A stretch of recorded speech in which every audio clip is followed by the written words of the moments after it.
gate is narrow. Shh. The narrow gate Won't open for all. big or small, wretched and wicked, Kind and good. spirits are judged. There is a reckoning of spirits. Justice will be swift. The gate is narrow. The gate is narrow.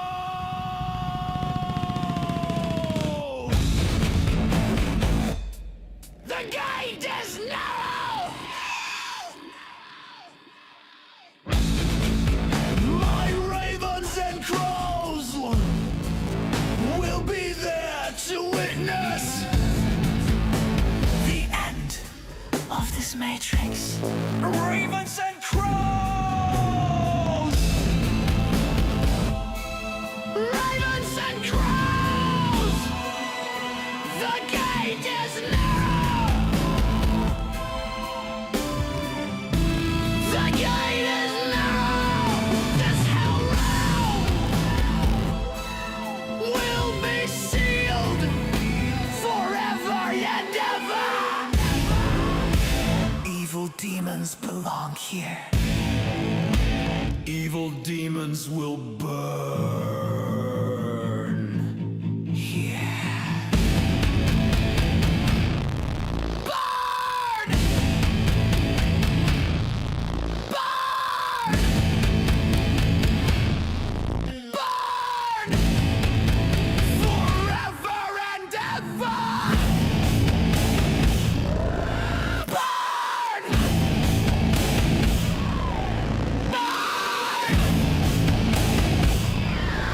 Burn!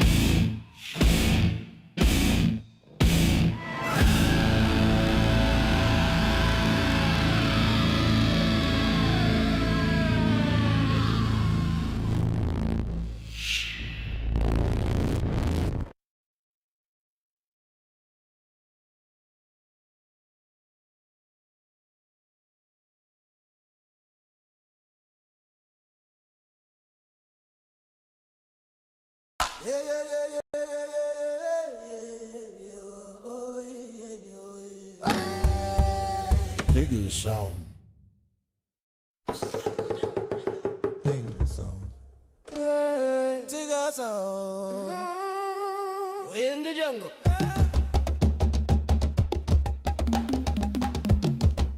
This be all darky hood.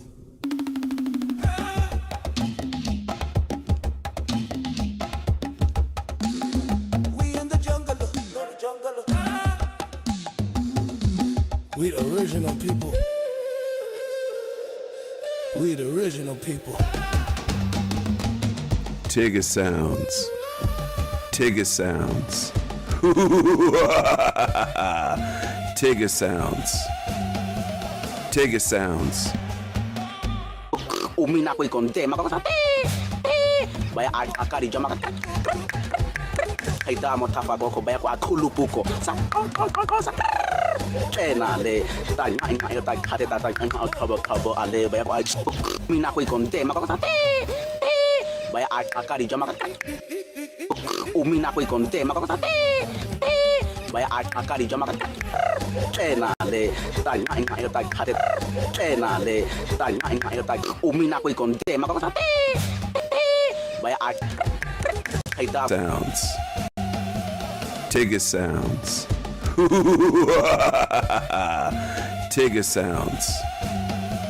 Tigger sounds. umina ko ikon te makakasa baya akari jama kaita mo tafa ko baya ko akulupu ko sa chena le ta nya ta khate ta khabo ale baya ko umina ko ikon te makakasa baya akari jama umina ko ikon te makakasa baya akari jama Ay damo tafa ko ba kwa khulupuko sa sa tena le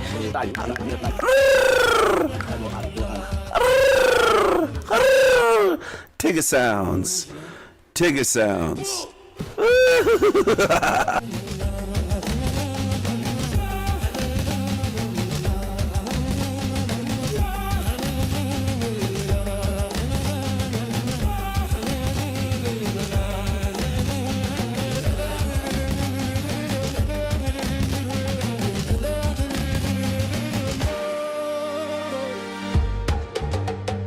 You feel me? Total sounds. Ooga. Ooga booga. Yeah, boy. Yeah, boy. Jump.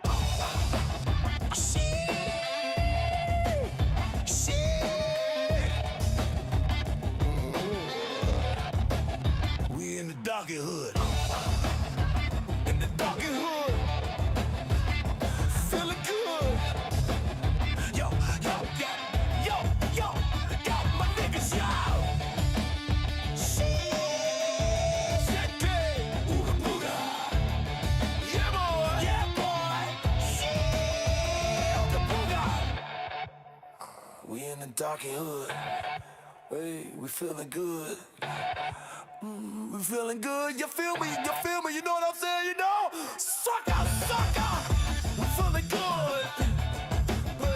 In the doggy hood. My niggas. Your boy. Ooga booga.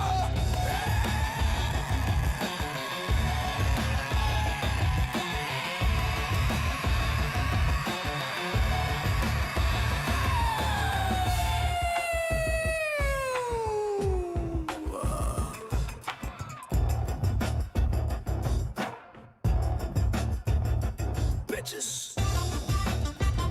Bitches. Bitches. Bitches. Bitches. Bring it. Booga.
Cannot exist.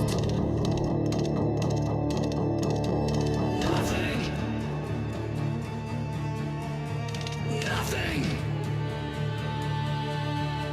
I can't explain it all to you. It's too much to explain. If you can see the pain and the suffering, if you can feel for others here,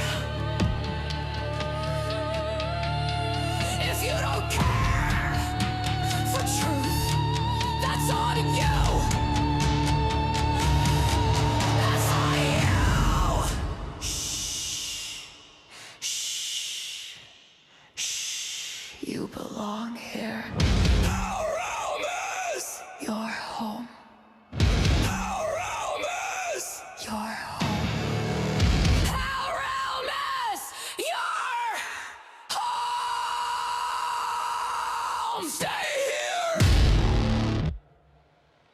in hell. You aren't my kind. Hell is your home. Hell is your home. Hell is your home.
Hello.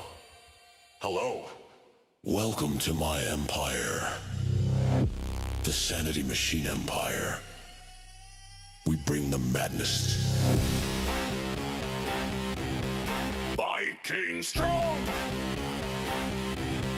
Viking strong. Pound the drums.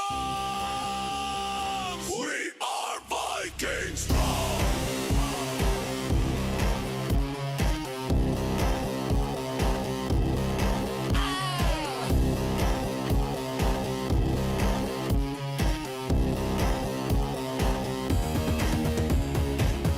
I am not from here.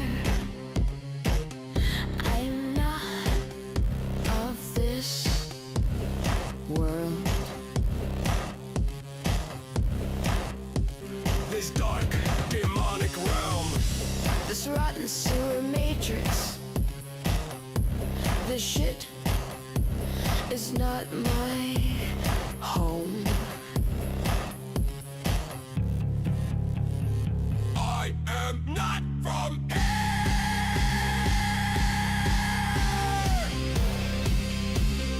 I am not from here.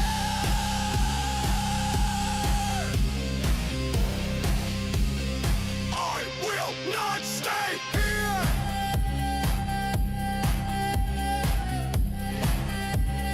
This is not my home.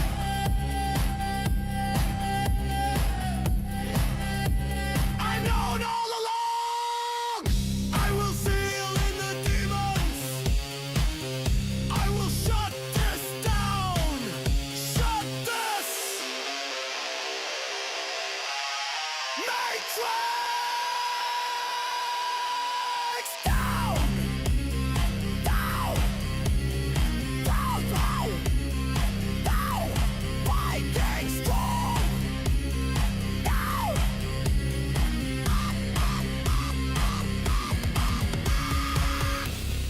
Ravens and crows. Ravens and crows. I have my own empire.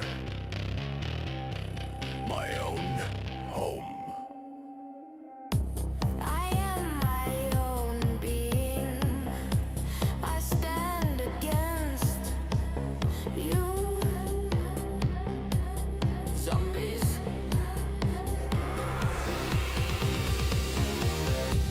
You walking dead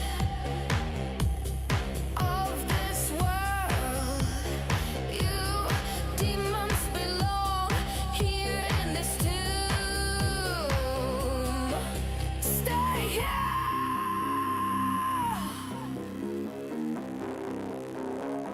You belong here!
Do you?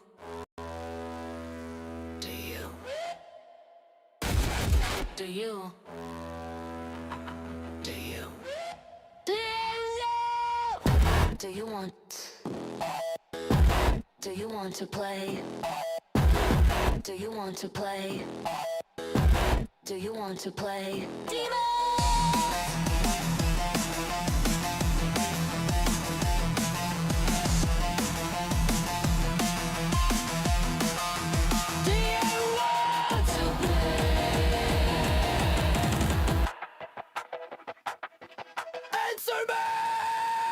Face me!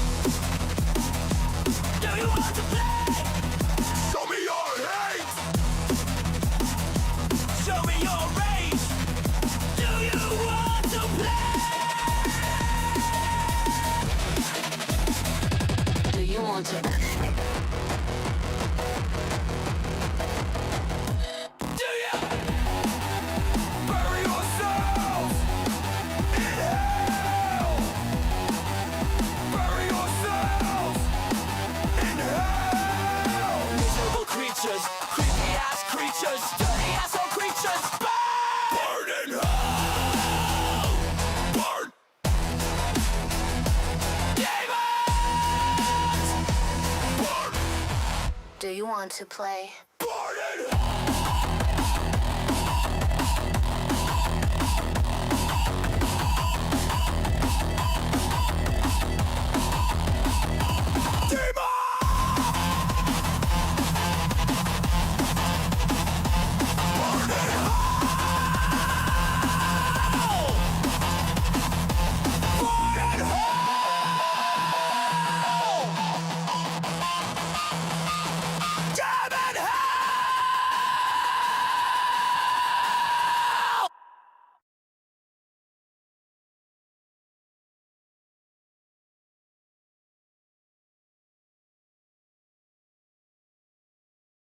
Yo. Yo, yo. Hey, Landry. Hey, Landry. Yo. Stinky boy. Dirty laundry. Stinky, stink, stink, bang. That Landry. Yeah, boy. Stinky, stinky, stank, stank. Oh. Oh. Fucking Landry. Dirty laundry. Dirty, dirty, nasty, nasty shit stank. Demon. Skid Mark Jr. Skid Mark. Yeah! Demon skid marks, sticky pig pen, ugly not handsome, greasy hair, don't care, smelly ass pig. Hey, sticky bum, dirty laundry, sticky demon, smelly demon. Your pants are caked in old semen. Even Alex Stein said you smell like shit. You matrix loser, dipshits.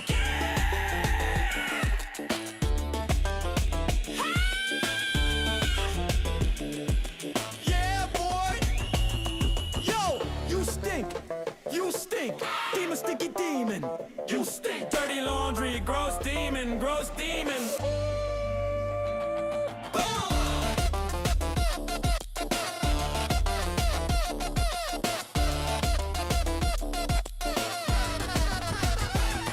Yeah.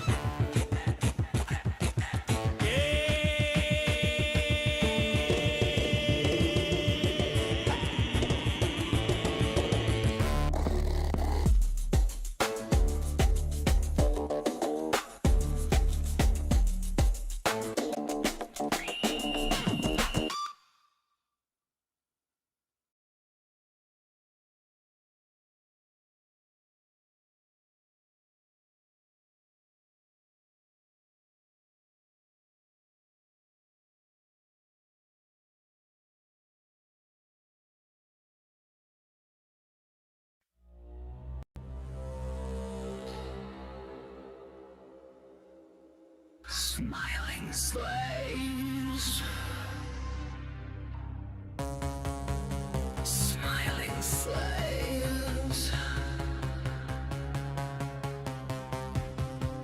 Zombies dream of electric sheep. Zombies dream of slave jobs. Matrix dreams.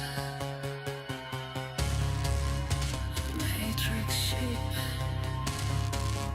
Slave dreams. Slaves dreaming.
They belong here, sealed in misery. They hate their lives. They bitch and lie non-stop and one repeat.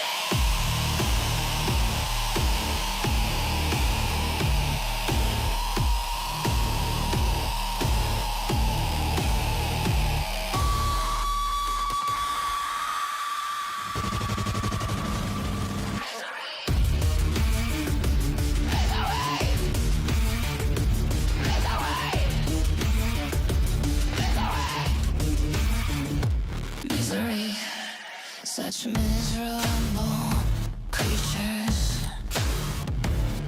Misery, warning features. They embody misery. These damn zombies. Misery is all they are and will ever be.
Roasting cockroaches on an open fire.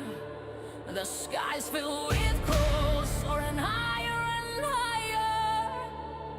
My ravens stand watchful on guard in a realm filled with dirty liars. I love my ravens and crows. I love my people. I love my people. I love my people. Ravens and crows. Ravens and crows. Zombies and demons. We expose. We expose.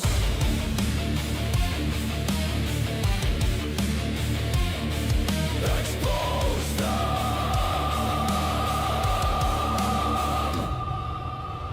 Roasting cockroaches on an open fire. The skies filled with crows soaring higher and higher.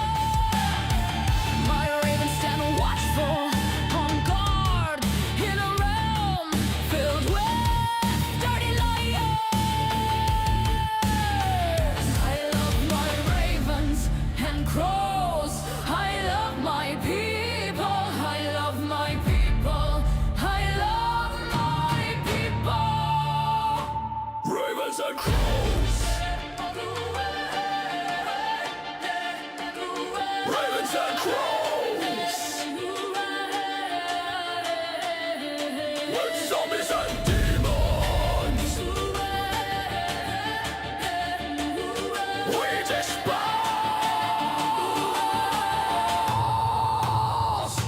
We dispose.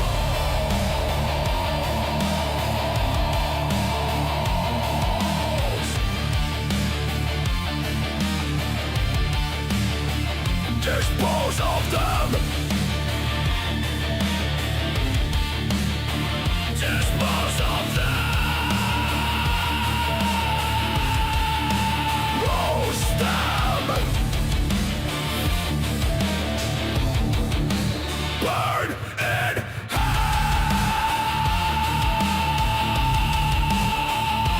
Burn, burn, burn, burn, burn.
Sky splits open, blood red scream. Demons crawl from shadowed seams. Their eyes burn lies, my sword cuts clean. The truth ignites a primal gleam. Ashes fall like winter rain. Steel on steel, the clash, the pain. I am no mortal bound by chain. The Raven King, I rise again.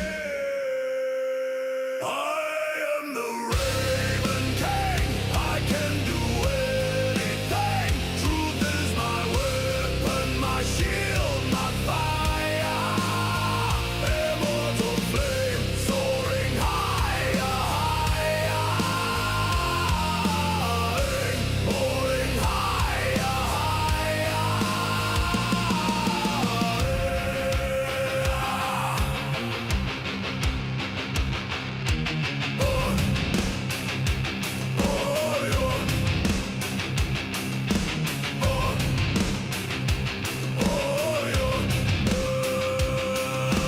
Bones of the earth tremble and quake. Evil's grip begins to break. Thunder answers each step I take. Their kingdom crumbles for truth's sake. My voice shatters the darkest sky. Shadows cower where my sword flies. No fear, no death, I cannot die. The Raven King, I testify. I am the Raven King. I can do anything. Truth is my weapon, my shield, my fire. Immortal flame soaring higher, higher.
shadows crawling where the dead men lie. Axes sing, oh the steel don't lie. Thunder cracks, his name's the cry. The king is here, the king is Yeah. eyes blazing, nothing to fear. The king is here, the storm draws near. Power bleed, the choice is clear. Hello. Mad laughter rides the howling gale. Waves of fury, shields like scales. Laugh at the demons. Break under the hammer's tail. Flesh and fear, both frail. The king is here, the king is here. I'm here. The end is near. The king is here, the storm is clear. Kneel in ashes, Come on, superfan. taste the spear. Here they are. There they are. The king is here. Come on, my tiggas. Smile, laugh, dance, sing.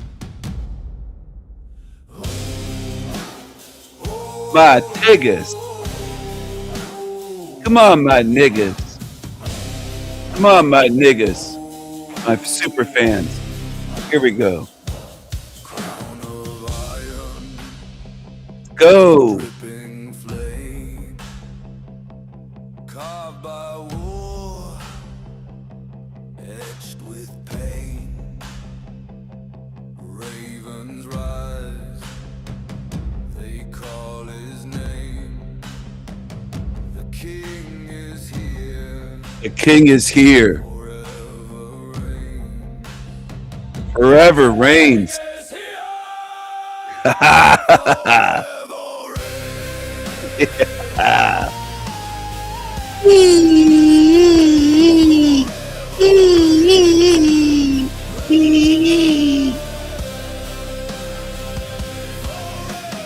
Let's go, my tiggas. Let's go.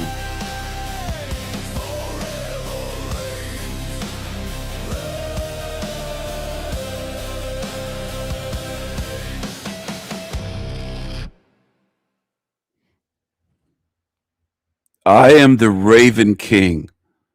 I can do anything. Look at my crown. And there's a skull and some candles lit. There's a little miniature skull, bottom left corner. What are skulls symbolic of? They remind you that this is temporary. This life here, this realm is temporal. It's not forever. It's not infinite, in other words. It's not everlasting. It's not eternal. This is limited. All of this is temporary. Okay? It's finite. That's a reminder. What about the crown? The Raven King. Ravens are clever. They're wise. They're spiritual. They're silly. They have a sense of humor. They're playful. The crown. King. Sovereign. No rulers. No masters. No lords above. Nothing above me spiritually. I am a sovereign, eternal, magical being. Ravens are misunderstood. They are vilified in this realm by idiots, by fools, by zombies that make up this realm. They have been for centuries in this realm, in this hell realm of zombies and demons. This image here encompasses so much of what I want to share and show with you in one visual image that I designed. Is it a photograph? No. Is it an art piece? Is it a painting? No. Did I use AI tools to create this? Yes. But does it show you what I want you to see? I'm trying to show you something. With everything I do, there is a message in what I share, in what I show. Whether it's this, whether it's my artwork, my poetry, my videos, I'm trying to show you something. And I'm trying to inspire you and motivate you. There are messages and morals and meaning in what I do. And I want you to be motivated by it. This here, well, he's on a throne. This is the Raven King without a crown, but he's perched on a throne. Okay? What's at his feet? Soil, broken nails, spikes, glass, shards. It's a broken world. It's a broken world at his feet. Okay? Do you see the raven's feet? Beneath him is a broken world. And I'm stressing this on purpose because I'm trying to convey something that is very important. And I've never explained these images before. I've shown them many times at the beginning of my live streams for weeks and weeks and weeks. You see smoke behind him. This is a destroyed realm. And the Raven King reigns. He's not touching the broken world. He's perched on a throne above it, as a sovereign would be. There is meaning to this. There's a message here. My personality type puts messages in poetry, in artwork, in stories, in essays. My personality type uses allegories, metaphors, analogies. My personality type and my species try to convey meaning that way. I don't care if it bothers you. I don't care if you think I'm arrogant. I don't care if you get envious and angry and spiteful and all the shit the zombies do in this realm constantly. You show me what you are, most of you in this realm. You don't want to be sovereign. You want to attack sovereign beings like me. Most of you on Earth would take out a slingshot or a bang bang or a bow and arrow and fire at that raven, that beautiful, magnificent, noble and regal and intelligent, beautiful raven. That's what most of you do already. Now, whether you physically fire upon a raven or you do it online, it's what most do. They can't handle truth and beauty and strength and honesty and humor and playfulness.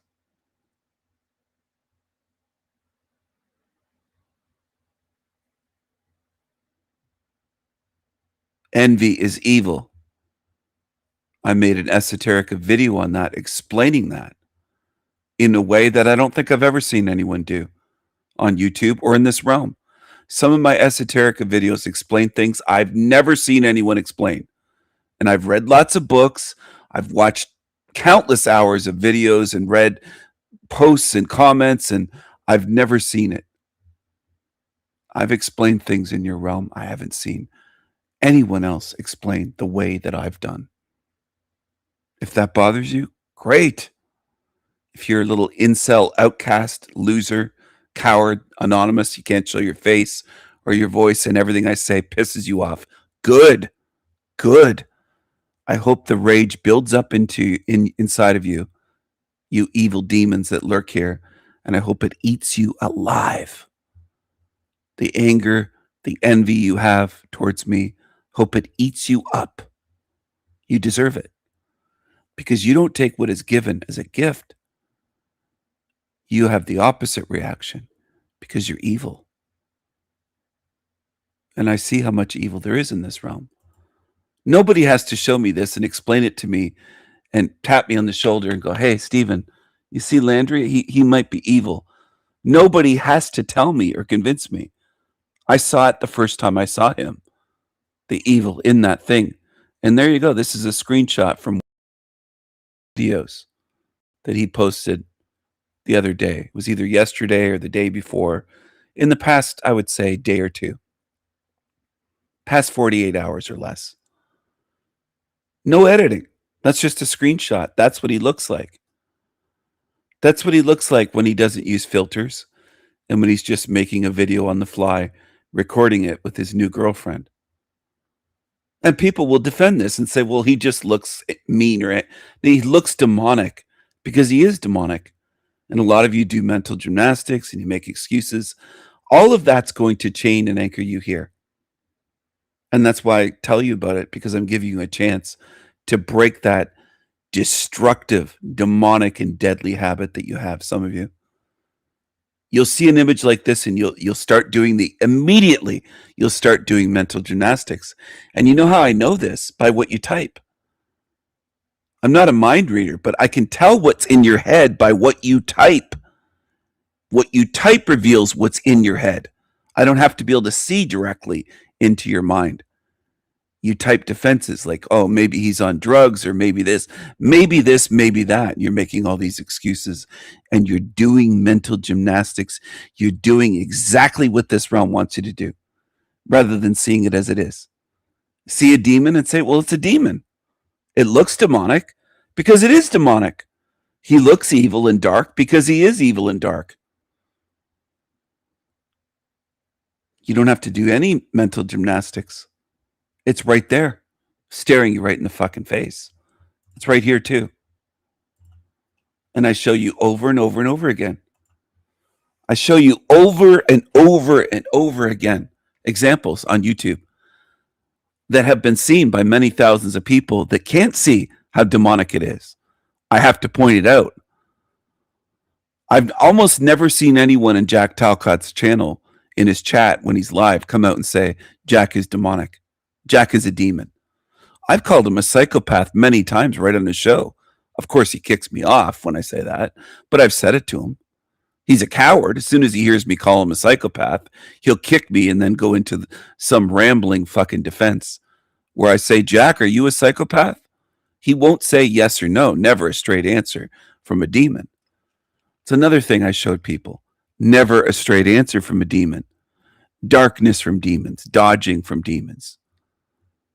Snake eyes from demons, black eyes from demons, black dark energy from demons, dirty long sharp fingernails from demons, filthy unkempt, quite often appearance from smelly demons. They stink. People can laugh. I find it funny too, in a way. I laugh at them being smelly and I tease demons, but often they are like the creature on the screen. Looks like he never showers. Same thing with Landry and others. It's a pattern with demons. They look like they stink. People have said they stink like shit that met them in person. It's a pattern. Greasy, smelly, growling, snarling demons. Sometimes they bare their teeth like they want to bite you. That's no joke. Often they're miserable.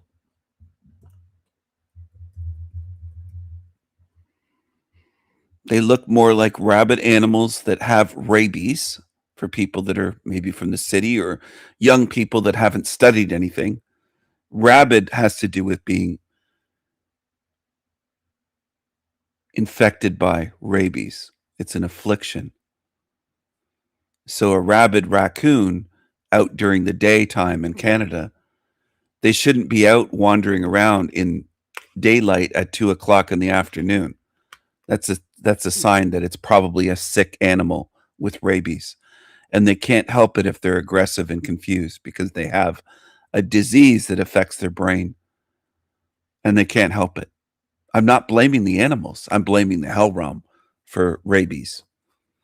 I've seen raccoons in the city in daylight and people walking up to pet them city dwellers that don't understand.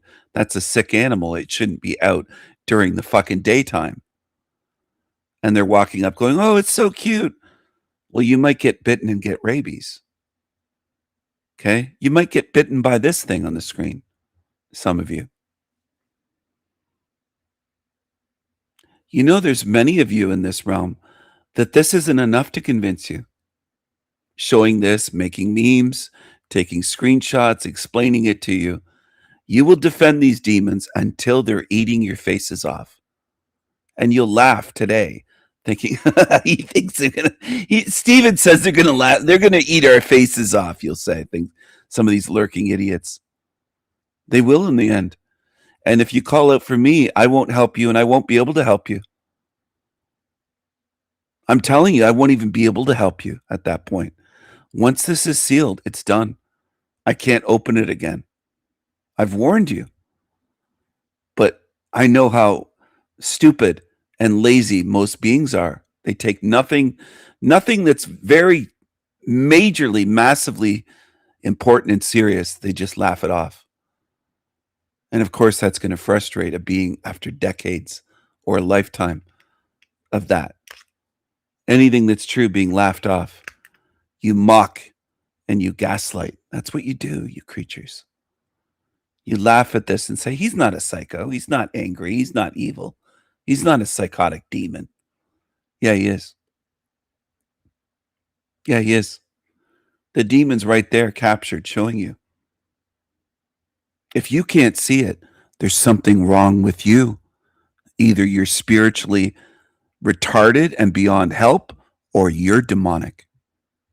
That's why you can't see what that is. And that's what I'm telling you.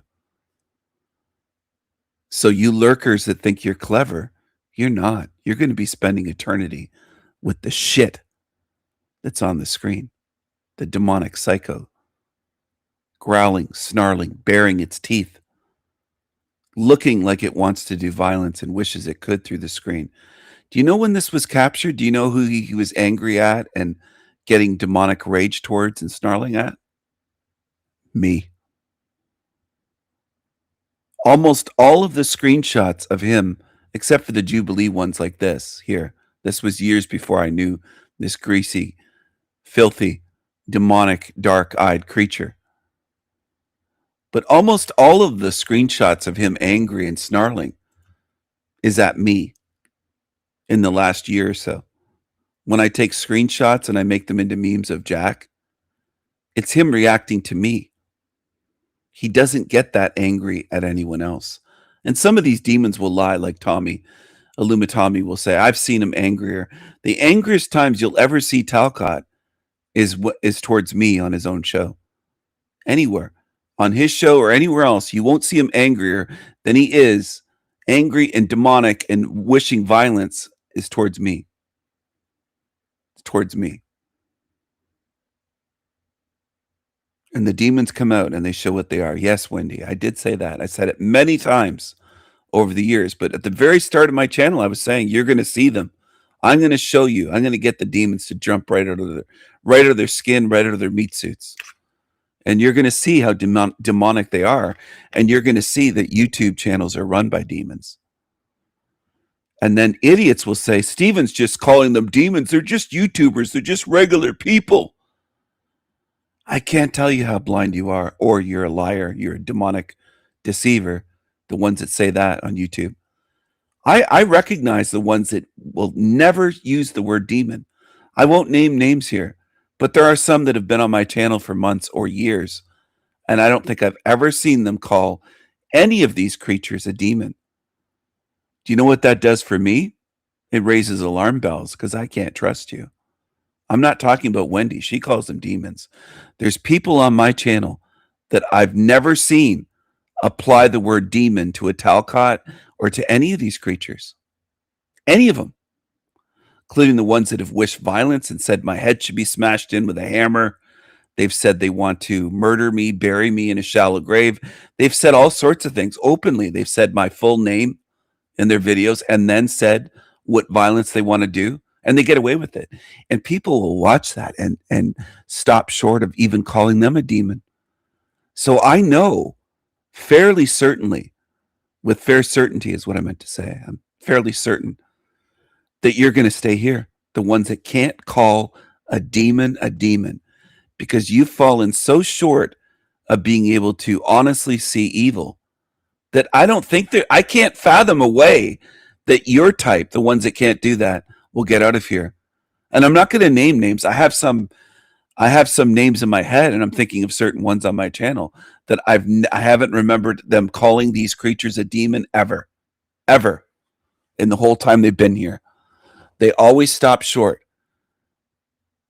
And I think with some of them, they believe, well, if I don't call him a demon, I'm not using the same language as Stephen. And then if I don't use his words, I'm not a cult follower. It just shows me you don't see it. You see them just as people, like Jeremy of the Real People channel. He'll never call Talcott a demon. He'll bitch and complain and say, I don't like that you show Talcott so much. I don't like that you show Talcott. You're going to stay here, Jeremy, with them. Yes, they would. Exactly, Wendy. They would invite them in, and all would be destroyed and ruined. And they would attack us. The demons would attack us, our children. They would attack us, men, women, children, the elderly. They would attack our babies. And by our babies, I mean our people. That's what I mean. I mean good spirits would be attacked by demons. I consider them my people. And I try to protect them and take them under my wing and protect them in my castle. I don't want good spirits attacked for eternity. I don't want to settle for that. I don't want to settle for shit for eternity. I don't want to settle for us under attack constantly, having to be on guard and stressed and having to worry about loved ones. Are they going to get attacked today? Oh, they're out today. I hope they get home safe. That sort of worry and stress in this place should not exist.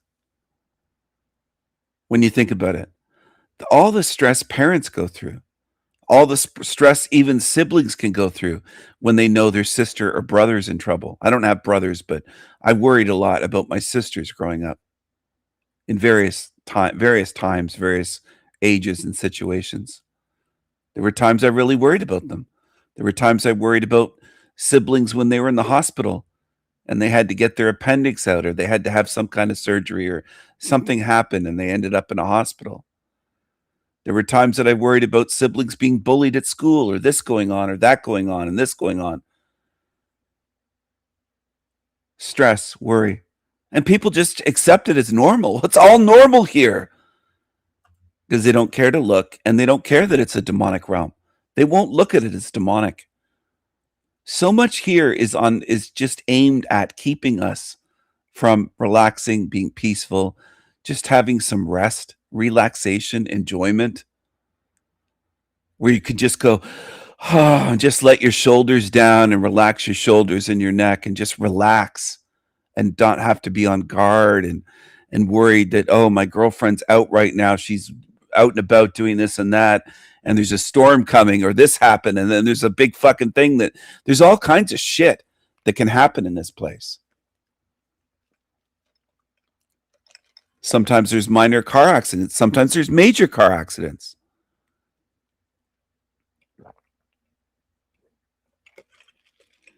Years ago, my girlfriend phoned me and she was in a car accident. Some fucking zombie ran into her, and one of her loved ones was in the car with her. And they drove into her and they drove away. It was a hit and run. They smashed into her car and they drove away. They took off, and it was a Tigga. Anyway, I could tell many stories, but I don't want to get too personal with this.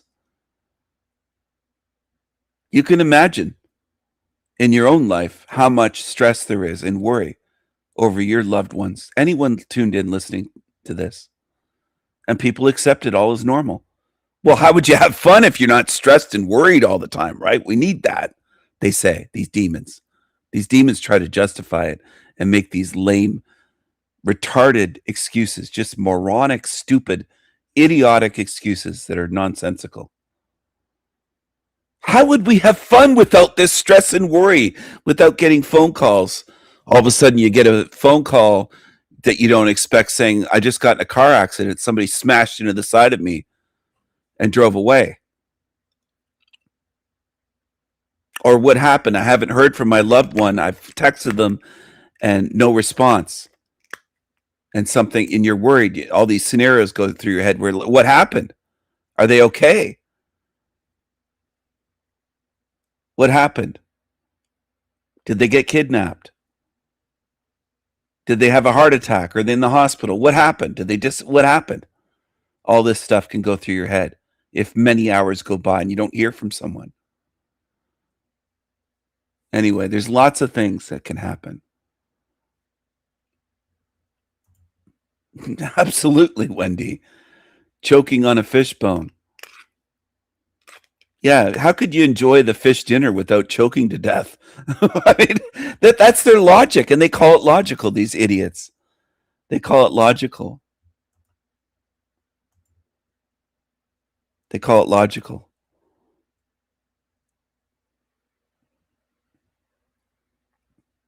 How could we know love and happiness without being in a realm of torture? Of course, we need it, right? The evil always tries to justify its existence. Evil says we need it. We don't need evil. You need us. You need us as your energy, as your supply. We don't need you, evil, team evil. And you're going to be done for. If it's the last thing I do, you're going to be done for. We don't need you. You are not the other side of us, and all the mind control and brainwashing that evil uses claims that we need them. We don't need you. I don't want them, and I don't need them. Evil tries to justify its existence, saying, you need us. You couldn't enjoy this place without us. They ruin our enjoyment. They crash our parties. They destroy our houses, our furniture. They ruin our food and drink. They throw it on the floor. They smash our glasses and plates and our wine bottles and our whiskey bottles and our beer bottles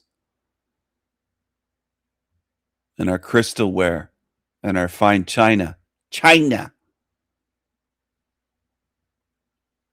And they attack us. They are party crashers. They ruin. They destroy. I don't need them at my party to have a good time. In fact, I can only have a good time without evil. By keeping evil out. I can only have a good home by keeping evil out of my home. Okay? By keeping evil out of my home. So they can't harm me and my loved ones. I keep them out with security measures. And not just a heavy door and locks and a heavy door frame and everything else, which I do have. And I do have surveillance cameras and more. And more. You will be detected if you try anything against me. And I will protect myself. You fucking evil demons. They want to invade our homes and attack us. And people say, well, we need them. We can't have fun without them.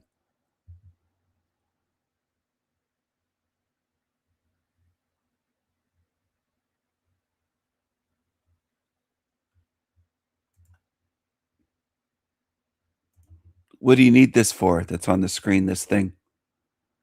What would you need this for? I'm wondering. What would you need this for on the screen? This thing on the screen.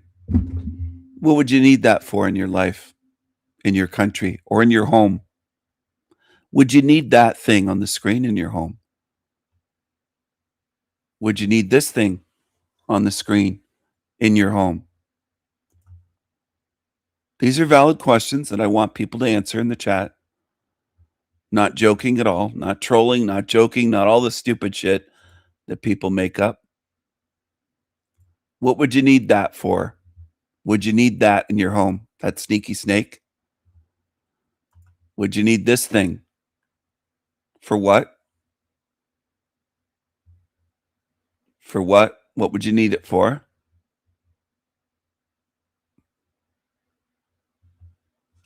What would you need it for?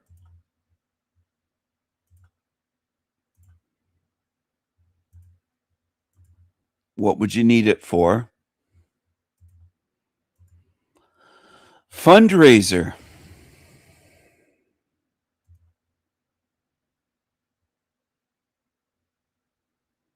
Modern Men Lost Again Productions. GoFundMe. It looks like nobody's interested.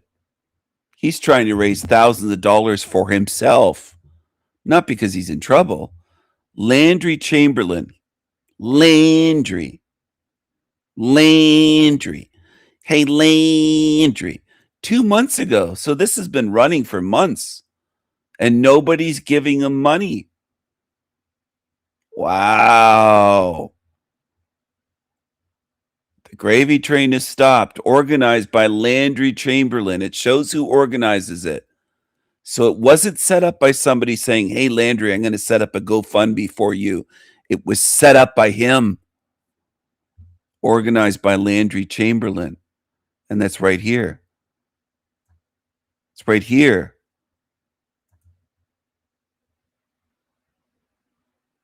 Begging for shekels on GoFundMe.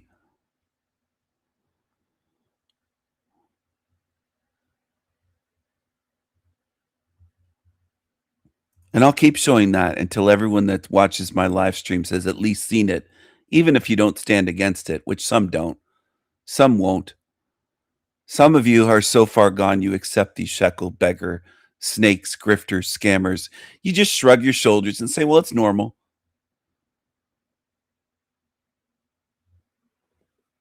You just shrug and say, it's normal.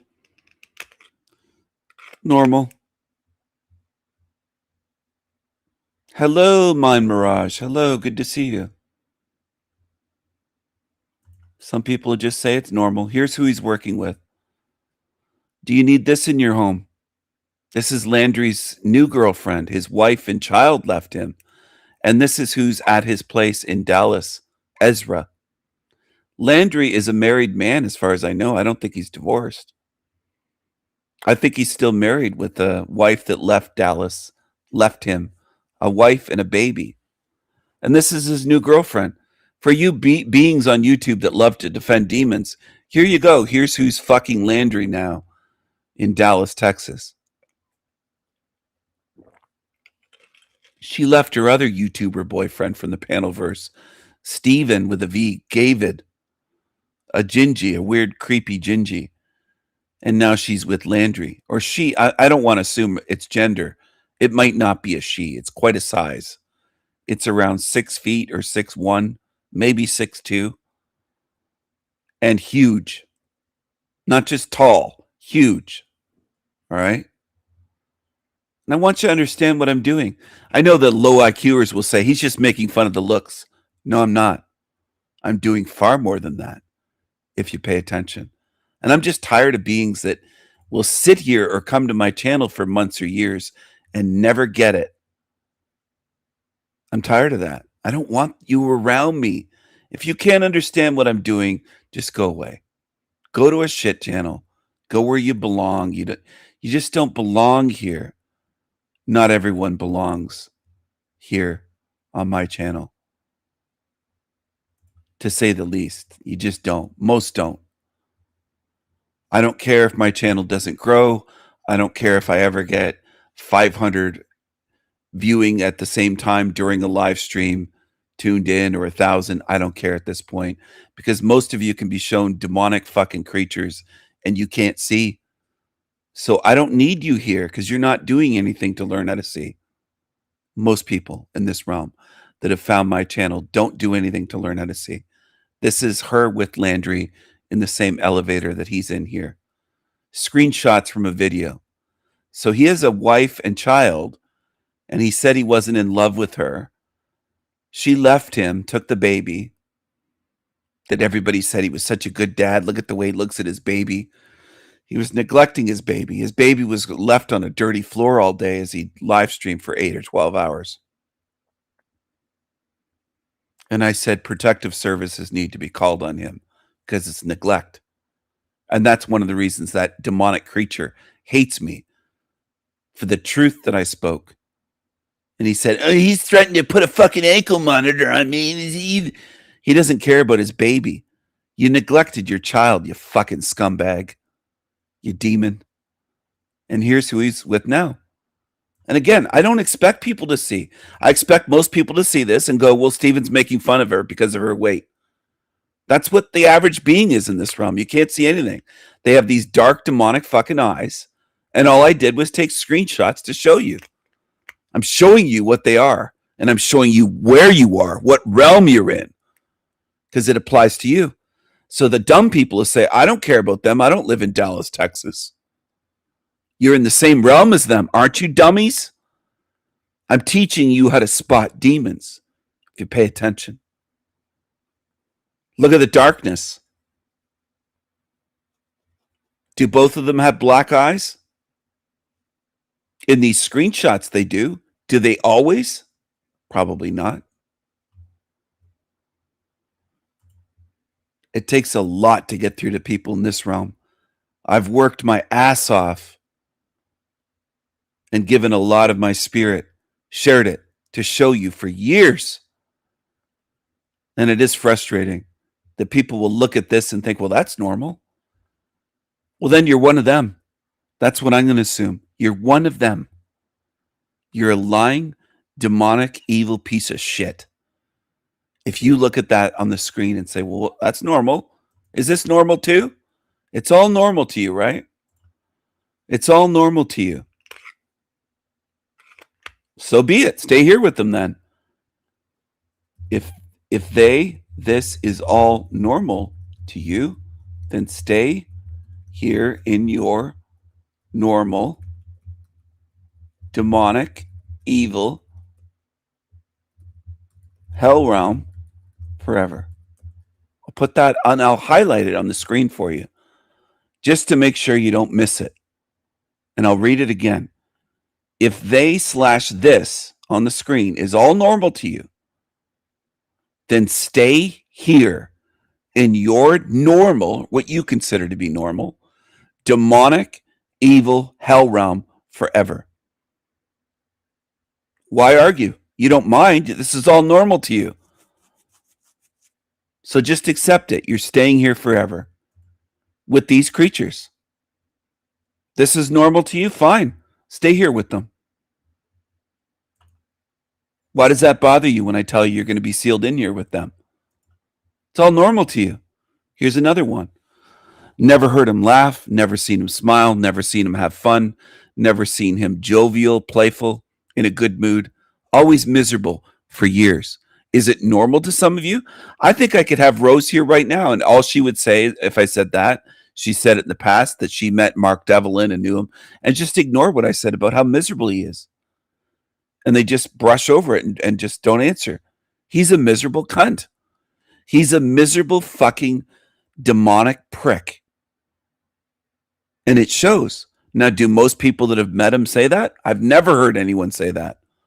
On any podcast, any of his interviews, people that have met him, I've never heard somebody say Mark Devlin looks miserable and is miserable the way I say it. And I say it in videos, live streams. I put it in memes. I just don't believe most people in this realm are honest. Most of you walking around on two legs, it's like pulling fucking teeth to try to get the truth out of you. And it's obvious that he's a miserable fucking prick. He looks this way all the time. Miserable, angry. And most people online, they'll never say that. Thousands will watch him and go, what is your problem? He's not miserable. He's not angry. He looks this way all the time. You know what he wishes for? He said it. Non-existence. He doesn't even like himself. He doesn't want to exist beyond this realm. That's the ultimate.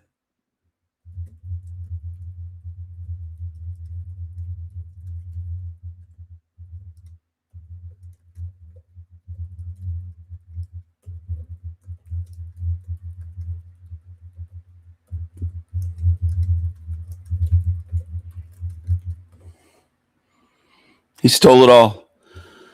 I made a video of him and Sage of Quay years ago, and they were against the Soul Trap Hell Realm theory, and they're for a good creator, a good God. And he stole everything that he's talking about today from me in the past year or two.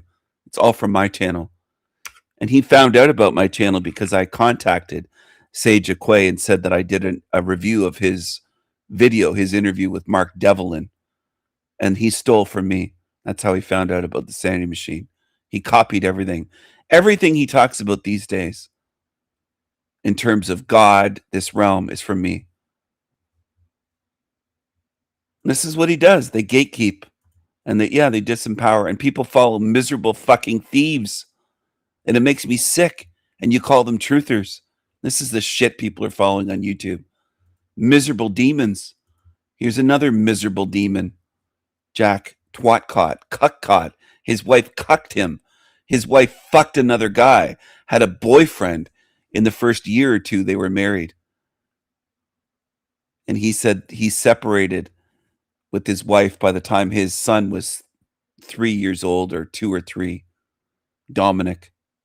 Anyway, this is what people by the thousands on YouTube are following. I can show demon after demon after demon. You're following absolute fucking demons. And then what you'll say about me is, oh, Steven hates everyone. He calls everyone a demon.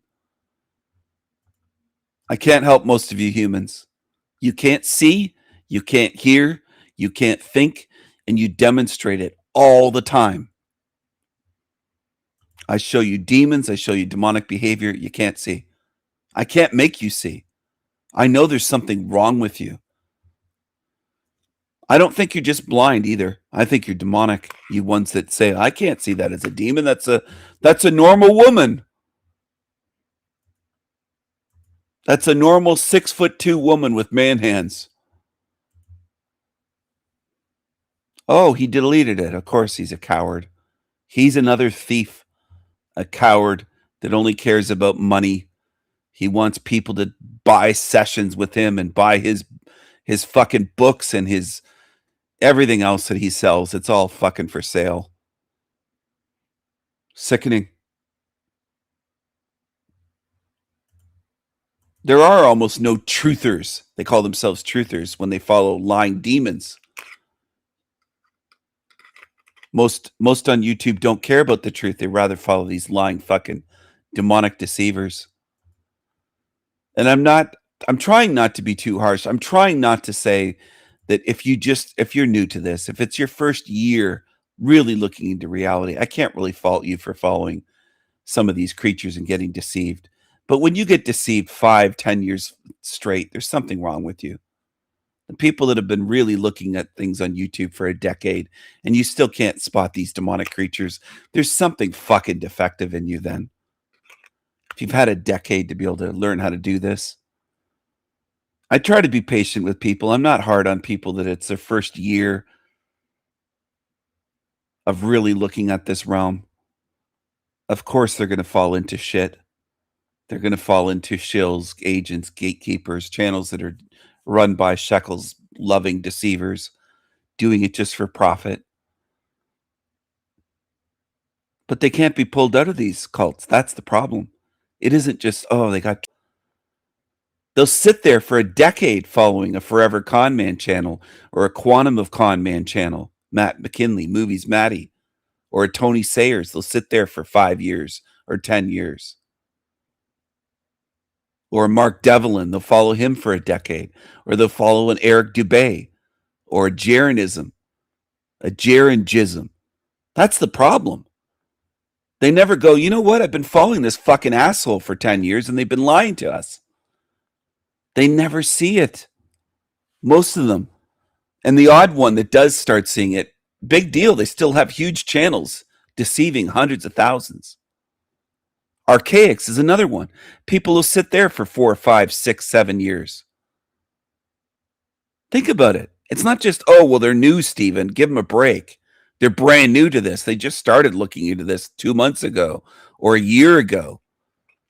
No, they'll sit there for 5, 6, 7, 8, 10 years and never see through it. The same as these fucking idiots for decades that have followed Alex Jones, these zombies, and made him hundreds of millions of dollars. He's a multi-millionaire. He's got a huge mansion in Texas. Same with the Joe Rogan fans. He's got a big mansion there. We're talking about mansions that they spend 15, 20 fucking million dollars on. That's what you've done, people, by what you support. You think you're following these big truthers. Oh, they're truth though. They got a big podcast, and you're making them wealthy. You're just supporting demons, and you're just fucking idiots. And then you mock me when I suggest that you give to a children's charity to help feed children, like food banks that help put food in the bellies of hungry children locally to you. People mock me for that. Oh, Stephen, what are you doing? Meanwhile, collectively, you humans have made people like Alex Jones hundreds of millions of dollars in their net worth. And Joe Rogan, hundreds of millions of dollars in net worth. These world famous assholes that you think are giving you the truth. It's so fucked up, this realm. And it just becomes maddening after a while. It's just like, why even bother trying? Because the majority of beings in this realm want to follow deceivers and pay them well. Matt McKinley has made his living for the past 7, 8 years, maybe closer to 10 years from you. Not necessarily from people tuned in into my chat room, but from YouTubers that follow channels. They paid him through PayPal small donations over and over. Not a one-time donation every week or every month. Some that came on my channel 3 years ago said they were paying Matt donations every week, believing that he was telling them the truth and helping them. And I would say to some of these people, how is he helping you? Valid question, honest question. How is he helping you with anything on his channel? How is that helping your spirit? You could watch every video on Matt McKinley's channel. You could give him a $5 PayPal or $10 donation every week if you want. Movies, Matty will lead you straight into the bin.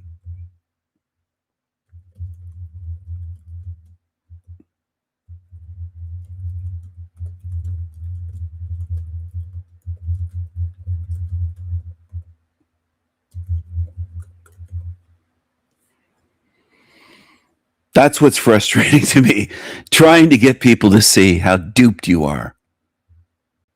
I don't believe most in this realm want to see. I think they feel very good and comfortable being duped. Now, that won't make sense to some. They'll say, well, how could they feel good if they're duped? I think with most beings in this realm, getting duped by demons feels better to you than hearing the real truth. I think the truth hurts you. I think it makes you feel scared, weak, insecure. It doesn't empower you the way it does to me. You must be a different species, because for me, truth is empowering. Knowing I can do something about it.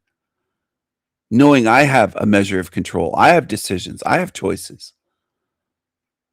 I don't have to follow evil. But I think for most humans, truth is not something that you like.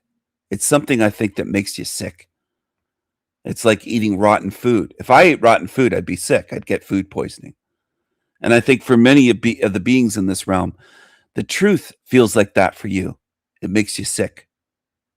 You can't handle it. You can't stomach it. You can't swallow it. Can't digest it. I think you're wired in such a way that you really do love the lies. I think you are different from me. You love the lies. And I'm speaking to the lurkers here and the ones that support demon channels that tune into my channel. I think most humans love the lies. They hate the truth. They hate truth speakers. They will lie about me when it's obvious. It should be obvious even just by my looks and my eyes. There's light in my eyes. I've worked tirelessly for years, longer than any of you knew me. I've been working, trying to share the truth. I have laptops full of memes that I've made over the years, old laptops going back decades. My first laptop that I bought was in the 1990s when they had CD-ROM drives where you could play CD-ROMs and music CDs in them that would pop out the side. And they were built more like tanks back then. I've had many laptops over the years. I've made well over 1,000, if not thousands with an S on the end, of truth memes. Thousands! I put the truth out in poetry, in writing, in published essays, in artwork, in videos, in short videos, on websites, in an online zine that I started in, I think, 1997. And I had a website way back in those days where you had to know how to code to do a website. You had to learn HTML code and JavaScript at a minimum to be able to have a decent little website. And I did, to put the truth out, or to try. To try.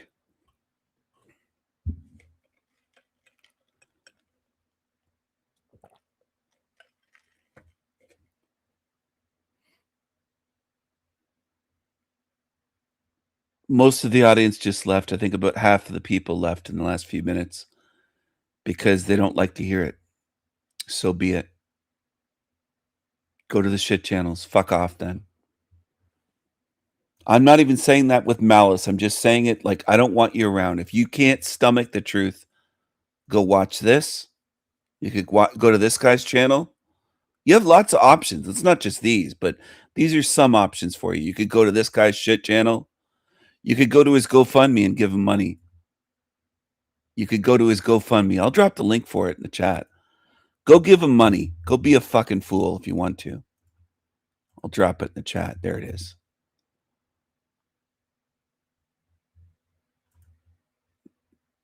Go to this channel. This demon. You can give him money. You can gobble up his lies. You can believe that he's going to end all wars, create world peace, that he's going to end all lies, that he's going to meet Donald Trump, that he's going to do this, he's going to do that.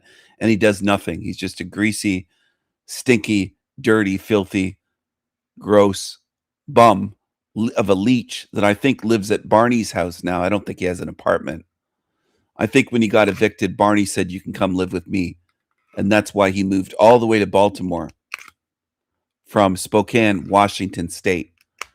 For the UK people, Washington State, Spokane, Washington to Baltimore is clear across the whole country of America, essentially West Coast to East Coast. All right? I want you to understand this.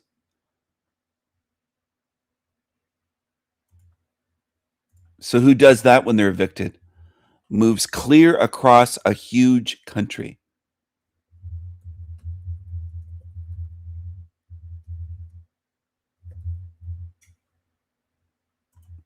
Who does that?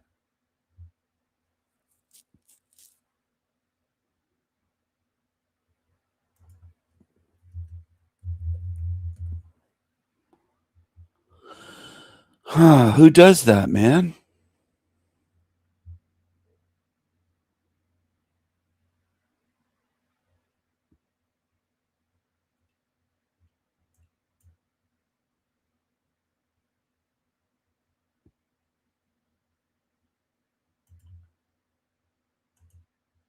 Go follow this shit channel, Mark Devlin. Here's another one. You could follow him. What's wrong with that? Mark Devlin. He's miserable. Go follow that. You don't like hearing the truth here? Go there. Go to the shit channels. And some of these demons go, he calls us shit channels. Ugh. These cackling little demons. Well, you are. You are shit channels. Here's another shit channel. Ian from We Are Awake TV. Be happy like me. Just be thoughtless. And he's miserable. He looks to be about 120 pounds there. Sickly looking, emaciated. Looks like he tried veganism or something. And he looks ill. Go follow him. Go to the shit channels. What are you doing here? Hate watching me. Hating the truth every time you're here. Go to this channel. Creepy Keith. You have options beyond these. You have lots of options. There's millions of shit channels on YouTube you can go to. Millions.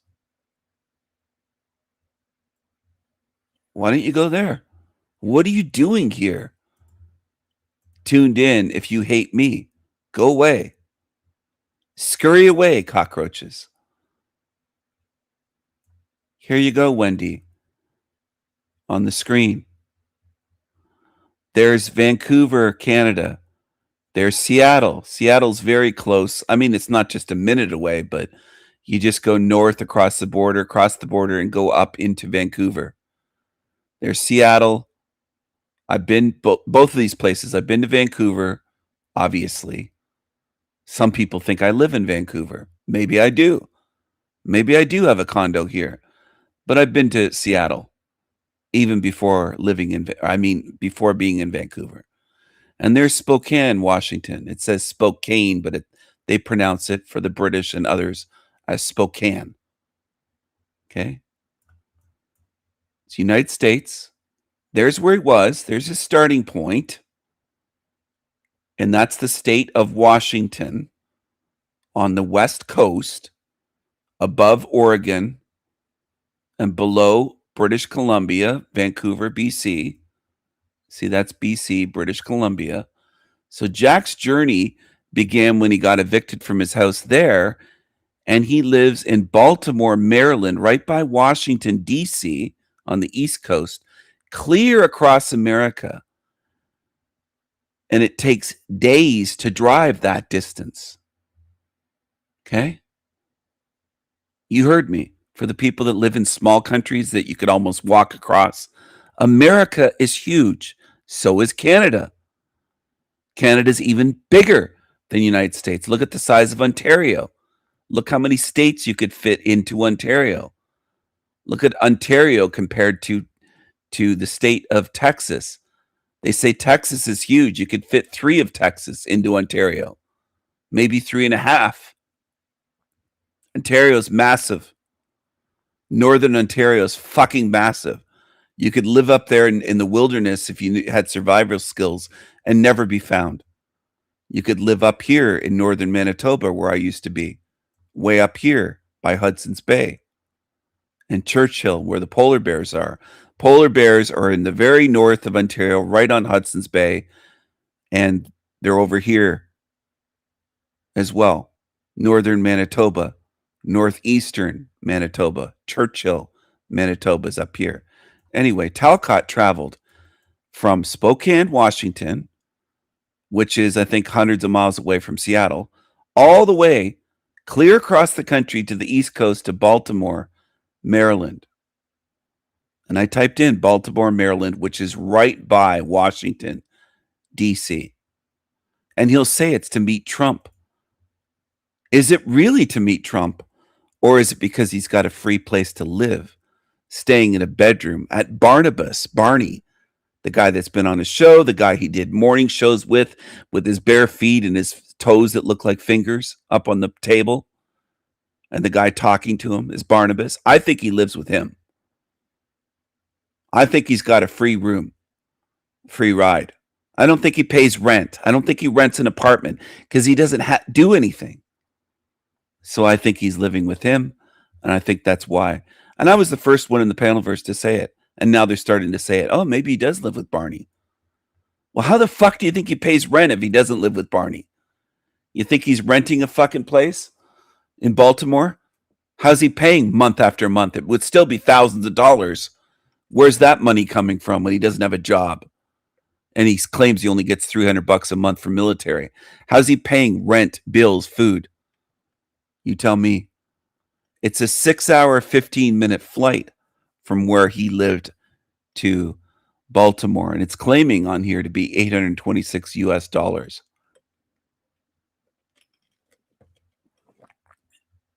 Anyway, that's a long distance. That's close to as far as it gets. Unless he went more, I don't know, I guess down here more. But other than that, it's as close to as far away as he could get across the country. He moved when he got evicted. He drove all the way to Baltimore, Maryland. So figure it out. He's deceiving you. He's lying to you every day about where he lives. He's not going to say, "Oh, I live with Barnabas. I'm not renting an apartment. He's letting me stay here."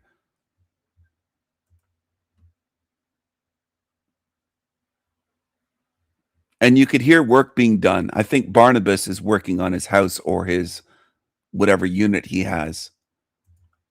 And Jack claimed the other day construction was going on. Well, Barnabas might have one of those 3-story brownstones or something akin to a brownstone. They call them brownstones in Manhattan. But in Baltimore, I don't know what they call them, some kind of walk up. Barnabas might own the whole building and be renovating and let Jack stay in a room or something. That's a possibility. That's what I think. Because all you see is his curtains.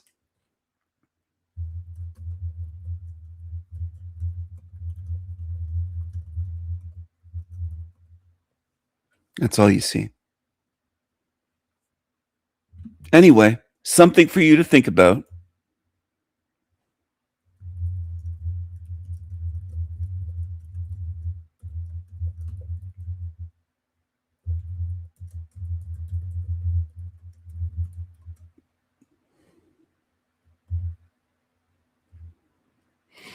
Failed at everything. So he's going to coach you on life. And he's failed in life at everything, not just financially, not just being evicted, losing his house, not just divorce and losing his son writing him off. He's failed at everything in life. And people can't see that. Or they'll laugh if I say it and say, "Stephen, you're so mean," as though what I'm saying isn't true. I've heard that as well. I think even Margot did that one time when I called Jack a failure at life. I think she even laughed and called me mean. It's not mean. It's the truth. But that's what humans do. They laugh off the truth and try to gaslight the truth speaker, and they'll follow a demon, defend a demon. That's a demon on the screen. If you want to defend that, you belong with it. Period. I don't care if you think that's harsh. You want to follow demons, you can stay here with demons. Hello, Mariz. Hello. He failed at everything. He's going to life coach you. Well, what can he teach you? And by you, I mean anyone. What could he teach anyone? Young men, young women, middle-aged people. What could he teach anyone about life? Yes, you are late. It's okay. You can get a hall pass. You can get a pass. It's okay. My Esoterica series, Seeing Through Heaven. Seeing Through Heaven. Heaven. As Lindis, whatever happened to Lindis? I haven't seen her in so long. Is she still alive? And Ian. Heaven. You are definitely preparing me for the whole heaven thing when I leave. Well, did your parents? I'm glad, Anthony, but my question would be, did your parents defend you? Anna Faye said, "Thank you, Stephen, for another thought-provoking and inspiring Esoterica." I haven't seen Anna Faye in a little while. I was thinking of her earlier today. I have not seen her in a little while.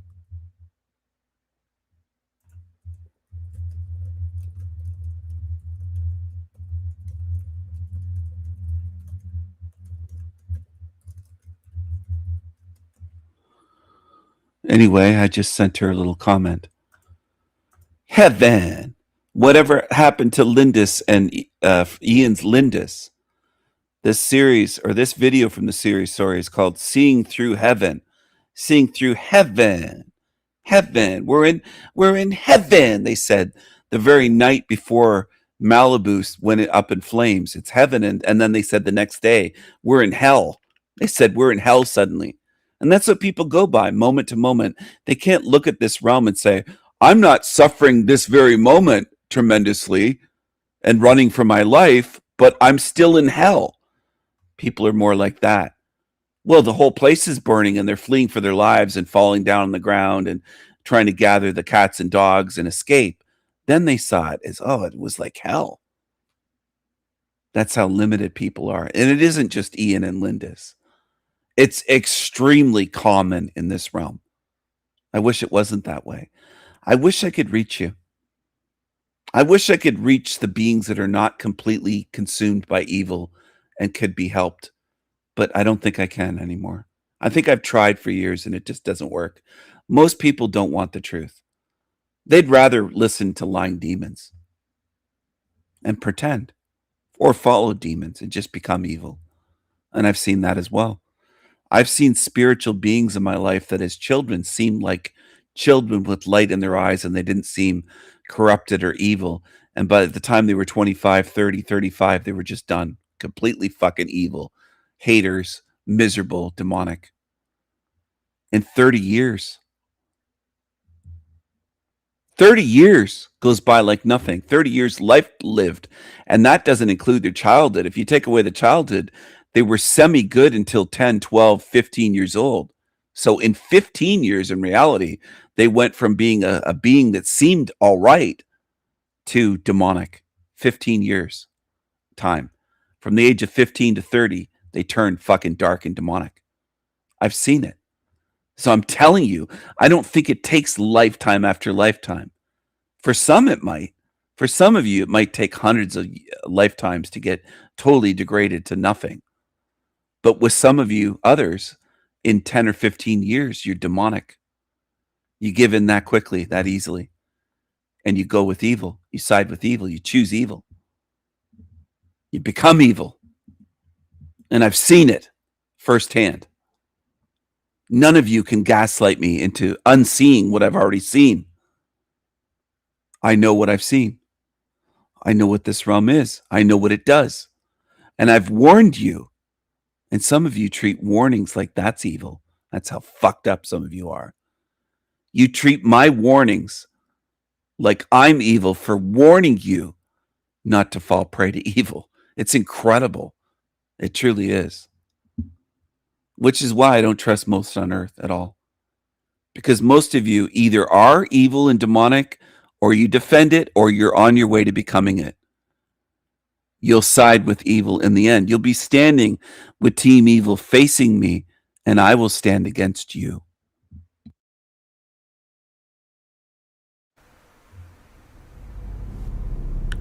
Hello, hello. They don't want you to think.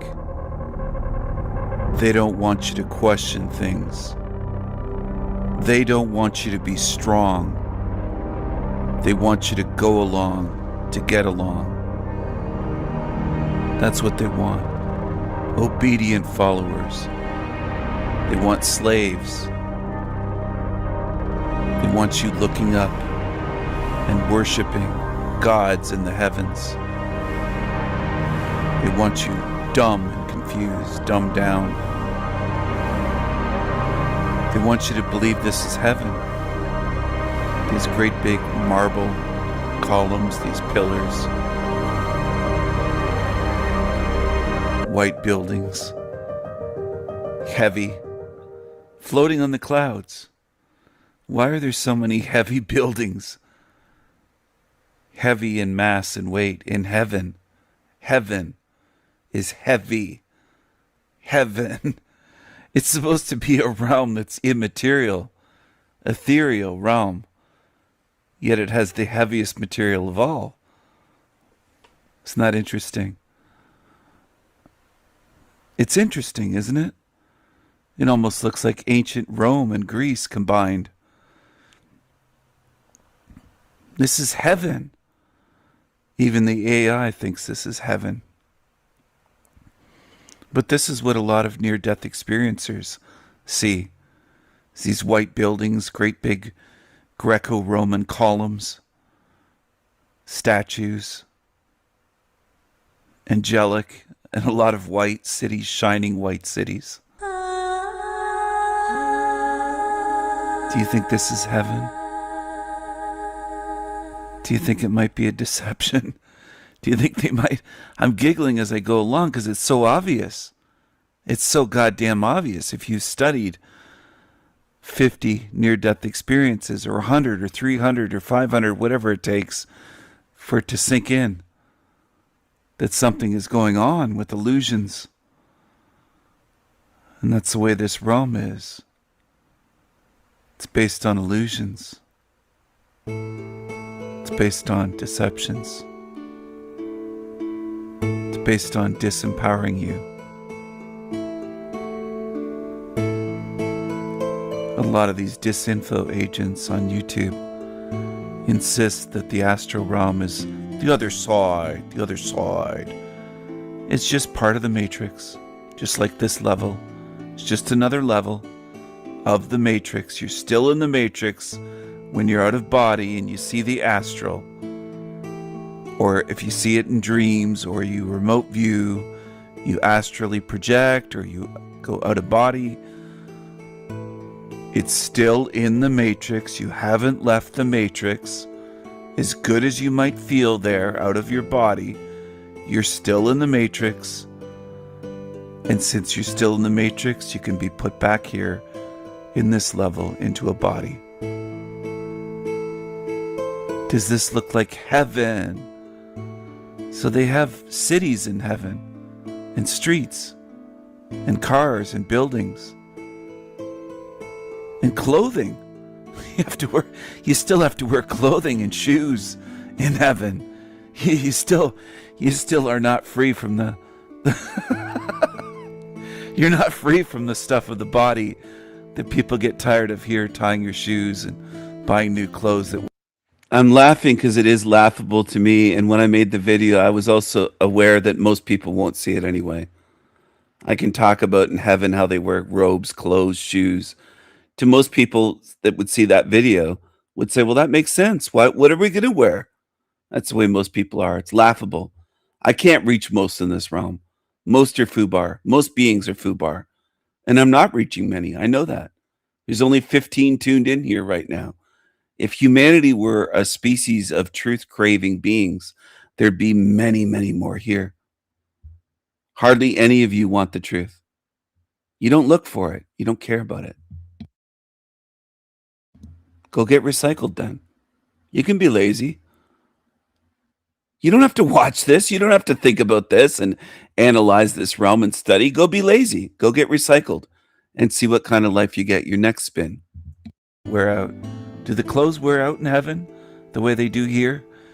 You have to buy new clothes. It seems laughable to me, but it isn't to most humans. Most humans I've ever met in this realm think it's perfectly normal. Well, we'd be naked. We made you. Why? Of course we'd wear clothes. Of course Jesus would be in robes. Of course they're in robes in heaven. Well, they can't fathom having something other than this meat suit body and a human body and shame and everything. I wonder how much people can see if it isn't explained and explained and explained and explained. Let's go over here for a moment. This is my newest video 3 hours ago. 45 views it's showing right there. Squint your eyes if you have to, if you can't see your screen. It's showing 45 views right there. Keep life simple. And it's for the fans of Quantum of Conscience channel.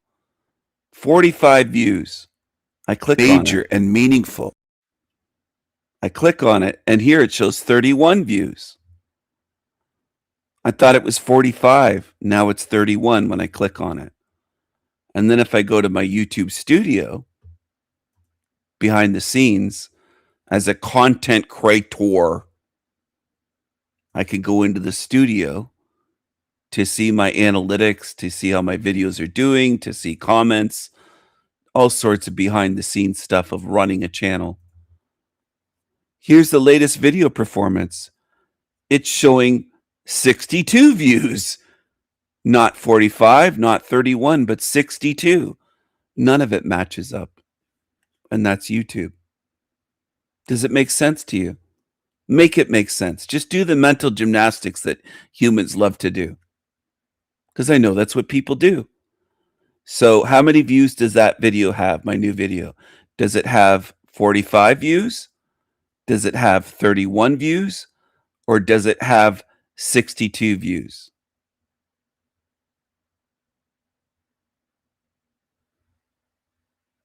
What does it have? Does it have 45 views, 31 views, or 62 views?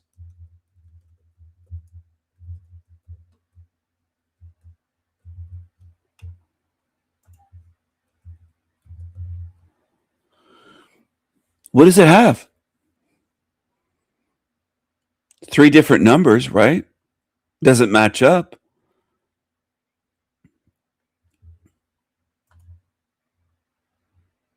Does that video have 62 views? Latest video performance is showing me 62. Shows me the rankings, the impressions. And then here it's showing 31 views right here. Right there, 31 views. 31 views. And then if I go to my channel page, right here, 45 views. Is it 45? Is it 31 or is it 62? Now I know this will break the brains of some humans. You just don't get it. But you probably never will. Live now for over 2 hours. This is El Diablo Radio International, the greatest show in hell. Nobody does it better. Nobody. And if you don't like the truth and you're a liar, go away. I don't want you. I don't want you here. I don't want most around me in this realm, because most in this realm defend evil, they defend demons, they defend liars. That's what most of you are good at, most humans. And you continue day after day, week after week, year after year to prove that. You do it all the time. It's not a mistake. It's not a one-time thing like, oops, I screwed up and supported a demon. I didn't know, Stephen. It isn't that. You support them for lifetimes. I can't fathom something being different. The lack of imagination in this realm with human beings is astounding. It really is. It's laughable. I usually don't laugh in my esoterica videos. I try to keep it very serious. My goodness. Very few human beings have any imagination left. Have you ever seen a spirit in a dream? Have you ever visualized, have you ever imagined something other than your human meat suit? Can you do that much? And I'm not trying to be condescending, but it's almost mind-bending to me that people can't do that. Because to me that just seems simple. I could do that as a child. I don't know what's wrong with most of humanity. They can't seem to imagine anything other than what exists right in front of their eyes. So then if you went to a fake heaven out of your body, you had some kind of near-death experience, are you just going to assume it's real because you can't imagine deception? And you can't imagine heaven being something other than your fucking body again? It's incredible to me. It just is. I mean, do you want to be in a body forever the way that certain YouTubers, like that great big beast, that ugly beast, Bextra Lard? She wants to be in that body, and it's nothing to look at forever. It's just incredible to me how attached people are to the body, to the meat suit. Beyond words. It's really it's really incredible. It just is. I'm trying not to laugh throughout this, but in elementary school and Catholic school, they would teach us about heaven and the cities in heaven, and I'd ask questions about, well, why would Jesus have robes and why would there be buildings? I thought it was a spiritual realm. Pardon me, but I thought it was beyond the material. As a child, I thought there was something weird about these adults that believe you're going to be wearing clothing for eternity. I thought they must be retarded or something, or what's wrong with them? They can't imagine something other than... it's just, I'm shaking my head. I don't even know what to say at times. This is a slave realm for sure. And the lack of imagination in this realm is off the charts. This almost reminds me of Fight Club. Standing in a skyscraper, this scene here, looking out through large windows. A shining city in heaven, a shining white city, where it's just like earth, or this level. And people will go there and have jobs like they've described. And I wouldn't doubt it. I wouldn't doubt that there's morons slaving away in the astral realm, believing themselves to be doing what they have to do. It's incredible. The lack of a sovereign mindset in this realm, and the slave mindset, the prevailing slave mindset, dominates most minds. The welcoming party in fake heaven. I'll call it fake heaven. It's the astral realm. It's the astral level, and perhaps other levels. There might be 7 heavens. There might be 7 million or 6 million heavens. Who knows for sure? Could be infinite within this matrix. It's all about deception. And people can't see that. They don't want to see that. So what are you then? Are you comfortable being slaves for eternity? Like, I don't want to upset you with freedom. I don't want to harm you with the idea of real freedom, spiritual freedom. Maybe you're not ready. Maybe you do need 10 million more lifetimes here to learn a lesson that freedom might be better than slavery. I mean, it seems so obvious to me. Even as a child, I could see this as a slave realm. Are you going to go to the halls of Amente in heaven and read books? Why would there be books and shelves in heaven? It's so ridiculous. They want to make you comfortable with what you're so used to, what you're programmed. It's clouds above the bookshelves. I did this on purpose. It's laughable to me. I know it isn't to most humans, though. Oh, the Akashic records in the hall of Amente. In heaven, there's these great big libraries and bookshelves for miles. Well, why would there be books in heaven was my first question, obvious question. It's obvious to me, but it isn't to the ones on YouTube that believe that Darius J. Wrights and the others. They think, well, of course there'd be books in heaven. Of course, it'd be just like here. It's laughable to me. These great big, huge, massive, heavy Greco-Roman columns just floating away. They're light as a feather, though, in heaven. They're on clouds. It's ridiculous. It's absurd. It's supposed to be a spiritual realm, not a material realm. There's a difference. All right? This is a material level.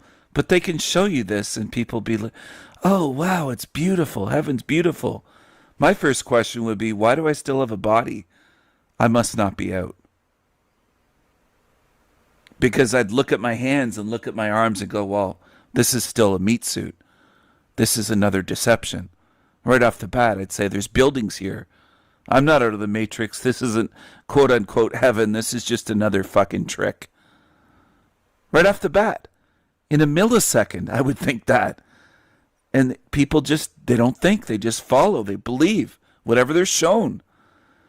Shown something like this. Oh, this must be God's palace. Maybe Jesus lives there. What's the address? Oh, it's the address for that building there with the big columns is 666 Galukian's Way. Or Galukian's Ave. Pardon me. Not Park Avenue, but Galukian's Ave. 666 Galukian's Ave. That's the address for Jesus. For Yeshua. I mean, it's just, I have to make fun of it because what people are believing is just, it's beyond absurd. It's laughable. And I don't want to break out into a laugh attack and have to pause this, but my goodness, can you give your head a shake like a dog that's just gone out of the sea and been soaked, and they shake the water off? Shake it off. Shake yourself. Shake off the programming. Shake yourself out of the trance that most people are in. You're in a goddamn trance. You think heaven looks just like ancient Greece, ancient Rome, and and also buildings like the U.S. Capitol building and White House. And, oh, man. Why would there be buildings and Roman columns and streets and marble?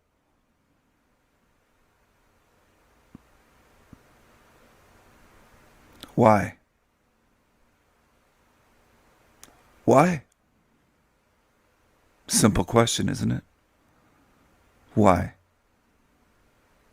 Well, to deceive you, to give you something fairly familiar that people on earth tend to view as beautiful aesthetically, to give you something that you're used to, and say, here, look, you're in heaven. And it's good enough, it works on most people, especially combined with the love bomb, the feeling. They feel good. Before they go into any light, they feel good, whether they ever go into that or not. They feel good. They're being love bombed in this false heaven, whether it is the astral realm or a realm close to that.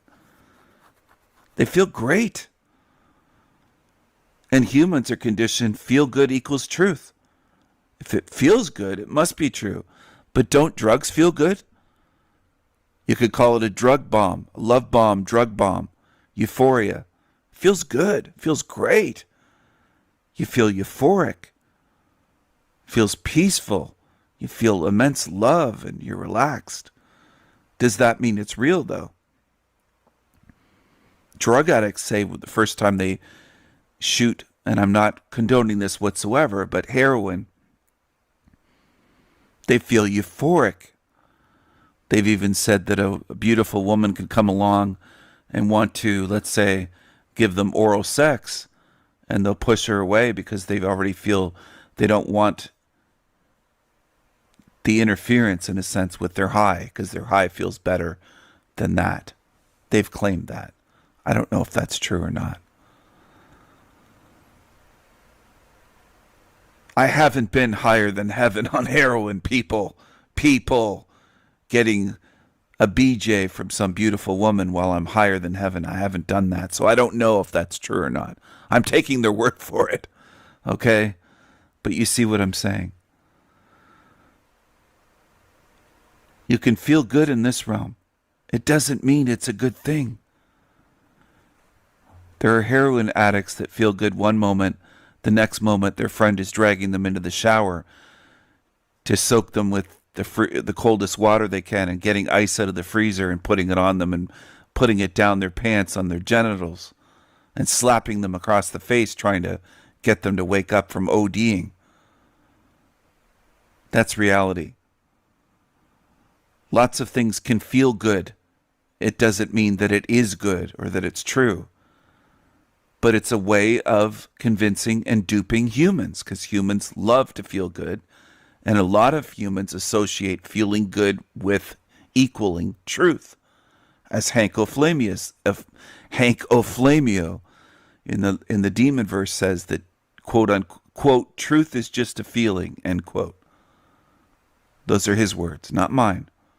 So don't get confused. Do I think a lot of people believe something similar to that? Yeah, I do. They think, well, my gut feelings never lies. My Matt McKinley with his inner knowing. I don't have to research. My inner knowing guides me all the time correctly. It's my compass. Really? He's even said there might be a trick or two after death. Oh, you think maybe? Because the opposite would be, you think that you assume all the tricks end? We're in a realm of millions of tricks, lies, deceptions. Just because you pop out of your body, would you assume that all ends in this matrix? There's no more tricks? Because, hey, you left your body, no more tricks. That's ridiculous. That's not even laughable. That's beyond stupid. It's irritating that people would ever think that. When you pop out of your body, you're still in the matrix. Darius J. Wright would say, you're on the other side, the other side. No, you're not. You're still in the matrix. You're not on the other side. You're still in the same matrix as you are when you're in this body, in this meat suit. You haven't really gone anywhere other than leaving your body, leaving the vehicle, the meat suit. You're still in the same realm. or another level. If you change levels, but you're still in the same matrix. The matrix has many levels. You haven't left. Okay? So all of these creatures on YouTube are trying to deceive you.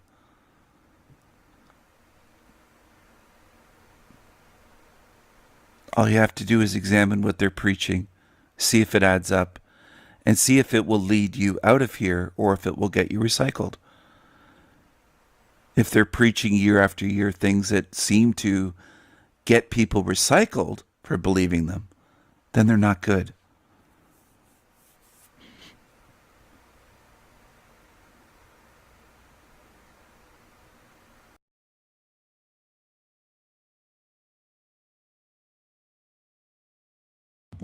Hello, I'm jumping over here. For the people that don't scroll down through my community posts, I'm going to drop the link right in my chat. I can't force you to look at these posts, but I hope you do. It's a way of learning, and I do realize I'm in a realm full of beings that don't want to learn. They don't want to look, they don't want to listen, they don't want to learn, they don't want to ponder, they don't want to think. Tigga Sounds. Live, it's showtime. Demonic narc behavior here. Demonic narc. Creepy creature. Posted some. Here's Mark Devil in. Miserable. I tagged Jack Talcott in this post here. There's a lot to see here. Landry's new girlfriend posted here. Demonic Landry posted here. If you look at my community page, you might learn a lot. You might be able to see more. You might be able to develop your spiritual vision and discernment. But if you're lazy, you're lazy. There's people that are lazy that never scroll through this. So be it. Go to the shit channels. They'll fill you up. They'll fill up your skull. Hello. Suffering. We all suffer in this place. All good spirits do. That's who I mean by we. It doesn't make me feel better to know that others are suffering here or that others are suffering worse than I do. That's not a comfort to me. That doesn't feel good to know that others are suffering horribly in this place. It feels bad. It feels wrong. It's painful to know that. This character on the screen, UFO Jesus, do you think he's coming to save you? Are you? That's from my Esoterica series. I suggest that you watch it. But I can't make you watch anything. I can't make you watch. I can't make you learn. A lot of people that tune into my channel don't look. They're lazy. So be it. Stay here. Stay in Hell Realm. I tried to help you out, but you didn't want to look. So be it. Texas woman stabbed by two small children. Caught on camera. Two tiggas. Two tiggas. Even the children will stab women. And some of you, again, you'll say, well, that's racist. Stephen, talking about this is racist. What they did isn't wrong. But what Stephen is talking about, Stephen's pushing the racism. Stephen's trying to divide us with waste, somebody said. Go ahead, believe whatever you want. I know most in this realm are lost causes. Your foobar. In surveillance video sent to us by a neighbor at 2:07 p.m. Saturday afternoon, you see two small boys on bikes talking with someone. Neighbors tell us it's the homeowner, and she has a complicated relationship with those who live near her. Lately, it's been getting worse. I guess as her mental illness gets worse, her brain gets worse. So she starts doing crazier things. Just this morning, she was stealing things from her yard guy's truck and was vandalizing their vehicle. That complicated relationship exploded today. In that home video, we see the two boys leaving after a neighbor shoos them away. But just 10 minutes later, they're back. The younger one wearing oversized blue gloves, the older boy black gloves. The older boy can be seen pulling something out of his pants, charging the woman inside her garage, and fleeing heartbeats later as she falls to the ground. They leap back on their bikes and roll away. Never did any of us ever think that it was going to be kids from the neighborhood that come and attack her. Neighbors say because of the woman's fragile mental state, her family checks on her regularly. Law enforcement say shortly after the stabbing, her brother came by and found her. She was life-flighted to a hospital and went into surgery in critical condition. Her brother came and checked by just to check up on her. He checks on her daily. At that point, he just came at the right time. He opened the door and saw that she was stabbed. Just blocks away, only ABC 13 was there as the sheriff's department investigated outside a second home. At one point, a deputy walks a small boy from the patrol car into the house. Deputies could not say if this is where the boys live. They did say they are from the same neighborhood. Now the concern is, okay, so if these kids have the ability to do that, do we need to start watching the kids around here? My mom is about to live by herself, so that's also the concern now too. So I'm Liliana Pearson, ABC 13 Eyewitness News. So they show the skin of white children on bikes at the end to kind of throw you off a little bit here. See this? But they didn't want to name. They didn't want to say that these kids were tiggas. Tiggas. I feel sorry for the woman. Now, most beings in this realm, including on YouTube, the ones that call themselves truthers, would say that's not evil. They would say Stephen's racist. Stephen is trying to start racial division. Now, there's videos made by so-called truthers like Tom Shepard saying that very thing. And some of you agree. Some of you that tune into my channel, I'm sure you do. I'm not shocked by that because I know what realm I'm in. That's why. Some of you don't get what I mean. I know where I am. I know this is a hell realm. So I'm not shocked by you humans supporting evil and trying to put it on me, and I'm not a criminal. You'll support the evil done, like stabbing a mentally ill woman, and you won't call that evil. You'll call me evil and say I'm an evil racist. I know how warped most of you humans are in this realm. I know I'm in a hell realm, so I expect that from you. I expect you to be warped because most of you are on Earth. And this is just the tip of the iceberg as to Stephen's personality defects. He likes to do things like race baiting. He's seemingly anti-Semitic. He tends to try to drum up the war between the sexes and between the races and things like that. Because, you know, of course he does. He's also a pathetic loser who is into BDSM and vampirism. See, a lot of people think that Stephen is like doing magic curses, is like doing. I'm going to chime in. This is the level that most are at on YouTube, by the way.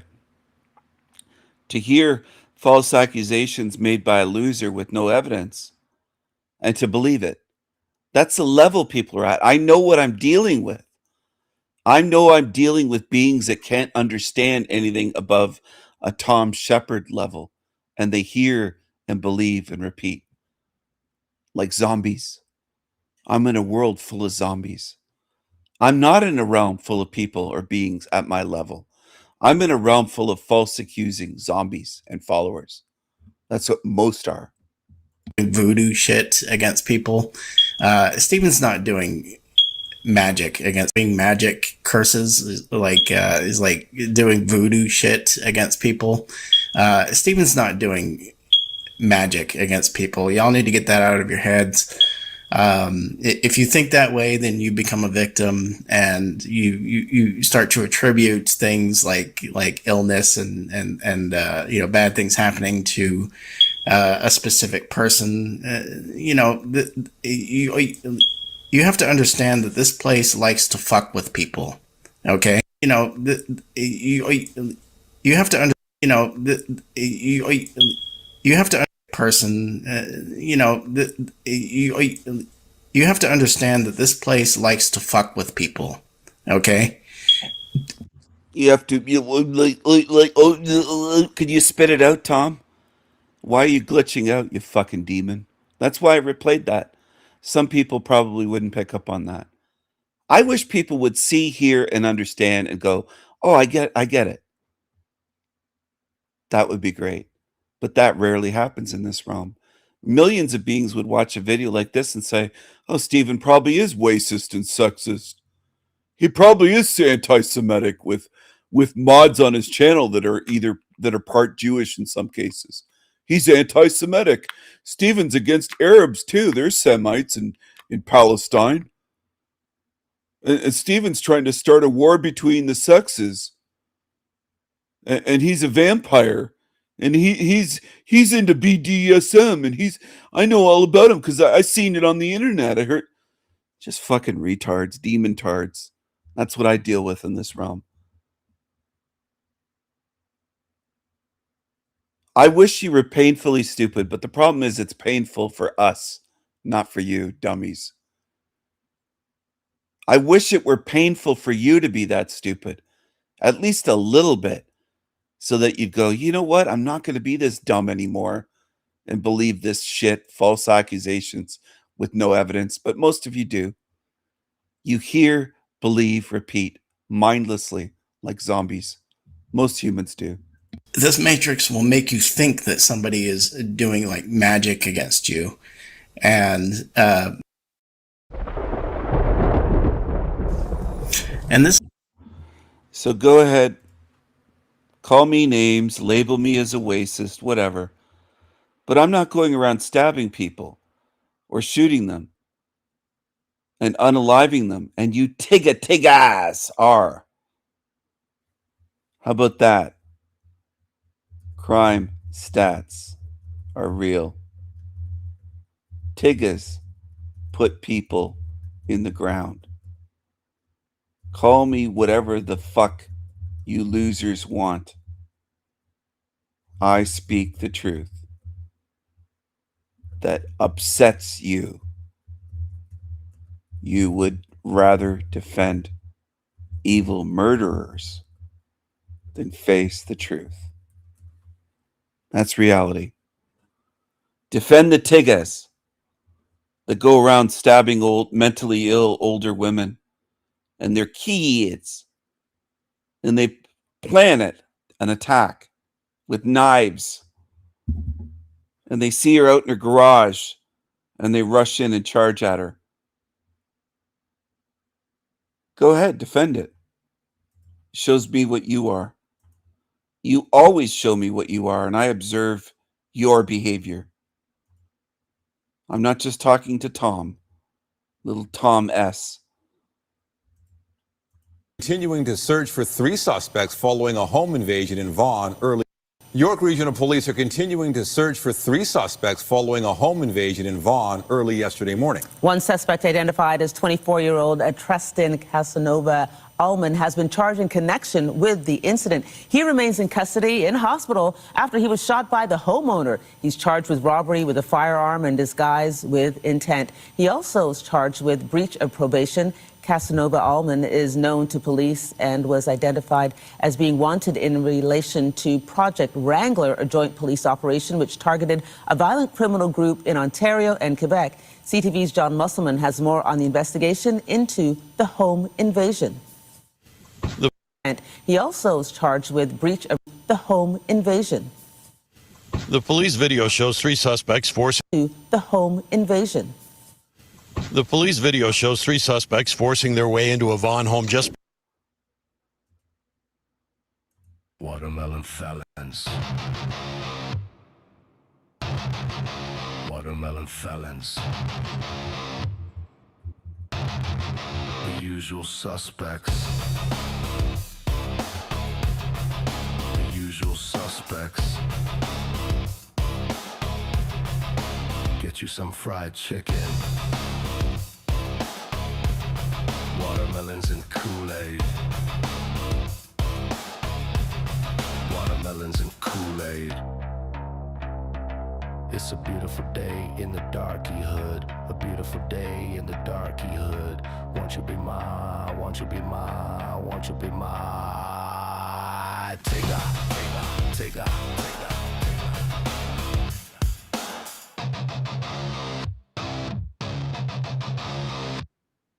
The investigation into the home invasion. The police video shows 3 suspects forcing their way into a Vaughan home just before 1 a.m. today. They are wearing gloves and hoodies. The third suspect, in gray, has his right hand on his waistband, possibly concealing a weapon. Police say one of them was armed.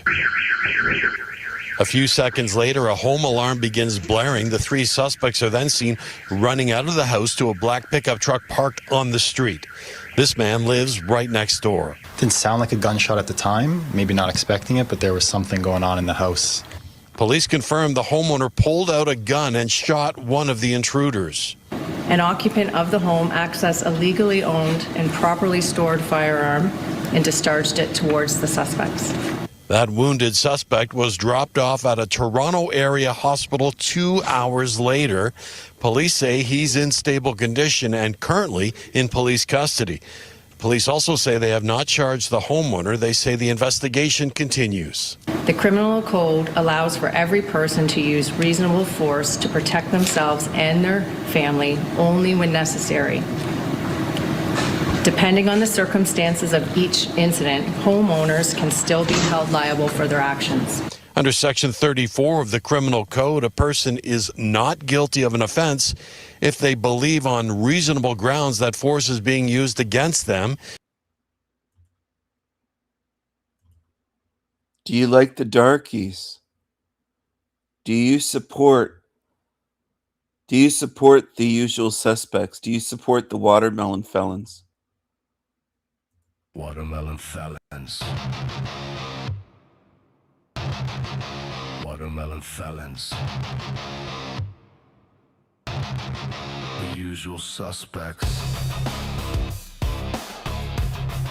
The usual suspects. Are you liberal? Are you anti-white? Do you support the watermelon felons? Do you support the watermelon felons? Do you support the usual suspects? Do you hate your own people? Do you hate yourself? Do you not value white people? Are you so liberal Kool-Aid brainwashed that you hate your own people and you support the usual suspects no matter what they do? Some are. Millions are. Unfortunately, millions in our society. Millions are. They hate white men like me. They hate themselves. They hate white people in general. And no matter what the usual suspects do, people believe they're oppressed. That's how far gone many are. Liberals. And this is just the tip of the iceberg as to Stephen's personality defects. He likes to do things like race baiting. He's seemingly anti-Semitic. He tends to try to drum up the war between. I think he forgot to say transphobic, homophobic, bigoted, xenophobic, Islamophobic. Just call me everything. Just use every label you can, because that's the way you are. You think in labels. You don't actually think. You just use labels that have been handed to you by society, weaponized to say he's this, he's racist, he's race baiting. Yeah, hilarious, just hilarious. Imagine being at that level. You don't stand a chance in hell of getting out of here. the sexes and between the races and things like that. Between the sexes and between the he tends to try to drum up the war between the sexes and between the races and things like that, because, you know, of course he does. He's also a pathetic loser who is into BDSM and vampirism. See, a lot of people think that Oh, that's what I'm into. I didn't know that. I'm into BDSM and vampirism because I liked a couple deviant art posts 25, 26 years ago. Wow. Wow. On an old deviant art page when I was young, when I was half my age. Wow. And I was in my 20s, I think. So that's what I'm into. Wow. I didn't know that. 26 years ago, I clicked the like button on something. So that means that's what I'm in. Oh, I understand. You demons don't warp or spin anything, do you? Steven is like doing magic curses, is like doing voodoo shit against people. Steven's not doing magic against people. Y'all need to get that out of your heads. If you think that way, then you become a victim, and you start to attribute things like illness and you know, bad things happening to a specific person. You know, I'm in, he's saying I'm into voodoo and demonic curses. I almost forgot that part. This guy pretends he knows me better than I know myself. Where's your evidence? He's like he's doing this because, well, of course he is. Well, that's not evidence. You don't show any evidence. Why don't you prove your case? A specific person. You know, you have to understand that this place likes to fuck with people. You have to understand that this place likes to a specific person. You know, you have to a specific person. You know, you have to understand that this place likes to a specific person. You know, you have to understand that this place likes to fuck with people. Okay, you know, you have to you know, you have to person. You know, you have to understand that this place likes to fuck with people. Okay, this matrix will make you think that somebody is doing like magic against you, and this is just the tip of the iceberg as to Steven's personality defects. He likes to do things like race baiting. He's seemingly anti-Semitic. I wish I were in a realm where more people could learn, but I know it's so limited in this place. Most people lie and believe and follow liars. There's only 18 people tuned in here. 18 out of the entire realm. So few. So few people want to hear any truth at all. They'd rather be comfortable with the lies. So be it. You'll pay in the end, even if you're comfortable today. There's a cost to you following these lying demons. You know, his video got almost 1,000 views. That one that I recorded from, because he said my name in it and had 900 and something. There's some videos that have thousands of views because they mention the sanity machine, these envious pricks.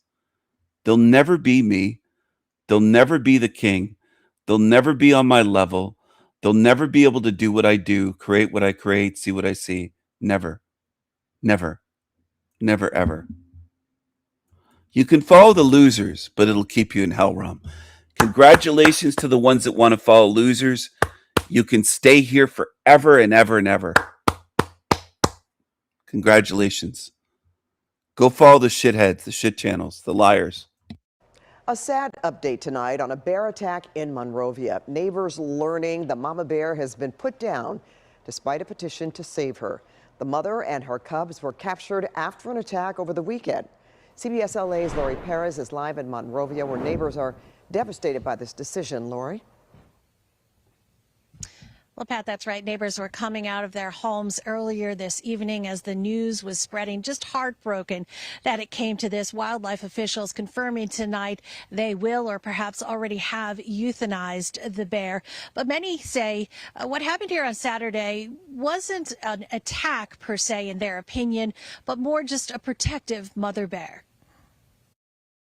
This is exactly what we were trying to avoid. It is losing a neighbor for us. We're heartbroken. Monrovia neighbors are grieving tonight the loss of a local, Blondie as they called her, a mother bear whose last months were chronicled on a trail camera as she built a den for herself and two cubs underneath an Oaklade drive home. But tonight, wildlife officials say she has been determined to be a public safety threat after they used her DNA to connect her to an incident Saturday when the bear swiped at a woman's leg as she walked her dog nearby, leaving the woman with non-serious injuries.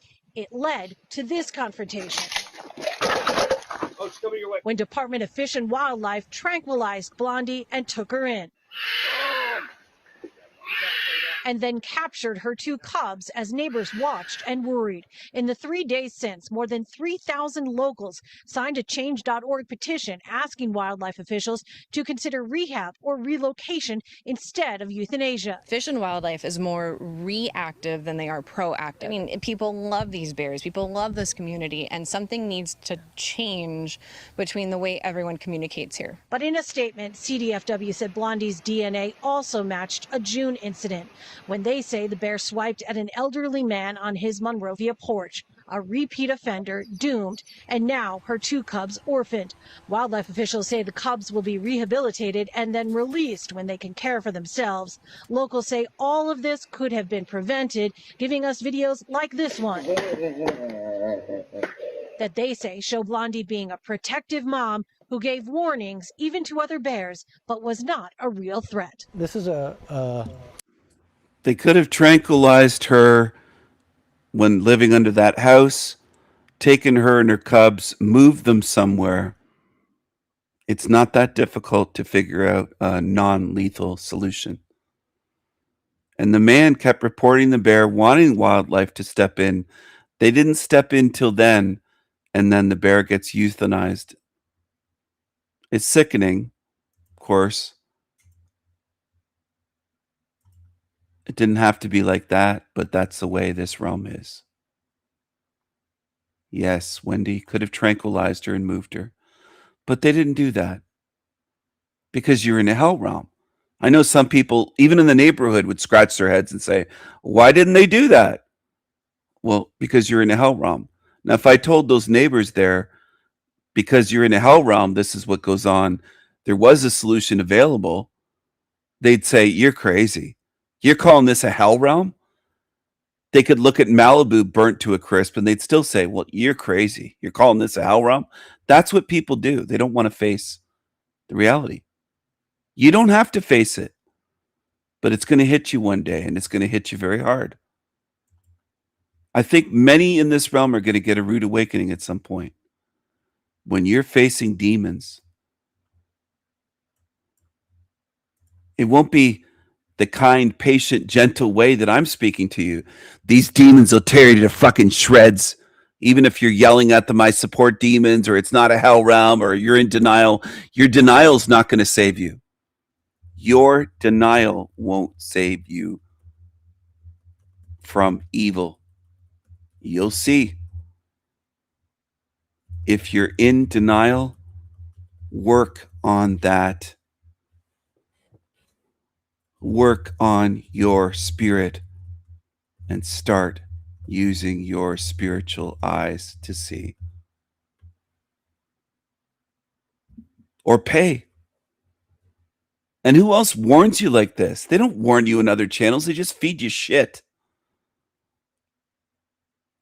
I'm not hyping myself up. I'm comparing what I do with the shit channels that people insist on watching.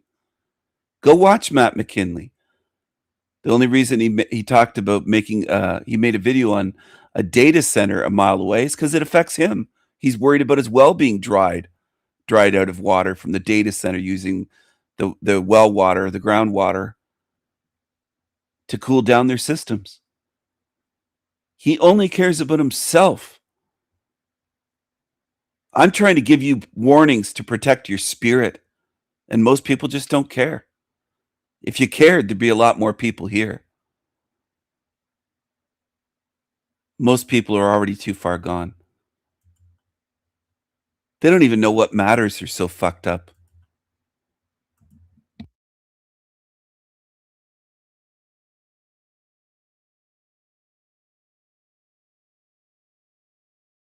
I don't get why he shows this stuff. I don't know why he shows Jack Talcott. I don't know why he shows these hoes, and he's just trying to drum up a war between the sexes, and he's not showing how society's degraded and people have degenerated. Like, just morons, for the most part. Very few on my channel, thousands of you that have come here understand what I'm doing. It proves to me what you've become. Hello, it's Eliza. Okay. Do you prefer one finger or two fingers? And where? One. What? To start, I mean, like, it just depends. Like, You don't ever build up? honestly, like, I just like getting into it, like, right away. You don't need no warm up, just Like, they can go down on me. meat to meat immediately. Yeah. Yeah. Damn. I mean, obviously, like, go down on me for a little bit. But, like, I don't need no fingers. Wait, so wait. So does every guy go down on you? Yeah. You got that many munches? I mean, yeah, I have. Damn. I mean, look at me. I mean, I personally wouldn't go down on the first time, but like, nah. Yeah, that's fair. I don't go down on the first time either. Do you think that girls actually like giving head? I love giving head. It's like my favorite activity ever. Seriously. Dang. Like, it turns me on so much. It turns you on to my to God. give. Yeah. He's a giver. I'm a giver. I've been giving my man like 4 or 5 blowjobs to finish a week. Oh, I thought you were about to say a day. I was like, no, not a day. Now I'll tell you the way humans are. They'll say she's a hoe, and they'll isolate it to just her, as though there aren't millions like this. You know, there's millions of women like this. It's shameful, and they're shameless, and people will make excuses, which is why I provoke people saying, "Give me the excuses." Why society's this way? Because it wasn't this way generations ago. And you've allowed this. Most people think this is perfectly fine. This is going to be your daughter one day, with many of you that are in denial, that will say, well, my daughter's 12. She's not going to be acting that way when she's 18 or 21. Oh, she probably will be. Most are these days, in case you don't see it. Most women are this way in Canada, United States these days. Now, it's not all. It's not every single one, but does it have to be? It's millions. A day, a week. That jaw must be steel. Yeah. It's a fun time. 4 to 5 a week, so like once a day, pretty much? Yeah, I would. Okay, that's good. That's how you keep a man. Just give him hot tool. Sure is. Are you better than the hot tool girl? What? Are you better than the hot tool girl? I don't know. We're gonna have to have a blowjob competition, I guess. Ooh, wait. That's a great idea. Hold on. Good idea. That's a great idea. Now, hot tool, you've been called out. Subscribe. You apparently the head queen. She says that she can take your crown. So let's just have a head competition, and I will gladly be the person that y'all do it to. So it's a fair. You feel me? You would. It's not third party. You would say that. Yeah. I gotta see y'all technique. Y'all grab balls. The Luck 5000. Have you ever heard of that? I've heard of it. Yeah. It's a great move. Call Her Daddy was like my guide to sex, you know? Okay. I like this one. On average, how long does a guy last with you? Honestly, it really just depends. Anywhere from I've had guys last like 3 minutes. I've had guys last like 30 minutes. I don't know. I don't think there's like, it's got a big hard. range. Yeah, it really just depends on the guy. Depending on how wet the coochie is? Yeah, it's always wet. It's always wet? Yeah. Even when you're not really feeling them, but it's I don't kind have of sex with guys I'm not feeling. Okay. 30 minutes. So was 30 minutes the max? That's even pushing it, I feel like. Yeah, I ain't gonna lie. Yeah, that's a lot. That's a lot. I think I like 10 to 15 minutes. When I come, then it can be over. Like, it's fine. Okay. Have you ever faked an orgasm before? God damn it. Honestly, Is this like, an often thing? no, it was when I was younger, like, and I just, not anymore. I don't do that shit anymore. There you go. Because I know how human minds work. Oh, it's just her. That's one hoe. Wow. She's this, she's that. Well, it's millions of your young women. It's millions. So what do you say to that? See, that's the problem. People don't want to face the truth, and it is a problem. You want to let on that it's not very many.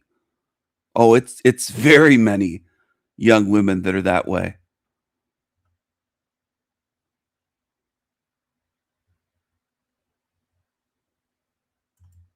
And it's getting worse. Your denial doesn't change reality at all.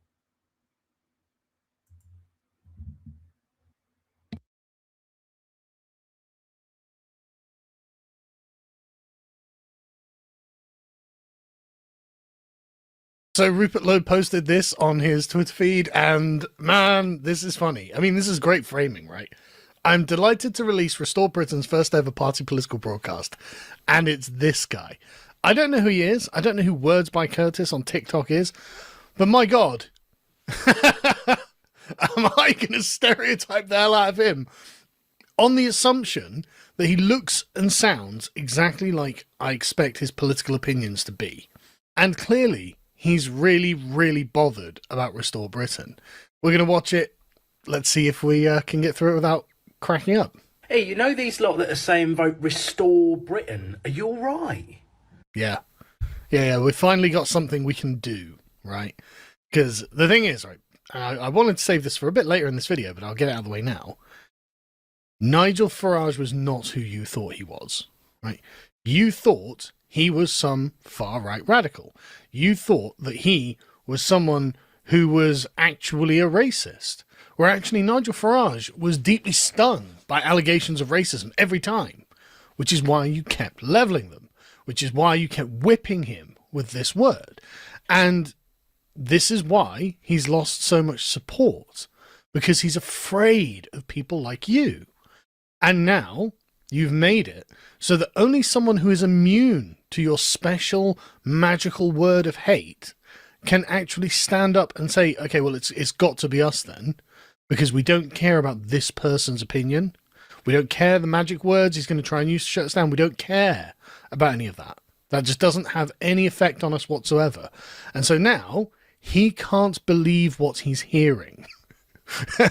Man, am I happy about it? I think you need to have a little lie down, mate. Have you seen this Rupert Lowe fella? Yeah, he seems pretty sensible to me. Have you seen what he's up to? Yeah, he's organising a political party. It seems to be going great. 100,000, 110, 113,000 plus in the first month. Branches opening up. Massive splash on social media. Yeah, it seems that he's doing something quite interesting, actually. Seems that a lot of people are getting on board. Just saying. He wants to deport fucking everyone, mate. He don't... Well, yeah, I'm sold. Where do I sign up? I don't think he wants to deport quite everyone, does he? I mean, this is very similar to the Boris Johnson thing. Oh, wait, who's live? Who's live right now? Crow 777, Jason, Rose's boyfriend. Rose is live. She's streaming. She's got one viewer, one watching. Rose has 6,750 subs. She has one viewer. Interesting. Am I the only viewer? Believed to torment sleepers. Physical manifestation.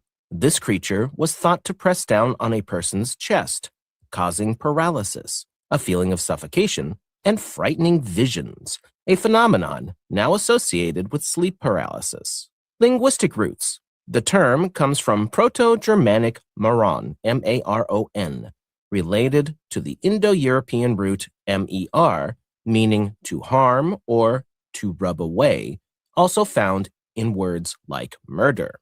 Evolution of the term. Early usage.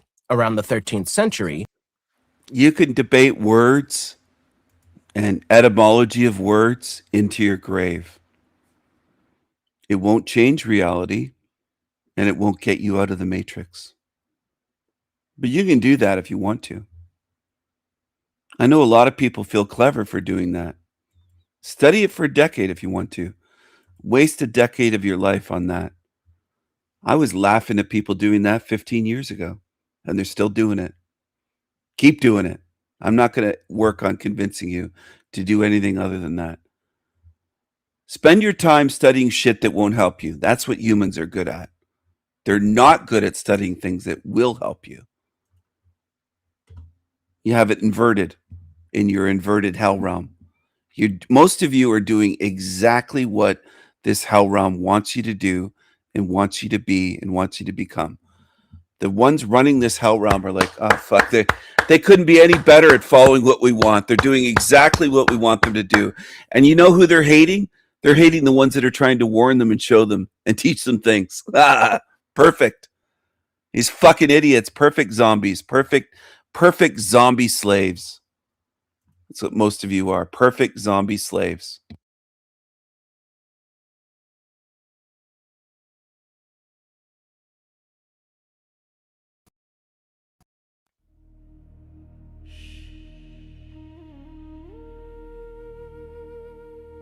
This is a love song.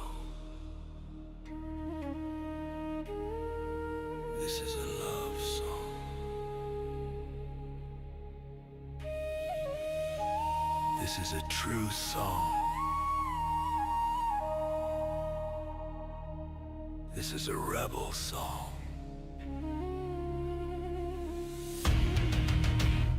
Feed them all lies. They love it. Feed them fake reality TV, fake politics, fake reality, fake water, fake air. No care for truth. Feed them a fake sun, a fake moon. Feed them more. Zombies are hungry. Zombies need to eat more and more lies. Zombies need more. They're hungry. Zombies love fake reality. Zombies love everything Fake and phony. Feed them more lies, feed them false desires, feed them false history, fake media, fake news, fake food and fake death. Take away all the rest that's authentic and real. This is a love song. Fuck 'em. Mindless zombies, no curiosity, no desire to see. Feed them illusions.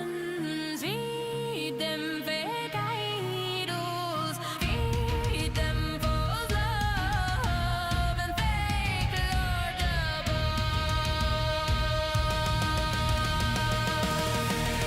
They're hungry.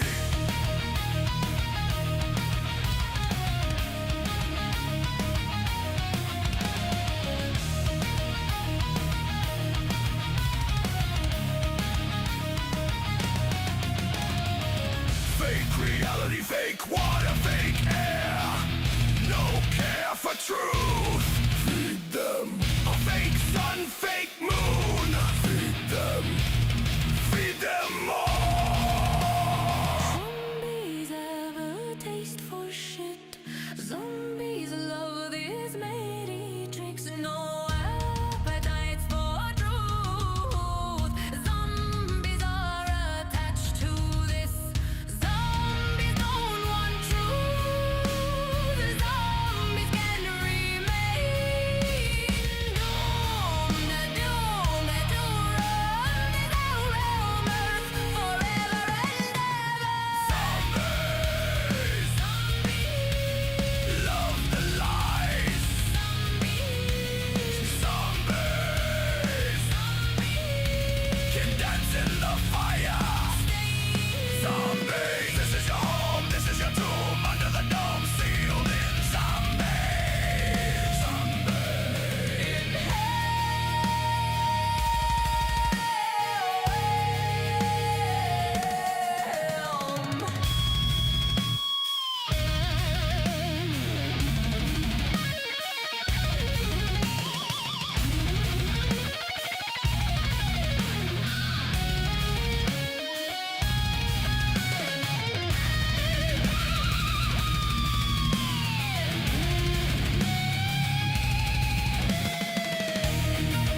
Matrix slaves.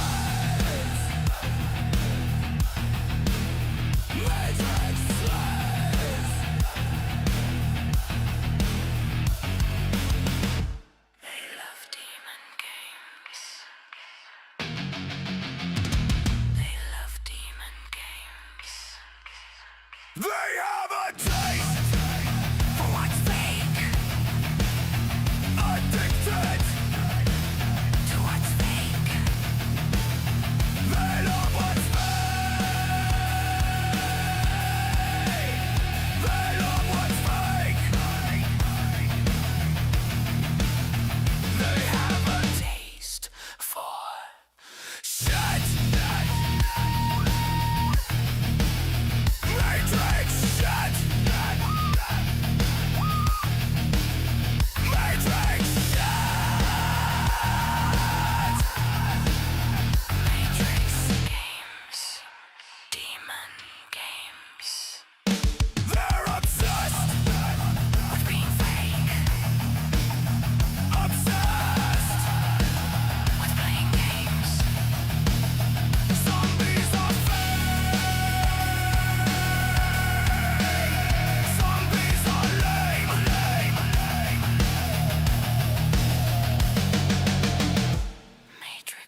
Those evil dance in the fire. Filthy liars dance in the fire. Filthy liars.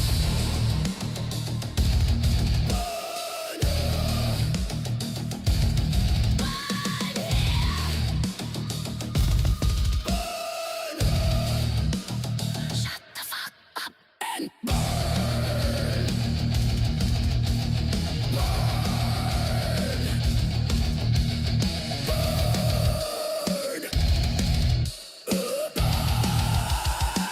Forever and ever burn. Burn.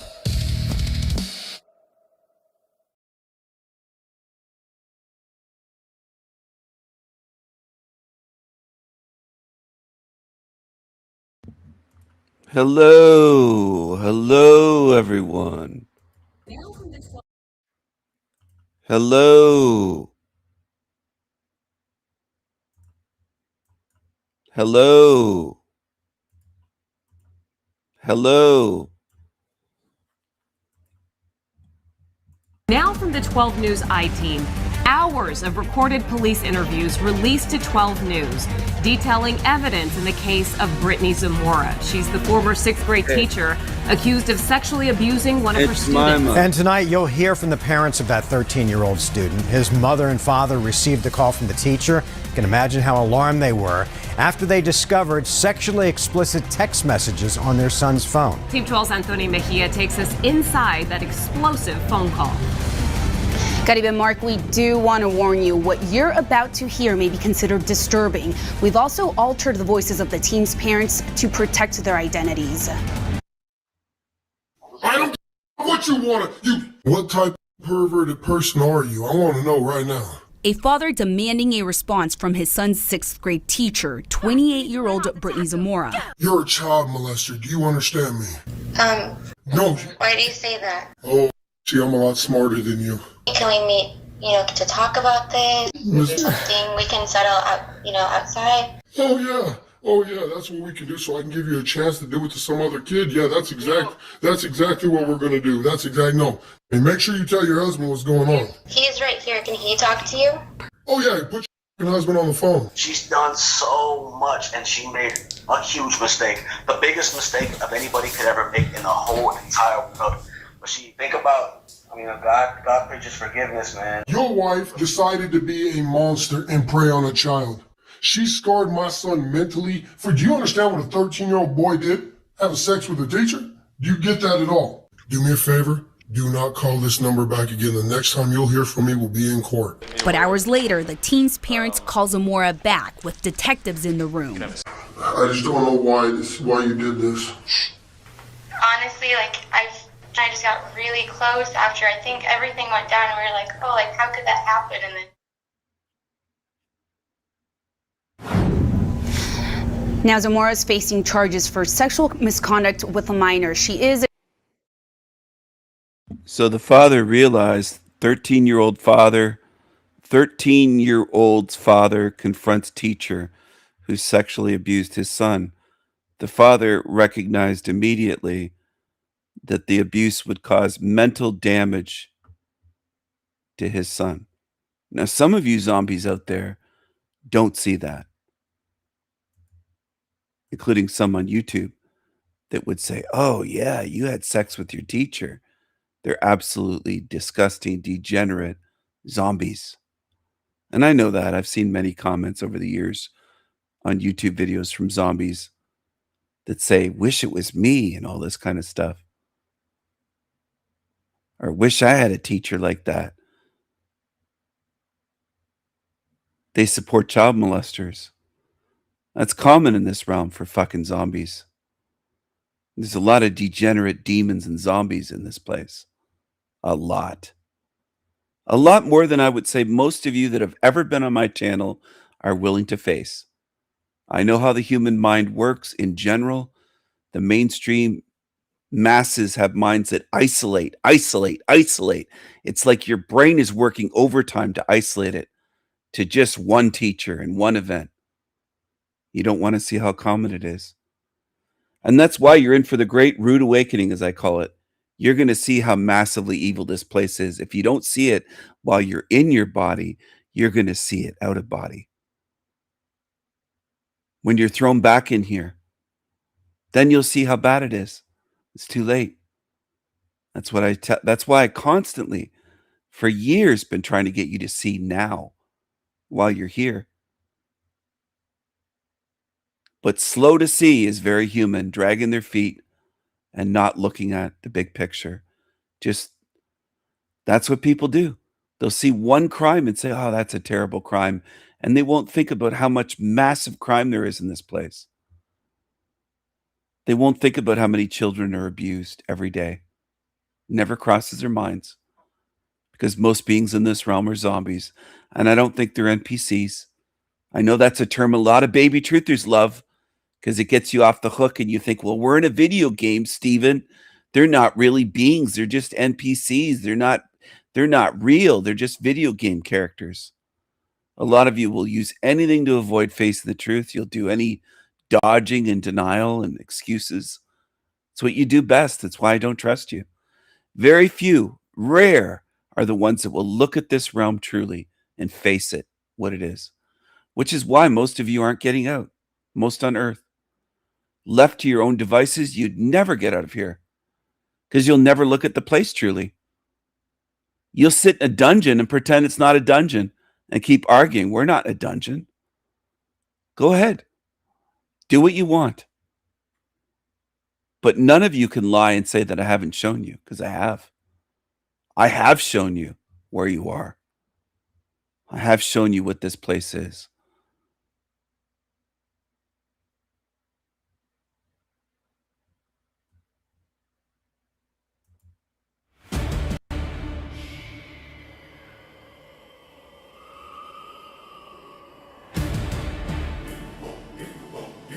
There will come a time when you look back and realize I told you the truth. I showed you. I proved it. Observable truth. Verifiable truth. I showed you what this realm is. I showed you how it works. I showed you where you are. I showed you how the pieces fit. I shared evidence. I proved it. You have no one to blame if you deny it and run away from it. I showed you. I showed you. No excuses, no mercy. I will end this heroin. I will do what I have promised. Demons will burn here forever and ever. And ever.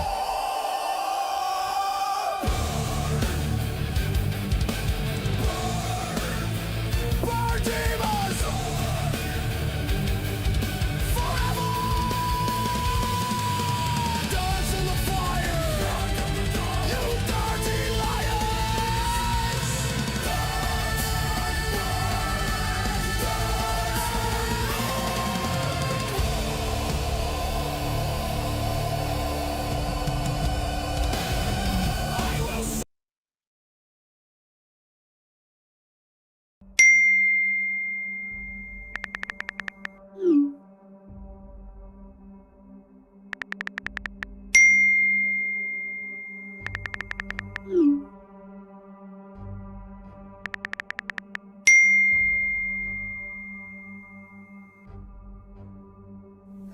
Hey, Christina? Yes. Okay, Christina, do me a favor. Can you step out of the car for me? This is Christina Formella. And what she told police after being arrested for 55 felonies will blow your mind.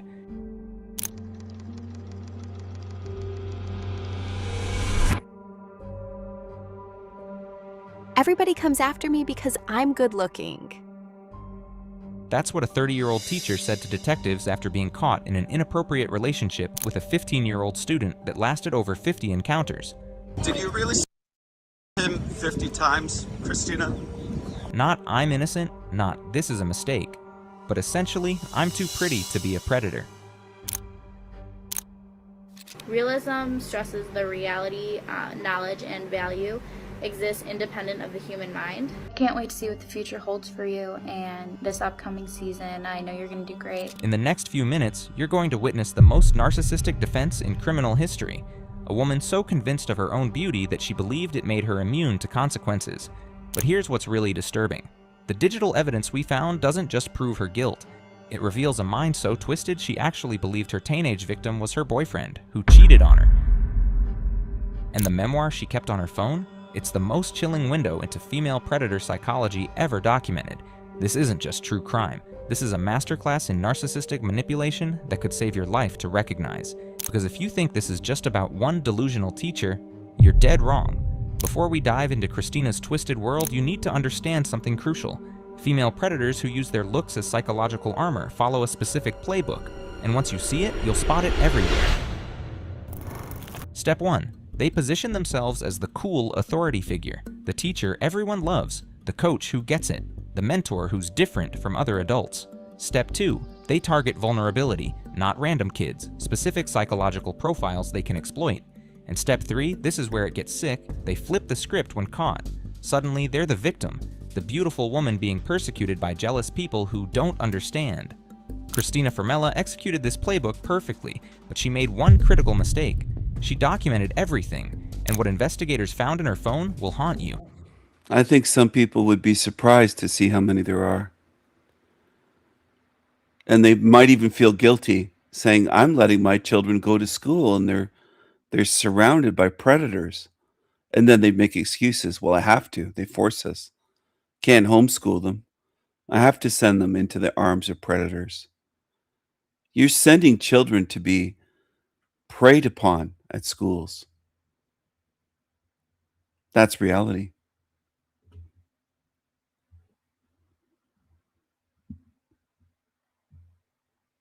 And then I get comments from people saying, he's not a parent. How dare he talk about parenting? Really? Really? Does it hold that I can't have any views on England because I don't live in England or France? I can't talk about France? Is that off limits for me as well? I know all of your excuses, humans. I've seen it. I've seen what you do to avoid facing the evil that's in this realm. You'll say, how dare he talk about how people parent? He's not a parent. I'm glad I'm not a parent. I'm glad. I'm glad I chose not to be. I'm glad I didn't send children into the arms of predators like so many of you do. And you don't even think a second thought about it. You'll send them to schools to be preyed upon. And then you'll complain if somebody dares to criticize your parenting. You don't care about your children, you just care about your egos. Because it proves these aren't crimes of passion. They're calculated campaigns of manipulation by women who genuinely believe their appearance makes them untouchable. Hold on to that thought.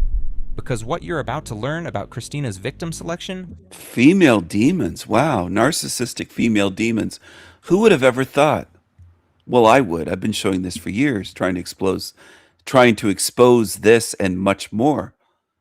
But I don't see a lot of this with the so-called quote-unquote truth channels. And what they'll say is, oh, he's trying to drum up a war between the sexes, or it's laughable. I don't think I can help most of you humans. I think most of you will fall for everything demonic that will keep you here. That's the path you're on. Most that I've ever encountered on YouTube are demonic and supporters of demons. You support evil. You defend an evil realm. So why should you get out? Her phone will haunt you because it proves these aren't crimes of passion. They're calculated campaigns of manipulation by women who genuinely believe their appearance makes them untouchable. Hold on to that thought. Because what you're about to learn about Christina's victim selection will change how you see every interaction between attractive authority figures and vulnerable people. But first, let me show you the exact moment her perfect world started crumbling. March 15th, 2025. A mother in Downers Grove, Illinois is setting up her son's new phone. She signs into iCloud to transfer his data, and that's when she sees them. I love you so much, Mama.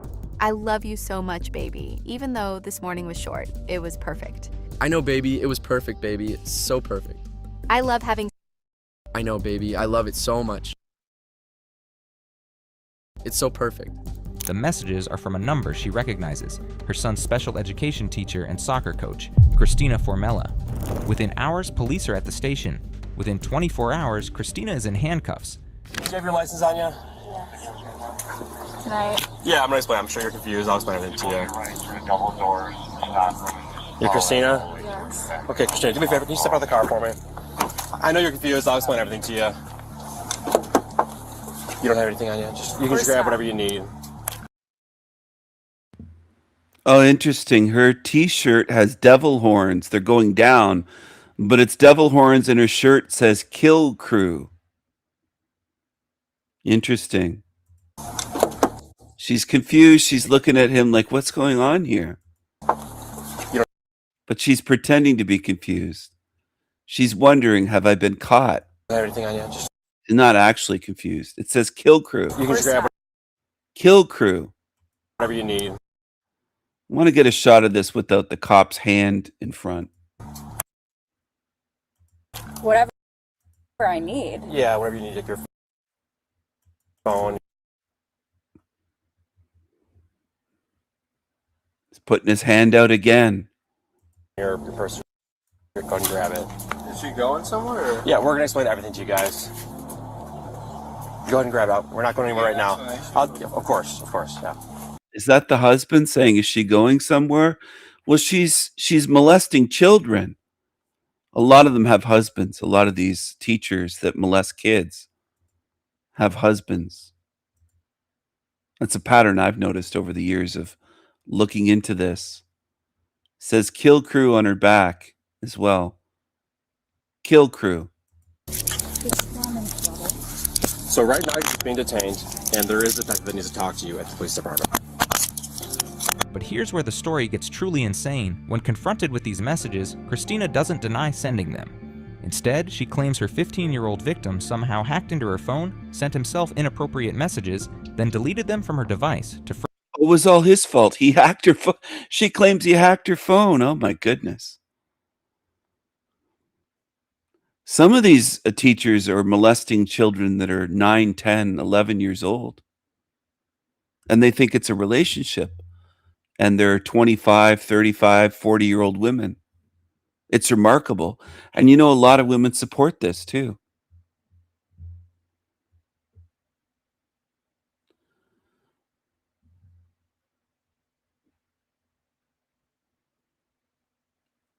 Someone here said, if this was a man, the punishment and outrage would be massive. Yes, that's true. There's not much reaction from the masses, especially women, well, and men. When it's a female teacher doing this, it's not, they view it as not as bad. And this one says, as a mother of a 15-year-old son, soon to be 16, this is disturbing. She's got a shocked emojis. She probably thinks that this is so rare or just a one-off case. A lot of people live in ignorance in this realm. They do no research at all, ever, into anything. Probably think this is just a one-off case.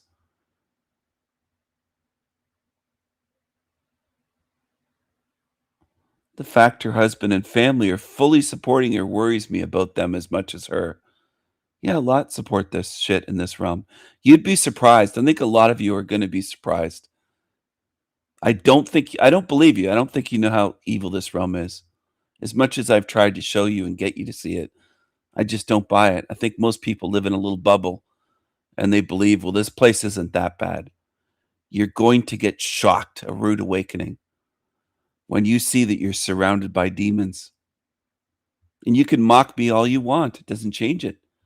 Just keep going. That's what that idiot was doing, that Jew yesterday, Benny on his live stream, mocking me, saying, "Are they demons, Steven? Do you see demons?" Keep going. You're going to end up surrounded by demons, and they're going to be eating you. And all you did was mock and laugh. Go ahead. Go ahead. Let the demons come out right here on my channel. Laugh at this. Laugh at it.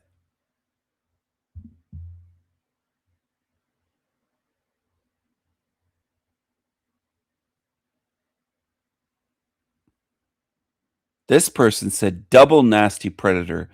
Go after children and then blame them for the acts. The I'm so pretty act doesn't work. I only see a nasty predator. I don't know if that's a man or woman by their name. Was B Blues 725. I don't know. Could be male or female. I don't know.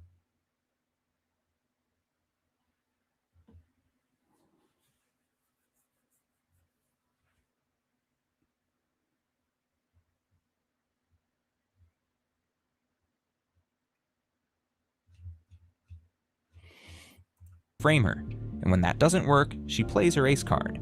Everybody comes after me because I'm good looking, and I'm just a good person who cared too much about. In that moment, Christina revealed something chilling about female predator psychology. She genuinely believed her appearance was her shield, but investigators were just getting started because what they found next wasn't just evidence of a crime. It was a window into a mind so delusional it had created an entire fantasy relationship with a child. When investigators searched Christina's phone, they discovered something unprecedented, a detailed memoir hidden in her notes app, documenting her relationship. And it's not just evidence, it's a psychological profile of narcissistic delusion so complete it reads like a textbook on female predator mentality. Listen to this main diary entry, her longest and most revealing section. I once again from day 1 called your next girlfriend. You're so predictable and disgusting, shocker you cheated on me with her. All I was to you was somebody to. I'm not even upset. I'm not mad. I'm not any of that. I've just lost interest. I went back and screenshotted every single time that I said we should break up until after the wedding and after you graduated. And every single time you came back and convinced me it would be fine. I initiated every single breakup only for you to end things, saying you couldn't get over it. You ruined us. I warned you we should never have started dating a long time ago. And you gaslit me and convinced me it was fine because that's who you are. We will never be together again. I'm not a second choice. I'm the best thing you'll ever have, even with all my mistakes. You once again waited and strung me along until it was convenient for you. It broke me last time, this time it changed me. I'm not sad. I'm mad I let a 16-year-old with me like that. Stop, let that sink in. A 30-year-old woman, a teacher, writing in her diary that she let a 16-year-old manipulate her. And I made a promise to myself that I will never let any guy with me like that again, ever. In the end, we both lost. You lost the girl who would have stuck with you through thick and thin, who would have changed anything about herself to make you happy. And I lost the person I was before I met you. The complete psychological reversal is staggering. In her mind, she wasn't the predator. She was the victim of a teenage boy who broke her heart. But the most disturbing... So it's an AI voice, a teenage boy. They can't even make you can't make a video these days without using AI. It's pathetic. How many in the end will be able to see what this realm is? I wonder. Will it be under 100? How few will be able to see what this realm is? This creepy creature's channel is still up, this creature here. But he privated a bunch of his live streams. I think he made private a total of 4. The whole top row that was there is no longer there. Creepy creature, rebellious meth puppet. He's a creepy creature. Speaking of creepy creatures, I'm going to show you a creepy creature in Uncle Fester. Here he is. You like this shit? Centered. Does that look centered? It looks centered to me. Hello, everybody. Back again in this bizarre fucking Twilight Zone episode of a reality we call Earth that nobody knows what it is. Nobody knows what's going on. Everybody's got a freaking opinion about it, but nobody knows. Let's take life seriously, though, for a second. So we all say we have a soul. None of us have seen it. None of us have observed it. Some people say you can see a flash of light when the sperm enters the egg. So that would mean that I seen a flash of light, though. That doesn't mean that I seen a soul, right? Humans do this all the time, actually. And I can't say it's one of my pet peeves about humanity or humans is that they create meaning where there isn't any. And it's very bizarre and strange and cringy. But we come into a realm none of us asked for, into a family none of us asked for, under parents none of us asked for, into a financial system thing that none of us asked for, a slave system. We're forced into it. We're told to shut the fuck up, be okay. Are there any baby truthers tuned in right now to my show that will say they'll eat the meat and spit out the bones, that they're learning from this creature? Go to his channel. I want you to get away from me. Stop coming to my channel. Go to his channel. Gobble up the programming until he mind fucks you completely. Defenders of the demon on the screen that says murder is not evil. Go there. Gobble it up. That's what I want you to do. I don't want you around me. Don't want you near me. Okay with it until we die of old age. Hopefully not in a horrible suffering kind of way. And that's life. That's actual what's observable. What's observable. We didn't get fantastical or story cartoon mode. We didn't say, oh, but we saw light when it happened. And no, Chris, you don't die. You just move on to heaven. No. We're entering cartoon mode. I said, let's take life seriously for a second. So that means in this video, we don't enter delusion mode. The second you start talking to me about something you haven't personally experienced, you're in delusion mode. So if you start saying, well, no, Chris, and then when you die, you'll move on, your energy will change, fill in the blank. There's 1,000 different opinions of what happens to the soul. What we observe happens is the person we used to know stops existing. They just don't get up again. They stop moving around and stuff. That's actual reality. Now, our brains, as these human meat monkey delusion creation machine things, goes, whoa, that's tough to deal with. That can't be the end. What cartoon can I create to make this okay? Let's not do that anymore. Yeah, life's tough. It's a struggle. Deal with the actual observable one, not a fucking cartoon story you created in your fucking delusional minds. And everybody's delusional. You don't think that the cult members that are running this show aren't delusional fucking weirdos creating cartoon stories in them? They're all delusional. What up, Azrak? How you doing, brother?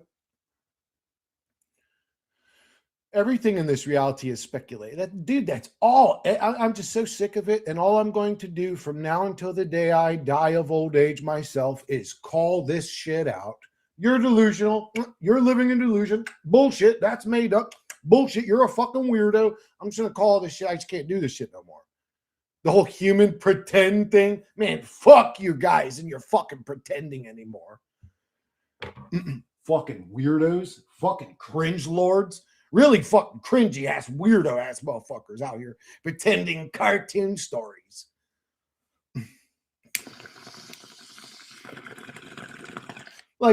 This is the human issue. In a nutshell, this is the human issue. Me and you go to a store owned by an, in quotes, elite. I go to buy something. You see him do me dirty. He robs me. I don't even get the product and he gets all my money. We catch him in the act being evil and stealing from us. And in the store, you look at me, and instead of going, yo, let's get our money back right now. Let's get our money back from this. Let's deal with this motherfucker. No. Your way of fixing it is to go, hey, karma's going to get him. Yeah. Jesus is going to get him. Yeah. Do you guys not realize how stupid you are? You're literally a well-crafted puppet for the elite. They've literally created humans that depend on cartoon characters to save them. It's like, fucking goddamn it! It's maddening. What up, JC? Karma. Yeah, karma, religions, Jesus, anything that saves you. Boy, the elite love little savior characters because that means you don't do anything to them. Yeah, it's crazy how these fuckers don't want to team up and just blame the devil and pray. Man, fuck all these fucking cartoon characters. Fuck the devil, God, Jesus, Yaldabaoth, Sophia, Archons. Man, this is a good way to keep us out of actual physical fucking reality where the demons are actually doing evil. He's a good one to follow, this shouting, screaming, cursing demon. Follow him.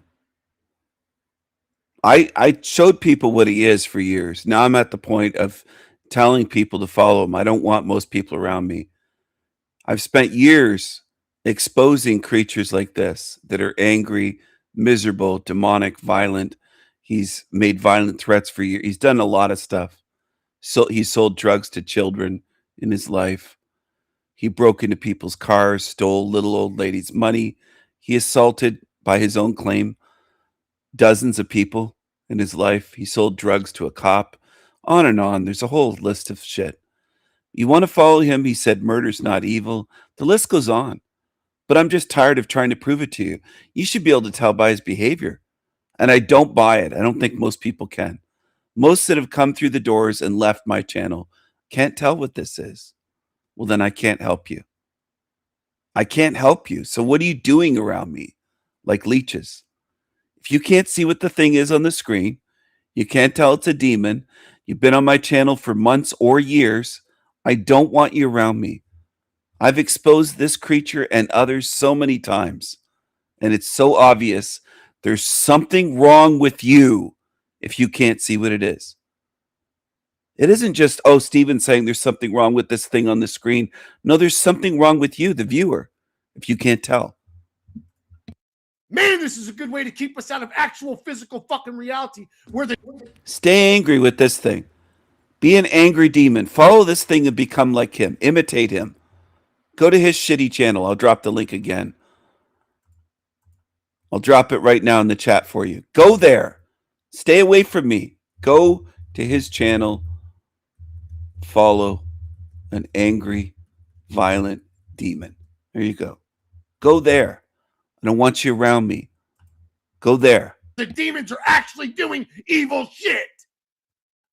Man, this is a good way to keep us out of actual physical fucking reality where the demons are actually doing evil shit. God damn, I hate being a human. No wonder I stay so fucking high all the time. Like, if you were in my mind, believe me, you would need to smoke hella weed too. And if you're just jolly and see the world all perfect and butterflies all the time, I wish I was in your head, to be honest with you. The devil, yep. It never had nothing to do with the evil that's inside the hearts of humans. Because the truth is, even if the devil exists, he's still just a whisper. He still just says shit, right? Hey, Chris, go and rob that store and fucking make hella money real quick. Yeah. But then after the whisper, hey, Chris, go and drink that baby blood or, molest those children because you're a creep. After the whisper, Chris has to make a decision, though, doesn't he?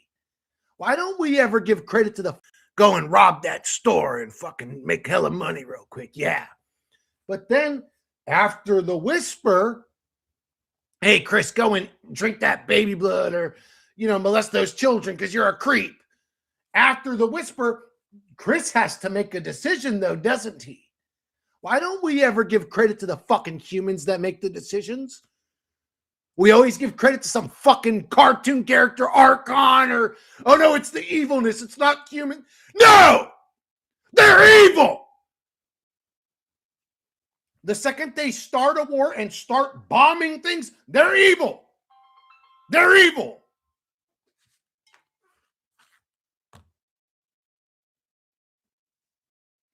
You know, it's give me one sec, guys. Can't talk right now.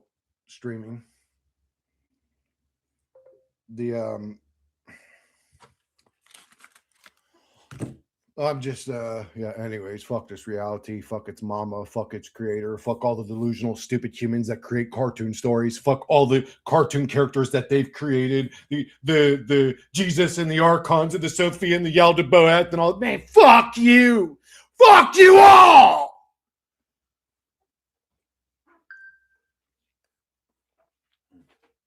Oh, good, man. I got some anger in me today.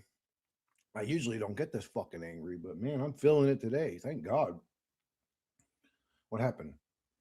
Oh, I must be having my fluctuation of low testosterone. I'm having the wave in right now. The testosterone's coming in. Oh. My muscles will look extra bubbly for 2 days, and then I'll go back to bitch mode again.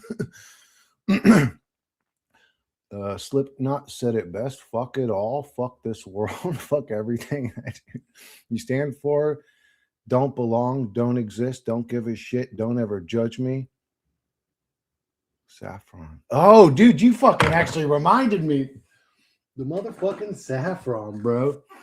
The well, no, I mean, well, you could say like depressing wise, I'm fine, but I definitely I get angry.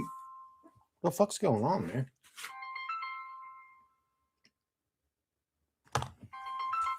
Give me a sec, guys. I don't know what the hell is going on.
All right, my bad, guys. I just had to make sure that there wasn't an emergency because I had just messaged her and said, "Hey, I'm streaming," and then she called me right after that. So it's like, "What the fuck are you doing? What's going on?" But anyways, it was an emergency. Actually, she butt dialed me yesterday. A coworker yelled at me and said, "I'm gonna burn in hell for saying fuck your coworker." I don't believe in God. They're so delusional. It's like talking to a brick wall. It's not even that I don't believe in God. There may be a God, there may be a creator, there may be, I don't know, a team of developers for this simulation. But anyways, there may be. Okay, now what? There may be an octopus in the ocean that has 27 legs. There may be an entity that lives in volcanoes that's a little fire imp and walks around on fire. Okay, now it's that's just as relevant to me in my life as when you say there may be a God. It's like, okay, well, what does that mean to me? What is he? Is he just like a peeping Tom dude? Like, what's going on? He's just watching me. Like, well, okay, maybe a God. It's like, okay, well, what does that mean to me? But maybe a God. It's like, okay, well, what does that mean to me? But what is he? Is he just like a peeping Tom dude? Like, what's going on? He's just watching me. Like, well, okay, Well, okay, and maybe a god. It's like, okay, well, what does that mean to me? What is he? Is he just like a peeping tom dude? Like, what's going on? He's just watching me. Like, well, okay, well, okay, and life goes on. Hey, God, can you move that bong? Oh, the bong didn't move, so he's powerless in life, right? Like, well, it's okay. So now what? Why am I taking him serious and not the fire imp or the 27-legged fucking octopus? What up, Paula? How you doing, love? If he's there, he's fucking evil. Hell yeah. Yeah, he's demonic. Like, look at what happens in our reality. Why do we never give credit for the evil shit that's programmed into reality to happen to the guy that did it all? Like, he's literally just sitting there watching elite motherfucking demons hold down humanity, rape humanity, molest humanity, eat humanity, torment humanity, slave humanity, stress humanity out, keep constant wars into humanity. These people ship drugs into countries and pretend they're not the ones doing it. These people traffic children. These people do evil deeds, show you on national television that they did evil deeds, that we're all knowing they did evil deeds, and then show you that they never went to prison for it, like they're laughing in your fucking face. If he's there, yeah, God's a fucking demon. Could be better. Yeah. Oh, yeah, life could definitely be better. Even on my best day, life could be better than that. Yeah, it's not a good place to be, this reality. It's not a good place to be. It's a fucking goddamn hellish realm that suffers you and drives you crazy the more conscious you are. My little bunny, Chloe, passed January 25th. I'm sorry to hear that, Paula. About to get ready to go to the hospital to see my husband. Ay, ay, ay. It sounds like life's been good to you. Oh, that's what life does to everybody. Yeah, imagine creating a realm full of entities that just struggle and suffer. And then being like, yeah, I love you guys. Yeah, man, I love you guys a lot. Oh, look, Chris just tripped and broke his leg, and Paula's fucking husband's sick, and her bunny just died. But I love you guys. You guys know I love you. Hey, God, help, please. We've invented this thing called prayer. It's when life is so fucking horrible that we have no other option but to talk to invisible entities, please. And he's like watching. He's like, I love you guys. Like, what game are we playing? Are you guys serious? The more you really know, the more you are targeted. Yeah, they can target my motherfucking nuts with their motherfucking. I love you guys. Like, what game are we playing? Are you guys serious? The more you really know, the more you are targeted. And he's like watching. He's like, I love you guys. Like, what game are we playing? Are you guys serious? The more you really know, the more you are targeted. Yeah, they can target my motherfucking nuts with their motherfucking chin. I don't give a fuck about targets, people that target, blah, blah, blah. As long as this entity's breathing oxygen, it's going to fucking say whatever it wants to say. Anybody in the world can target me. Fuck you and your motherfucking mama. Hey, Chris, I heard the weather was pretty... Dude, it's cold. It was cold yesterday. It was cold as hell. Cold. I'm a Florida boy. So when it's this cold, bro, it's really fucking cold to me. It was hella cold. I was going to pressure wash my house and my neighbor's house yesterday. I did my neighbor on this side and then was going to do my house and then my neighbor's house the next day, my other neighbor. But He calls it his house. It's a trailer. He lives in a trailer. He lives in a trailer. You can tell by the walls and the ceiling. It's a trailer he lives in. He calls it a house. It's a trailer. He lives with his brother. It shows exactly who lives there. It used to be more than just him and his brother. There used to be a bunch of the shit terraces living there in that shithole.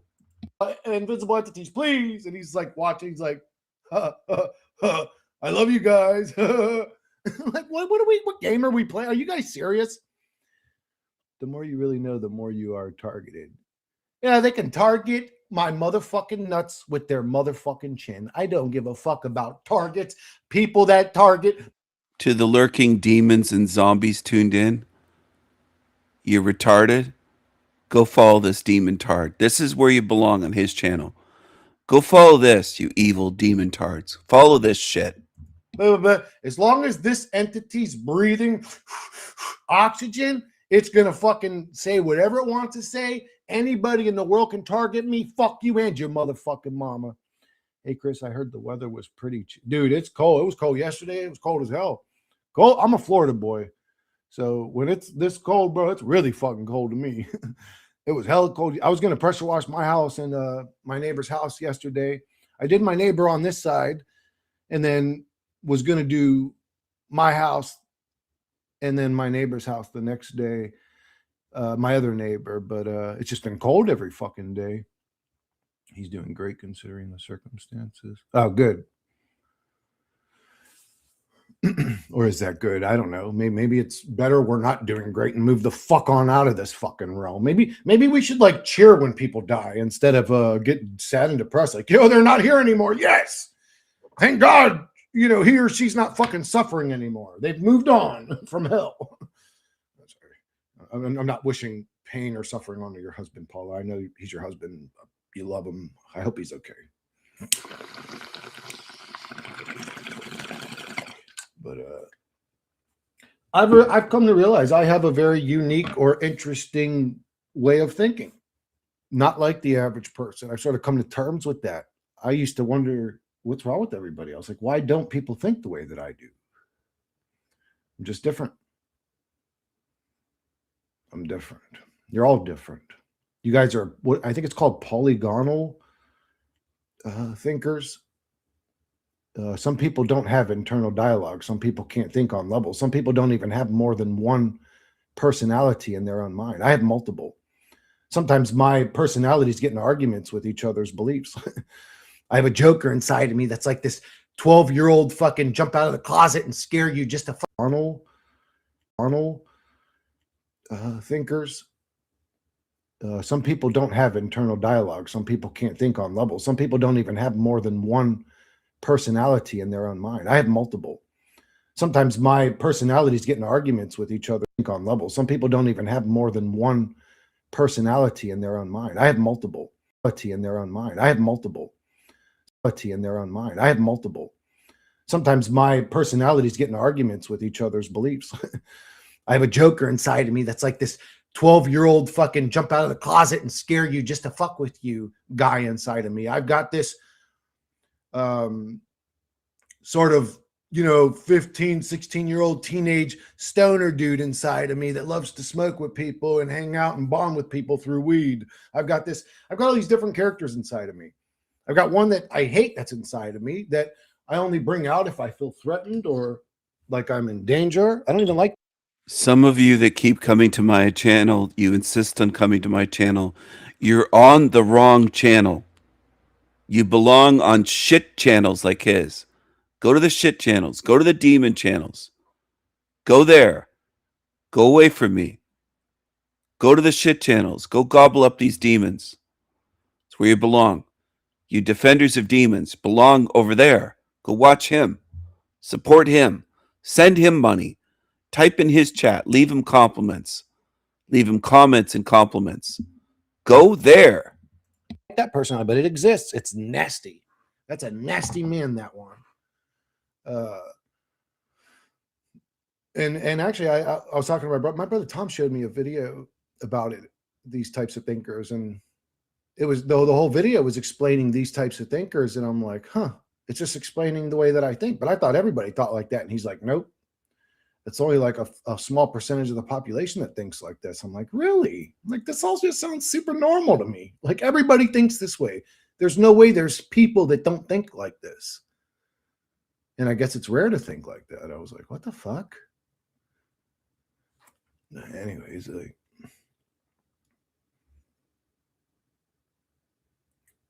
circumstances. Oh, he lost his foot? Oh my God.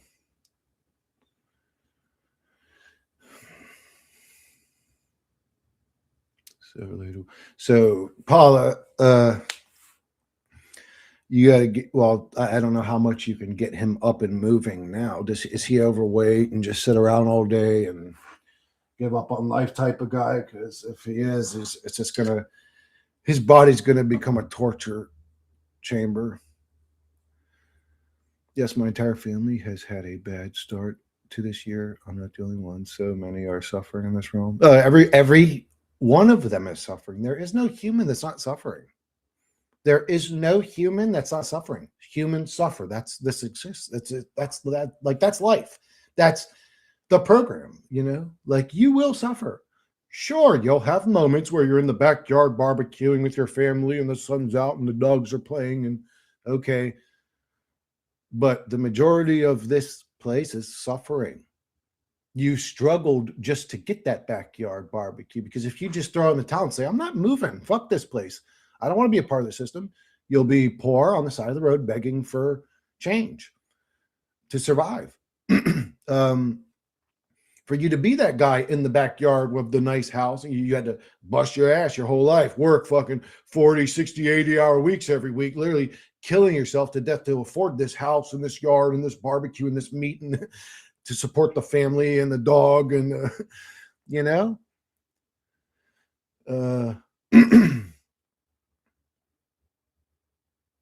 there's very few people that struggle or suffer. And you could say, well, what about rich folks? Some people, they can live that life and they never had to lift a finger to work for their life. It's like, yeah, but that also creates spoiled, rotten humans. That creates the same type of person that would go, man, at 16 years old, driving a BMW to fucking high school, still say like, my mom and dad got me the M5. I wanted the M3. Like, bro, your parents bought you a BMW and you're crying about that? You're a fucking weirdo. My mom can't even buy me a pair of pants. But that creates rotten ass That's true. He's got resentment from growing up poor. His mama couldn't buy him a pair of pants. He'd have to wear the same pants every day. And then kids would notice that they were stained. He had stains on his pants. He resents his mama. He was single mom raised, which is why he doesn't know what masculinity is. He thinks being masculine is yelling, cursing at people, making threats, getting angry. He doesn't have any emotional control. He's the opposite of stoic. He's the opposite of masculine. He's overly sensitive, overly emotional, short fuse, single mom raised emotional loser. And that's what some of you are that tuned into my channel that are lurking. You're fans of shitheads like this because you grew up that way and you didn't heal yourself. You were single mom raised. You can't control your emotions. You're like this creature. And he lives in a trailer. He's a broke, poor ass pissant to this day. He's a peasant. Person that would go, man, at 16 years old, driving a BMW to fucking high school, still say like, my mom and dad got me the M5. I wanted the M3. Like, bro, your parents bought you a BMW and you're crying about that? You're a fucking weirdo. My mom can't even buy me a pair of pants. But that creates rotten ass unsatisfied people. Like, do you think that those people, just because they're spoiled, that they don't suffer? They're constantly suffering because they're not satisfied. Everyone must have at least a little internal dialogue. Yeah, I know. That's what I was saying to my brother. Decide what clothes to wear and looks good. That's exactly what I said to my brother. That's exactly what I said to my brother. Almost word for word. He lost it.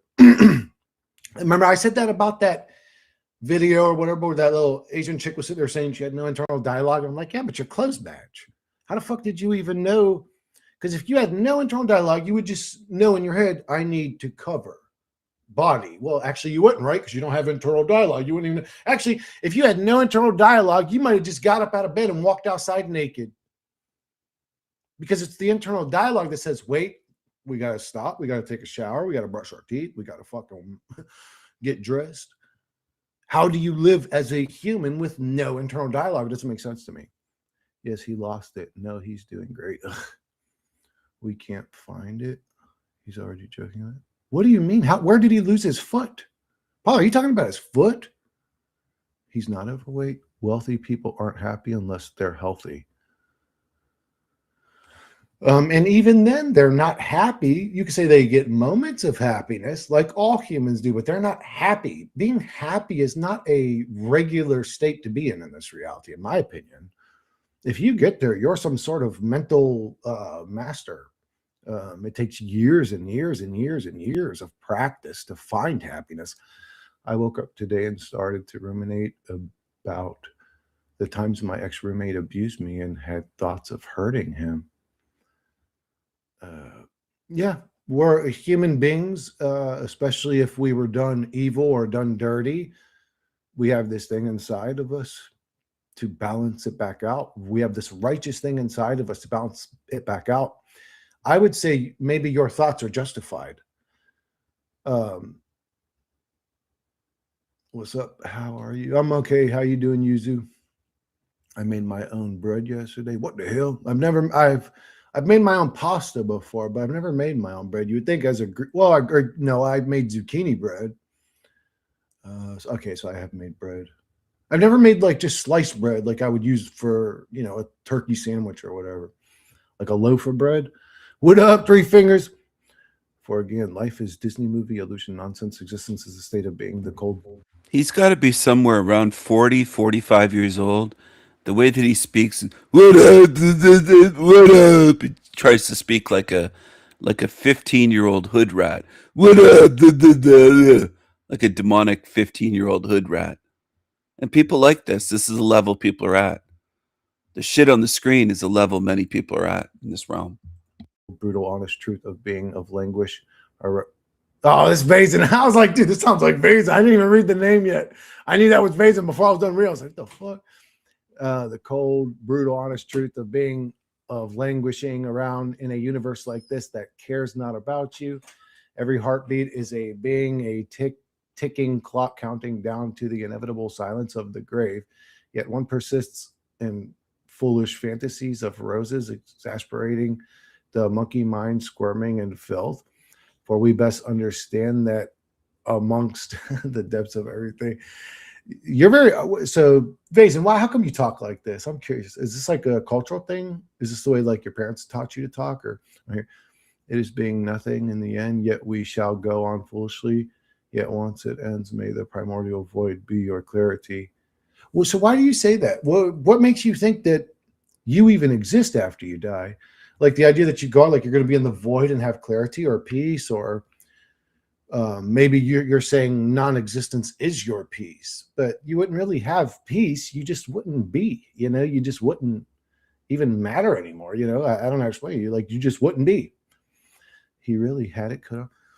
It is not life that we should take seriously, but existence that.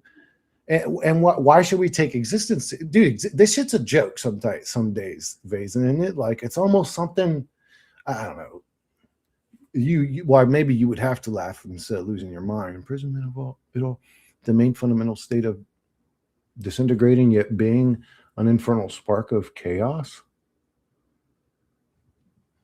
What do you mean? So Vazen, are you chaotic? Like, do you actually do shit like that in real life? I'm not trying to incriminate you, but what are you doing to be chaotic in real life? Like, I wish humans would be a little more chaotic. People say humans are chaotic. It's like, why aren't they chaotic enough to ever like rebel against the demons that always keep their boot on the back of their neck though? What is it with that? Why is it that humans can take so much abuse and never do anything about it? It's so weird to me. It's almost like whoever created us, our genetics, like really made us into a great slave, like a type of being that you could sit there and beat and whip, and they'll even justify your behavior. They'll even start to like befriend the person that's abusing them. They're just so weird humans. They're not balanced, all of them. I'm just trying to express how positive he's being. He knows I would never turn my back on him. I'll do anything. Oh, he's lucky. He's lucky to have you, Paula. And maybe you're lucky to have him. Maybe he's an amazing human being. I hope he's good. And fuck it. If he's in good spirits. Shit, get him a little fucking weird. I said weird, but give him a little bionic foot or something with like a adjustable ankle on it, and he'll be up and walking in no time. I'm like that. Especially if you said he's not overweight and all that. Damn, how did he? What happened? How did he lose circulation so bad he lost his fucking foot? I mean, he's like a bad diabetic. Jeez.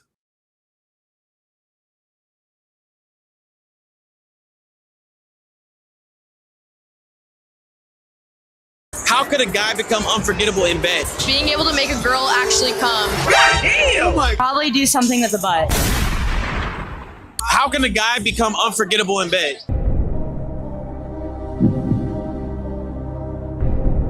Eating. Yeah, boy. Eating that, okay. Yeah. Makes sense. Without asking so. Damn! Like, Solid. it's like a foot. Yes, You and taking on that? Yes, and Everybody's monsters now, baby. Everybody's monsters. Why you lying? She's so cat. Ain't no way. Exactly that. Exactly that. Nothing less. Nothing less. If it was not, how would it be forgettable? You know, that's unforgettable. I mean, you're definitely not gonna forget that. I don't want you to. If it ain't punching cervix, you don't want it. Exactly. You ain't gonna.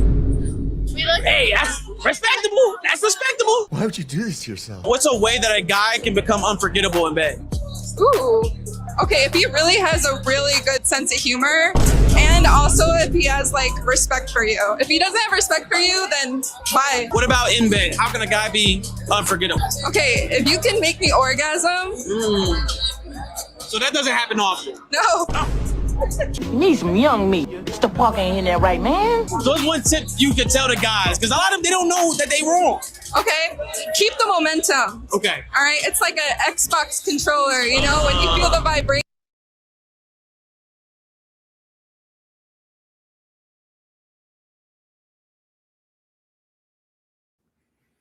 I'm like that. I take too much abuse. If he's thin, but I'm not as bad as I used to be. Oh yeah, I basically took abuse my whole life. My whole life I took abuse from people I should have never took it from. I mean, with a lot of the shit, you know, what can you do when you're a kid? You know, you can't really beat up an adult. I would have had to kill my father to stop, but he's already walking. Yes, severe diabetic. Ugh, that sucks. Do you need any diabetic medicine, Paula? Does he need any diabetic medicine? Insulin? Because we got a whole bunch left over.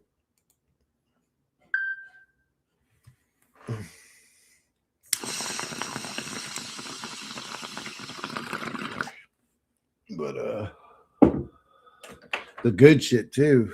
Lantus or whatever. Isn't that what it's called? Lantus? Isn't that the good expensive one?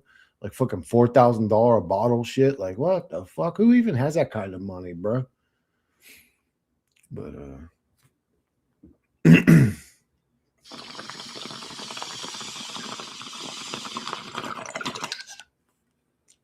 let's create a poor, struggling slave system and then get at the poor fucking slaves for not having any money in it.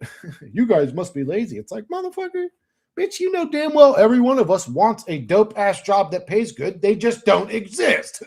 You either have to be a business owner or some shit like that, some sort of entrepreneur or something, because if you just work a regular motherfucking job, you're struggling. But anyways, in a shithole you fucking cocksucking demons created. So what are you getting on us? Like we're so something must be wrong with them. Poor people are late. Man, fuck y'all. It's easy to say when you control the fucking whole monetary system, you fucking demons. I've applied to 16 jobs and still am unemployed. Usually I hear this all the time. All the time. Like, dude, I've applied to 57 jobs. Here's my fucking, they'll show their history and shit. And they're like, it's been fucking 3 months. Nobody's called me.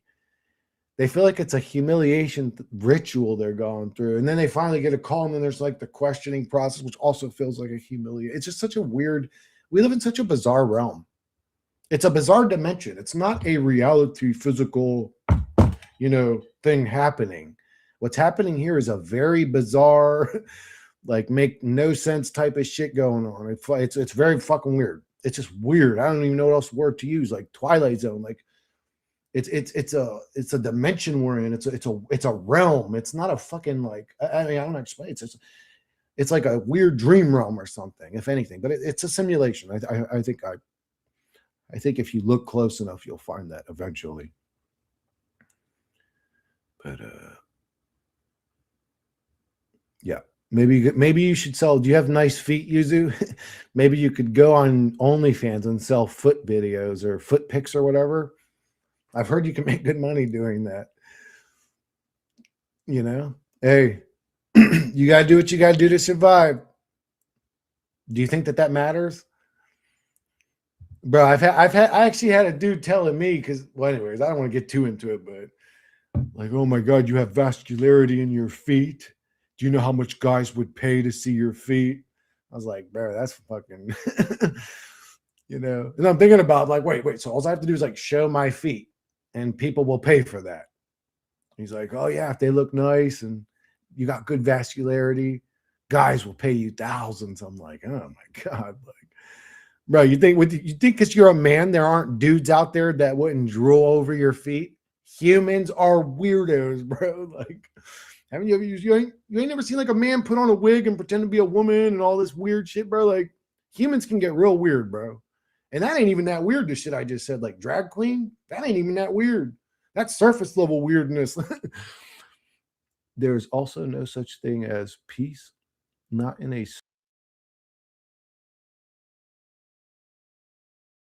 thing. Oh, he's homophobic and racist and this and that. And everyone was like, well, give him a majority.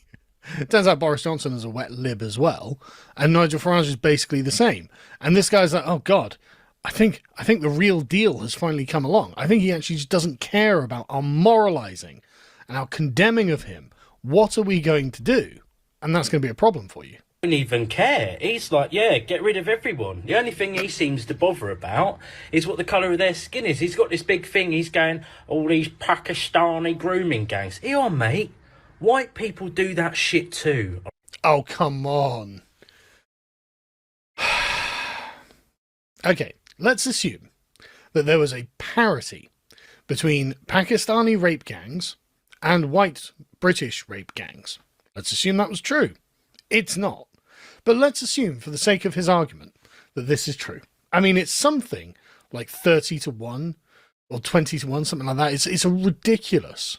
I mean, there have been like 3 or 4 like white working class rape gangs that they've found and arrested. No one's covered it up. No one's been deplatformed for it. No one's been turned into a figure of hate for exposing it. The police actually did something about it. The political class condemned it, unlike with the Pakistani grooming gangs. But let's assume that it's a 1-for-1 ratio. For every Pakistani grooming gang, there's a white grooming gang. Does that make it okay? Does it make it so that we go, well, that's, you know, that's that job done? It's like, well, just one bad deed cancels out the other bad deed? No. What we could do is halve the number of grooming gangs in the country by deporting those people who are foreign, who have been engaged in grooming. So we would save half of the victims of the grooming gangs. Now, we will save far more than half of the victims of the grooming gangs because the proportion is not parity, it's not 1-for-1. But this, even on its strongest interpretation, is a terrible argument. And what it says about this guy is that he's just fine with white working class girls being the victims of the grooming gangs. He's just fine. He doesn't care. He doesn't care. He's literally trying to explain it away as if this is just a natural force. There's just something that happens, part and parcel of living in a modern country. No, this is disgusting, and I'm glad that this guy is on the other side of whatever issue I'm on. All right, but you don't seem to fucking post all over Facebook when they do it, do you? No point, they go to jail. It doesn't take decades to send them to jail. It doesn't require raising awareness to send them to jail. I mean, all of the ones you see where it's like, oh, look, 9 of them have gone to jail for this, and it's literally like 90% Pakistani men. They're for historic crimes. They're for crimes that happened years ago. Those ones that are currently engaging in the crime now will, in a decade or two's time, maybe, if we're lucky, go to jail, because for some reason, we just don't take this crime seriously when it's coming from a certain community. When for you, the turn of the draw, the luck of the draw is, oh, what, we found a white one. Oh my God, well, that was unusual. Yeah, they're going to jail. They've just been caught. Now they're going to jail. It's like, well, okay, that's good. That's how it should be. But why isn't that happening with all of them? The worst part is he doesn't even care. And that's the point we needed to get to, wasn't it? That's the point it had to get to. There was no reasonable discourse with the other side at any point.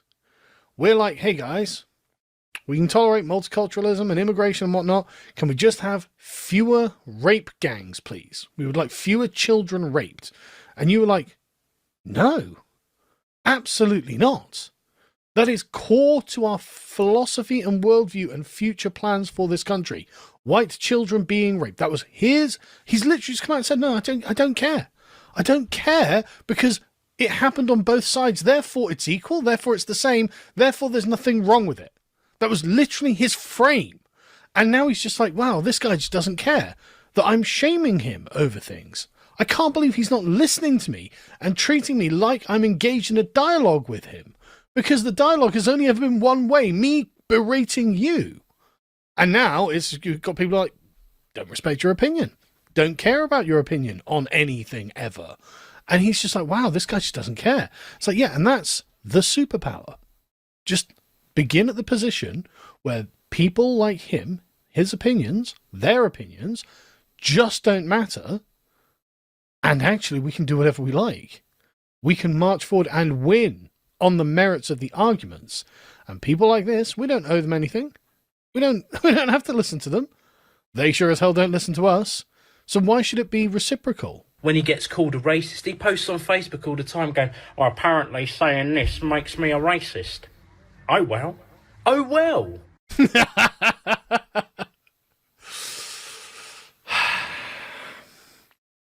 Oh, well. Hard on life, isn't it? Is that what you want to teach children in this country? That's... Well, I mean, I don't know whether you've noticed, but 38% of the children in this country aren't British, or like white British. And that's an issue, right? We don't want to become a minority in our own country. And I know you think that's racist. I know you think it's racist to not want to be a minority in your own country. But I don't think it is. I just don't think that is. And so it's got to the point now where just don't care. It's okay, yeah? That being a racist is all right. Fucking grow up, mate. Seriously. Well, I mean, the thing is, there's loads of racism that comes from minority communities to the white British community.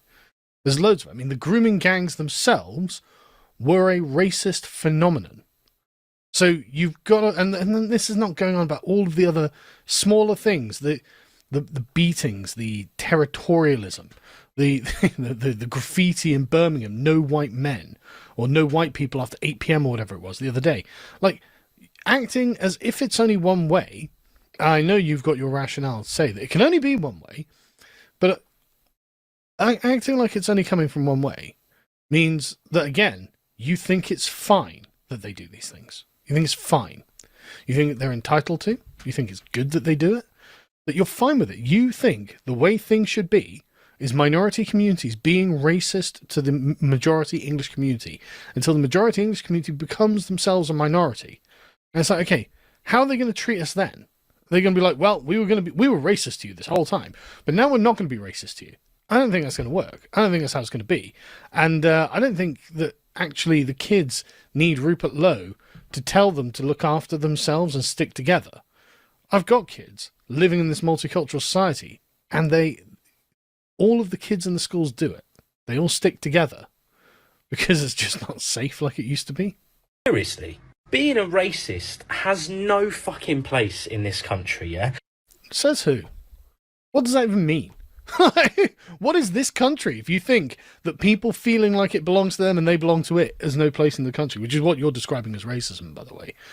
Something as trivial as that is racism, and who decided this? When was this handed down from on high?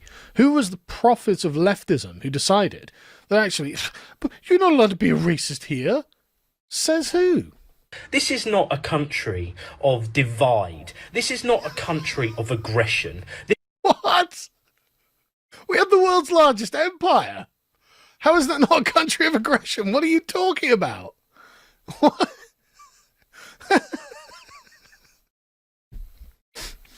This is just left-wing value rhetoric, isn't it?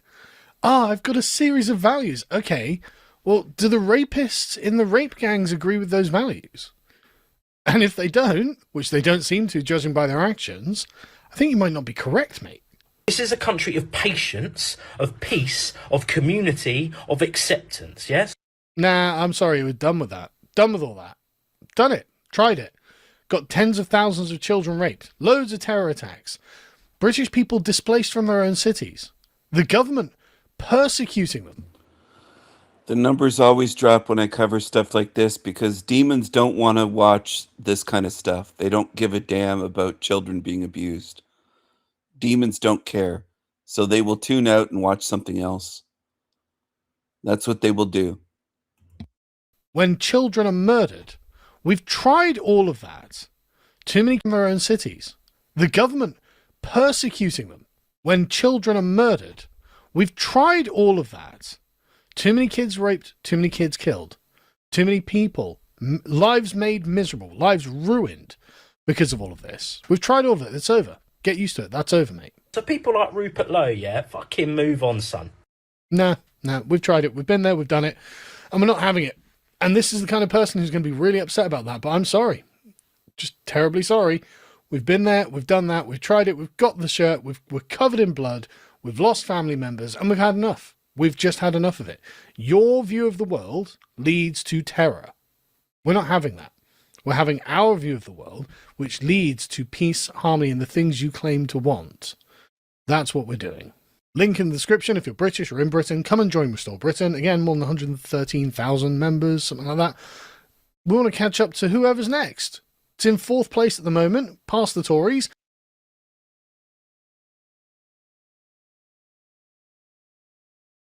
Brutally beaten for doing his job? New tonight, a teen is demanding justice after he says customers attacked him at his place of employment in Cordova Sunday evening. This happened at Cheddar's Restaurant on North Germantown Parkway. Memphis police are still searching for the group of men responsible. Fox 13 Sierra Jordan joins us live from Cordova tonight.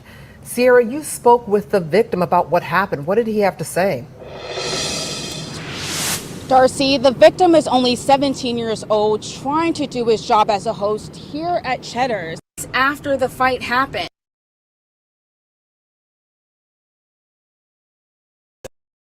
Watermelon felons. Watermelon felons. The usual suspects. The usual suspects.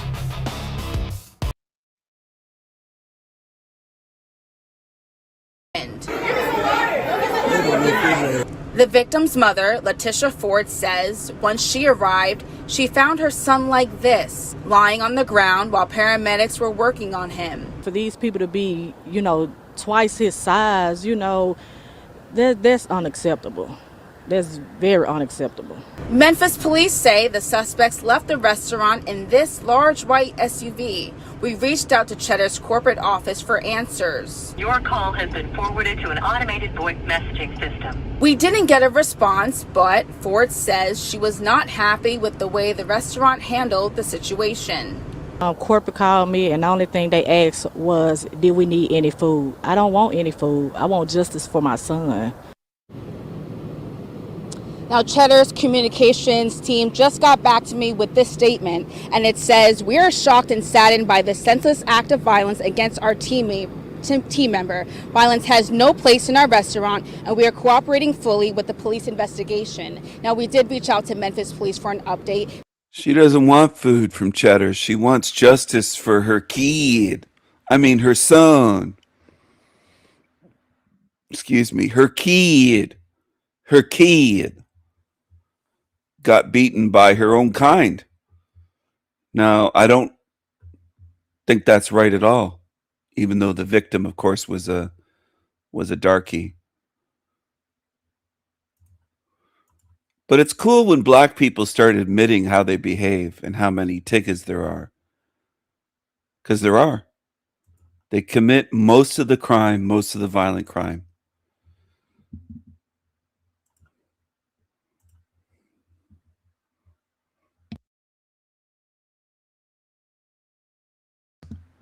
Wait, what's this? What's this? Americans don't even realize that their country is in deep shit.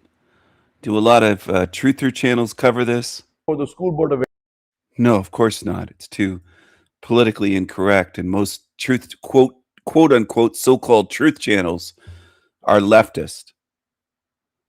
They think it's racist for me to cover this because they're leftists. Most quote unquote truth channels, I'm going to show you, I'm going to type it in the chat. Most so-called truth channels on YouTube are leftists, and they support all of these agendas. People don't have that figured out yet on YouTube. You're watching shit channels. A lot of you. one day you're going to be the president of the United States of America. No one, go Michael Ali, who can stop you from becoming a president. Dream big, have a vision.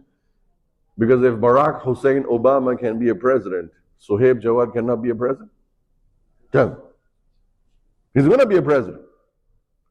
He's talking about that the Muslims will take over Mecca. They used to laugh at him. What happened? What is Mecca now? Where is Mecca? It's coming. Change is coming to America. And what is Allah telling us? Kuntum khayra ummatin. You are the best of nations. You're better than everybody else. That's what Allah is saying. Let's work towards that.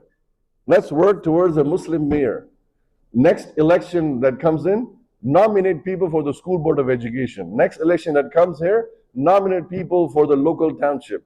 Begin the demographics change. People converted. There's a big, huge conversion going on in this country. But where are the converts? They just convert and they're gone in the wilderness.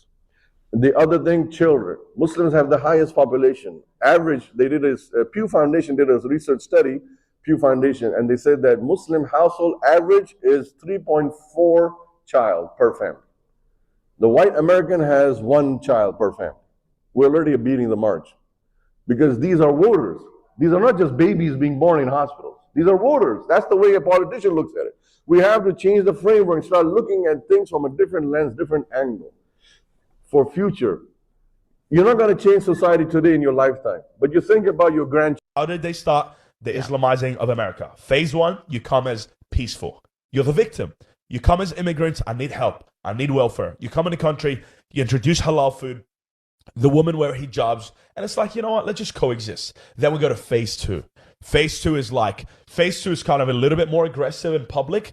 Now they're gathering in larger groups, like thousands, like New York City. Thousands of Muslims are gathering, praying in the street. They're now getting in political spheres, like Zohra Mamdani. They're becoming a little bit more public. Wasn't it at LA? Yep. LAX airport, where one of the shops was just playing the Quran out loud. So that you could hear as you're walking by. That'd be stage 2. That's kind of stage 2. Islamizing, let's slowly do it. New York City, you have, food trucks playing the Quran out loud, bit by bit. Then you go to phase 3. Phase 3 is where the UK is at right now. Phase 3, they get very aggressive. They begin to get violent. Terrorist attacks increase. So Sydney would be going into phase 3 right now. Knife attacks increase. The knife attacks in the UK is horrendous. Rape cases increase. The UK, Europe has had 200,000 rape cases in the last 200 years. Sorry, in the last 20 years. 200,000 rape cases in the last 20 years by Pakistani Muslims.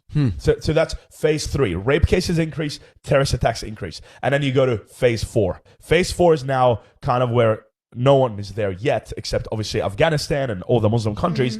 Now Christians are called the infidels, churches are burnt, pastors are killed, women are raped, children become Muslims. So my warning to America is if you don't wake up, you're going to be Islamized. And America have this pride. Americans can sometimes be proudful, no, my country, and it's good to be proud of your country, but don't let it turn into arrogance in a sense where you become ignorant to the fact that Islam is a religion is a conquering religion. Yeah. Islam conquers countries for a living. Yeah. And for 1400 years, they've conquered countries. So Muhammad, after he died, within 100 years of his death, Islam conquered 50 to 60% of the Christian world. Wow. So Yeah. if America thinks, Islam's not going to conquer me, that's just arrogance. Egypt thought that and they were conquered. Yemen thought that they were Yeah. conquered. Morocco thought that and they were conquered. The UK thought that and they're being conquered. Yeah. So America needs to really wake up, or you're not going to be Christian anymore. This is some more reminder that America is in fact not safe from Islam. And yes, the Islamic invasion is also ravaging the United States of America. Take a look. We are in a gold mine. This is a deep water where if we have to launch big ships, Islam, Da'wah of Islam, this is a right place. No restrictions on Da'wah. No restrictions on Da'wah. Even if you go to Saudi Arabia, you cannot do Da'wah. You will be caught. This country, I can stand in the middle of Manhattan and I can call people, nobody can stop it. Trump cannot stop it. Biden cannot stop me. Nobody can stop me. About 50 years from now, Muslims will become the #1 religious group compared to Christians. In 50 years, inshallah. Approaching Christians. Is that the world you want to live in? Is this the world you want for your children or your grandchildren? What do you want? What do you want? They call America a gold mine. What do you want? Other channels aren't warning you about this. Water, where if we have to launch big ships, Islam, Da'wah of Islam, this is a right place. No restrictions on Da'wah. No restrictions on Da'wah. Even if you go to Saudi Arabia, you cannot do Da'wah. You will be caught. This country, I can stand in the middle of Manhattan and I can call people, nobody can stop it. Trump cannot stop it. Biden cannot stop me.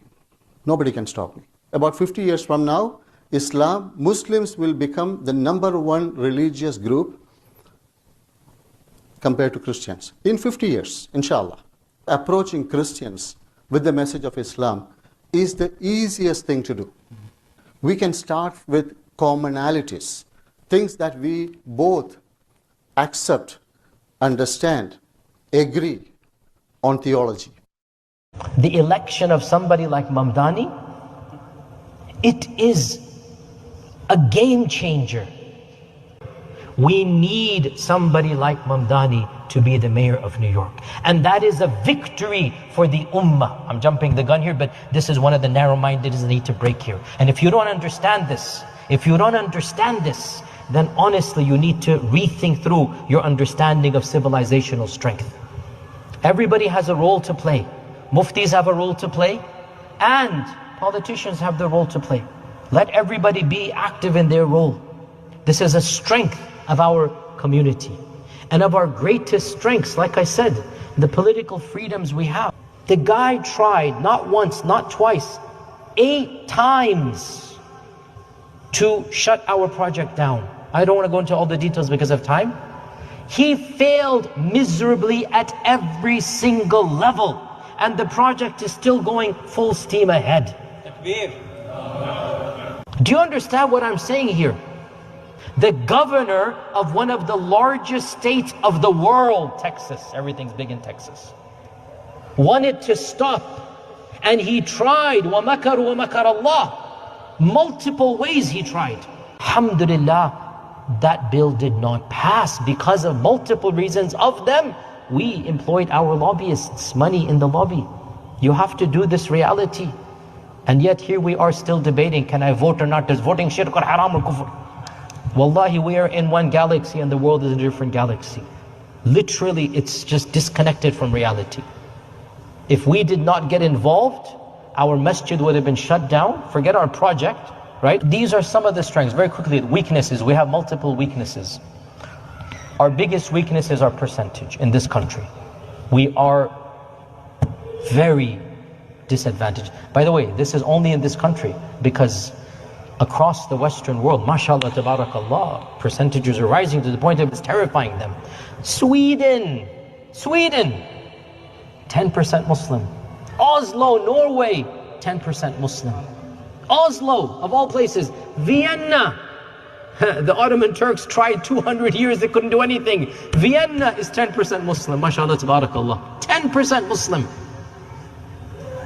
England, London, it is estimated 20%. I was in Australia a year and a half ago. Australia, Sydney, there are districts the size of maybe half of Austin that are 60% Muslim. Lakimba, go look it up. Lakimba in Sydney. While all eyes were focused on New York and Mamdani, 42 Muslim candidates backed by terror-linked network have seized key offices across America, proving that the Muslim Brotherhood plan to infiltrate and destroy America from within is now a reality. 76 Muslims ran for office nationwide, 42 won, 3 races still pending. The 42 Muslim officials now occupy positions in some of the most influential jurisdictions in the country, from New York's mayor office to Virginia's executive branch, from Michigan's heartland to local school boards. The newly elected officials span at least 9 states: New York, Virginia, Michigan, New Jersey, Maryland, Washington, Ohio, Pennsylvania, and North Carolina. The list includes 6 mayors, 4 state legislatures, 20 city councils and commissioners, 6 school board members, 2 judges, and 3 other political positions. You've seen me talking about the Muslim Brotherhood plan for America and holding this document in my hand.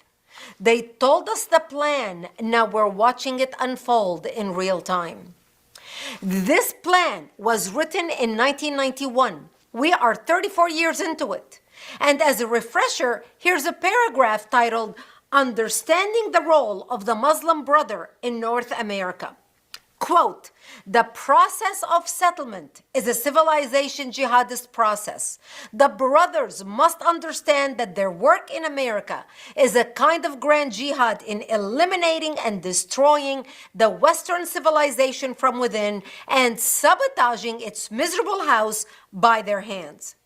The last page lists 29 Front Islamic organizations in the U.S., including the Muslim Student Association, which Mamdani was a member of, and IAP, which later became CARE, Council on American Islamic Relations.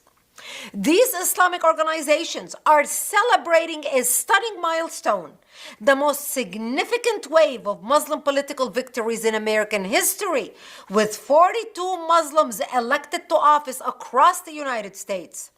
You would be excited too to add 42 Ilhan Omars and Rashida Tlaib's Jew-hating, America-hating people to public office.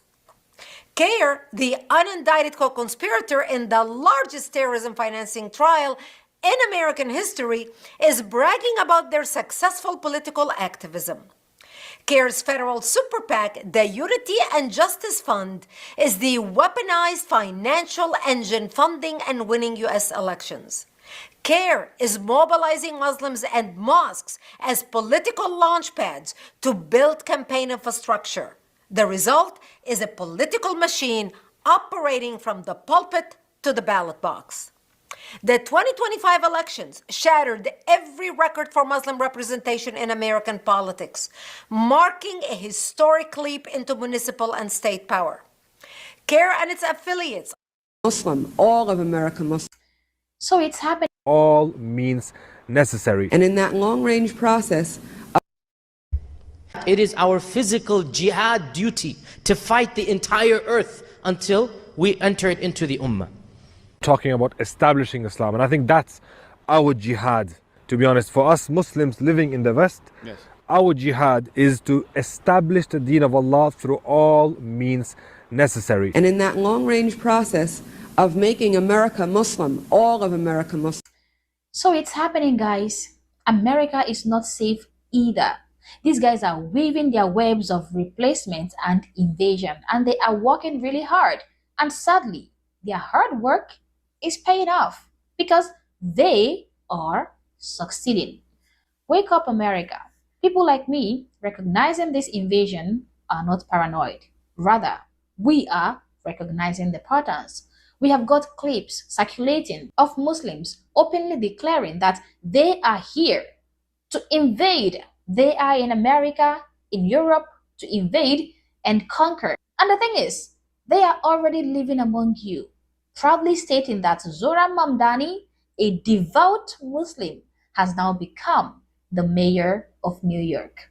They boast that Islam is going to spread across all of America. And folks, we are not just hearing words. We are witnessing this happening right now across America. Islamic flags are replacing American flags in protest and symbolic acts, signaling a blatant challenge to your sovereignty. Islam is slowly creeping into the political system when you have leaders like Mamdani proudly inviting Islamic influencers for dinners at Gracie Mansion, the mayor's mansion, shouting Allahu Akbar and engaging in Islamic activities openly. Yet, children in schools cannot even pray to Jesus without facing punishment or being told that it is disruptive. Christianity have been systematically forced out of public schools for decades. Prayers have been banned, crosses have been removed, Bibles have been sidelined, while Islam grows unchecked, gaining footholds in your own institutions. This double standard is not an accident. It is part of a larger, insidious shift.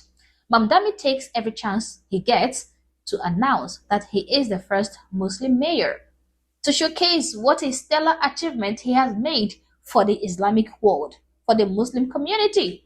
He is flaunting it. He is not hiding his faith. He is flaunting it in official settings, hosting Ramadan events at City Hall and Gracie Mansion, even breaking fast with controversial figures like this, while the city burns with affordability crisis and crime. Yeah, he promised affordability, welfare, affordability products, but what he is giving. It's interesting. I think it's interesting that a lot of channels on YouTube don't cover anything that's going on at all. They cover nothing. If anything, they support shit and they pretend nothing's happening. They claim it's not a hell realm, like this guy. Did you see this premiere earlier? Apparently a lot of people didn't like it. Only 12 people hit the like button. 12 people out of the entire realm. I put in effort to make this, and a whole 12 people clicked like on it. 12 out of all of this realm. Hello, hello. Keep it simple, stupid. Matt is going to tell you, Movies Matty is going to tell you that life was so much better when it's simple, that life should be simple, that life is only good when it's simple. And he's very simple. He stays in his house with his cats, never goes out really for anything. He doesn't really do anything in life. He doesn't really experience anything. He's been a hermit for a decade, maybe more, maybe closer to 20 years. Keep it simple, stupid. Like Matt, he wants you to be simple. How does he help you spiritually, what he shares or speaks about on his channel? How does he help you spiritually? How does he help you see the big picture? Does he show the suffering of this realm? Does he show anything important and major and meaningful? Or does he keep it simple and dumbed down and get you focused on the trivial things? Things that in the big picture at least are trivial, even if you like them. Like, oh, I like movies too. I like music too, just like Maddie. It's not going to help your spirit either way. Even if this fucking realm started to make so-called good movies or good music again, it's not going to help you. But that's his focus. And that's what he's getting you to focus on. His viewers, his fans.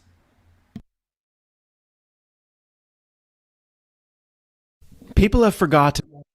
Why am I addressing the people that way? Because I titled the video and made the video Keep life simple for the fans of Quantum of Conscience channel. I made it for them, and it's barely reached any of them because nothing on my channel really gets recommended by YouTube.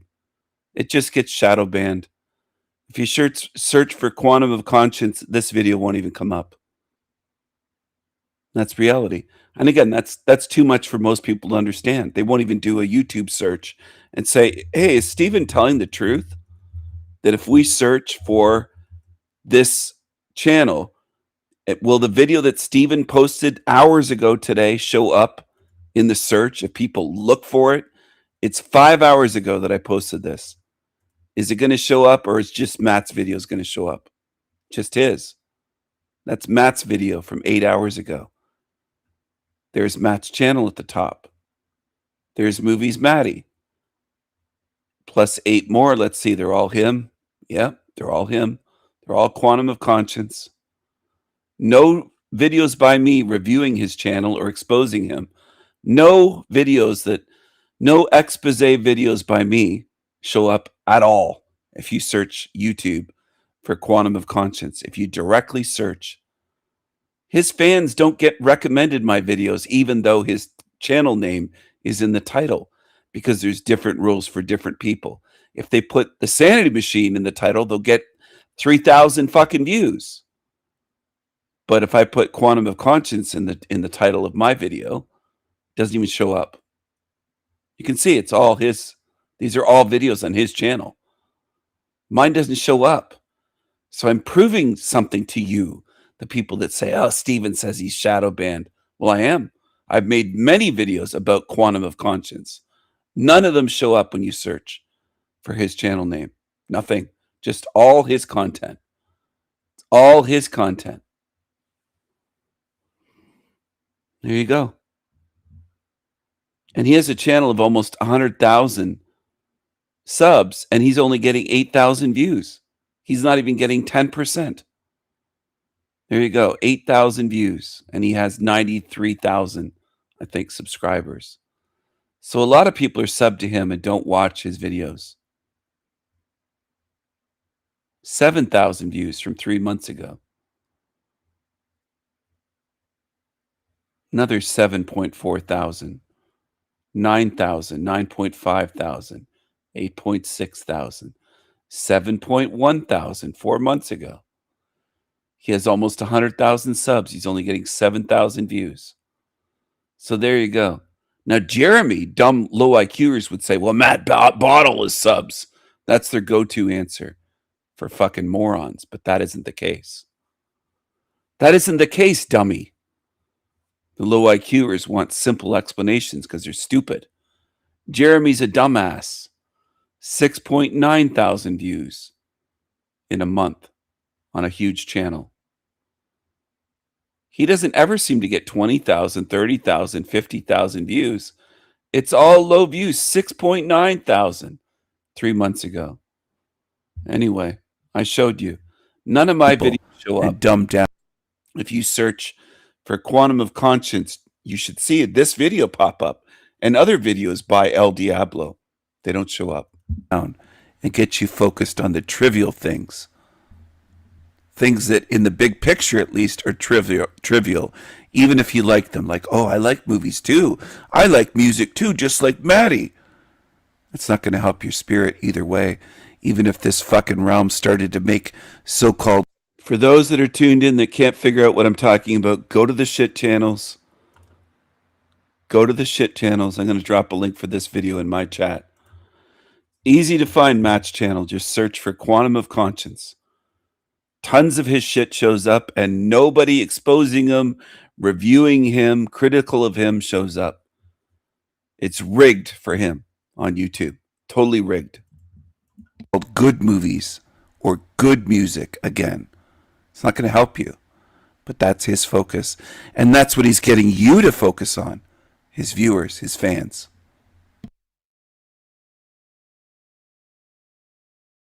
People have forgotten that life is simple. They were made to forget. The bumper sticker proclaims that... This might be the only video where he forgot to say, hey guys, it's Matt. Wow. People have forgotten that life is simple. They were made to forget. The bumper sticker proclaims that life is good. Wrong.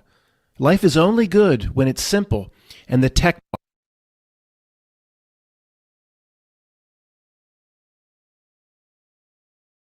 People have forgotten that life is simple.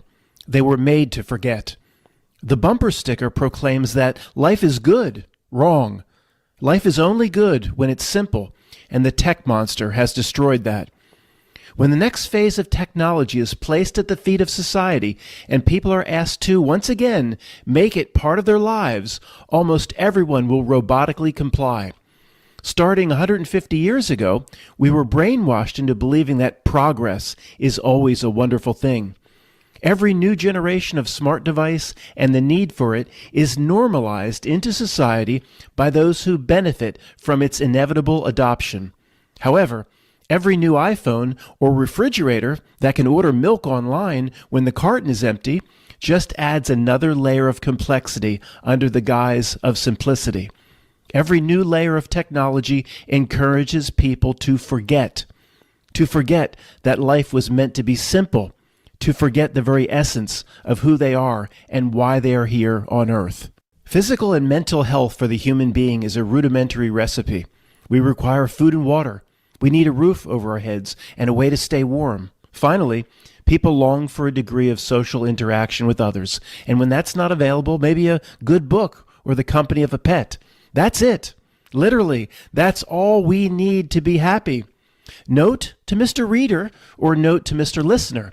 Please give me a minute to get started here. I'm not out to waste your time by stating the obvious, but how is it so obvious if almost everyone has forgotten these simple points? The formula to satisfy the core human needs is 1,000 years old.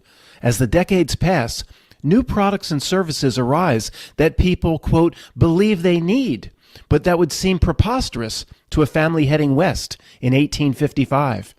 I had a friend once whose wife thought she needed a 6-burner range and boiling water on demand coming from under the sink.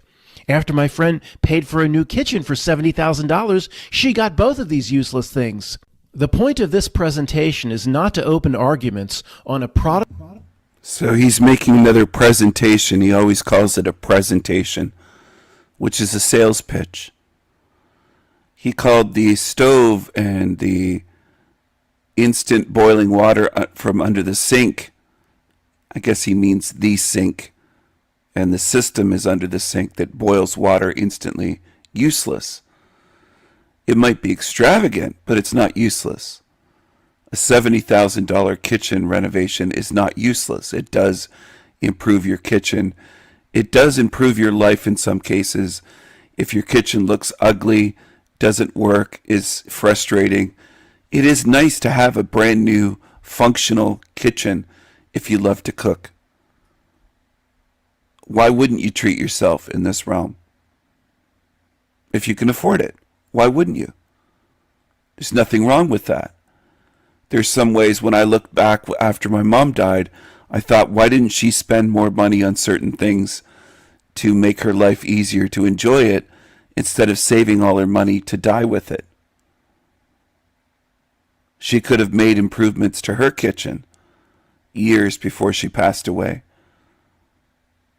and just obviously paid someone to come in and renovate. Make it nicer, make it easier for her, make it whatever. Nothing wrong with that. So Matt called it useless.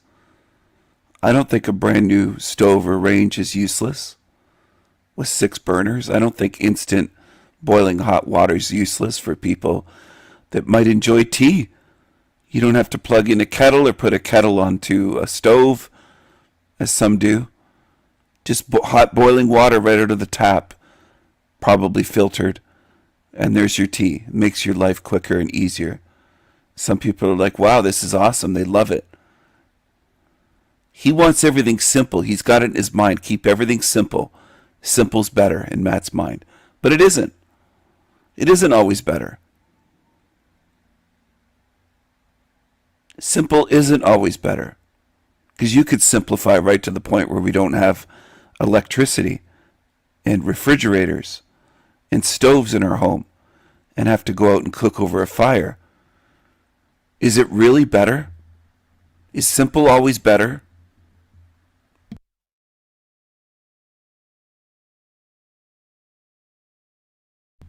Is making your life simple always better? He's saying life is only good when it's simple.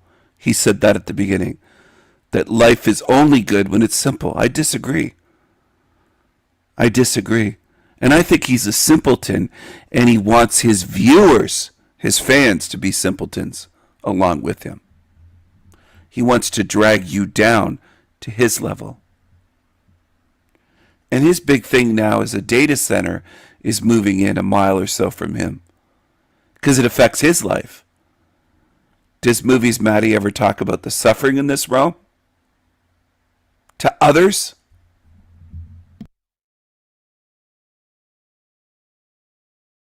Product by product basis to determine if a particular item can make a strong case for itself on demand coming from under the sink. 6-burner range and boiling water on demand coming from under the sink. After my friend paid for a new kitchen for $70,000, she got both of these useless things. The point of this presentation is not to open arguments on a product-by-product basis to determine if a particular item can make a strong case for itself as being absolutely necessary in the modern world. The goal here is to point out that it doesn't have to be absolutely necessary to be useful. A product, an appliance, a service doesn't have to be absolutely necessary to be useful in the modern world. And who determines if it's useful? Does Movies Maddie determine? He said it's useless. Well, it isn't useless to his wife, that woman that wants instant boiling hot water as a luxury, and she wants a 6-burner stovetop, again, as a luxury. Might have been a very high end, like a Wolf or something, stovetop range. It's not useless just because you can't afford it, Matt. Just because you wouldn't use it doesn't mean it's useless. It's useful to her and to others. And you don't decide. You're just a Humpty Dumpty. You're just a simpleton. You're just a Movies Maddie that feels like movies are necessary. You have to watch movies when your electricity's out for days. That's all you want is movies. Constant movies. she needed a 6-burner range and boiling water on demand. She needed a 6-burner range and boiling water on demand coming from under the sink. After my friend paid for a new kitchen for $70,000, she got both of these useless things. The point of this presentation is not to open arguments on a product-by-product basis to determine if a particular item can make a strong case for itself as being absolutely necessary in the modern world. The goal here is to point out that almost everything in the last 20 years placed at our feet that is called technology and proclaimed as being a necessity is not a necessity at all. Actually, it's just the opposite. Most of the crap associated with the internet of today has made our lives significantly more complicated. Our lives are made worse. Deep down, the real spiritual being senses that the internet transformed the world, but not for the better. We complain about having to remember 50 different passwords, and we can't pay our water bill now because the 2-step verification it's asking for is going to an old cell phone. Yes, we complain, but it keeps coming. The following story is not a joke. Yeah, that's my biggest complaints, really, about this realm. You don't see the big picture at all. You don't see the major things at all. You're focused on the trivial and tiny hassles. You never talk about the real design and the suffering and how bad this place is because you want to say it's a learning school. You get upset when people call it a hell realm, and Matt will say, hell realm? This isn't a hell realm. This is a place for learning. This is a school of hard knocks. This is a half second in the creepy closet, he'll say. That we're in a creepy closet, but it's nothing because it's not eternity here. So it doesn't matter, the suffering, in his view. He said that for years. For years. He has almost 100,000 subs. He's influenced a lot of people over the years. If you think he's a good guy, you're very lost. And there's a lot of you like that on YouTube that can't see. Can't pay our water bill now because the two-step verification it's asking for is going to an old cell phone. Yes, we complain, but it keeps coming. The following story is not a joke and just happened to me less than 10 minutes ago from when this was written. I've been in my house here over 20 years. I called my septic pump-out company recently, who, just like everybody else, has been bought out by a larger company. It's always about his life, his trivial little life. Matt's full of shit. He's so full of shit he needs to get pumped out. He needs to be pumped out. Movie's Matty. He's full of shit. He needs to be pumped out. Can't pay our water bill now because the two-step verification it's asking for is going to an old cell phone. Yes, we complain, but it keeps coming. The following story is not a joke and just happened to me less than 10 minutes ago from when this was written. I've been in my house here over 20 years. I called my septic pump-out company recently, who, just like everybody else, has been written. I've been in my house here over 20 me less than 10 minutes ago from when this was written. I've been in my house here minutes ago from when this was written. I've not a joke and just happened to me less than 10 minutes ago from when this was written.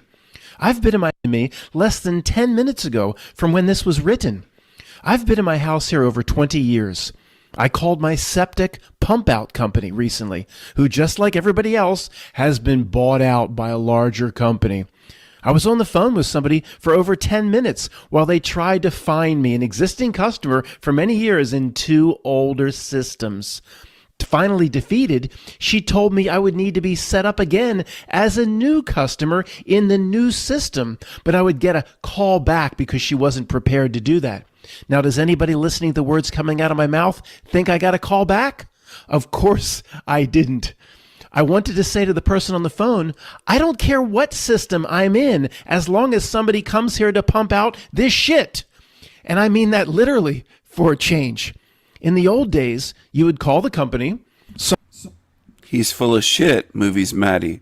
He sounds like an old boomer complaining, a curmudgeonly old boomer, saying, oh, they didn't call me back.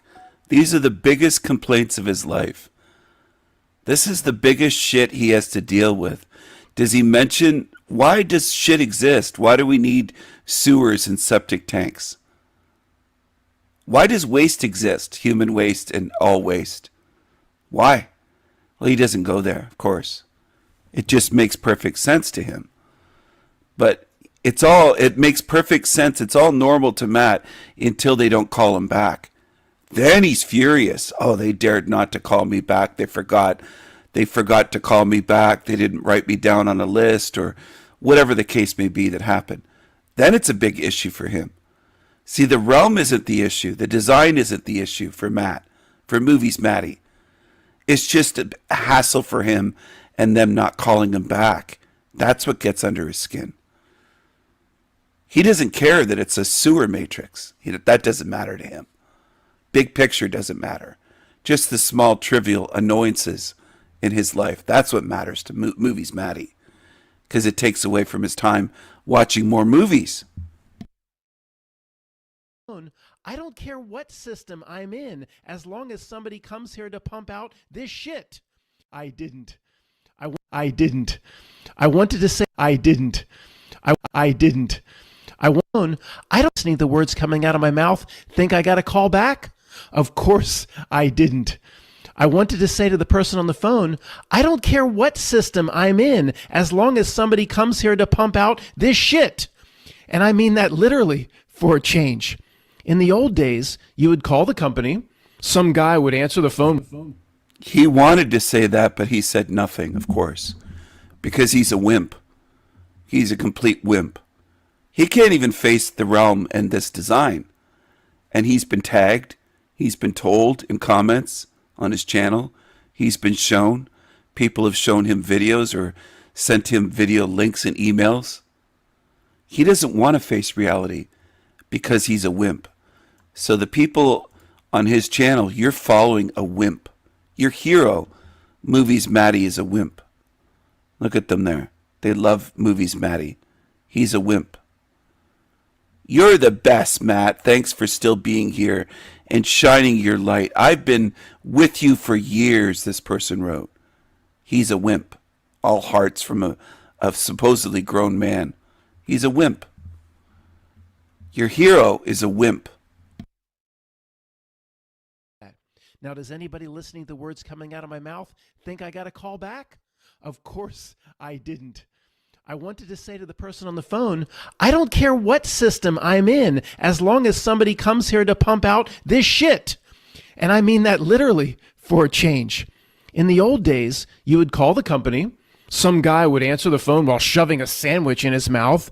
He'd Cry for Movies Maddie. Cry for him, not for children dying of leukemia at 7 years old. That's the realm we're in. These people call themselves truthers. Around 93,000 on his channel gobble this up. It shows me what humanity is.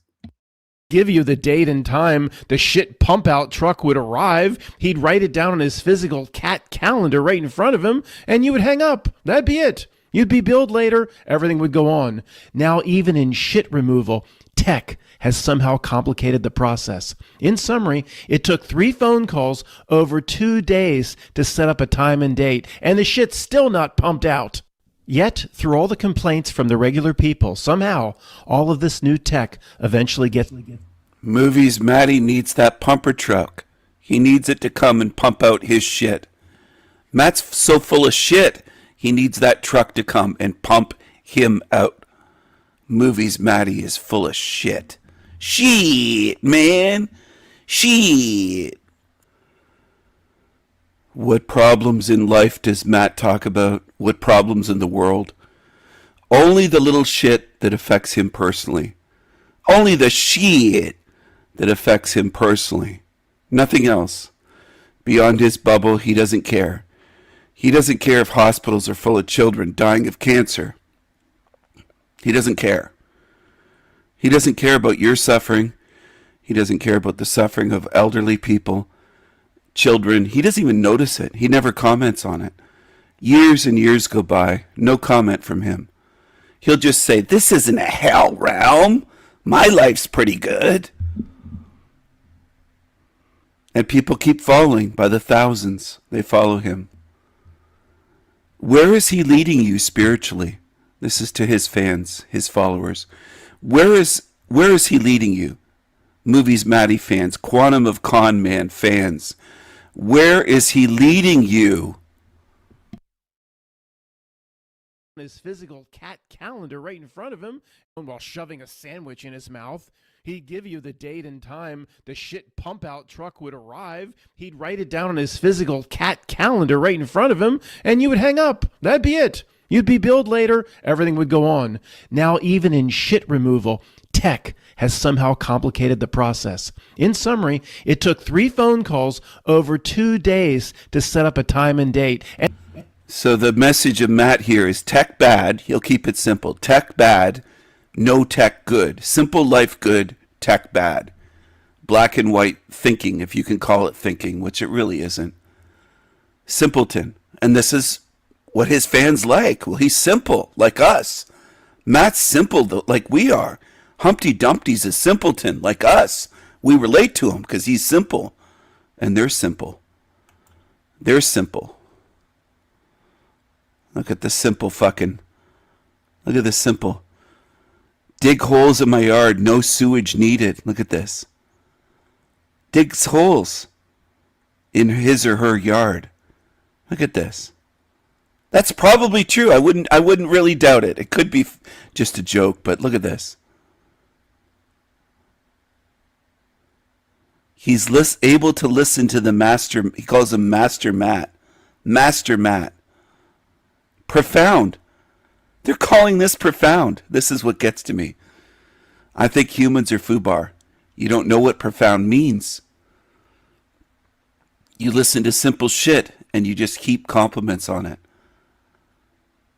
Like losers, like simpletons, like zombies.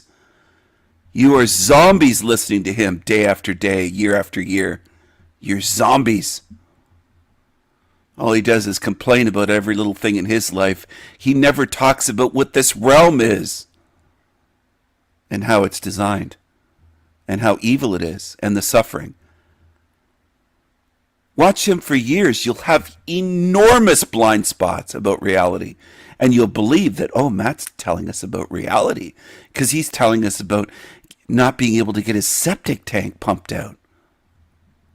And they didn't return his phone call. Wow. And the shit's still not pumped out. Yet, through all the complaints from the regular people, in summary, it took 3 phone calls over 2 days to set up a time and date, and the shit's still not pumped out. Yet, through all the complaints from the regular to set up a time and date, and the shit's still not pumped out. Yet, through all the complaints from the regular people, somehow, all of this new tech eventually gets adopted, and people welcome whatever it imposes on us. All of it soon becomes the new normal in society, and life goes on, but now it's more complicated than it was last year. What I'm most upset about is not that nobody pushes back and says no mas to every new wave of tech that lands at our feet. It's that nobody questions why it's needed in the first place. How will the next generation of technology being imposed upon us benefit your family or improve society as a whole? No one thinks about that for a second. They simply bend over and take it up their iPhone. Those who are investing in the next generation of Skynet-type tech are pleased that no one asks difficult questions about what it's all for, because these questions can't be answered honestly. Every once in a while, there's a citizen who raises a concern in a town hall. The lawyer representing the new data center is temporarily embarrassed by the tough question, but he or she knows that in the end, nothing will change. His masters will still get their way. The town hall was just for show, to make people believe they had a voice in the matter. They didn't. The newest technology no longer carries a benefit to anyone except those who profit by introducing it. That means the wise man, the wise woman, or they them, must leave on the table that these tech rollouts may hide a sinister intent. Let me ask you, is that really such a crazy conspiracy theory anymore? Look down at your Thanksgiving Day dinner table. If allowed, every kid under age 25 will be on their phone between bites, B-Y-T-E-S, of turkey. For those of us old enough to remember what the last century was like, social media has destroyed the modern family. The phone is teaching our children 90% of what they learn when compared to parents and teachers. Everything around. There were still children dying of diseases in the 70s, including genetic disorders. Remove all the technology we have today, it's still a hell realm. And that's what some, maybe even on my channel, don't see. But definitely on his channel, his fans, his followers. They'll just blame technology. Technology imposed upon us that we don't want. That's what's making things bad. Smartphones. Matt doesn't have a smartphone. He insists on using old technology because Matt is so wise. It's smartphones that are making life bad here. It's just smartphones. Well, he's a fucking idiot. He's a moron. And so are his fans, his followers. It isn't just smartphones. It's so much bigger than fucking smartphones. You could go back to the 70s or the 60s or the 50s or the 40s. World War II times. It's still a hell realm. Ask the 70,000 or so soldiers, U.S. soldiers that died in Vietnam and their families. If it was technology, if it was computers and smartphones that ended their lives, it wasn't. Ask all the dead Vietnamese. Ask all the dead Germans and dead Russians and dead American soldiers in World War II, and dead Canadians, and dead British. Was it smartphones? No, it wasn't smartphones. You're in an evil realm. Get rid of smartphones. Get rid of the grid. Get rid of these data centers, AI. You're still in a hell realm. And that's what some of you don't want to face. It isn't difficult to understand, but you don't want to face it. You're resistant because you want to believe you're in a good place. You want to blame technology because it's simple and easy for you. Then your mind doesn't have to work very hard to look at the big picture and look at where you are. You want an easy scapegoat. It's just the smartphones. And that's what simpletons like Matt do, and his fans. Some of you that will watch this video are just like him. You're simple. And you'll never get out of this complex labyrinth of a realm by being simple. Never. He's not helping you spiritually whatsoever with his little complaint videos. So start thinking.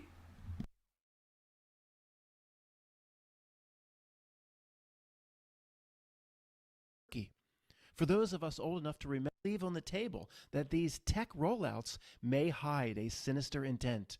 Let me ask you, is that really such a crazy conspiracy theory anymore? Look down at your Thanksgiving Day dinner table. If allowed, every kid under age 25 will be on their phone between bites, B-Y-T-E-S, of turkey. For those of us old enough to remember what the last century was like, social media has destroyed the modern family. The phone is teaching our children 90% of what they learn when compared to parents and teachers. Everything around us, even the quality of movies and music, has been utterly obliterated in this new age. But it continues to be some sort of conspiracy compared to parents and teachers. Everything around us, even the quality of movies and music, has been utterly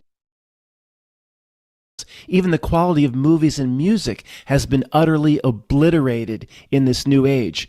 But it can everything around us, even the quality of movies and music, has been utterly obliterated in this new age. But that's his big concern, movies and music to a much less degree. Movies. They made movies bad. That's all he cares about. That ruins his life, movies, Matty, because his big concern is movies. They made Star Wars bad. They made movies bad. That's his whole life. He doesn't care about you and your suffering and your children's suffering. He doesn't give a shit. He just wants to watch movies until he passes away. That's all he wants to do. He's proven that over the years. If you pay attention. Compared to parents and teachers. Everything around us, even the quality of movies and music, has been utterly obliterated in this new age. Family. The phone is teaching our children 90% of what they learn when compared to parents and teachers. Everything around us, even the quality of movies and music, has been utterly obliterated in this new age. But it continues to be some sort of conspiracy crime to believe there could be a sinister intent behind all of this. How insane does it have to get for people to consider that what is happening in many parts of society is not normal? For crying out loud, tens of millions of children don't know what bathroom they should be using in their upcoming junior year of high school because they're not sure about their own gender. But it's an impossibility that all of this madness may be by design and intended. Of course, you shouldn't talk like that, lest you be labeled as one of us, one of those people, a conspiracy jerk-off. The masses continuously complain about the government, the control structure, and the billionaires. But it's mocked as a conspiracy theory when somebody like me points out that none of these people care one bit about you or your family. For heaven's sake, they weigh the price of a recall against their payout, which would come in a lawsuit. If a few hundred points out that none of these people care one bit about you or your family. For heaven's sake, they weigh the price of a recall against the about you or your family. For heaven's sake, they weigh the price of a recall against their payout, which would come in a lawsuit. If a few hundred ears are ripped off along the way, who cares? That's not a factor in the price of a recall against about you or your family. For heaven's sake, they weigh the price of a recall against the payout which would come in a lawsuit. If a few hundred ears are ripped off along the way, who cares? That's not a factor in their equation. Today, we see endless scandals and criminality in what is called our leadership, i.e., the Epstein news and all the other corruption we're flooded with. And still, the conspiracy people are mocked for suggesting a sinister intent in their decision-making, the ones that everybody complains about. Why is the bridge allowed to fail while your family drives across it? While planning for the future of the internet happens 10 years in advance, so your LLM conversation is seamless. It seems nobody cares if the train derails, but the same good people don't want you to wait an extra second for your chatbot to talk dirty to you, so we need to put in thousands of new data centers. But the bridge is going to collapse. We could be harmed. Fuck that. Does a control structure need to resemble Nazi Germany before its true nature is noticed by the people? Today, the system no longer need to resemble Nazi Germany before its true nature. Has he looked into that topic all these years after so many people have told him, do some research instead of talking about things you don't know anything about? What does he know about World War II era Germany? Nothing. Nothing. But like the typical zombie, he tries to use that as an example. Sorry. I'm having my breakfast and I'm just sick to death in a sense of this shit. It isn't just Matt. It's so many in this realm that are like this creature. Lazy.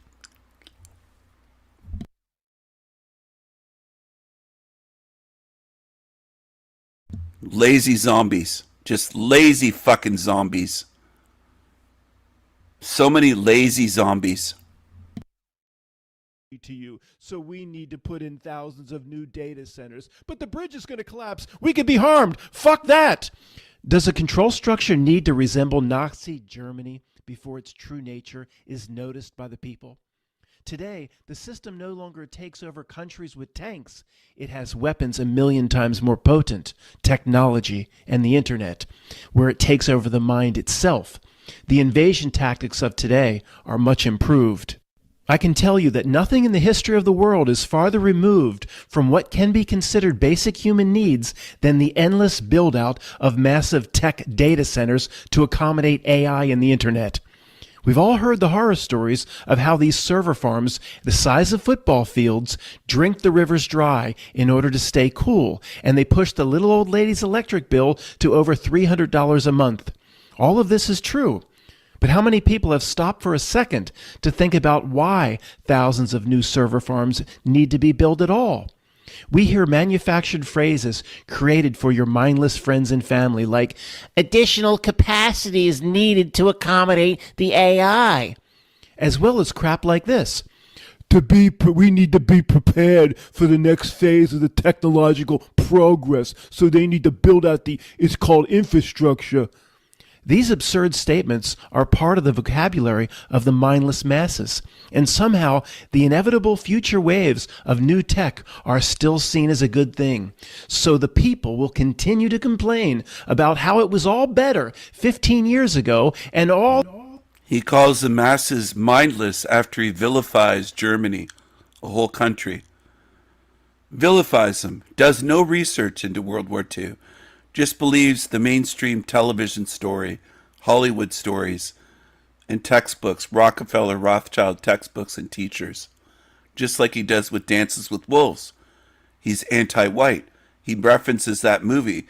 He believes that that's true, that white people came and wiped out the Indians, and that the Indians were peaceful, noble savages, and the white man came from Europe and just wiped them out because we're evil. That's his favorite movie, Dances with Wolves. The Hollywood portrayal he thinks is real. And this is a level that his fans are at as well. Which is why I say to you all the time, I can't help you. I can't help most of you. You're functioning at such a fucking low level. You don't think. You watch Hollywood movies and you believe it. All this two-step verification is a pain in the ass while accepting how wonderful. I'm going to add to that. Dances with Wolves is a propaganda movie put out by Tiny Hat Hollywood. It is anti-white. It is inaccurate.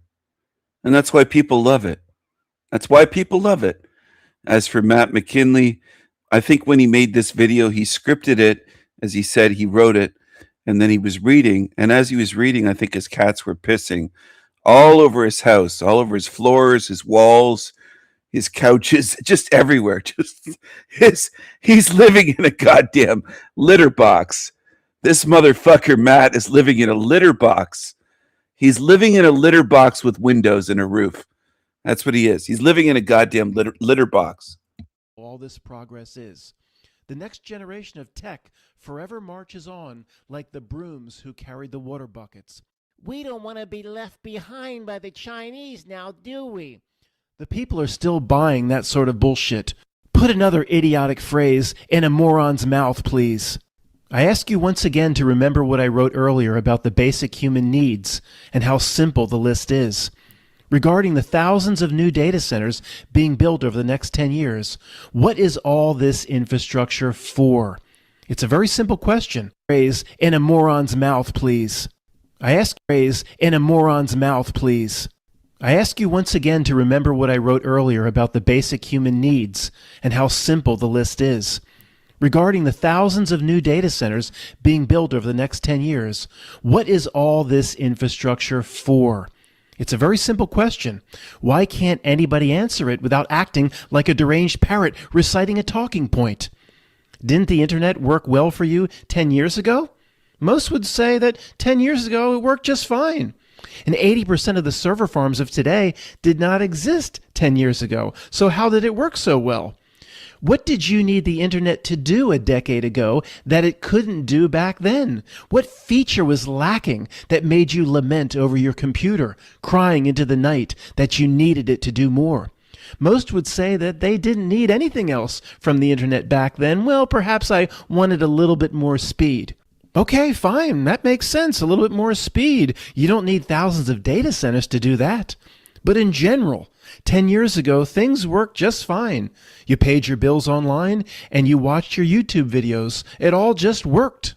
Now, let's jump forward 10 years to today. Does the internet work for you right now? What do you cry out in the night for your fiber optic cable to do that it cannot presently do? Again, almost everybody would say the answer is, I don't really need it to do more than what it's doing now. It kind of works. So what is this endless build out of data centers and server farms for? Why does the technological infrastructure always have to increase at an exponential rate? Again, why don't they do this for bridges and roads? They don't fix the important infrastructure until it collapses on your head.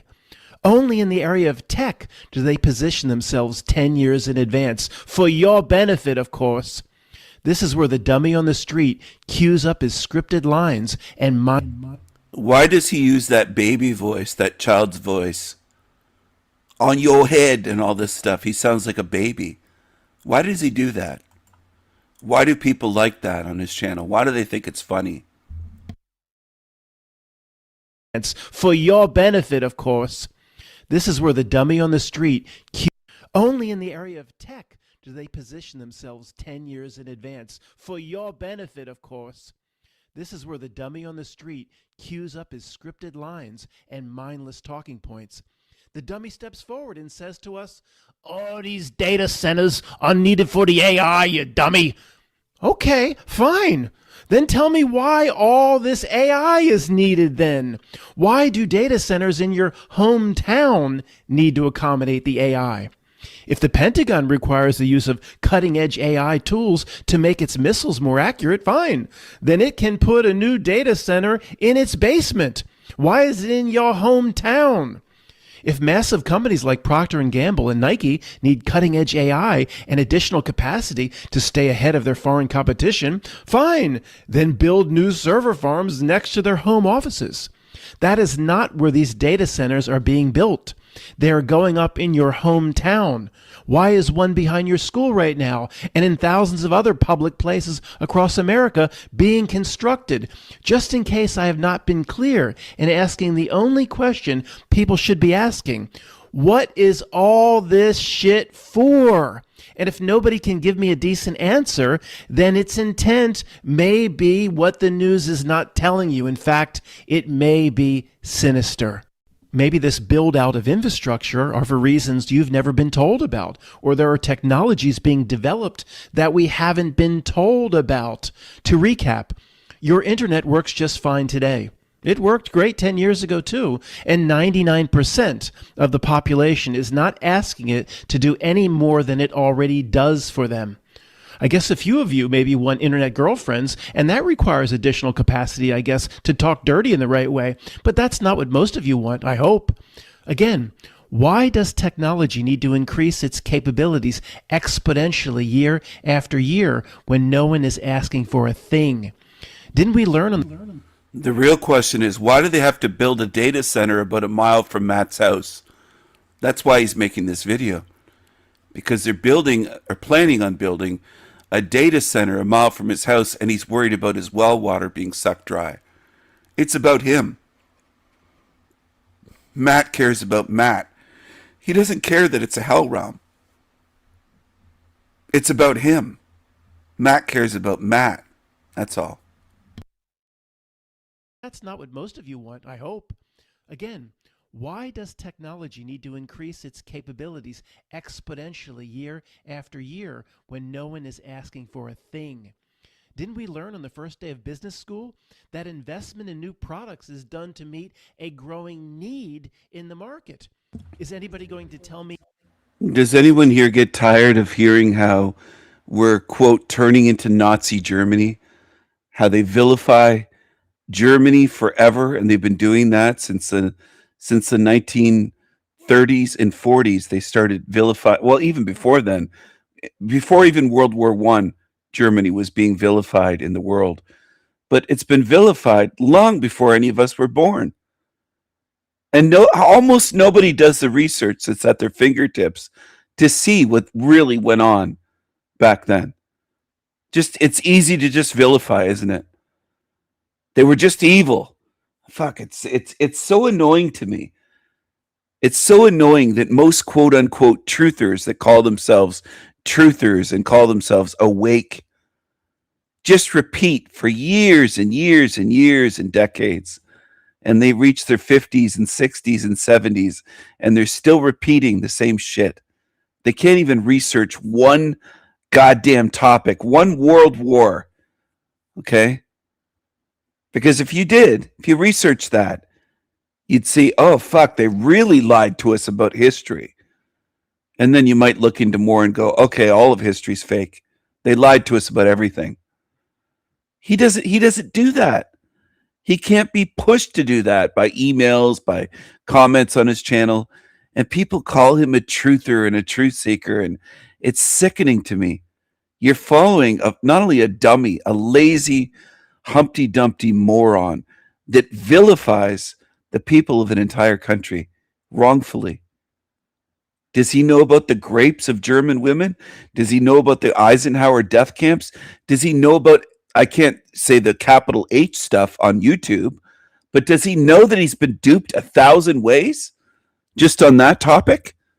Fucking hell. It's just so, it's always going to be frustrating for me. Something about the ones that do that on YouTube that call themselves truthers, and that huge topic is right in front of their face, and they never do the research. They never question it.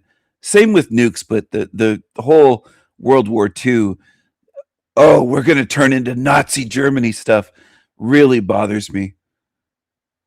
It bothers me more than these dummies like Rebellious Meth Puppet and many others, by the way, talking about how we're going to be nuked, or they believe in these fake nukes. They don't do any research. They're just morons.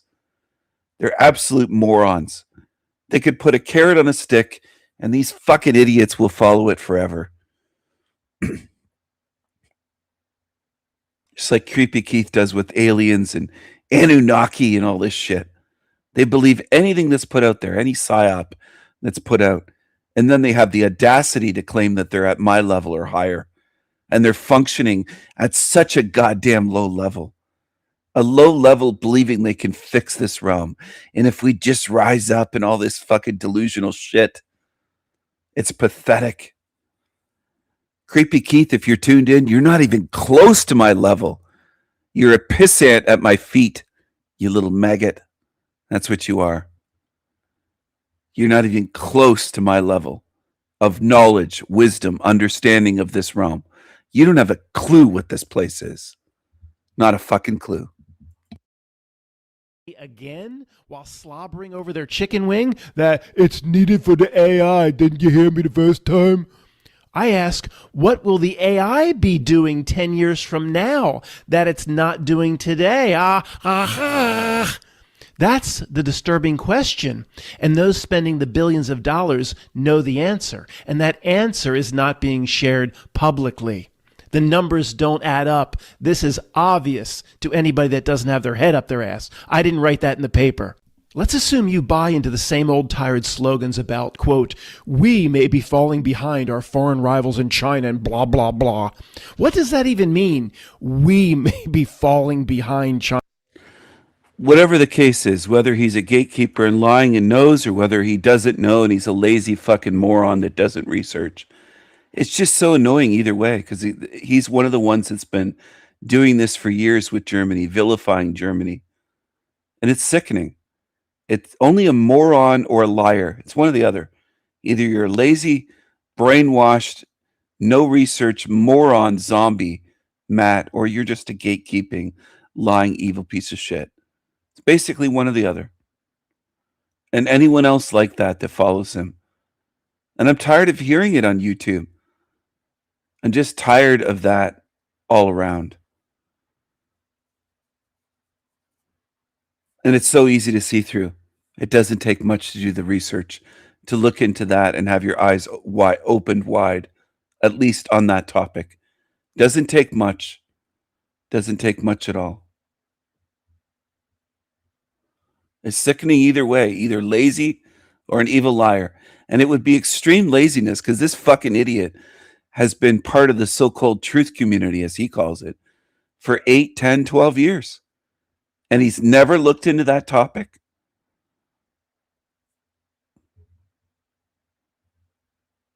All you have to do is look into the topic. And if you look and you see the truth and you lie about it, then he's a disgusting, lying, demonic scumbag. But if he hasn't looked, he's one of the laziest idiots on YouTube. Because people have told him for years to look into that and other topics.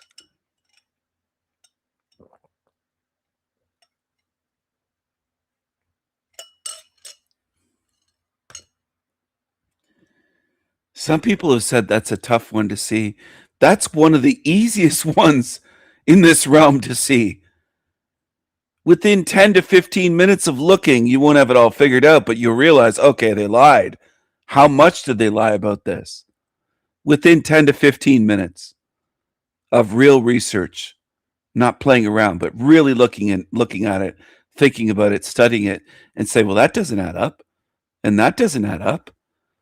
And they had money in the camps, and they had movie theaters and a swimming pool, and they had this, and what about the chimneys were built later on, and I can't go into too much detail, but you get what I'm saying. You get what I'm saying. And you look and you're just like, well, this doesn't add up. And which country tried for peace with England over and over again, and which country did not want to go into a world war? Which one was trying for peace? Which one was attacked from all sides? And you start realizing, oh, they 180'd it, 180 degrees from the truth. The good guys didn't win World War II. Okay?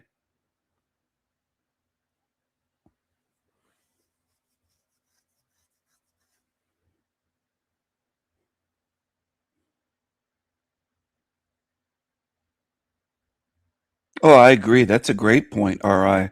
That one comment about the Germans should be enough to stop listening to him. At least stop listening and taking him seriously whatsoever. I only play his shit to expose him. But only if you're a higher level seeker of truth, which most are not. Most definitely.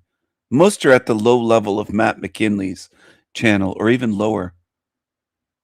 Even lower. Well, look what Stalin did to his own people. And that wasn't supply lines cut off. He sent people to gulags. He murdered probably 50 to 100 million in total. Nobody talks about Stalin being a murderer, a mass murderer and dictator. We're not taught that. People just repeat what they're taught in school. Stalin was fucking brutal, and he was in cahoots with Roosevelt and Churchill.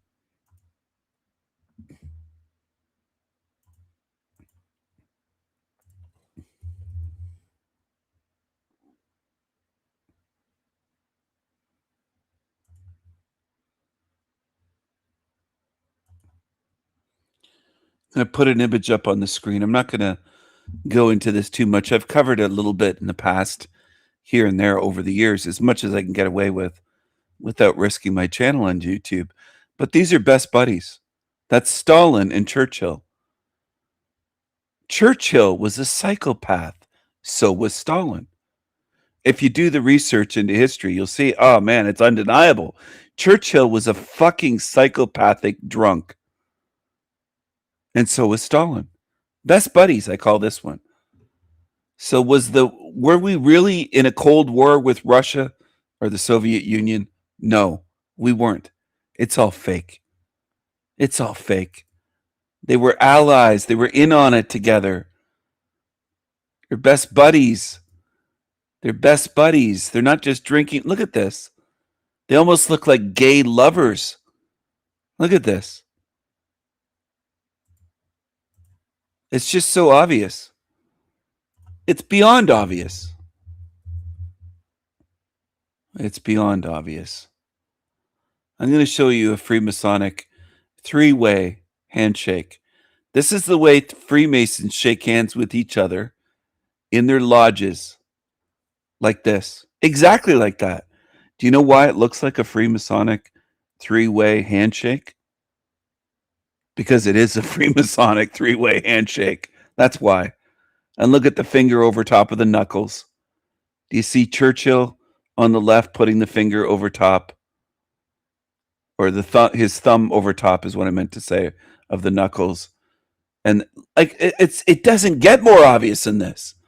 They're showing you, and they take pictures on purpose this way to show you. They made sure to document it, to rub your noses in it. They didn't have to take a picture and do this handshake this way, this Freemasonic handshake like this in public, and have photographers and pose for a picture, and they're all smiles rubbing it in your fucking face. They're all Freemason brothers. 3 countries: Great Britain, America, and the Soviet Union, all teamed up against Germany. It was a Freemasonic war, and it was a tiny hat war.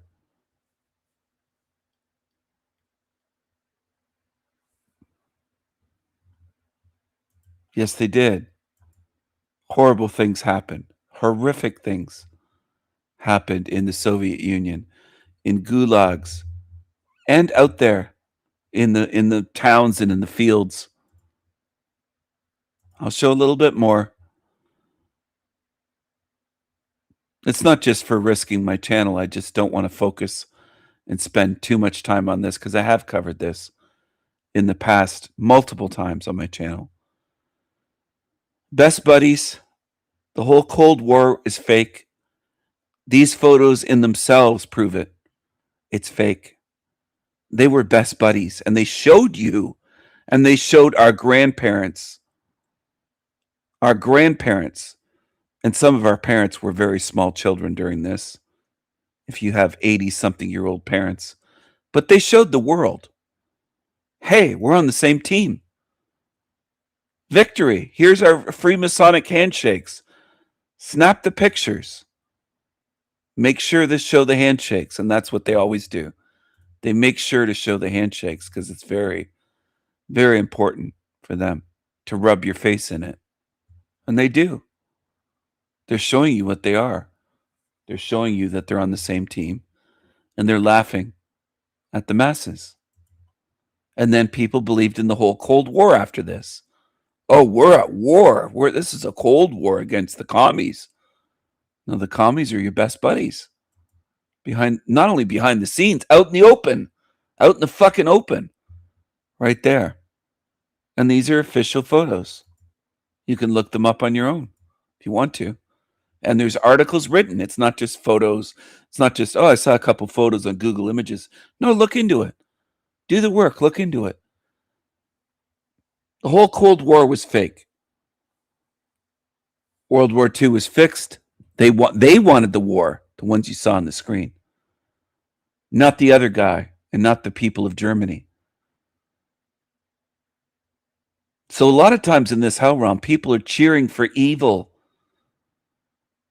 and they persecute good. And they just don't want to look at it. They don't want to admit it. The average person just doesn't want to look. And they'll say, Stephen, I stand against evil. It's like, well, everything you're doing in your life, you're supporting Team Evil, for fuck's sake. Everything. I've known people that support every kind of evil you can think of. And they'll say, I don't support evil, with a straight face. They have no idea. It's just, it's sickening and it's evil and it's the way this hell realm is. Everything is warped, corrupted, inverted. The masses are just immoral, brain dead, zombie followers for the most part. And they'll make Hollywood movies of tiny hats bashing in zombies, and family members will say, didn't you watch that movie, Stephen? Didn't you like that movie with, I think it was Brad Pitt. I can't think of the name of it. And then there's that other movie where the darkies, the slaves, were going after white people and killing them in the South.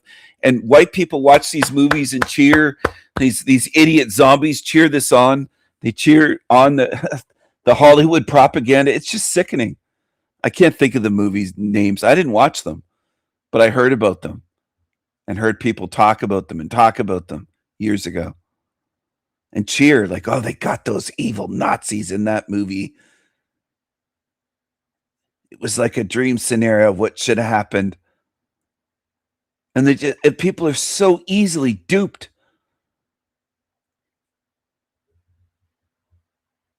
The fuck was the name of that movie? I'm sorry, people.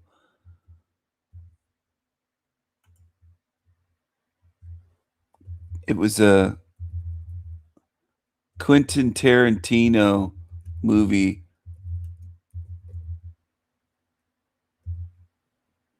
Inglorious Bastards. And Bastards is spelled Basterds for some reason. Not sure why. But for some reason, there must be some meaning behind that. Inglorious, and glorious is spelled wrong as well. What the very weird. Very weird. But I remember people praising that movie. 2 hours. Oh, it's 2 hours, 33 minutes long.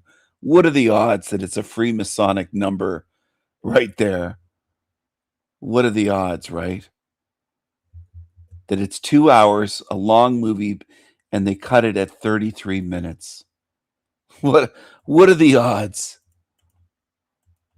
Well, and some dummies tuned in. Well, Stephen, you have 33 in your channel name and in your videos, and aren't you doing the same thing? No, it wasn't Schindler's List.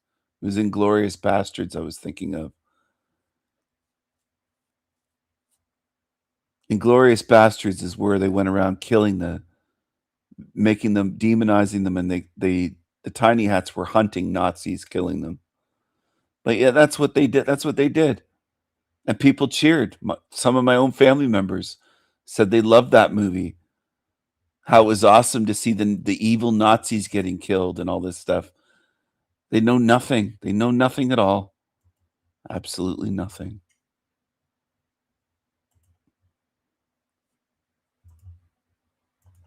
They know nothing. Just a second.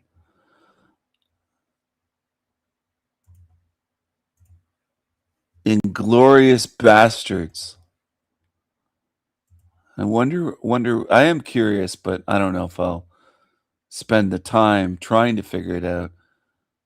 Whether Tarantino or someone else named it that with the word spelled that way, but it looks very odd.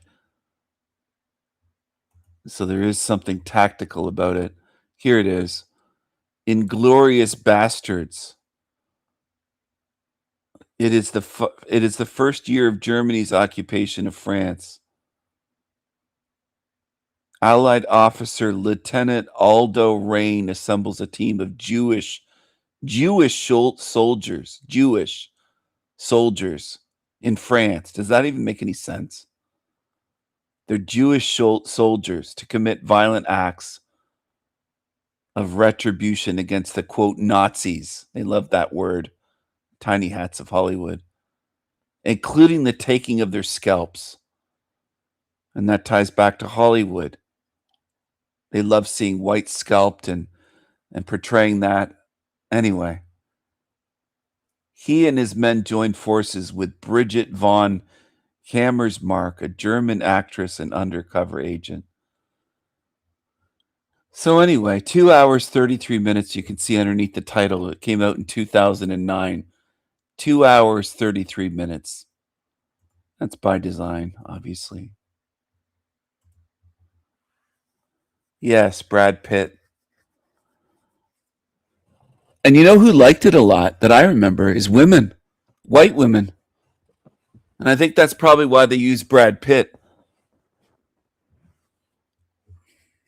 to get the white women to think, oh, Brad Pitt, and look at this is so heroic. And they're killing these evil Nazis. Now, I'm not saying all white women are that gullible, but too many are. One is too many. They need to do a lot better. I remember almost being sick hearing people talk about that movie. Many years ago. Just sickening the way they spoke about it. And how duped and brainwashed they are. Cheering it on. Cheering on the vilification and demonization of an entire nation that they know nothing about. Nothing. Nothing.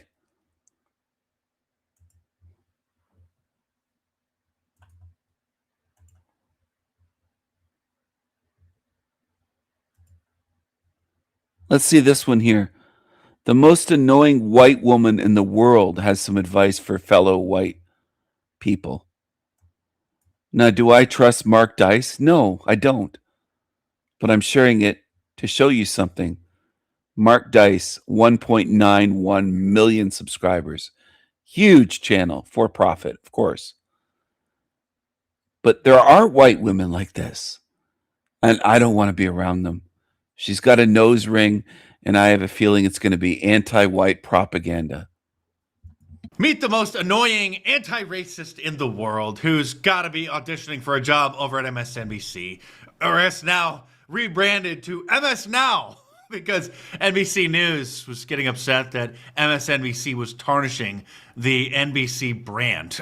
Okay, so instead of just cleaning up and becoming a real news network, they're sticking with the Jerry Springer style circus, but they just rebranded, changed the name to MS Now. Okay, but anyway. The most ironic thing about racism is that it also makes white people's lives worse. And here are 3 reasons that this happens. Number 1, being racist literally shrinks your world. If you've heard... There are some people on YouTube that are so far gone as, quote, conspiracy theorists. They believe Mark Dice is the deceased River Phoenix. They it's incredible. The height difference is huge. River Phoenix, Mark Dice is around 6'3", maybe 6'4". River Phoenix wasn't even close to that. Okay? I think that's what his name was, River Phoenix actor. Some of these people are just fucking dumb. Dumb. Most people would say Mark Dice isn't even attractive. Most people, when River Phoenix was alive, would have called him attractive. It's just, even if there's a vague resemblance, these people are fucked up. They can't see properly. They can't think properly. They think everything's the same. They can't tell the difference between Mark Dice and River Phoenix. They're mental. And that's what I don't want to deal with. That's one of the reasons why I don't want to deal with baby truthers on my channel. I don't want them around me. And if you can't understand that, you've got issues.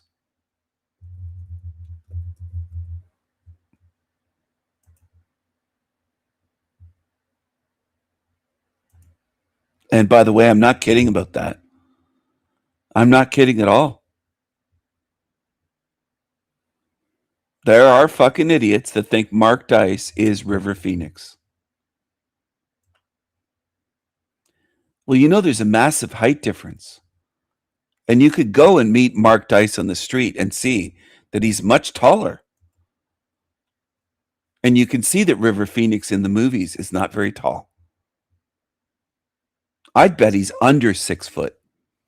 And Mark Dice looks to be somewhere around 6'3", maybe taller, maybe 6'4", maybe 6'5", but he's definitely close to at least 6'3". And it's easy to see without even meeting him. But a lot of people that call themselves truthers are just fucking idiots.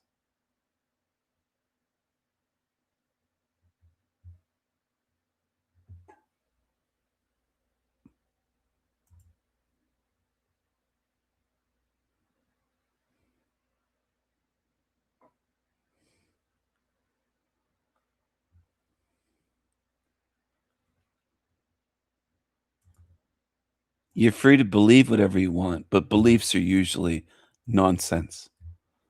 Most of the beliefs by most of the people in this realm are absolute nonsense and stupid and baseless and ridiculous in some cases. Yeah, I have to be careful about saying certain words on YouTube, and that A word is one of them.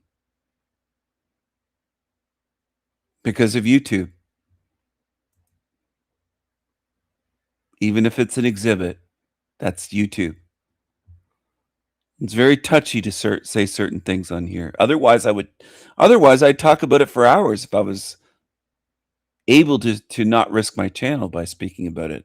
I could talk for hours about that topic face to face with you, but into a microphone on YouTube, I can't. Unfortunately, I can't. I could talk about the Rothschilds for hours and others and their involvement in that. I could talk about who declared war on who back then. Mark Dice is River Phoenix. I just took a screenshot. This is still going around. There's still people that'll come to my channel and spew this shit once in a while. I don't even think their age is the same, but it doesn't matter.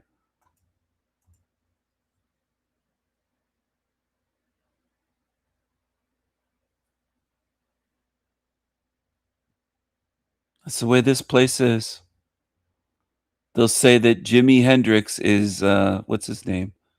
Is it Morgan Freeman? I honestly don't know the names, and my family would make fun of me. Even if they were right here, they'd say, yeah, you don't know the names of very many actors. They think that's a big thing to know the names of just dozens of actors and actresses in Hollywood and know who starred in what movie. I could not care less. Yeah, it's him. I had to search it on Google Images. Morgan Freeman, they claim, is Jimi Hendrix. Now, is there quite a resemblance between the two? Yes. Do I think they're the same age? How old would Jimi Hendrix be if he were alive today?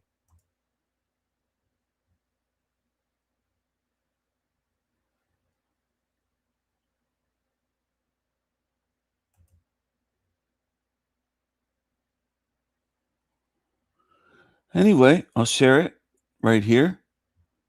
Jimi Hendrix equals Morgan Freeman.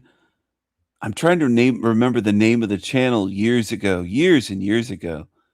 There was a channel, and that's all it did was say everyone is everyone else.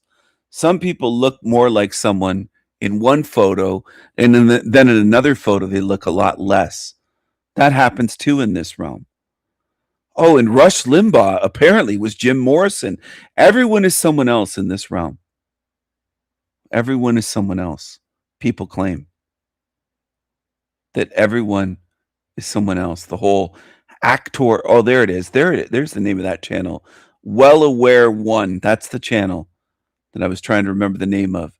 That guy has been claiming that these people are all the same. That's all he fixates on is actors. I think that channel, that's all he does, or a website, YouTube channel, whatever he is. Be Well Aware One, whatever. And he has this bumblebee. Anyway, you're free to believe whatever you want. If you want to believe that Rush Limbaugh, Jim Morrison is Rush Limbaugh conspiracy. If you want to believe all this stuff, you could delve into all this shit. And on your deathbed, if you want to be really stupid, this is to the baby truthers and lurkers that come around on my channel. If you want to be really dumb, fixate on this till your deathbed and just spend your time looking into this, thinking about it, researching it, and avoid the most important truths that will help you spiritually. On your deathbed, start thinking, or keep thinking up into your deathbed. Rush Limbaugh, that must have been Jim Morrison. I don't think I would be surprised if Rush Limbaugh could sing a fucking note. I don't think most women would find Rush Limbaugh attractive. Now, many, many women found Jim Morrison attractive. Anyway, you're free to believe whatever you want. You can believe that everyone in this realm is playing roles. You could believe that none of them die if you want to. You can believe they live on forever, that Elvis is still alive. How old would he be? 125? But he's still alive. Oh, yes, these come up immediately. These come up in images immediately. Right away. All this shit comes up. No problem, Traders World. But yeah, these come up right away on Google Images. All you have to do is type it in. You don't even have to type conspiracy. Just Jim Morrison is Rush Limbaugh. And all of this stuff comes up from various places. From X.com, posted there, from Facebook, for all over the place. And people love this stuff. They love this. You know what I would say? I used to be a fan of the Doors, we'll call it. I'll say I was a fan when I was a teenager and younger, 20-something. What if Jim Morrison was Rush Limbaugh or changed roles into Rush Limbaugh? What if I said, okay, I'll grant you that. Maybe he was. Then I'll say, what difference does it make? That's where it gets people, I think. That's where it gets these baby truth or conspiracy theorists, because they'd start racking their brains. Well, like, what difference does it make to my life and to my spiritual freedom leaving this matrix? Does it matter? I'm not saying it's good to lie or deceive people, or I'll just say, let's say it was that happened. That they took Jim Morrison and said, we're going to fake his death. We're going to wait a long time. We're going to wait from the early 70s until the time that Rush Limbaugh kind of appeared on the scene. We're going to hide Jim Morrison for a while. Then we're going to sign him another role in radio as a conservative radio, whatever, talk show, shithead, whatever he was. And we're going to change his voice, or we're going to have him change his voice. And Jim is not going to be singing about Riders on the Storm, or This Is the End, My Only Friend, the End, or Light My Fire.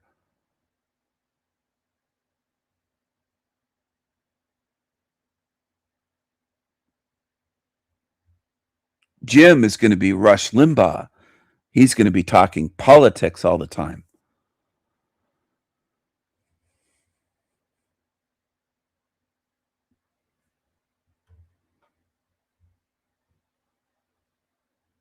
There are people that will come to my channel and they're not interested in what I'm doing.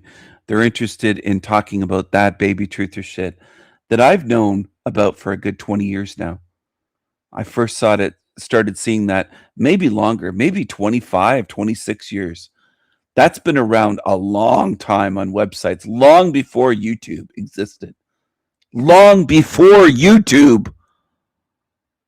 And people are still stuck on that. That's why I get frustrated. Because it never ends. Never ends. So fixate on that and don't focus on what I'm trying to show you. And just get recycled. Congratulations. They will recycle you like a tin soda can thrown into a bin with all the care that you show after you've tossed out a soda can.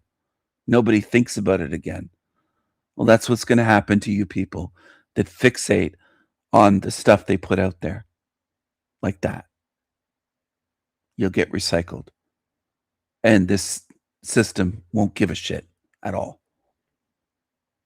Congrats. Can I pull people away from that? No, I can't. I can't make people broaden their view and look deeper and stop fixating on this or that. There are flat earthers that will never look into what I'm speaking about. Never. Never. Because they'll just label it negative without even looking. That's what humans are good at, too. Your families do that. Mine does. They label things and they won't look. Oh, that's nonsense. And they just won't look. I don't believe that. That can't be real. Well, have you looked into it? No, but I don't need to. I know it's not real. That's what they do. Hello, TG. Good to see you. Trying to think of some of the other famous examples. But there's many more than just Jim Morrison and Rush Limbaugh.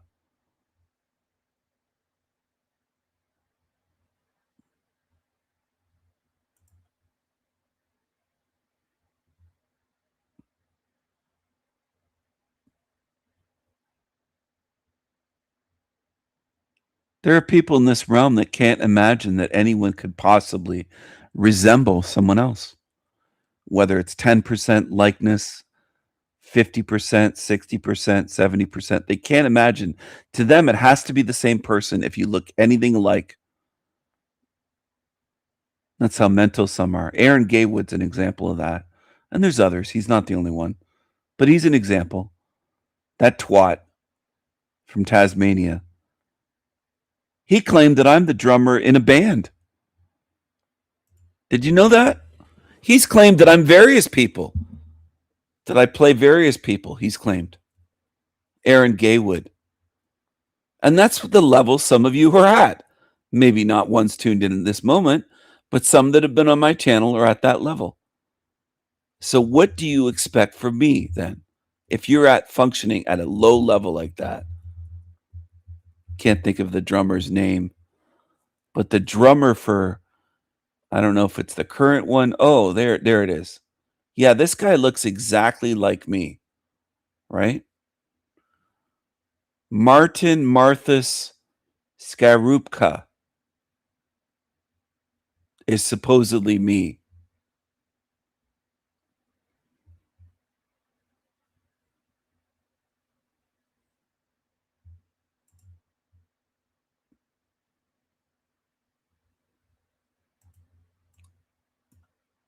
If there's any resemblance at all, it would have to be me, right? That's the logic of some of you geniuses on YouTube. You're real geniuses.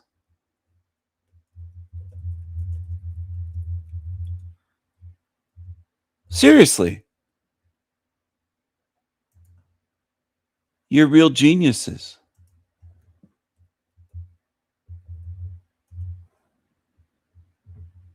Am I right?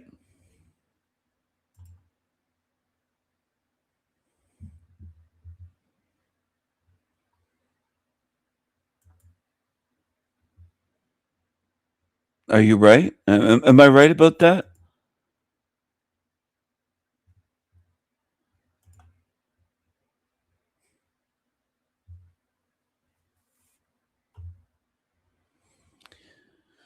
Froderick with the one eye. I still wonder if that's meth or what's the one eye about? What's the dark one eye about? Very dark looking. Very dark. Not just one eye, but very dark. I don't know who you are, Froderick. I don't know where you came from. Yeah, that one's been around since the 90s, that Bill Hicks is Alex Jones.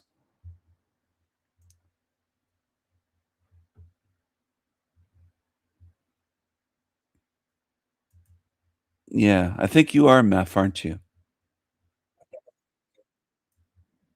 Waving. You were Mr. T and got tired of it. Yeah. How many others have you been? You've been here. Yeah. That doesn't tell me anything. Where did you come from? You have a very dark one eye.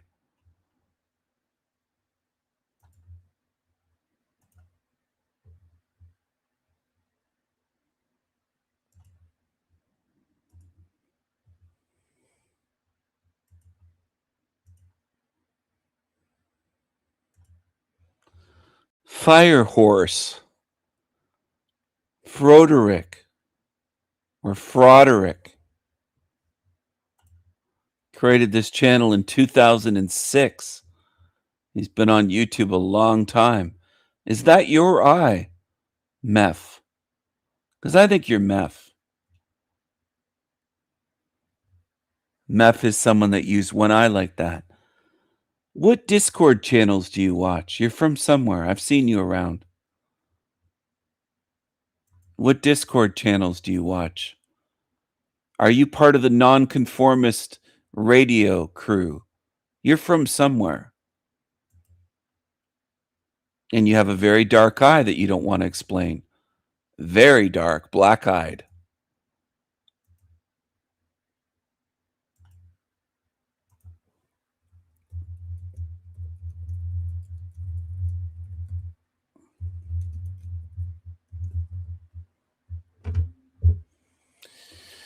Yeah, it's not your eye, you're not him, you're not on Discord.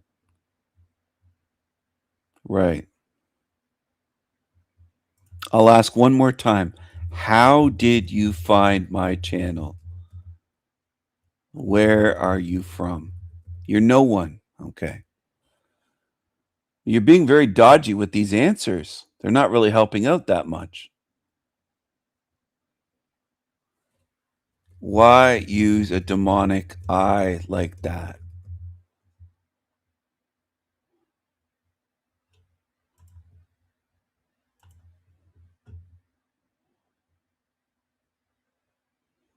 You would have been smarter not to come across as demonic on my channel. Because you stand out here. You stand out. Yeah, give you a minute. I'll give you a minute.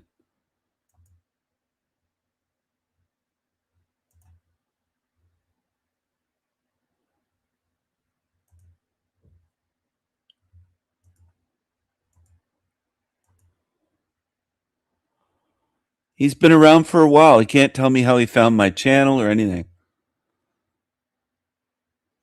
Someone from this channel lured me in on Matt's channel. Yeah? Is that because I just mentioned Matt's channel? Out of all the channels, it's Matt's channel. I just covered it, right? Yeah. You're from Quantum of Con Man. Okay, yeah. All right.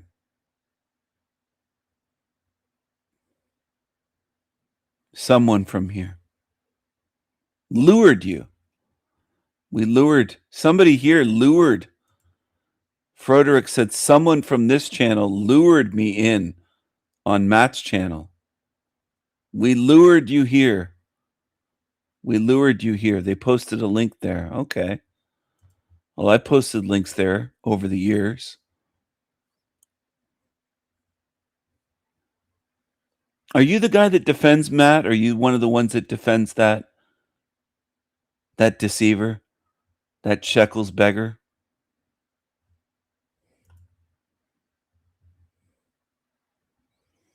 Quite a coincidence. I just covered Maddie's channel earlier. Yeah, you forget who it was. Okay. Yeah.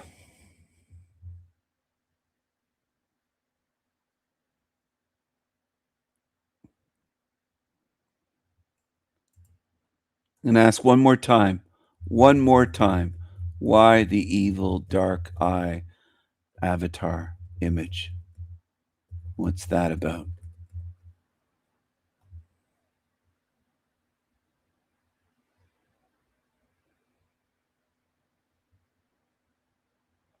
You don't do what here? What are you talking about?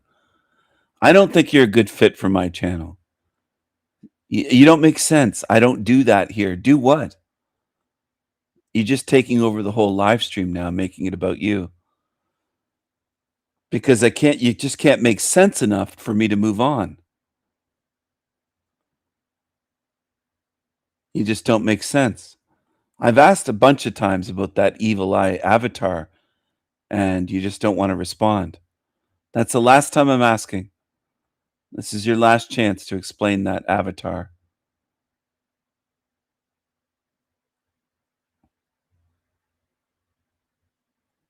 Looks very similar to Meph using a very evil eye.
Oh, now it's coming out. Diablo, who call me evil? Look at this.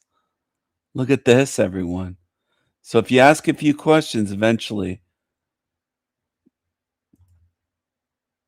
this is what comes out. Good job. You couldn't hold it together for very long, could you?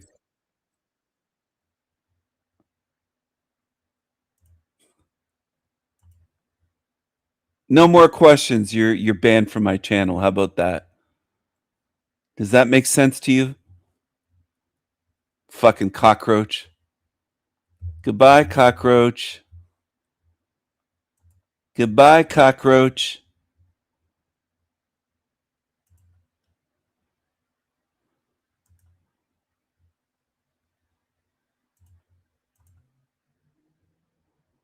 My mascot is not evil, dumbass. But your evil eye is, and you couldn't explain it, could you?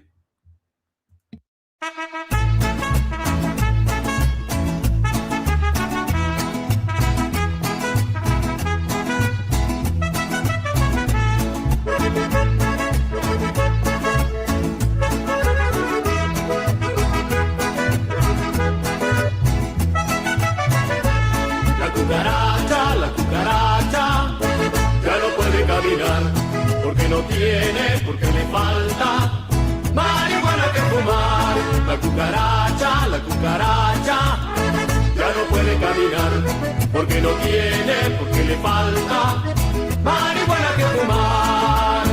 Una cucaracha pinta, le dice a una colorada, vámonos para Chihuahua a pasar la temporada. Una cucaracha pinta, le dice a una colorada, vámonos para Chihuahua a pasar la temporada. La cucaracha, ya no puede caminar, porque no tiene, porque le falta marihuana que fumar. La cucaracha, tiene, porque le falta marihuana que fumar.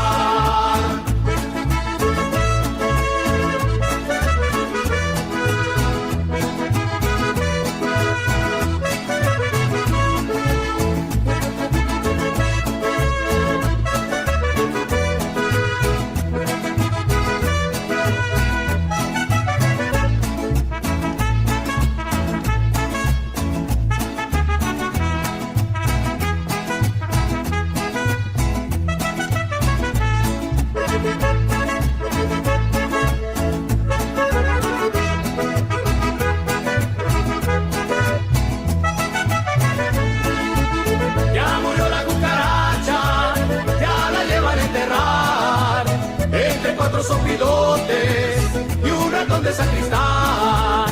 Ya murió la cucaracha, ya la llevan a enterrar, entre 4 sopilotes y un ratón de sacristán.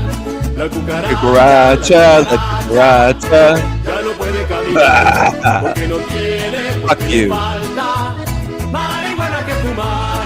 La cucaracha, ya no puede caminar, porque no tiene, porque le falta marihuana que fumar.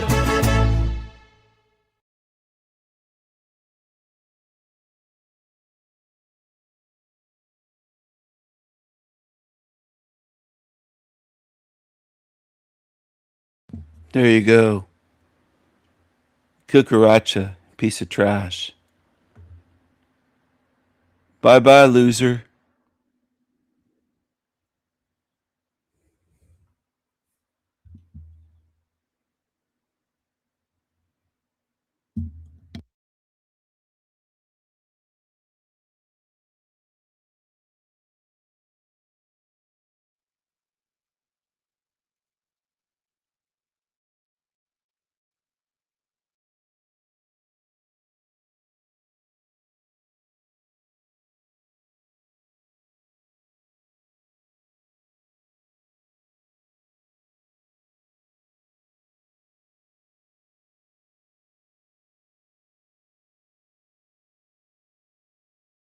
Oh, I am the path because there's nothing else for you betas to do here. I get it. Dude, you're the dead end. Even when I remove.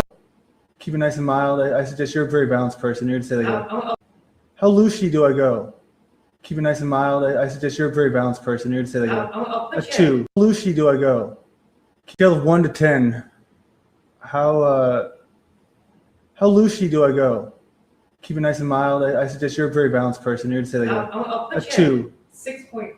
That's not even that mild. That's kind of leaning a different direction. You know, I'm feeling a little spicy tonight. All right. Well, I think that everybody knows that it's important that we don't withhold people's rightfully earned songs from them. And unfortunately, did not have time to finish the video here. So it's going to be, I guess it's going to be, it's either going to be audio only or it's going to be just left for a different day. But it's good to see everyone here. You know, it's good to see you, Tony. A lot of people, right, asking, you know, the right questions, right? What is this thing? When telling me what they think it should be and what it shouldn't be, all the exact sort of thing you want in a scenario like this, right? You don't want people to be certain of what's going to come, or else there's no surprises. And often I just go and do and, you know, ask questions later. And I ride the vibe, I ride the wave, right? What feels good, what feels right, and then what feels sort of going against. Who supports his shit channel? Does anybody here support his shit channel? Does anybody here support his shit channel? Who supports his shit? Against that instinct in life. I want it to be, and that's it. That's all that matters. And if I can make things that I think are worth making and just get it done, then you will see in, 1 month and 6 days that the best documentary in human history will come out. And with that being said, 3 likes on this one. You guys are insane. What happened? Somehow, I go looking on the internet for Tommy. Like sandwich. Dysfunction all night long. But Talcott is a king to Paul, and I like Ben, but not really any longer. Well, we were when we need to pivot. So the pivot here, I think, is going to be a little bit of storytelling. Right? There's the time. Look at that big thing slide through in the background. I think is going to be a little bit of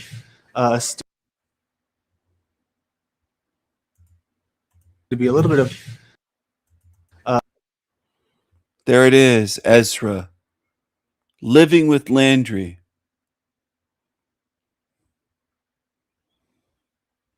Who made the artwork on the wall? Is that his estranged daughter? I don't know. Very strange.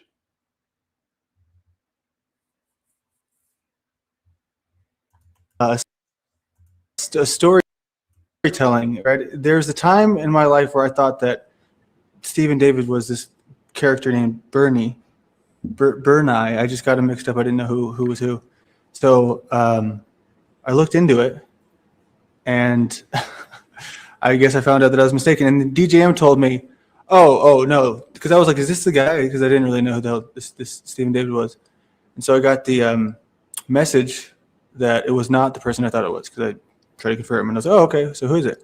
And then DJM told me, "Oh, well, he's much more attractive than this Bernie character," which is not saying a whole lot. No offense to the guy, but he's a wacky looking dude. No offense, Bernie. No offense to Bernie. No offense to being chronically in that fashion trend either. I liked, LSD 1.2. It was a good time. But one thing I've never liked is long drives. Do you like long drives? I love them. Could you imagine trying to stream during a road trip? No. That just seems like a crazy idea, right? No. I mean, we went on a long road trip yesterday. Didn't really feel feasible, did it? What's up, Fits of Rage? It's good to see you. But yeah, so some people think it's a good move to do that, right? And then some people also think it's a good move to jump in after, So they love talking about what move to make. Here's Ezra, the one that he's with, that slid by in the background. This is her from his channel. I don't know if they're living together, but she's at least staying with him. She's been there for days, if not a week, maybe longer. Landry's wife and baby left him a while ago, last year. But he's only been in the Panelverse less than a year. His wife's gone. His baby's gone. He refuses to get a job. And now he's with this, I don't know what you'd call it. Call it whatever you want. This thing. Here's Landry, totally demonic. That's a screenshot from one of his newest videos where he's advertising some documentary. He's got one $5 donation on GoFundMe. Nobody supports this demon. I exposed the living shit out of him in videos and live streams for months. And I hope that had an impact, even on the Panelverse losers that used to support him. I hope it had some impact on people saying, yeah, he's a scumbag, a douchebag. I hope that's the case. I hope I had some impact on this. Nobody's really watching this shithead anymore compared to before. Some love announcing yesterday, which I guess it's kind of cringe, right? Where, whoa, why are they bringing, baby bump arc with Ezra is going to ruin Landry, all that, yada, yada, yada. However, it's better. Just be open. Excuse me? Better to just be open about it. Yeah. Yeah. How about this? How about you take over the show? No. No, go ahead. No, take over the show. I want you to. Where is it? You guys, what the hell? No, not with this shit. What shit? This is your shit. No, this is our shit.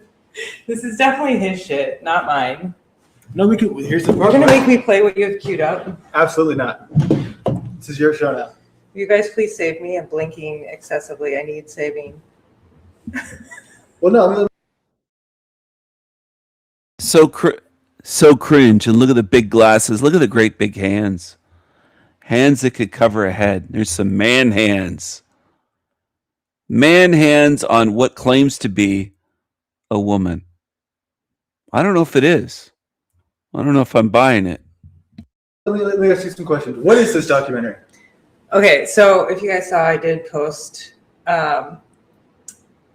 the first episode idea right now, and that, like what I was talking about previously, which I don't understand how that gets so lost in the motion, because I think what we've talked about a lot is that many people want to hear their voice. They want to hear what people are saying about them. That's kind of what is important. The whole point, right? So that's why we talk about validation and vanity and what is actually clout. So this is where I get back into social dynamics and human behavior and this space. And I've never heard this one. Yes, you have. Of course I have. You fucker. Oh, sorry. No, you can cuss, man. It's okay. I know you already posted that. There she goes. You fucker. I'm sorry. She's so classy, right? Look at the man hands. Those are some big hands. Those are man hands. Man hands. Good night, Duncan. Take care. See you again soon. Man hands. That video with me. What's your doing that. experience been like here so Nothing feminine about that thing on the screen. Nothing. far? Transformative. How? Trans what? You're a transformer? What did she say? Transformative? Is she a transformer? Is that what she said? I feel like pushed me to be more proactive. What's the point? My journey. What's the point of this whole documentary? The point of this for me is to talk about like what's happening in the state of this world. What is this world? Kind of like dress that on a small scale, and to bring in how human characteristics heavily influence reality. What would you think would be your response to the criticism? Why would anyone care about this niche part of the internet? Well, everybody in the space criticizes everybody. You stop. No? No, I'm criticizing you. Right? But it's true. Like everybody, like that's partly what this is. It's just everyone's excuse to like try to make everyone feel accountable for their life and their own actions without actually understanding the beauty of what brings group dynamics together. Like if we were all living in a small town right now, this is what I'm going to ask the audience. What do you think that would look like? Do you think that we'd all be able to talk about each other the way that we do and address in the formats that we do? Or do you think there'd be like more accountability across the board? Do you think it would look a little shadier, or do you think it would look a little more like people being held accountable? So that's what I'm going to leave it with. And pass it back over. One final question. Did you or did you not say that the king of the Panelverse was King Stephen? Ew. I believe that I have you on record saying that. Oh, because you made me say it. I'm just kidding. Please, guys, help me. Being held captive. Yeah. Thank you. I could tell you who the king is, but you guys would all tell me that I'm biased, so I will bow. Thank you for your time. Dude, Austin Murphy's going to get too many ideas of that one. Shut up.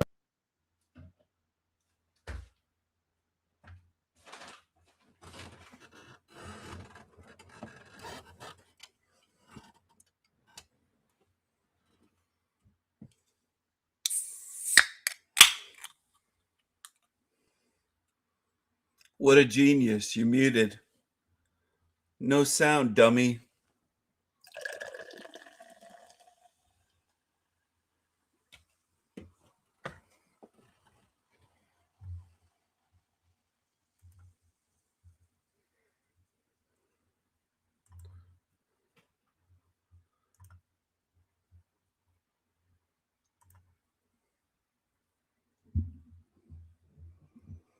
Oh, he ended his stream. It says it ended. Look at it. He ended his fucking stream. You see that, everyone? Hey, Landry, you ended your stream. He's a loser.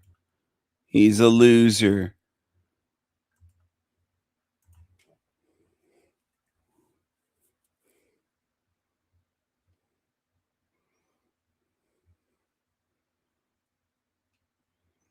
Hey, Landry.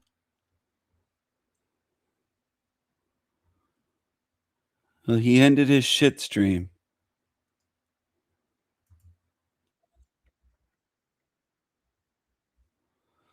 So I went over to Illumitommy's, but he's playing music that is probably copyright. But he gets away with that shit, I guess. I can't play it on the live stream, but he can. So I'm not going to go over there.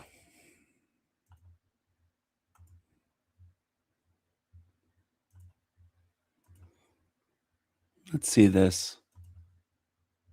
You offer me a job and I find out my manager, my direct supervisor is going to be a minority, babe, keep that DEI hire and keep that job offer too. I prefer to work under white men, okay? White, middle-aged, men with a family, AARP eligible, the ones that got the AAA, the ones that eat off the IHOP 55 plus menu, you know what I mean? The Medicare eligible ones, give me that. Give me that. Because as far as I'm concerned, the minorities, they like to make you pay back the dues that they had to pay in 1987 when they first got their job as the model minority. And they want to make sure that you have to do it too. Meanwhile, white man, he sees me, he goes, yep, let me give you this special project. What do you need? What's going to advance your career? How can I help you? None of the passive aggressiveness, none of the micromanaging, none of that extra shit, right? Give me Jim, Bob, Bill, give me that. Don't give me the minority, because as far as I'm concerned, anybody that looks like me or identifies as somebody who would be a DEI hire, as far as I'm concerned, I'm not with it. I'm not with it. Y'all got a chip on y'all shoulder that I personally do not have the brain power. She doesn't have the brain power. It says on her screen, once you get far enough in your career, you'll realize that white men are the best supervisors and mentors. Let me help you out a bit. I'll add a little bit to your statement. White men are the best supervisors and mentors and best of everything in business, creating society, engineers, architects, you name it. You name it. The best artists, the best writers, the best poets, the best warriors, the best explorers, the best builders of civilization, the best inventors. The best, simply the best. To deal with. So as far as I'm concerned, hand me to the nearest white man. I have to agree. I think that once I let my ego go and I was able to ascend to some of the highest levels of corporate America, before I pivoted, obviously, I had always been working on my businesses, and then content creation was a thing. I will tell you that not just white men, but white women, I'll get to the white women shortly, but a white man, and I remember him vividly, he drove an Escalade. He went to the University of Michigan. He was one of the most impactful managers that I've ever had in my entire life. I would venture to say he was the most impactful manager. And he taught me a lot. And at first, he was holding me accountable because he felt as though I was underselling myself and that my attitude wasn't as conducive as it needed to be in order to be a cultural fit. And then he gave me a couple books to read, and he forced me to actually be accountable for myself. And when I went back and I made some adjustments and I realized what he was really trying to do, he was trying to help me. It wound up being one of the most beneficial situations ever. He actually helped me to elevate.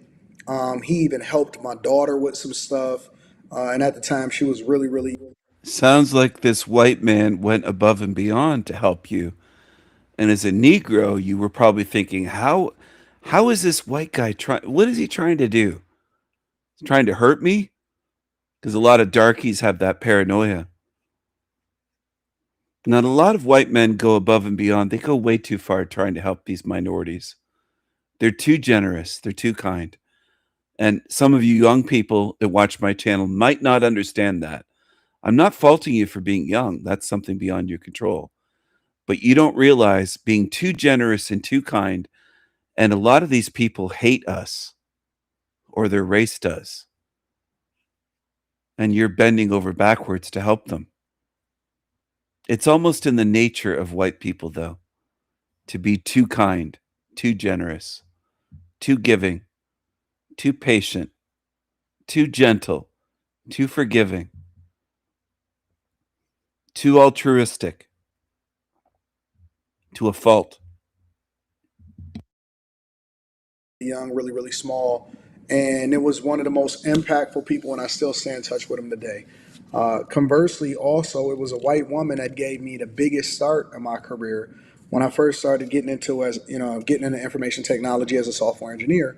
And she actually helped me on her deathbed. She was dying of cancer. Nobody knew she was dying of cancer. And she made sure that she pushed me through and that she gave me the best deal and the best package that she possibly could before she died. And so when I see people talk about racism and that all white people are evil or nasty. So he's not willing to say all white people are evil because some helped him right up until the point they're on their deathbed dying of cancer and still gave his career a push. She helped him as she was dying. White people go above and beyond. So the Negroes are willing to say it's not all white people that are evil because some help them to the point of right up until their last breath. We can never do enough for them. Never. Push me through, and that she gave me the best deal. They knew she was dying of cancer. She was dying of cancer. Nobody knew she was dying of cancer. And she actually helped me on her deathbed. She was dying of cancer. Nobody knew she was dying of cancer. And she made sure that she pushed me through and that she gave me the best deal and the best package that she possibly could before she died. And so when I see people talk about racism and that all white people are evil or nasty, I don't experience it. I don't know that. I don't know that life. I've never seen somebody that is white hold me down. I've had managers. I've never had a black man manager. Let me say that. I've had black women managers, and that was the worst experience that I've ever had in my entire life. And I don't hold it against them. I don't say that all black women managers are bad or anything like that. I think that everybody is their own individual and nobody's a monolith. I think that this conversation more or less speaks to the idea that diversity, equity, and inclusion is the dumbest thing that I've ever heard in my entire life. Meaning that if you hire people based off of identity politics instead of based off of merit, often at times you're going to find yourself in a negative situation or on the other side of that stick. There was another woman that actually replied to this, and so she gave her insight and her understanding as to what her experience is after watching her video. And let me show you what she had to say. This video triggered me because I want so badly for her to be wrong. My very own lived experience is that the two people who were responsible for my career literally launching off the platform were named Corey and Phil. And yes, they were. If you're asking me what they were, go back and watch her video. But yep, they were. And when I tell you, special projects, temporary assignments, mentoring, everything that I needed to move forward in my career, the leaps and bounds that I took were when I was underneath a Corey and a Phil. And that is what. And so when I see people automatically say that it's a system or they won't push you through, I know that in most instances that it's probably something wrong with you, not wrong with everybody else. It's not a they problem. It may be a you problem, but it certainly isn't a they problem. Most people that are successful, especially men, and again, I have to preface this by saying that I never worked under a black man before, but several of my mentors are white, and several of the people that had an impact in launching my career were white men. And they have always pushed me to be successful, always pushed me to be successful. I have experienced another manager that I just don't think that he was as good as his job, as good at his job because he had been pushed into that position. And he just wasn't a good manager. It wasn't necessarily that he had anything against me, but he just wasn't a good manager. I've learned that diversity, equity, and inclusion is just overrated. It is. It's an overrated concept. To think that somebody is going to be a good person based off of identity is the dumbest shit that I've ever heard in my entire life. To think that somebody is going to hold you back because of your identity is the dumbest thing that I've ever seen in my entire life. Whether it's the neighborhood that you live in or the corporate infrastructure in which you have to navigate through, I think that it's all based off of whether or not you're just doing what you're supposed to do. You take care of business, you're a nice person, and you're a cultural fit. Cultural fit don't even mean like how you wear your hair or anything like that. Cultural fit could just be the attitude that you have and whether or not you're a team player when you get into a corporate environment. And so, my experiences have taught me to not judge a book by its cover, but to judge a book by the content that's on the pages. And so, but there's another narrative, a completely different narrative, and I want to make sure that we address all narratives. Check this out. Tony Childs hopped on the internet and says she prefers to work for white men. Don't give her the DEI hire. She wants a white man telling her what to do. She prefers to make sure that a white man is the one who is leading over her. And honey, I have to tell you something. The reason that you prefer that is not the way you think it is. Quite honestly, it's the quite opposite. You're not a threat to that white man's position. That's why you are more likely to feel successful, because he's going to work more with you because he sees you more as his assistant in servitude, if you will.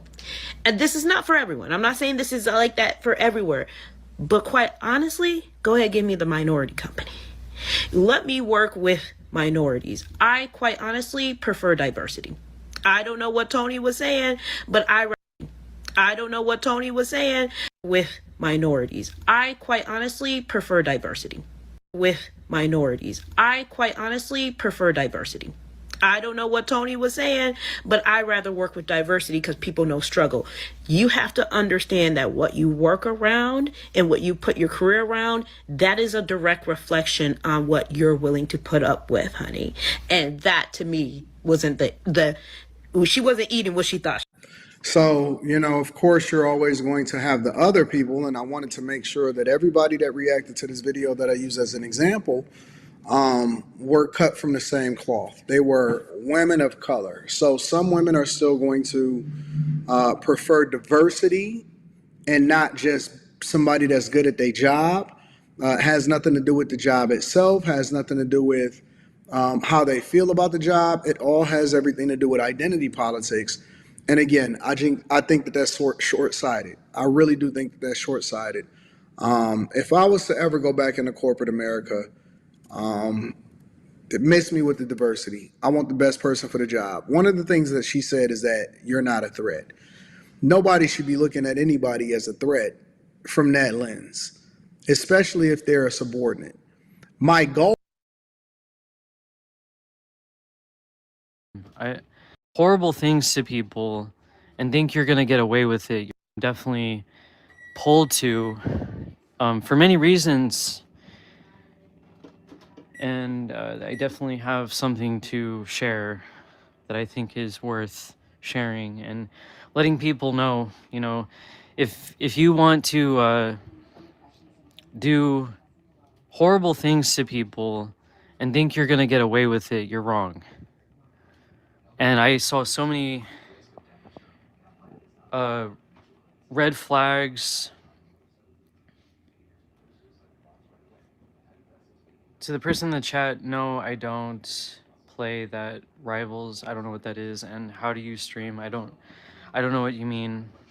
I don't stream. I don't do anything like that. I'm just going live on YouTube. But anyway, can't be sure if any of the people that I'm actually talking to are real or not. I especially notice on YouTube, there's always people like asking, like, do you play this game, or did you watch this movie or some other current bullshit thing? And I'm like, what on earth? Like, there's people that have no care if they are actually real at what you're even saying. Rarely, they'll just come on to someone's live and just interject some cruelty or something. I'm not saying that's what you're doing. It's just that I'm job. It's not your, you can care and they can twist that and whatever, but only to a certain extent, because you're not responsible for anyone else's mental health. That is truly on them. And I think that we should be here for each other. We should communicate to one another when we can. Some people, when you're about to say something, some hardship you're going through, they'll immediately, and you ask, you know, can I talk about this? And you immediately, they're like, no, I don't have the energy. I don't have the spoons. I don't have whatever. I don't have anything like the emotional capacity, energy to take this on right now. And I respect that. But at the same time, like, people just literally don't also care. And I think it's an excuse, but at the same time, I understand. There has to be a point where you have boundaries. And that's fair. But it also doesn't take a lot to just say something kind and just try to uplift somebody when they're in pain.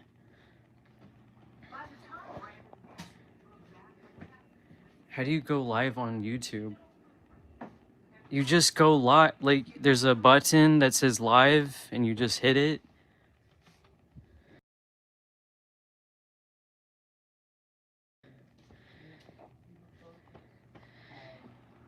Hey, what is this live stream about? Antonio77 for Jesus?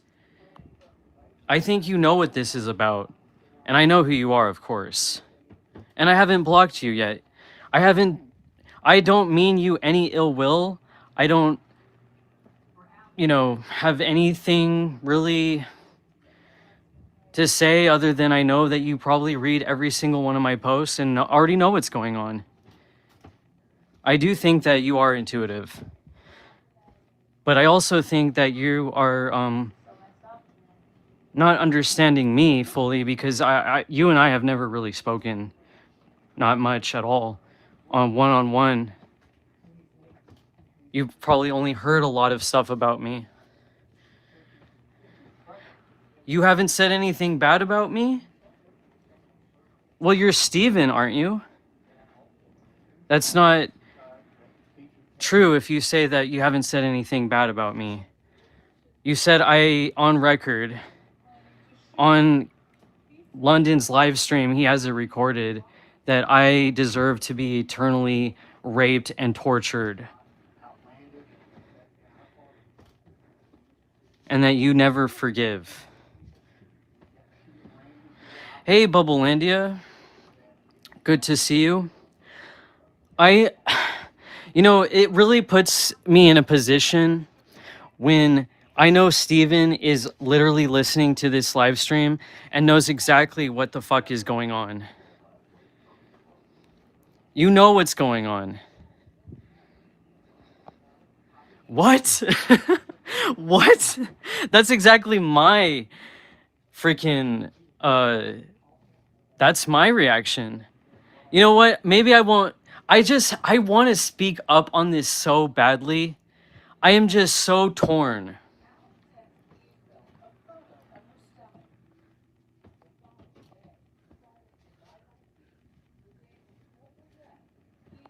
Who's Raven Umfress? How did you find my YouTube channel? I got hit in the nose and the head 10 times with a football. A hard football? Wow. I'm sorry that happened. I hate football. For that reason, it's a fucking dangerous sport. King Steven, that guy is amazing. Let it all out. Oh, you're talking about yourself. Oh, I know you would love for me to let it all out. I know you would absolutely fucking just love it. And that's why I've put it off, because maybe I don't want to, like, that. You have put me in a position. You have truly put me in a prickly position, because some of this shit has to be said. I feel called to say it, but at the same time, I just know that, you know, I don't want it to be against anyone. I don't want anyone to be against me, clearly, but I mean, if you have every right to feel whatever you want to feel about me. But I truly meant you no harm at all, ever. And anything that I've ever said, I am truly sorry. if any pain was caused, because I can understand whatever I did, you were hurt by the people that I supported and everything, and I just wasn't exactly trying to hurt anyone in that sense. I was just like, dang, I thought you and Bex had a really good connection together, and you had really great conversations, and it wasn't, I guess, just not my place to step in and say anything, because that basically ever since I did that, it's like you've gone after me for, you know, all this shit. And I really do care about people's mental health, yours included. I really do care. And I don't want anyone to be sad. I don't want anyone to feel hurt or betrayed or lied to or anything like that. But the people that I did try to stick up for, yeah, you were right. You were right. And that is why I did say, and I did call you in the ways in which you want to be called, King Stephen. And I know you are Stephen, so you don't have to like pretend.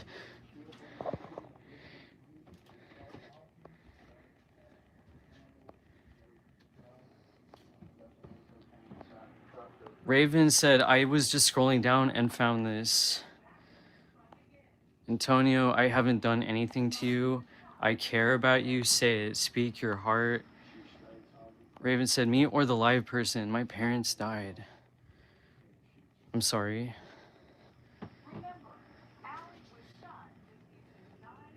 Yeah, everyone speak your heart in the chat. I mean, if you want to, of course, don't feel obligated. But some real evil demons, I wish you no harm. Me, I know I was right. I'm not pretending. You banned me. You knew you were right. Yes, and you are right. You actually, Antonio, if you want to be called that, if that is your name, or Steven, whatever, you are right about a lot of things. You have actually some very, very great discernment, and no doubt about it, that you are highly intuitive. But I feel like you have taken me wrong, and I don't even like any of the things said about me. I don't even hold it against you. I forgive you anything that hurt me in the past. I actually think that you are a very valuable person and a very amazing spiritual teacher. Even in the harsh moments of what you say might come off harshly to people, you're right. Like, people do need to toughen up, and you do have a lot of great points that you're making. With all of that, I get what you're doing, and I understand, and I truly know that you have actually put forth some very incredibly valuable information. You're like one of the people that has woken me up to the most, and I have absolute utmost gratitude for you on so many levels. I truly do. I won't read these out loud, but I am reading them.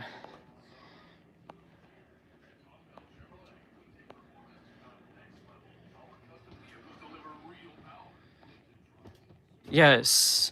Well, I'm glad that you didn't do that, and I don't think that anyone necessarily did. Things just happen, but I was in a very highly emotional state where if I thought anyone was doing any of that stuff, which I think is very real, I was like, I was losing it. I was I was in my worst fucking state.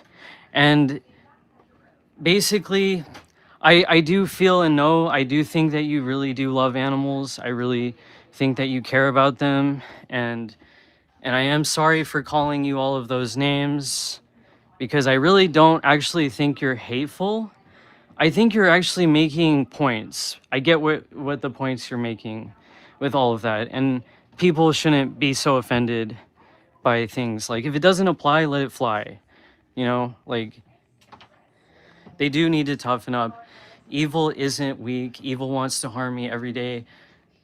Kirsten betrayed everyone, you, me, and others. Didn't send Kirsten to get info from you. Didn't know you two were friends until she was dumping you. I don't know if I should be reading all this, but She betrayed me at the drop of a hat. I'll never trust her again. I do love animals. I would never harm a dog. I stand against evil demons. That's all. Well, when you said in that video that, like, you don't feel sympathy for me about my dog, that really stung. But I get why you're upset at me. You know, I completely understand.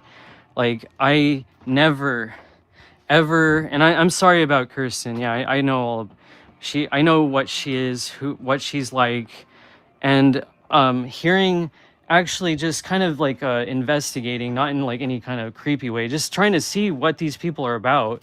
I was just trying to see Charles' side. I was trying to hear her side and everyone's side of things, and it's just like when you put all the pieces together, like I never condoned, and I was clearly against you know who, the Green Wizard, because he was threatening you, and that was completely unhinged. That was completely sick. And you have every right to defend yourself against all these people that are attacking you. And the whole thing with him, man, you did go easy on him, contacting his parents. Like, you could have easily contacted the police. What he's doing, like what he said on, I hadn't like looked back on that in 2 years. And I really regret that, because I looked back on those videos and I was like, holy shit. King Stephen did make a really good call out against this motherfucker. Like this, and completely proved everything. Like, if there is like a court of evidence, like that guy literally should be in prison. No joke. And he's dangerous as fuck. You proved a lot. You won, clearly.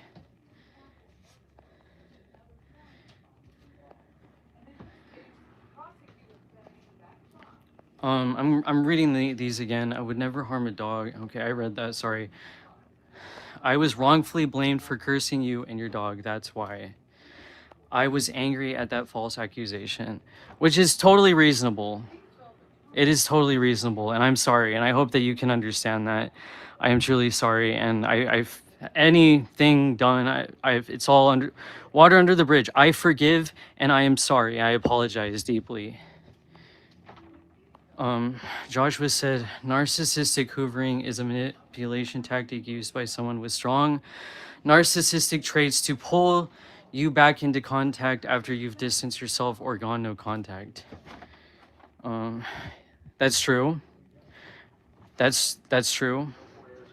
I just don't want any, I don't want any conflict with anyone. If people can prove to me that they can talk things out and say sorry, and unfortunately, the thing, like, I think spiritually we are communicating on some level with people all the time, and I just know there is something very special about Stephen and the things that he is doing, and he is not completely, you know, he's not evil. He's, you know, there's things about what he's doing that is important.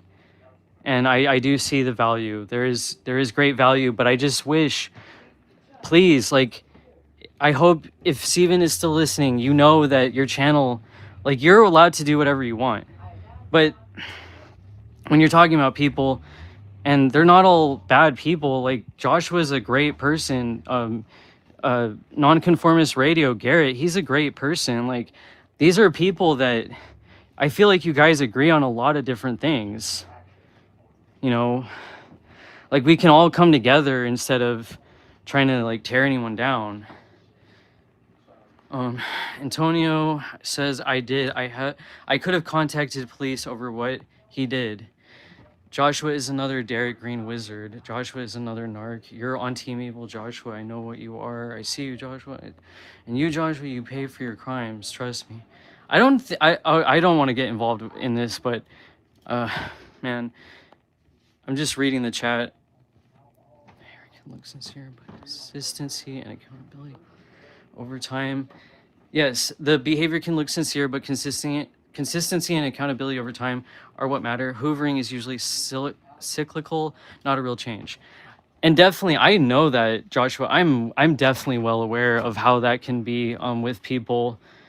But I hope that Stephen knows, like, I've tried to spiritually communicate, telepathically, whatever, send energy of forgiveness and true apologies and actual appreciation for what you're doing. Because yes, some of the people that you are exposing are fucking evil. There are very evil people. But what I'm trying to, like, make a point about it is, like, we can't all see people in, like, in a black and white fashion, you know, because that's also a cluster B personality trait, is to think in black and white, that everyone's evil, or one person's all good, and we all fuck up. We all make mistakes. So some people, I would say, when they're deliberately, like, they become very cruel and sadistic, is when they're doing things deliberately. And, like, yes, if we can change, then there's something to be done and have growth there. Uh, it's a lot, because I feel like I'm drowning. I feel like I wanted only just people like I could talk to and connect to, especially on this level of things and knowing things. And I don't know jack shit, really. I'm not saying I, like, know a whole lot. I'm, like, on a higher level, but I'm just saying, you know what I mean? When it comes to dealing with this reality, clearly you guys know a lot, and you're just trying to help other people and teach them about this place. And this place is full of evil. It's full of absolute fucking maniacal, manipulative, dark, sickening shit. The words you could put to this stuff is, like, but I don't want any problems with you. And if anything I say, like, if I, like, the whole thing with Bex, like, any accusation I was making about her was because I was, like, in the dark of not knowing what in the fuck was going on. Like, if you just communicate to me, and I understand where you're coming from, and I hear, and I truly, I hope I don't come off naive or fucking stupid, but I really truly hear out what people have to say, and I'll take it to heart if they mean it. But if like, you fuck me over again, like, I literally, with Ashes, I thought she cursed me because she said she was cursing me, and I still forgave her. She apologized genuinely. She said I never did that. And, like, people can say silly things in the moment. In the moment, they can make accusations, which is not cool, which is something I don't want to do anymore. I'm sorry, but with all the things that have been said and done, I'm just like, what the fuck is going on? This place is fucking evil. Anyone that can, if they can see your face or know your name, know any information about you, like, just even your YouTube channel, they can clearly do manipulative shit, magic wise, to people, and it's scary. It's like, it's why nobody wants to come forward, put their faces on the screen, or do anything, because there's so much fucking wickedness out here. Antonio said, I'm sorry for hurting your feelings, Mushroom. Thanks, Mushroom. Many dozens of people who know me in private know I'm not evil in the least. I help many. Joshua is not great. Joshua hasn't really attacked me for 3 years. Joshua has stood with evil. I don't think Joshua will ever be trustworthy. Joshua supports violence against me. I'm reading the chat. In full. I really am reading. I don't want to.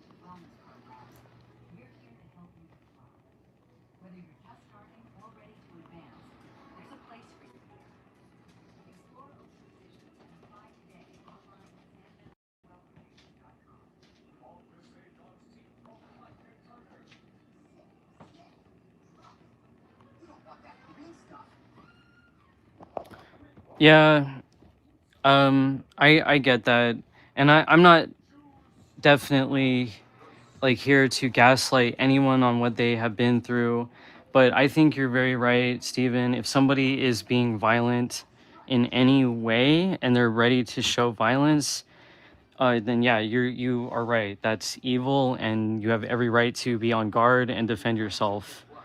And when you see this reality, like I think about when I see things happening, what people are saying, I'm just like, wow, is that part of the story? Is that like what I'm trying to say? I know this might not make sense because I'm really on the spot trying to put something out, but you wonder like if that means anything to the story when somebody, it's that whole, what the fuck am I? We're all interconnected, I feel, in a sense. I don't think in the sense like we're all one.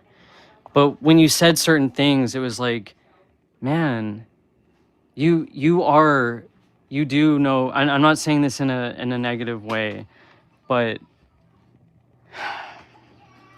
you just know things. You know things, and you know how I felt like what you were saying, because I did listen into some of the stuff you were saying. And then you came on that live on Animosity's channel. I was like, I'm not this person's lover, but I'm sure this person can see, meaning you can see I'm a vulnerable person who does deal with people pleasing issues and wanting to have love and coming from a place of codependency, maybe people pleasing, that like I had affection for this person. And yeah, it's sickening to me. It's absolutely sickening to me because you were right about everything.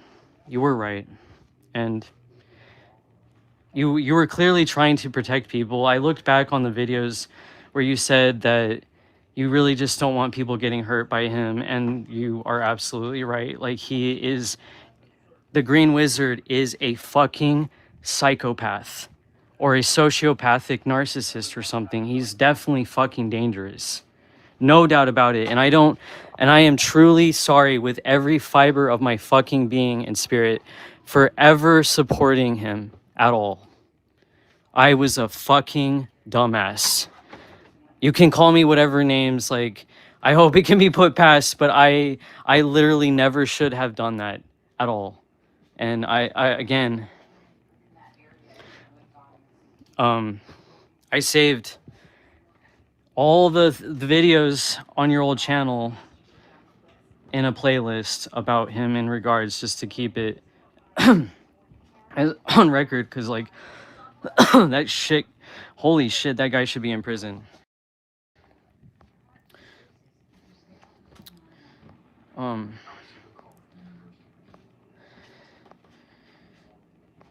But I mean, you don't have to tell me here, and my email is on my channel, but, and I don't know everything between you and Bex, but I thought that you guys had a good, you had great conversations. I don't know like what she all said, but I mean, if she genuinely apologized and you apologized or took down some of the stuff you've said, you think you could just put it past, and like let it go and be friends again? Because I think like you and her had like a really good connection. Like, she was one of the people that talked to you the most, and I think she deeply actually really loves and cares about you.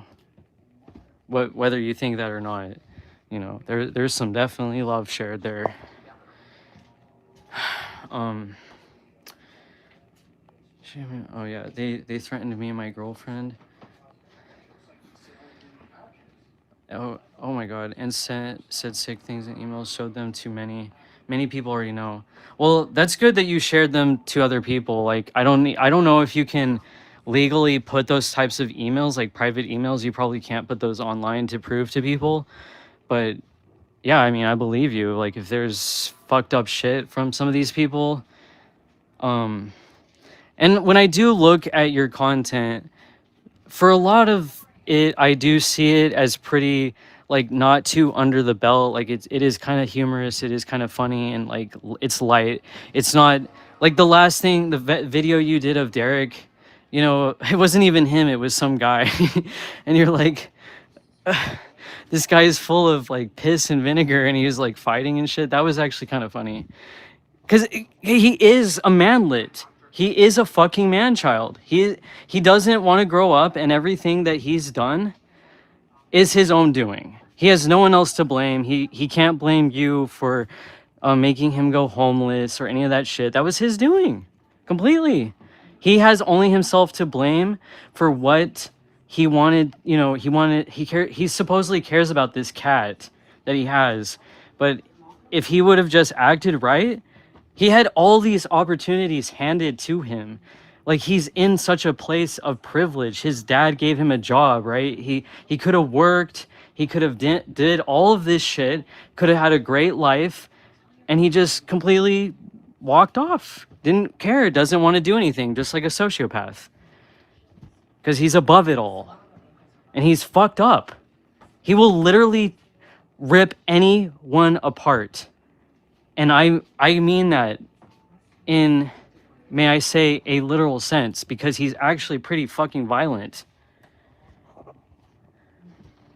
And I know some things that, yeah, like, I don't support violence, and if anything, I hope that this has been a learning lesson spiritually for everything, every interaction that we go through. You know, we learn, we fucking learn, and if we don't, we get repeatedly fucked over. But yeah, I'm glad that you showed many, because I honestly hope that consciously, or what did somebody say? Somebody sent me a message in Discord and said, "Man, he needs to be exposed. Like, the collective consciousness needs to expose him." Whatever the fuck that means. It's like a hive mind. I'm not in any hive mind, but I do want people to know, they're like, anyone that is an actual grifter and only cares about money in the truth seeking community should be highly speculated. And I don't want to say judged, but yeah, like, that's not fucking right. And I don't think that, like, some of the things, I don't know if people, when they're saying some things, if they actually mean it, but they probably do. Although I do think that when people are talking tough, quote unquote, it's usually a bunch of bullshit, and they're like the ones to actually be violent. They're just talking tough, which is a lot of these fucking crazy fucks on here that are that's where you cross the line for sure, because that stuff sticks with you, even if you know they're fucking stupid, and you know you can't like take these total idiots seriously. You never know. You just never know, because clearly, like, you post true crime all the time. There's crime everywhere. There's people doing all kinds of nefarious dark shit to people, and it's scary. You don't know who to trust.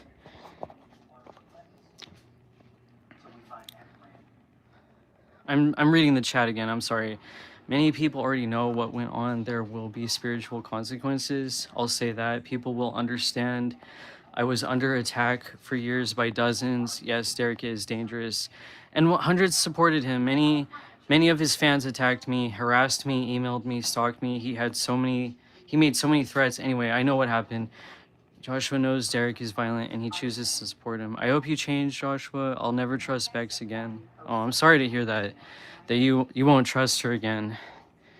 But I mean, that's between you two. I don't know. Like, and I'm not asking you, like, you don't have to trust me. I hope that I can prove I am a trustworthy being. I don't want to say anything about other people. I truly, like, any of their personal things that they're going through, I don't want to out that, but some of these things, like, I'm almost positive Derek is literally watching everything I post.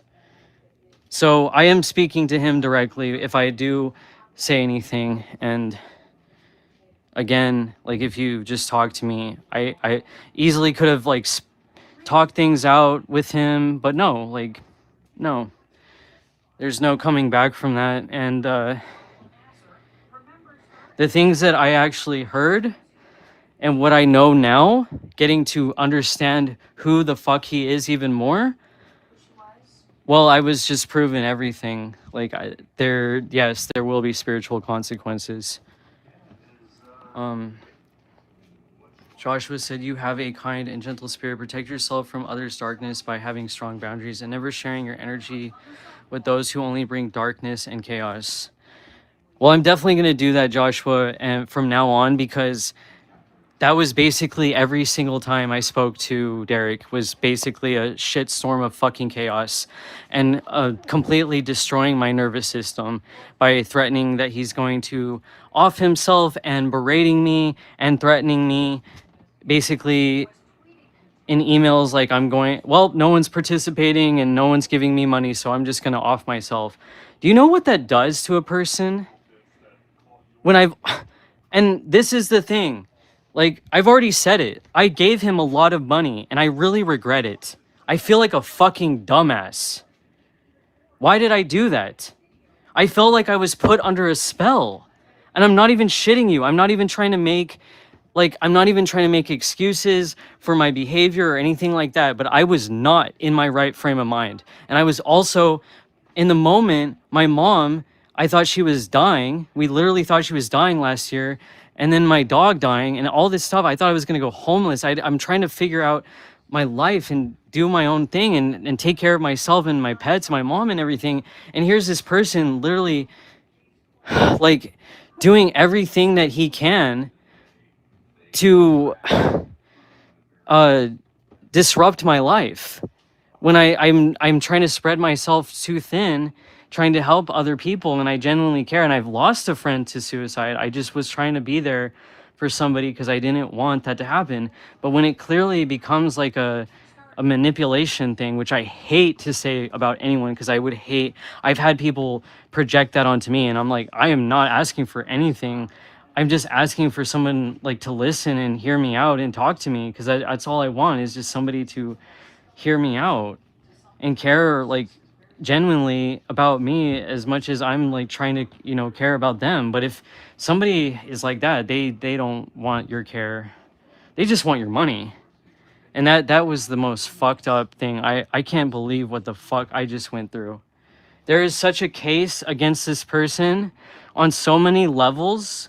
If I were to truly say all the fucking shit that I have endured, and that also, what is already known, why he is also dangerous is because he is basically promoting the people of just offing themselves and telling them how to do it peacefully, quote unquote, if someone does it correctly. And I don't know how much I can talk about this, but he had no fucking problem saying that shit to me. And that's sick because I was in a state of absolute serious distress and just at my wit's end. And that's why I was actually talking to him, because I was actually wanting to know, like, hey, if you're gonna go, like, fuck this place. I really was at that point. So with everything else going on, I hope people can understand I was not in the right frame of mind. And I will say this, that somebody else, I hope I can say this and I hope he's okay. I'm just going to say Garrett also agreed, like, he would not be shocked if this person did magic on me. And that's exactly what it felt like. I've never felt anything like that before, where I was just completely like fucking retarded, like devoted to somebody in such a sick way. Like again, I'm not making excuses, but the people, or what little one person that I know that tolerates Derek's fuckery is also just as fucked up.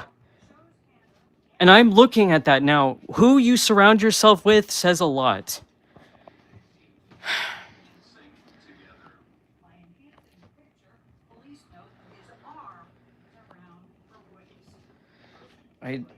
Antonio said, I do have a kind and gentle spirit. I don't trust you, Joshua, and you wish harm upon me. I don't feel like Joshua ever wished harm upon you. Joshua doesn't seem like that at all. I don't know. I'm not, again, but I hope it's just a misinterpretation, because I don't think Joshua supports any of that. And you wish harm upon me, I will expose you. Charles Demon Slayer and Derek Green Wizard will pay. That this is ongoing, a spiritual war. Him faking his own death is sickening. He threatens everyone in his life. I hope he doesn't ever end their lives. His parents, his sister, his ex-girlfriend. He will most likely end up in prison. I don't think Joshua is naive. It's too bad people don't want to see. Ignorance is bliss, Reaper is evil, and he's Joshua's friend. Joshua supported Derek Green Wizard. A YouTuber just murdered near here, a female. Mushroom and I have already talked, so you're just spinning your false narrative. Now there's an investigation. Joshua said, yeah, we've already talked, and we know, like, I've witnessed what's going on and all of that. I wish that we could all fucking speak peacefully to civilly to one another and just say, like, you know what, like, just say, really, like, I don't think clearly. Okay, I'm not gonna gaslight anyone. I'm not gonna say or pick sides. I'm just trying to be here to say, like, maybe I just don't see Joshua really actively supporting these people. He kind of does his own thing. And even when I was telling you, Joshua, about the Green Wizard, I wasn't trying to, like, demonize him or smear campaign him. I was just trying to genuinely say, dude, you know this guy? Because what the fuck did I just go through? And he also, one thing that Derek said to Steven and Joshua both, well, he didn't say this, but I think anyone that, if you have something to say it to the fucking person's face. But I remember Derek, he's so narcissistic that he thinks like he's the only person to do a walk and talk kind of video. And he's like, oh, I think Joshua's avoiding me because he started copying me and doing those videos outside walking around. And so he's like probably just avoiding me. And I'm like, I thought in my head, like, I didn't, like, when I'm saying these narcissistic games, like, I've played them, it's not that I play them because I'm so narcissistic. I'm saying I've played them in the sense I've played with them and I know how to deal with them when it comes to what they're saying. Even though it's bullshit, you don't want to anger them, so you play their games by saying, oh yeah, like, I can see where you're coming from, because the moment you disagree, they're gonna go off the fucking handle. And I was just like, yeah, I can see where you're coming from, but if I had said, dude, like, there's so many people that do walk and talk videos, like, you're not the only one. And he said the same thing to Steven. He was like, oh, I'm glad you took after me and you're starting to walk outside and go out in nature. It's like, fuck, dude, that's ridiculous. And Steven even said that, how fucking narcissistic, and it is.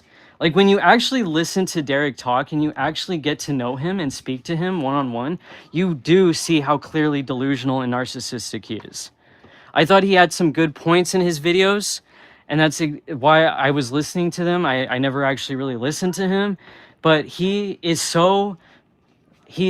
agree with Steven. He is so flip-floppy. He will go back and forth on one thing to the next, and then he will accuse you of being a liar because you say you're going to do something, and then you're like, no, I'm not going to do it, or I have more going on. I can't drop everything at a drop of a hat and do everything and bend over backwards for you. And so when you don't meet up to their standards, you're fucking discarded. Like, nothing meant shit.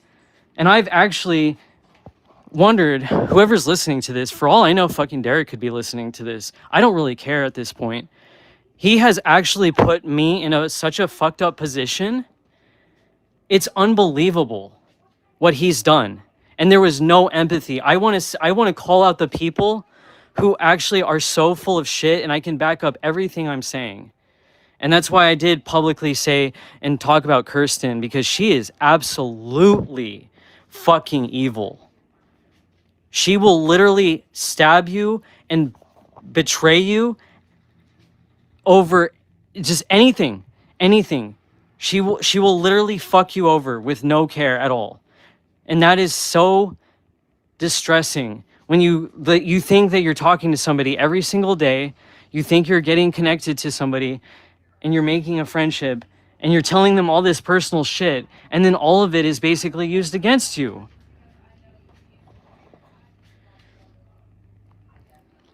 Now there's an investigation. I'm not spinning any false narrative. Can back up all I say. I'm not gonna read that. Your false narrative about me.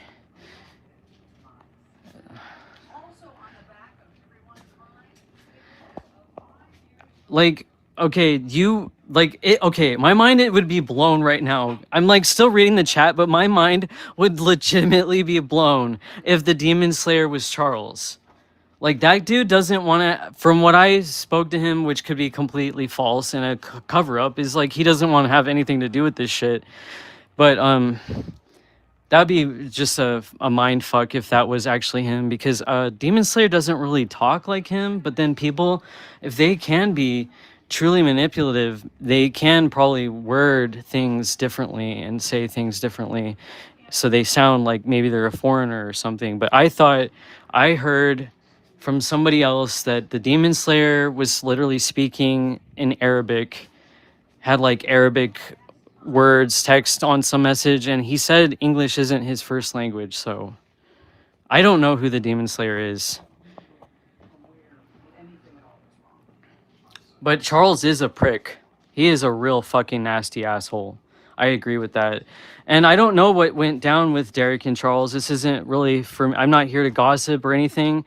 But intuitively, considering what I dealt with, I would say it probably had to do with money. Because anything that I try to like understand, and I wouldn't ever say exactly like spill all the beans on what people personally go through, but none of it really added up, and I can't really, and I didn't ask because it's not my business. And Charles never said anything bad really about Derek. He just said I don't want to have anything to do with those people anymore, and I don't blame him. He doesn't want to have anything to do with any of this anymore. So he's gone. You know, he's not on YouTube anymore, basically. And yes, I will say faking your death. Charles did say that was a very, which I agree upon him, and why I'm saying this is like it is a very, very toxic thing to do. Derek probably cast spells on you. Let's see what you've done. Oh yeah, Derek, I wouldn't doubt it. I wouldn't doubt it. I mean, even Nonconformist Radio said I wouldn't be surprised if he did either. He does fucking call himself the Green Wizard, a wizard.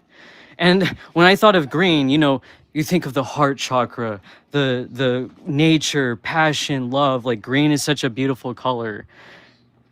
It can represent so many beautiful things. But for him, I would say it represents money. He's greedy as fuck. All he cares about is himself. And he is one of the most horrific beings I have ever fucking dealt with in my life. And the charm and the kindness and the nice fakery and all that bullshit that was put on, I actually really thought that this person cared about me. He actually said to me, one of the first things he said to me was, I had a vision about you, like previously before, and now I know that it's you, and I was supposed to teach you martial arts, and I was supposed to protect you.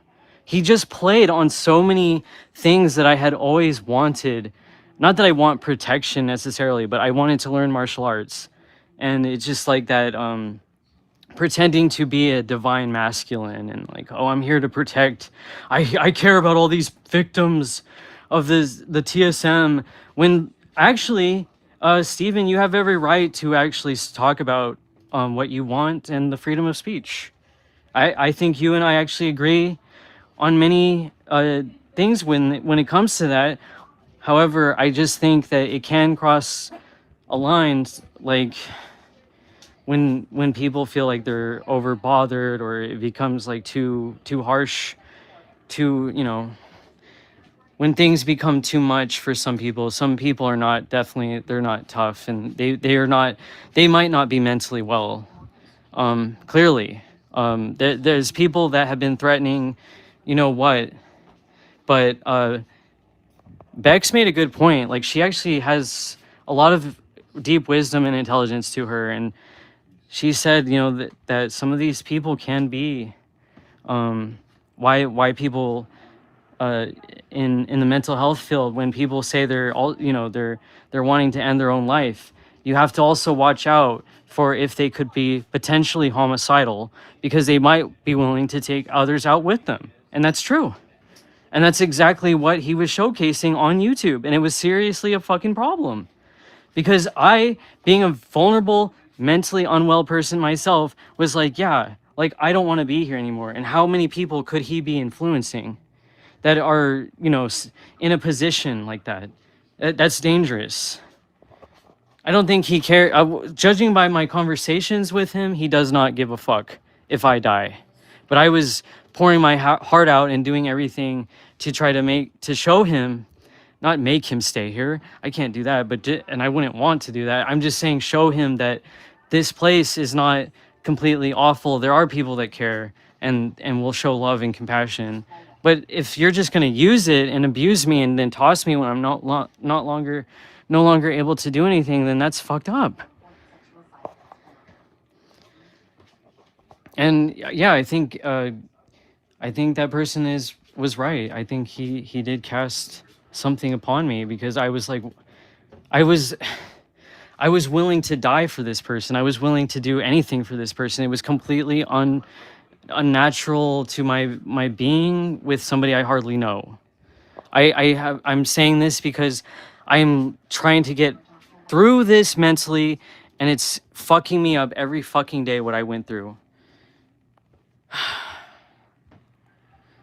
Joshua left comments supporting Derek's violence. Demons stick together. Derek trolls others. I've never wished harm upon anyone. Yeah, that's what I feel like. I don't think Joshua would ever do that. I couldn't ever see him doing that. You support a stand with evil. I'm feeling with evil. I won't ever back down from fighting evil. I will fight against all evil. I took screenshots of your comments over the years. How have I supported threats? You were cheering it on. Sick. Lie. You guys can just discuss in the chat. I'm reading what you're saying, but I'm just like, please, I hope you guys can just get along. I think you both have so much worth and insights and beauty to share in this world. And I think the only thing that Joshua really did was defend himself in a couple of videos, but always in a very light-hearted and playful, kind manner from what I saw.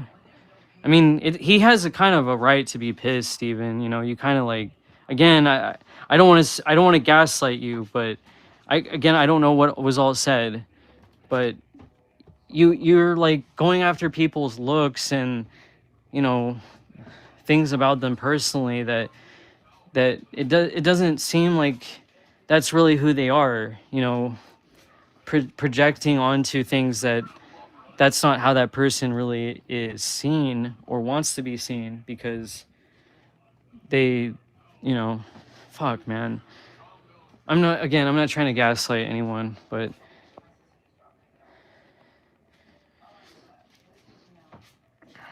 you know, people can say things that they say in the past and they don't mean it. Like I've said horrible things about Steven that I shouldn't have said.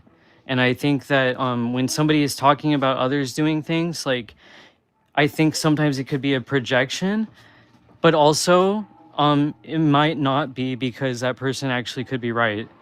And you never know. Like, all I know is to some degree, like majorly, I that Steven has a lot of discernment and intuition on things, so he actually could be right when it comes to like calling out people's certain things, and clearly he was. There was enough evidence with everything that Derek did that I was like, whoa, this is fucking crazy. And I was even telling Kirsten, because she kept talking to me during a medicinal experience I was having, and I don't know if this is true or not, but this is kind of what I was getting. And if Steven is still in the chat, you can, like, please let me know if I'm right, because I actually wanted to speak on this with you, although I never thought we would be speaking again. But what I got on that experience was that you had put some sort of truth spell, or like, it's like, I want to say serum or something. Like, the way that the experience showed it to me was like there was some kind of truth spell put on Derek, and that's actually why he made all those videos. And I don't know if that's correct or not, but that's what I got.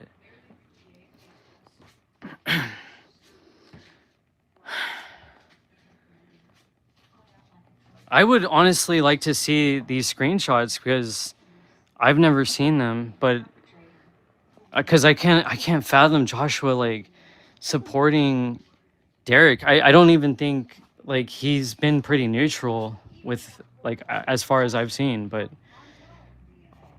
again,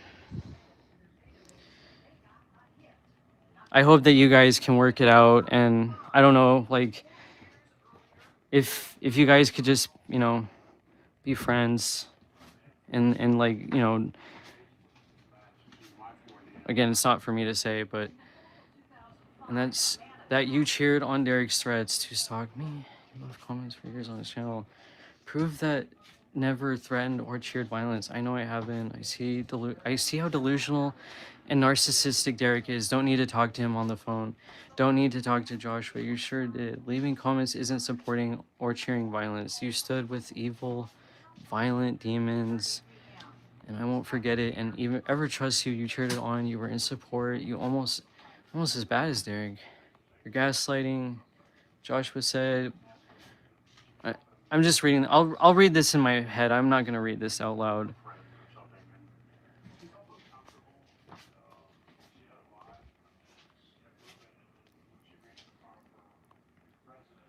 I'll never trust Kirsten again. I do want to say that. She's a friend to no one. Yeah, she is. She doesn't have any friends. She actually really doesn't. And I felt bad. I was like, dude, what happened? Like, but then when you start realizing how deeply mentally ill she is, oh man, then you know, like, well, that's why.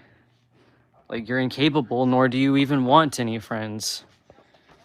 She's a friend. I don't care what you think of me, Joshua. Your labels don't affect me. I know who you support. That's what matters. Demon Slayer is Charles 100%. Yeah, it's him. That's crazy. Because I've said some shit.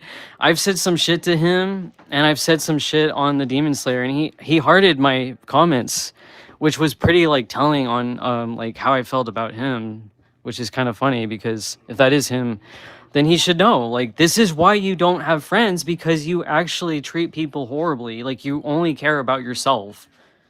And that's just not how it goes. You gotta have, you know, it can't be one-sided. Someone always doing every effort to make things work. Right? It's not Charles. Joshua said it's not Charles. Who is the Demon Slayer? I don't know. If it is, I've wondered. He did put 33 in his name, and he also stuck to that, which I thought was funny. Because even people thought that the Demon Slayer, like, I know a number of people who actually think the Demon Slayer is Steven himself. That would be the biggest. When I see that, I'm like, oh my God, no. Like, that's definitely not Steven. And you know why, because not just because there's so many reasons why, but that would be too much. It was like Leslie and V, that girl V, she was all thinking that Demon Slayer was Steven. I'm like, yeah, no, you guys are so wrong. No. Right, it's not Charles. Laugh all you want. Charles is a narc, like Derek and like Joshua. Joshua is just a different type of narc. Joshua tries to play the fake nice guy. Well, yeah, Charles is a narcissist, for sure, and so is Derek. But, you know, I'm not defending or supporting Charles. I don't know him. And he's with all the demons. See you, Joshua. You will pay. Charles made dozens of videos about me on his C33 channel. None of you will gaslight me. I know what was done. Nothing will work to warp my memory. Good try. Wait and see. In the end, it'll be me and my crew of good spirits versus Team Evil. None of your words and lies will change that. That's what will happen. So keep yapping bullshit. Someone crosses the line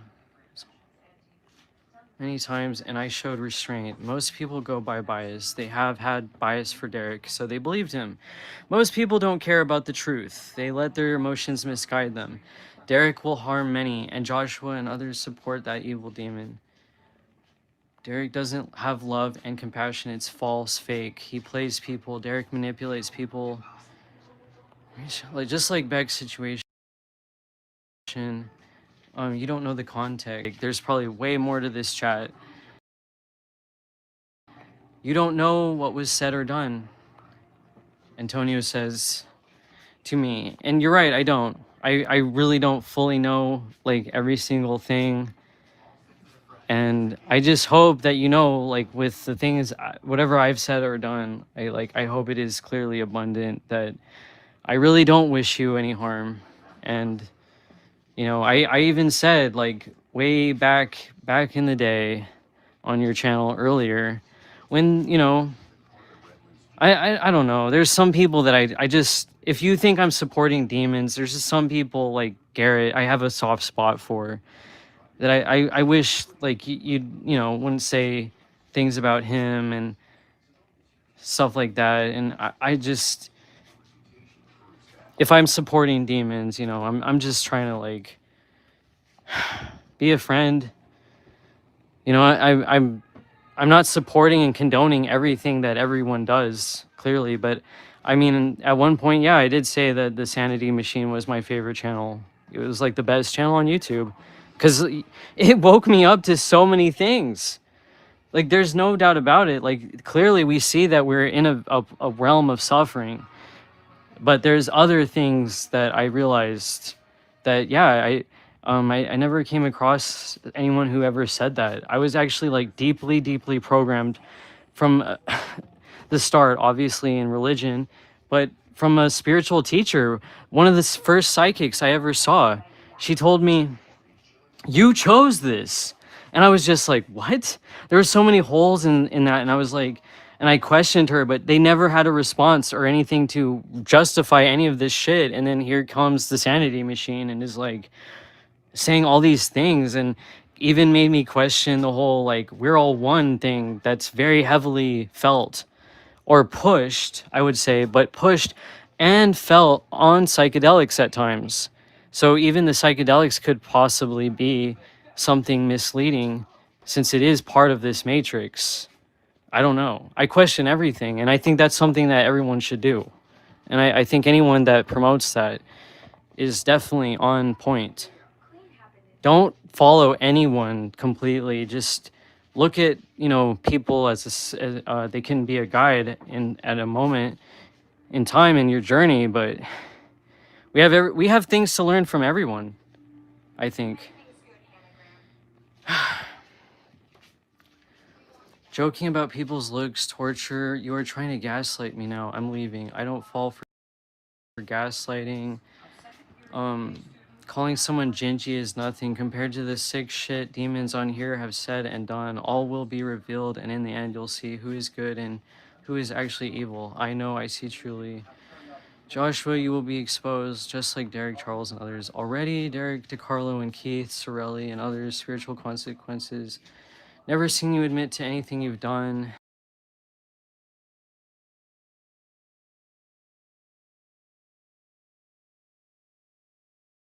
I will fight evil beyond this realm. You've been warned, demon.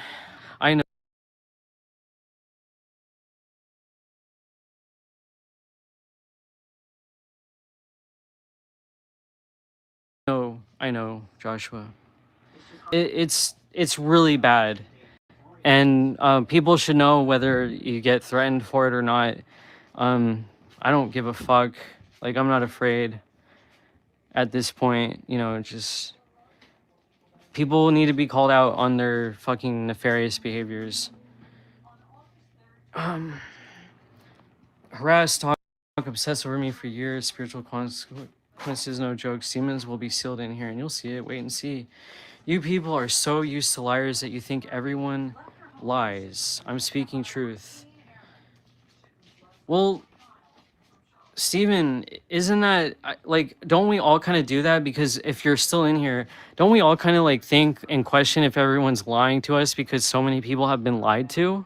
So we're all kind of distrustful and you could say paranoid in a sense because so many people have been fucked over. I actually think that I trust people so much. I'm like, I think that they're actually telling the truth more often. I give them the benefit of the doubt to my own detriment. Steven says, I'm speaking truth. Demons will be sealed in and their supporters. You won't be able to do shit to me. I'm not the same species of spirit as you, and you will see. Okay, Joshua, this is not an insult. I do my own thing. I saw my friend was live and just adding my advice to protect yourself from people who only bring darkness and chaos. Ano-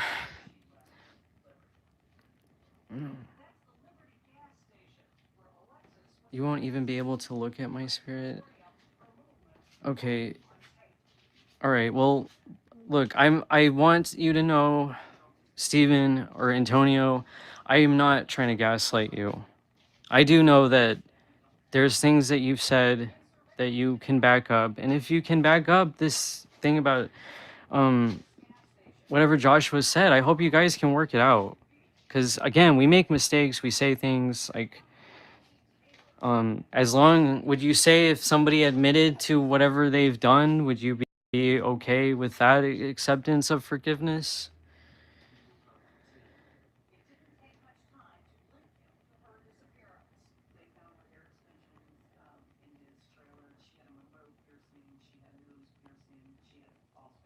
What? Wait and see, doubt me all you want. Wait and see, that's the best part. You'll get a rude awakening. Doubt me now, see you later. He has never admitted to shit ever. Well, I'm not trying to, doubt you or question or gaslight anyone. Like, whatever you guys have been through, I really don't want any pain, like, felt exchanged between anyone. Doubt if you want, it's coming, mark my words. I have an army already assembled. I don't care what you guys believe. Choose wisely. Okay, well, follow demons, end up with demons. Well,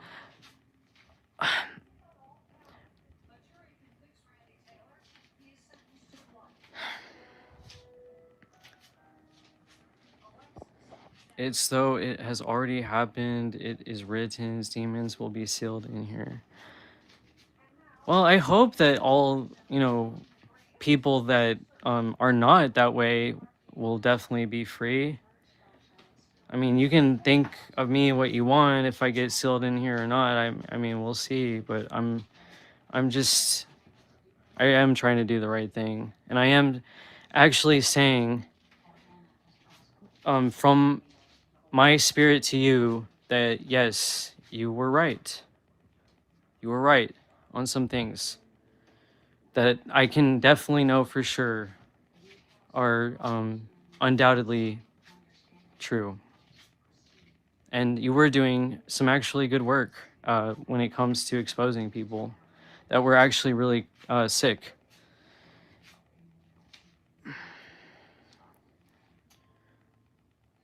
It isn't, demons will be, okay, it isn't difficult to stand against evil. No excuses, only good spirits get out. You can hope all you want. Hope won't change things. Choose wisely. I hope you changed your ways. Derek will be here. It's your choice if you join him. I'm still doing good work. 3+ years later. Yeah. Well, I'm not joining him at all. I want nothing to do with him, and I hope that you know also, I wasn't any part of that swatting bullshit, retarded shit he was doing. I had nothing to do with that. I was like, what the fuck are you doing? And why are you sucking me into this? In the sense of saying I have a group or I have like he doesn't have anybody. Nobody wants to deal with him. Nobody wants to deal with him. He has literally, and he will destroy every fucking relationship he has in his life, and he will go to jail again. I absolutely think that's going to unfortunately happen to him because he can't control his behavior.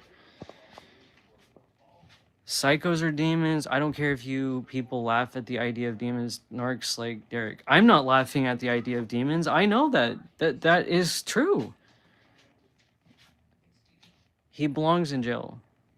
Yeah, he does. He does.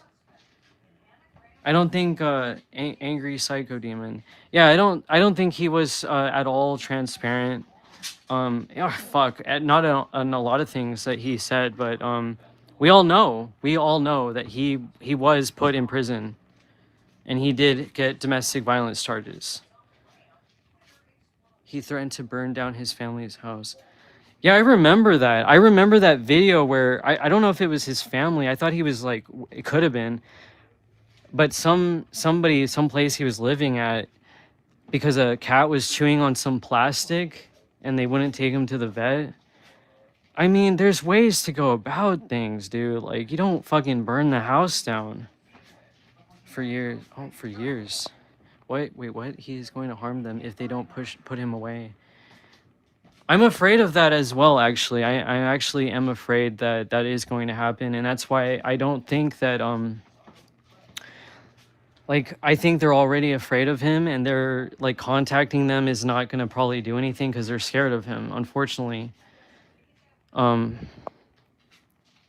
mean, yeah, I just want you to know, like, I'm not supporting Derek at all, and I am truly, genuinely sorry for ever supporting him.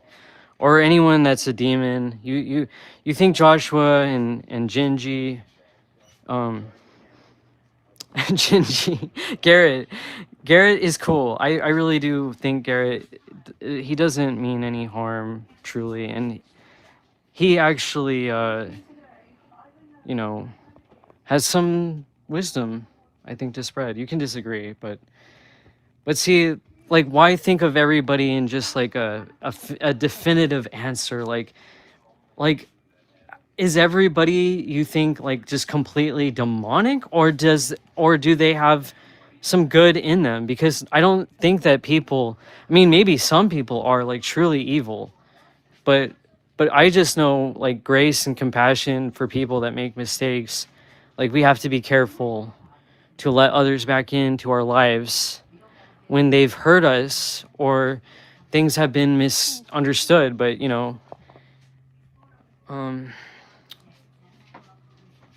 but yeah, I agree. Like, he definitely, like, I'm worried because and I don't know, for all I know, Derek could be listening to this message right now. Like, he could be fucking like livid, flipping his shitting his pants that I'm actually talking to King Steven right now. But if you are listening, you fucked me over so badly, and you put my life in and if you ever want to threaten me, oh fuck, you're gonna be in for a big surprise. Because I actually do fear for my life now with dealing with this person, and that's why I do graciously bow down and kiss the boots of Steven for what the fuck he's doing, because he actually is exposing some actually really evil, demonic people. Yeah, he's gonna harm them. He is gonna harm them if they don't put him away. I agree. I intuitively feel this as well. Keith, rebellious meat puppet, was raised in psych wards as a child for years. You people support such psychos on YouTube. I think Joshua idolizes Derek, and in the end, you'll see what this realm is. Why would I idolize anyone? Joshua said. Yeah, I don't see Joshua idolizing anyone. He's like, he comes off as so independent, and he's just always producing like his own content and being extremely genuine. Like, I don't know. Again, like, I'm not trying to like praise anyone for where they shouldn't be praised, because when the credit is due, then the credit should be given. Like, what you guys are doing, like, I applaud you. You guys, you have such a way better way of speaking on these topics than I ever could, and I just want to learn from people and hear what they have to say and try to, things that I've put together myself, and try to help people understand. I think that guy Flex G or G Flex G, I think his channel is really great.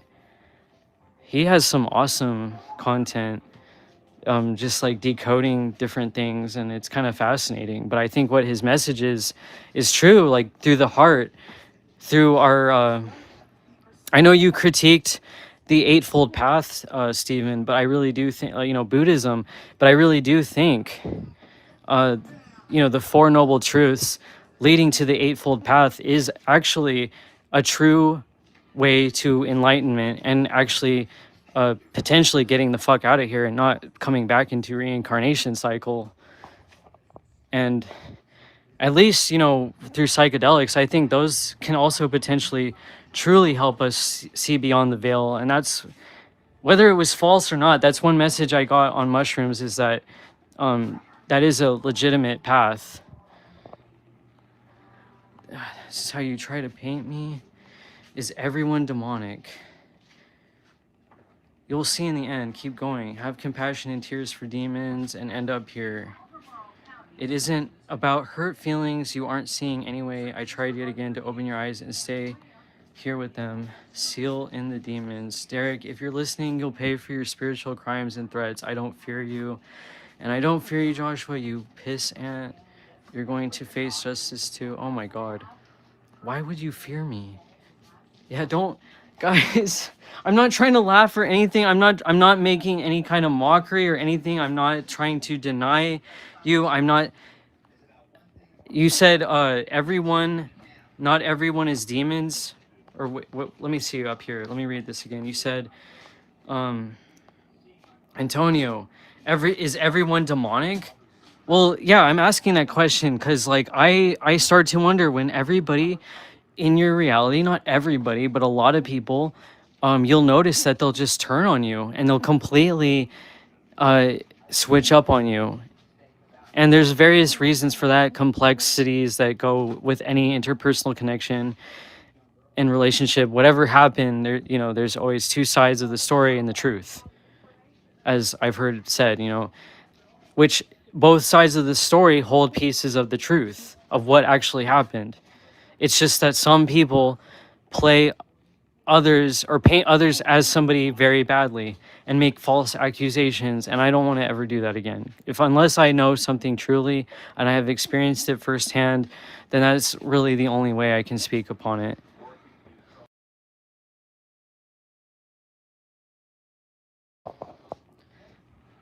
You can speak about it, spread the awareness of it, which is what Stephen and Joshua, you both do on your channel. I think you both share things like that.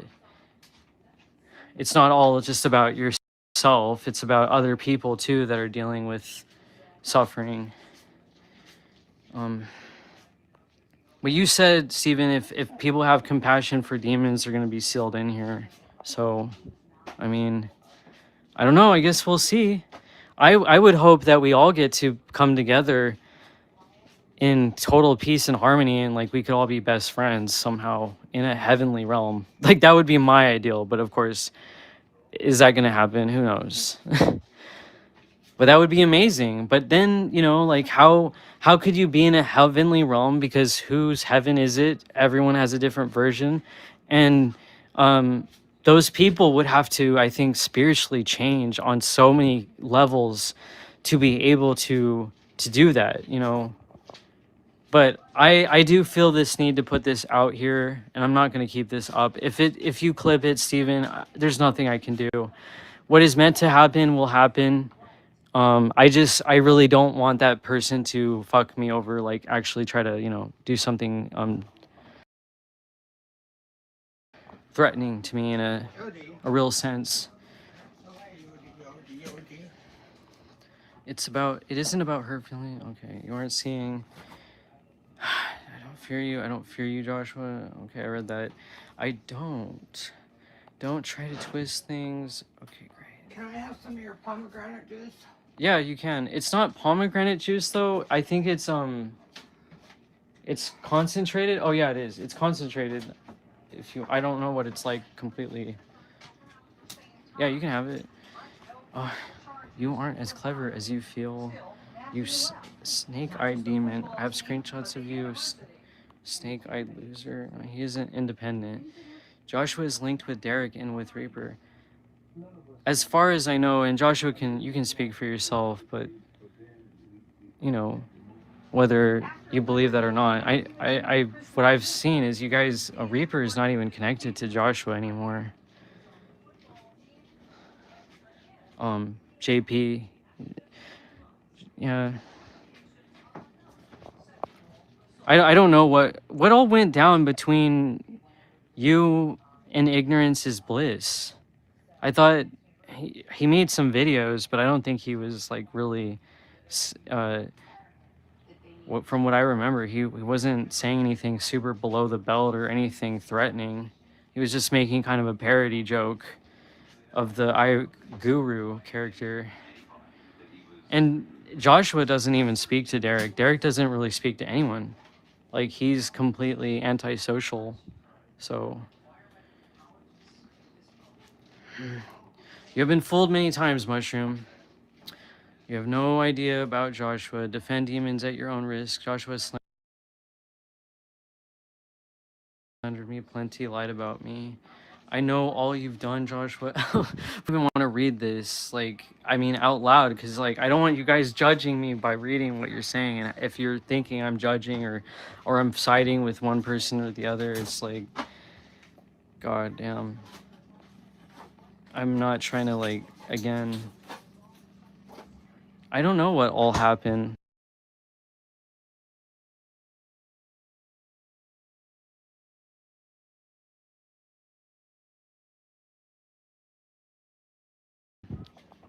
I really don't.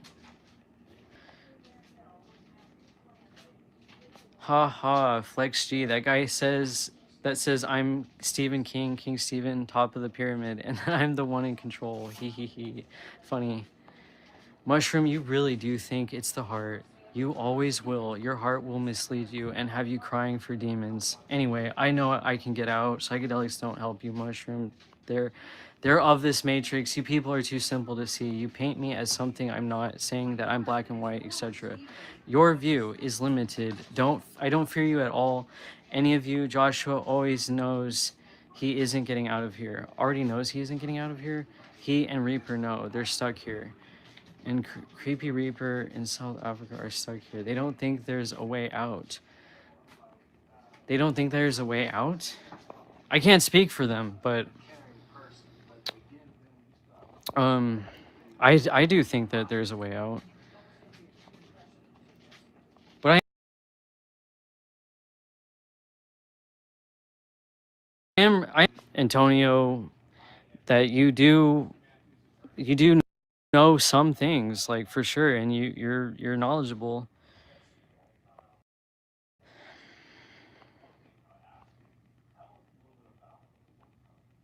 But I'm not trying to paint you something. It's just you have your reasonings, obviously, for thinking the way that you do about people, and you have every right to think what you want, even about me. I mean, even if I don't like it, but I hope that I can prove to you that I'm not a fucking demon, and I don't mean anyone harm. And what you're saying, I mean, as critical, not critical in a bad way, but like it is critical in the sense it's important. I think that, yeah, your heart can mislead you, and yeah, you will be showing sympathy and empathy and all that good shit to people who don't deserve it, which is often the case. People like that is demonic behavior, to try to help someone in every single way that you can, and it's still not enough. And I think that's how you feel. Am I right? If you're still in here, Steven, you feel like you've helped everybody that you can in the ways in which you try to help them. And I hear your exhaustion in what you're saying and the things that you're trying to tell people, because you do know some things. And I do think that you do have some definite spiritual gifts. Like I said, I think not in a bad way, like it was probably for good that you, if that was true or not. That's just what I got on mushrooms, is that some kind of like truth spell was put on Derek to get him to say those crazy things online, because that was fucking crazy for someone to be that fucking bold and degenerate to say that shit online, and clearly to threaten you. Like, the threats against you are so uncalled for and so disgusting, and no matter how much you feel like somebody is annoying you or whatever, you don't ever threaten violence. That's just so fucking wrong. If he was actually spiritually advanced, he never would have done any of that or made those videos trying to, like, justify or any of the weird shit that he said. I mean, that guy is like seriously mentally unwell. And if he's listening to this, I hope he is. I hope he is. And I hope you know, like, there's so many things that I could tell Steven that would literally fuck you over for good. But it's already known. Everything is spiritually known. Everything will be seen, and there will be spiritual consequences. I do agree with that.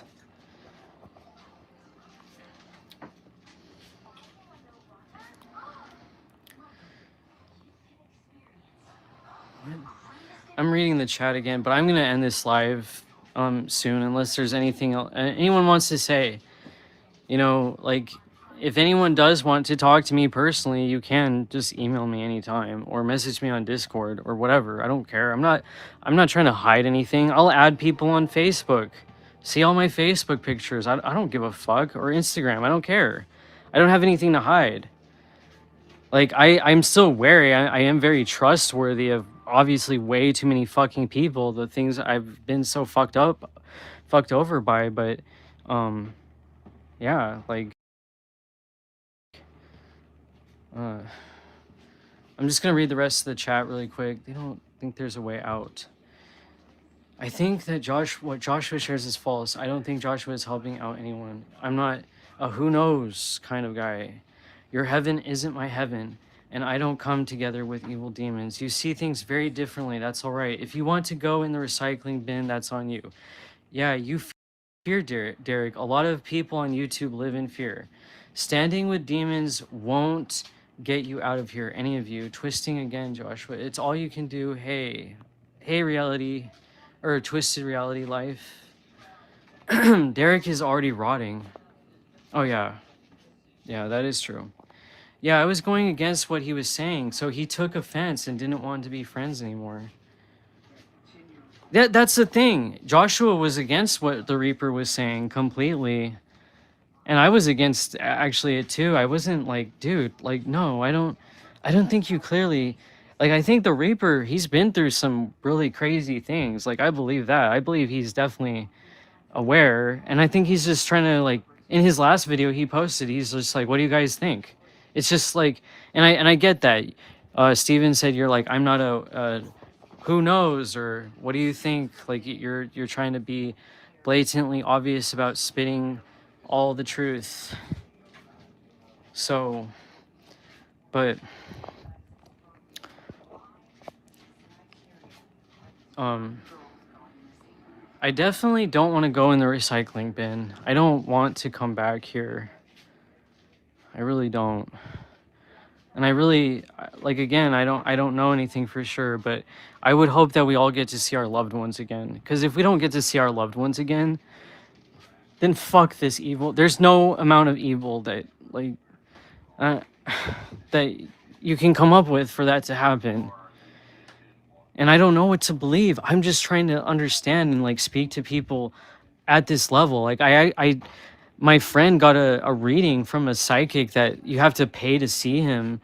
It's like a long wait list. He had like months to even before he could even see this person. And it was pretty expensive. Like, I'm not going to say what my friend paid for, but I'm just saying this was a high-end, very professional, sought out psychic. And this person said that he mentioned my name. Well, he tried to. He was like, like, he didn't know exactly, but he's like, I'm getting this energy. And he actually said, I'm getting this female spirit energy, feminine energy. And he was like, oh, my friend Kai. He's like, yeah, that person, you and that person have had past lives together. I was like, what? He told me all this stuff. I was just like, that's crazy.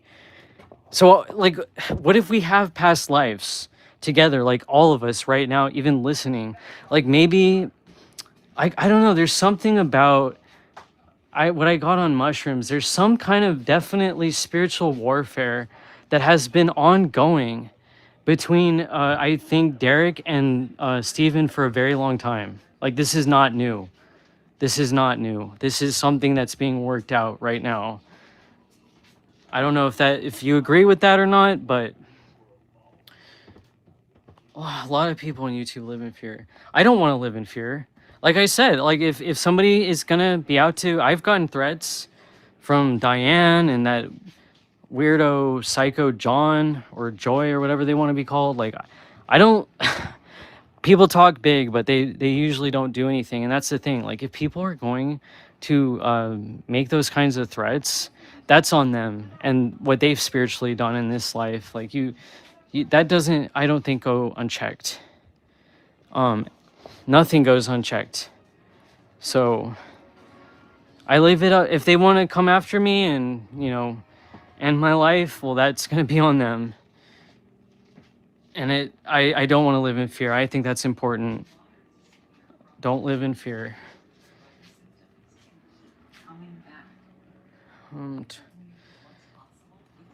How are you doing, Twisted Reality?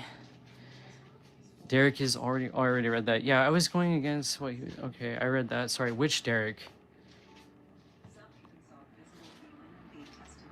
That's your problem, same as Bex and others. You don't know what all happened. Don't speak on things you don't know about. Okay, I won't speak on anything I won't know about. And if I do, just please correct me, because I'm not here to do that. I hear one side of the story, and I don't know whatever, you know, I don't know what the other person's side is, and then I have to hear it to know and then understand it. And if there's proof, then yeah, like, you have every right to be pissed. Are you the guy who said the name Jesus helped Archons stop attacking you? Are you the guy who said you used the name Jesus to help? No, I don't remember doing that at all. I don't remember asking Jesus for anything. Or for anything with Archons attacking me. I don't, you're probably thinking of someone else. Antonio says, Reaper Joshua Sedaris, don't think there's a way out. I'm not just knowledgeable. I see beyond what most will ever see. I tried to help you all, but most of you choose evil.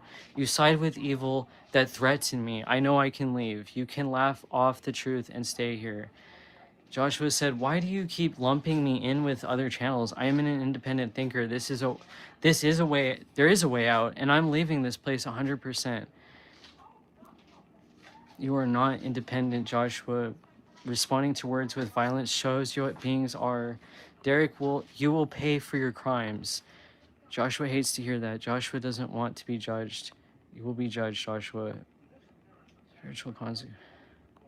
Saw you on Discord and Garrett's group, Nonconformist radio group.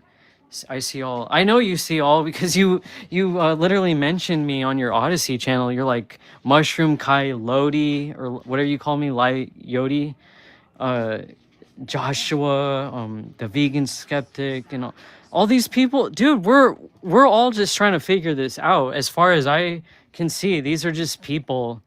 They're not like. We don't even know. We don't even know what all happened or transpired. I can't say I condone anything.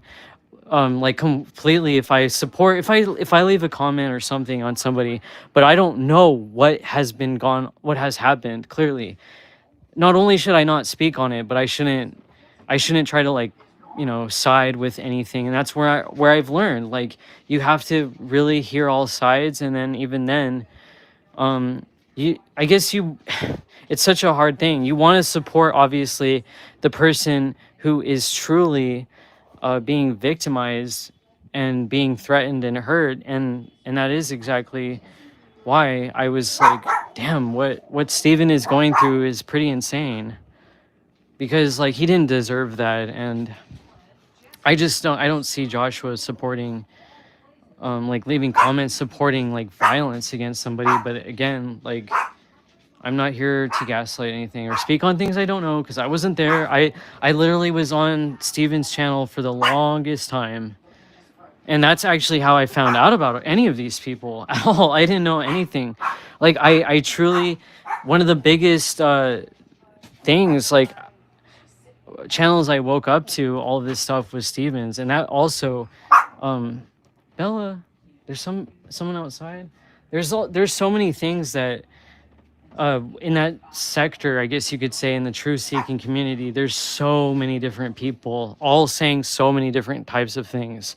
And I think it is good that we should question what everyone's saying, because if anyone basically claims like they have the like ultimate truth and they basically know everything. Like, well, can you demonstrate this? Can you help? You know, you want to help out people that are good. And that's the dilemma I think that we're at. Like, there's a lot of people here that aren't good at all.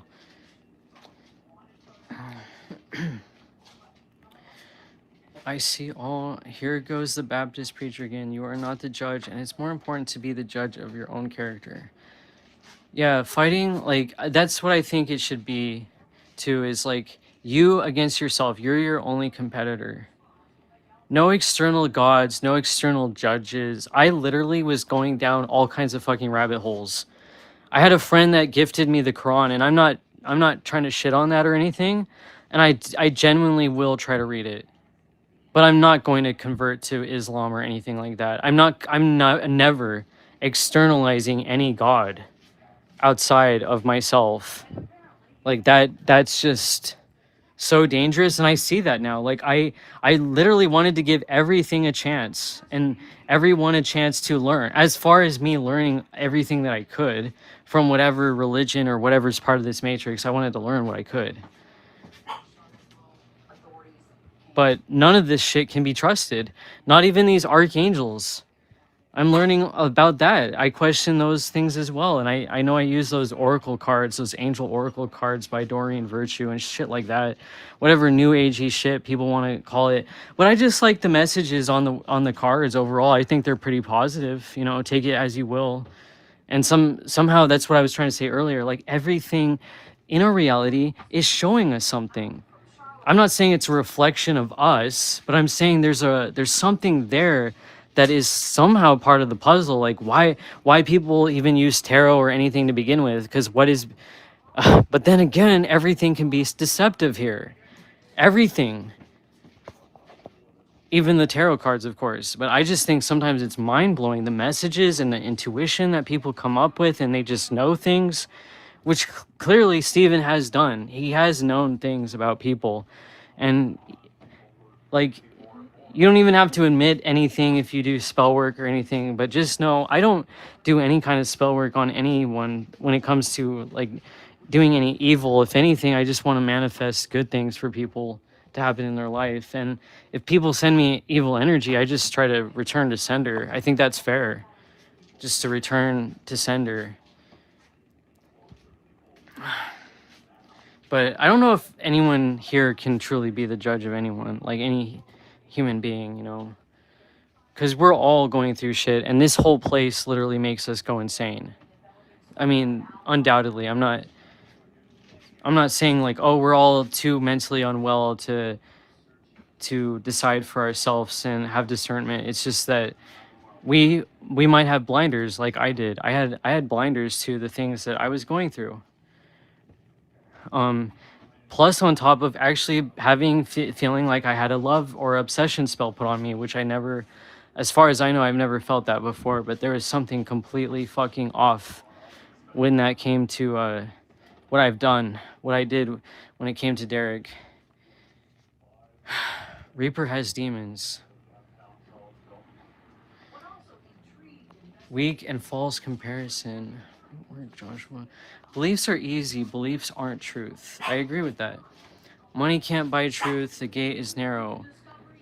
Isn't the gate narrow? Isn't that a biblical thing come from the Bible?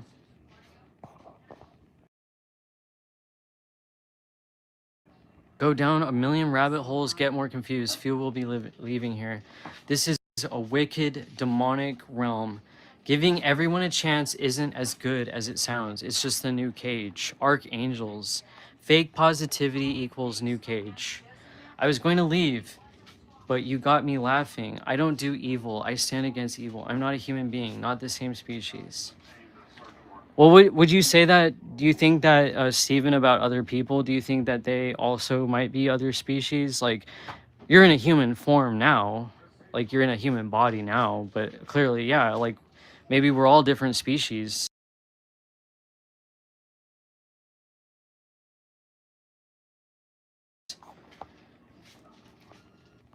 And a year ago or so, he admitted it on a video saying he had a demon attached to him his whole life. I could see it from miles away. I don't care if you believe me. I'm in a human body, that's all, and it's a meat suit. Yeah, that's all I mean. It's just that you're in a human body now, but obviously your spirit and your essence and who you are is far, far greater than that. And, you know, you have every right. Like, I do fight for your freedom of speech. Even the things that, you know, I might not like said about me, it's like, it's okay. I actually laughed at a lot of shit you said about me. It was pretty funny. I found it kind of comical. And, you know, the fact that I'm just going to put it out there, you know, like I already did, I'm pretty sure. But the one reason why Derek completely discarded me, because I didn't do what he wanted me to do, you know, was because he wanted me to contact the FBI in regards to you, Steven. And I just don't think that, not only do I not think the FBI is going to do anything, but, and I don't agree with Keith that you're like a part of any group or anything. I think you're just independently making your comments on people, and you have the right to do that. I just hope that, you know, when it becomes disparaging or like hurting people, then that's where I'm like, you know, and I don't know why you have a thing against certain people. Again, like I can't speak on, like that girl.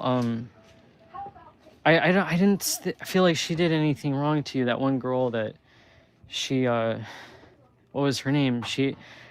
You were talking about her body and everything, and I think she was going through a lot of shit, and she was feeling really sad. And you know, you just never know. Like if you're, maybe some people can handle that, but other people might not be able to. They might really be at their wits' end. No, I don't want to call the FBI, because not like, again, like you have the right to say what you want to say. When it comes to cyberbullying and cyber stalking, again, it's a thin line, because there's so many content creators that literally obsess and talk about other people and you know, go over every detail of another person's life. Like where does it become like I'm just reporting on what they're putting out publicly, versus, you know, if you put up shit publicly, you have the right to speak upon it, say what you want to say and everything. I just think that for some people it might become like a thin line to where they actually feel like they don't want that done to them anymore. And I hope, I don't think you said you won't forgive, but I think if you could work things out with some of these people, like I would hope that they would never backstab you again if they were able to do that and talk to you. But no, I never reported you, because I didn't feel like that would not only not do anything, but it's not really my right to silence your freedom of speech. And also, the FBI are like basically corrupt as fuck, and they're like working with all of these evil people, I'm sure, letting a lot of evil shit happen. And they even demonize trans people now, because they're like, oh, if what is it called, since that Charlie Kirk thing happened, I guess his relationship, he was with a trans woman, and so they're thinking like trans people are connected to a pessimistic, nihilistic, or what is it, extreme nihilist extremist or something like that. And any of my history online being connected to antinatalism, I'm already on edge. I don't want to be, if you never know, like they could watch me, and for all I care, watch me, and I'm not a threat or anything. I would never impose any violence on anyone, but it's like, I don't want to be connected, because we don't know how these people can be really against you for anything, if that makes sense. I saw it on, somebody showed it to me. They're like, you better be careful about speaking up or talking about connecting anything to the FBI with yourself, because they're looking at trans people as like extremists, nihilistic extremists that are like ready to go fucking do horrific acts to people. So like, you know, trans people are being demonized.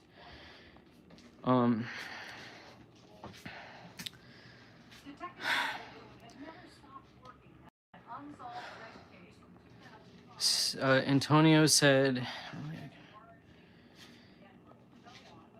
go ahead, she supported death threats made about me. Well, I didn't know that. Not really. I can view your channel and stream public video. That isn't stalking at all. Never done anything violent. So go ahead. I see truly. I don't go by hopes or heart. I go by truth. Those who attack me or falsely report will face consequences. I'm not worried. Whatever people do online will not be forgotten. All of the evil shit done trying to harm me won't be forgotten. Kirsten told everything about you already and what gifts she mailed to you. You people better be careful what you falsely report. I haven't done any crimes. So wait, you said Kirsten, you weren't asking anything about Kirsten about me, but yet she told you everything about me already? I figured that. I already figured that was the case, and that broke my heart because God knows what she said that was completely misleading or a lie or whatever, trying to paint me badly.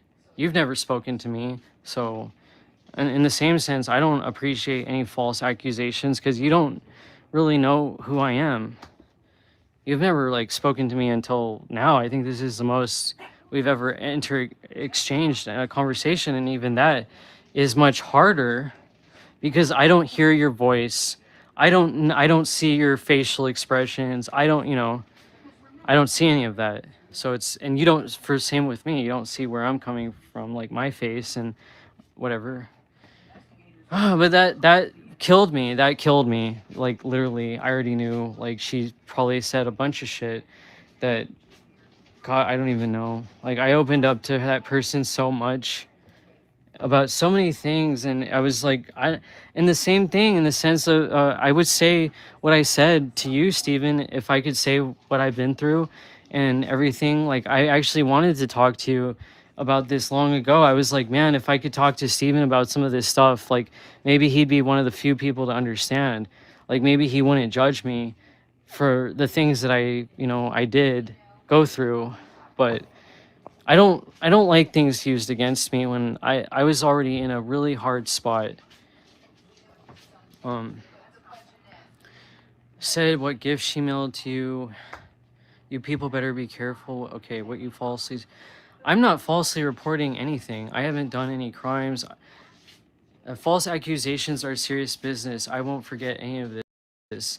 I never asked Kirsten to get info. She told me tons. I didn't ask her to get anything on you.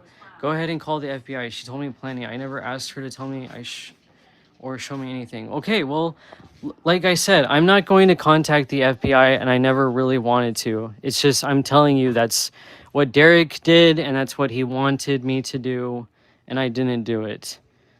Because not only did I think I know it won't do anything, but you have the right to your freedom of speech and viewing on what you're doing. But some things people might see it differently, but it's not my place to say.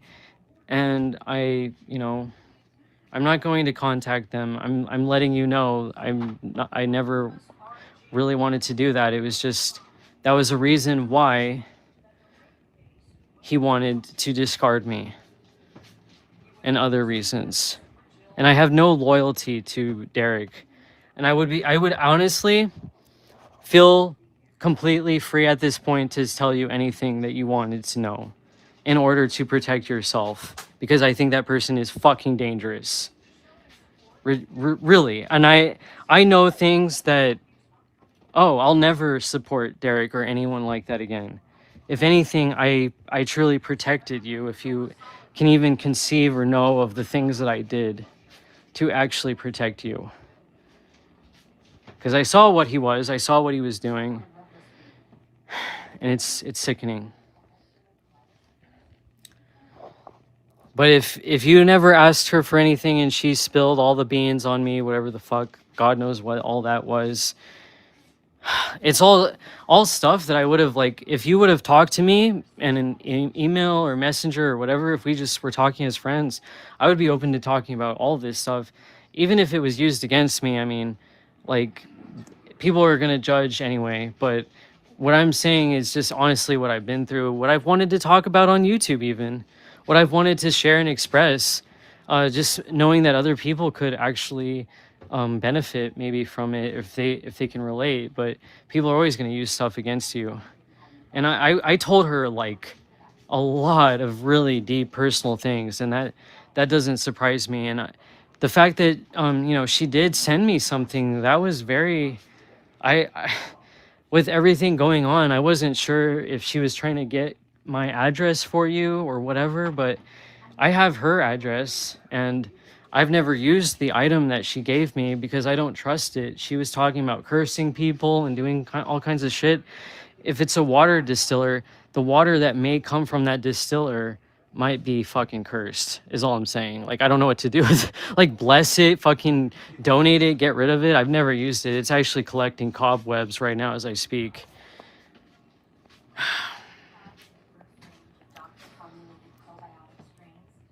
Reviewing or showing YouTube isn't against YouTube community guidelines.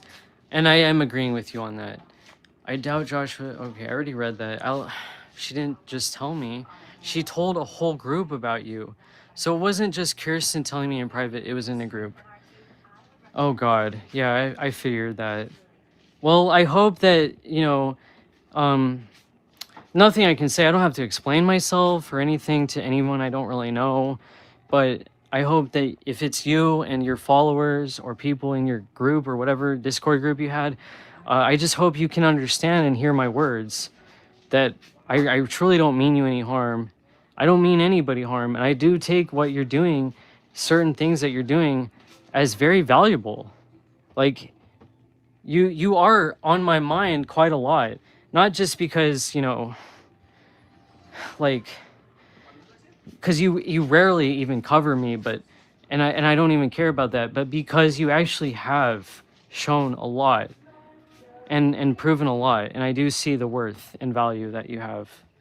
And like I said, you're probably one of the most people that have woken me up, or being spirits that have woken me up to more things than I can't even count how many things, how grateful I am, and have so much gratitude for all this stuff that you've exposed and shown about this place and about people. And yeah, like I said, you're like my favorite channel. I said you're like the best channel on YouTube.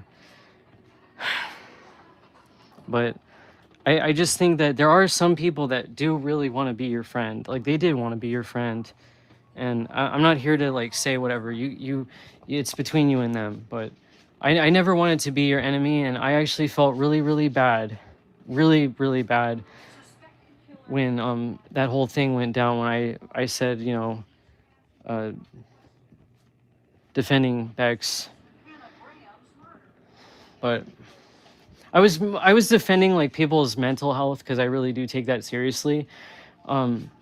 I've struggled with that all my life, like not being depressed, not wanting to be here a lot of the times. Like, I know a lot of us can relate, and a lot of these Discord groups are really, I don't like to be in a lot of these things, because, and I'm not in a lot of them, but some of them are just so, these people are so depressed. And there's a lot of young people in these Discords that are just like constantly talking about wanting to exit here, and they don't want to be here. And it's just like, I really don't want people to feel that way.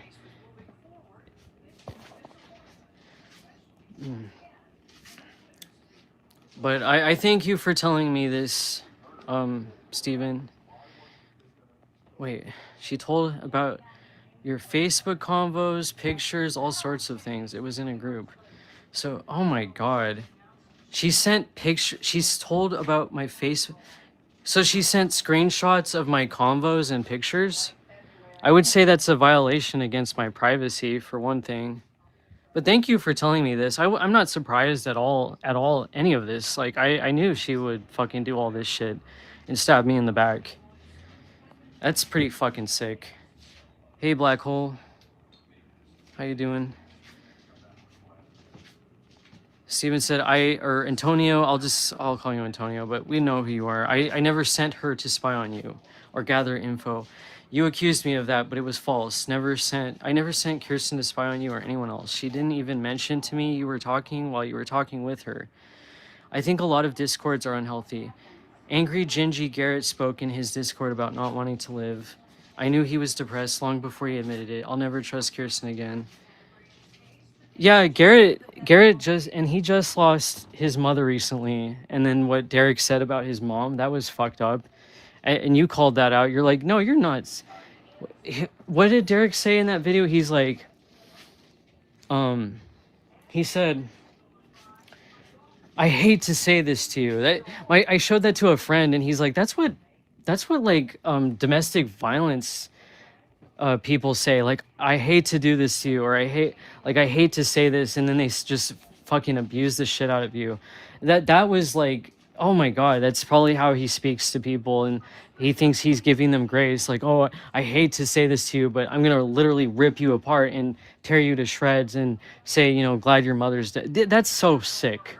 And I immediately, like, after that was done, I tried to contact Garrett because he like unfriended me, and I was like, Garrett, I am so sorry. Like, I do not condone that shit. I was just, and I get why that was so triggering to him with all this speaking of like ending one's life, because, you know, that's obviously something that some of us struggle with, being very depressed, you know.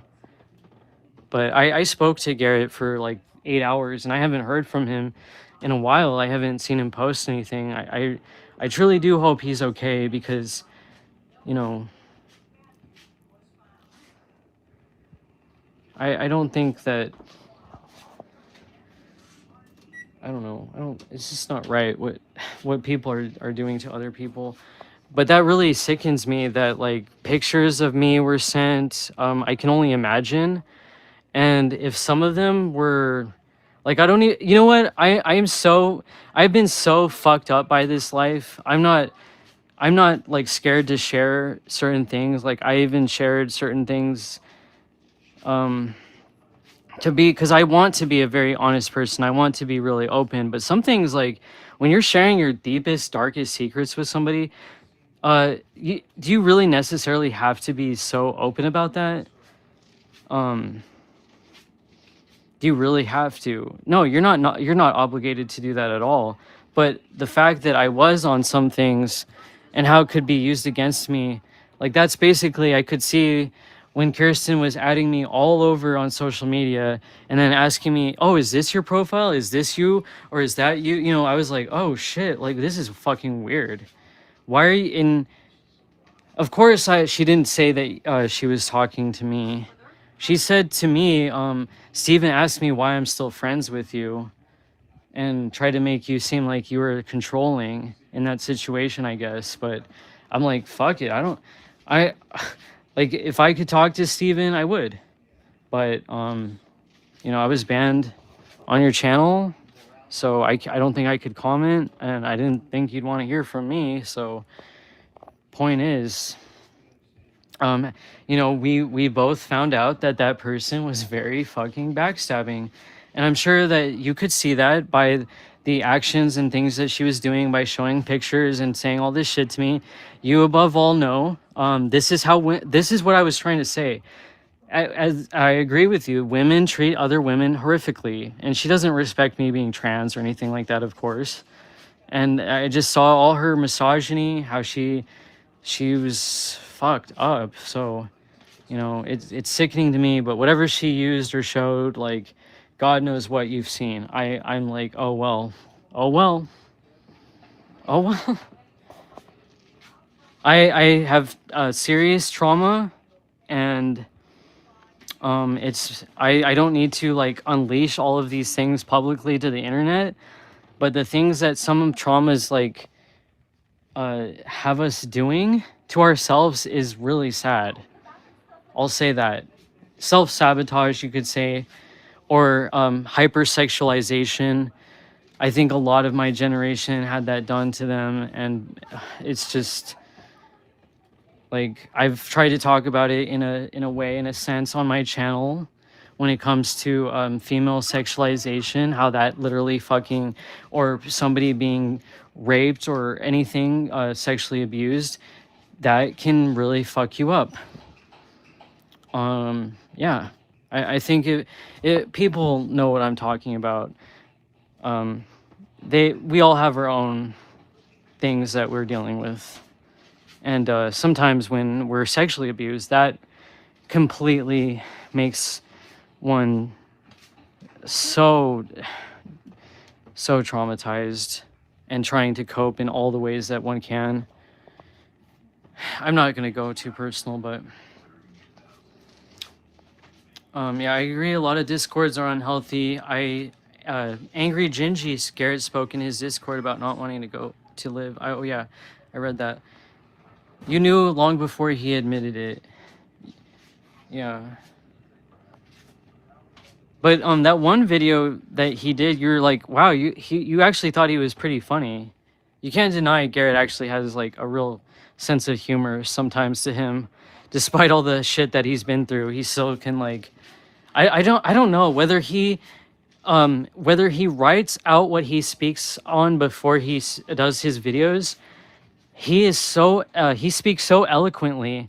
I feel whether he gets words from a dictionary or thesaurus or whatever, the way he describes things, it's like, and having my own engagement with him, speaking with him, I could see how he very much carefully picked his words and was very considerate and empathic and understanding. Like he's not like, that's what a lot people need to realize. A lot of people, when they're online, they're not all like showing exactly like fully who they are, like on an interpersonal relationship. If you were talking one-on-one, some people are clearly on YouTube playing characters, like they're literally acting. So when you actually talk to somebody on a personal level, I feel like you really get a better gauge on like who they are as a person. It was disgusting what Derek said. And yeah, you agree on that. That was fucked up. And I applaud you, Stephen, for actually calling that out, because that was horrible. We don't know the relationship that Garrett or anyone has with their mother and just, or their family or anything. And to say that to somebody is just like, and especially it's so fresh, that is so completely sociopathic behavior. And it was actually somebody else, like, I don't know if he's still in here, Bubblelandia. Man, I shouldn't have said that maybe, but he's given me so much great advice, and he was in here in the beginning, and I was just telling him, I wasn't saying who this person was or anything like that.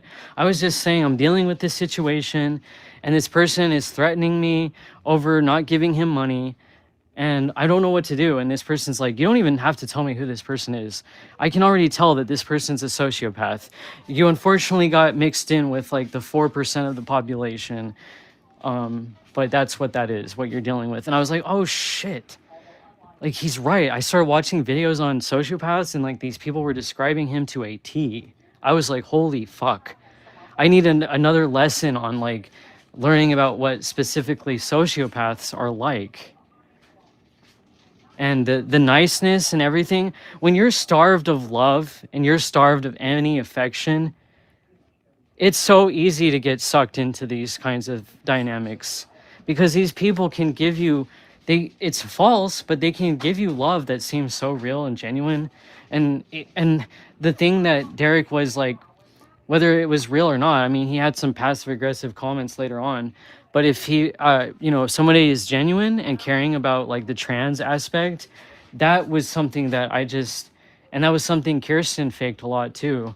I was just so glad that maybe somebody finally understood and had empathy and compassion, like for every aspect of everything I've went through with all of this, to understand. That's the only reason why I ever wanted to talk about that shit. I didn't want to be on a loop constantly talking about trans topics. I don't even want people to know about that, because I'm actually like embarrassed in the sense I don't want to be lumped in with that entire community. There's so much that I literally, and I don't want to make my channel about exposing that shit either, constantly talking about that, because there's way more bigger things in a bigger picture to look at. But I just, when people show empathy for that, I'm like, that's all I've ever wanted. I've gotten treated so horrifically. So when people treat me good in that sense, like, yeah, it's an easy way to manipulate me. And now I'm aware of it. Way more aware of it, that not everybody that says something nice actually means it. And told him to grow up. Derek is a psycho. It was so sick. And I said Garrett's short video with Derek playing, telling him to stop smoking and drinking, etc. And Garrett responded by smoking and drinking on that video, playing it. Was hilarious and his best response video. I don't hate Garrett. And I don't think you hate him either. I can genuinely tell. Like, you don't hate Garrett. And calling him like angry Gingy, like he laughs at that probably. I mean, he said to me he doesn't take that stuff seriously. And he actually laughs at a lot of it. And I was telling him, like, yeah, I laugh at a lot of stuff Steven says too. And the fact that you sing that song when it comes to me, nobody knows the troubles I've seen. That song, I literally used to sing that all the time. It tripped me the fuck out. I'm like, who the fuck is Steven? Who is he on a spiritual level? How does he tap into certain things? Or is it just a coincidence? I don't think there's any coincidences, but I actually used to sing that song. And I posted about it on a community post explaining why, but I just thought that was hilarious. And yeah, so I'm glad you don't hate him. And that was a really good, that was a good response video from from Garrett, because on Derek, because holy shit, that's fucking sickening. He has every right to do what he wants, and to shame anyone for smoking or drinking. Like, yes, it's toxic, it's not healthy. You should probably do something else with your life, but people are struggling. People are coping the best that they can. And I got raked over the fucking coals by Derek when it came to, he said, you have money for weed and psychedelics and an internet connection. And I'm like, are you literally criticizing me over having an internet connection? That we need an internet connection in order to pay the bills? I have to have an internet connection to even see the videos that you're posting. I have to have an internet connection, to pay you. If I'm paying you for videos in which you told me, oh, you don't have to pay me, like, I'll teach you for free if you're truly serious, which I said I was, but you killed it. Derek, if you're listening, you killed all the joy I ever had. You won't kill my passion for learning martial arts, because I always wanted to learn it, but I definitely don't want to learn it from you. You can't go and call me a liar when I'm not going to do all the things you ask me to do, and I don't feel comfortable doing them. And I'm just saying, like, hey, like, why are you criticizing me after I've done so much for you to try to help you? I took what was said seriously, that you wanted to off yourself, and seriously, you just fucked me over so badly. There's no way just to berate me over having an internet connection because I'm not paying somebody, when it was clearly stated over and over, you don't, like, it's not about the money. It's not about the money. I don't care about the money. Clearly you do. Clearly you do, because you're going back on your word. You're calling everybody else a liar. Everybody else is fucked up when you're going back on your words. Not everyone else is going back on their words. They're just seeing who you are, and it's scary, and people don't know how to handle it. They don't know what to do.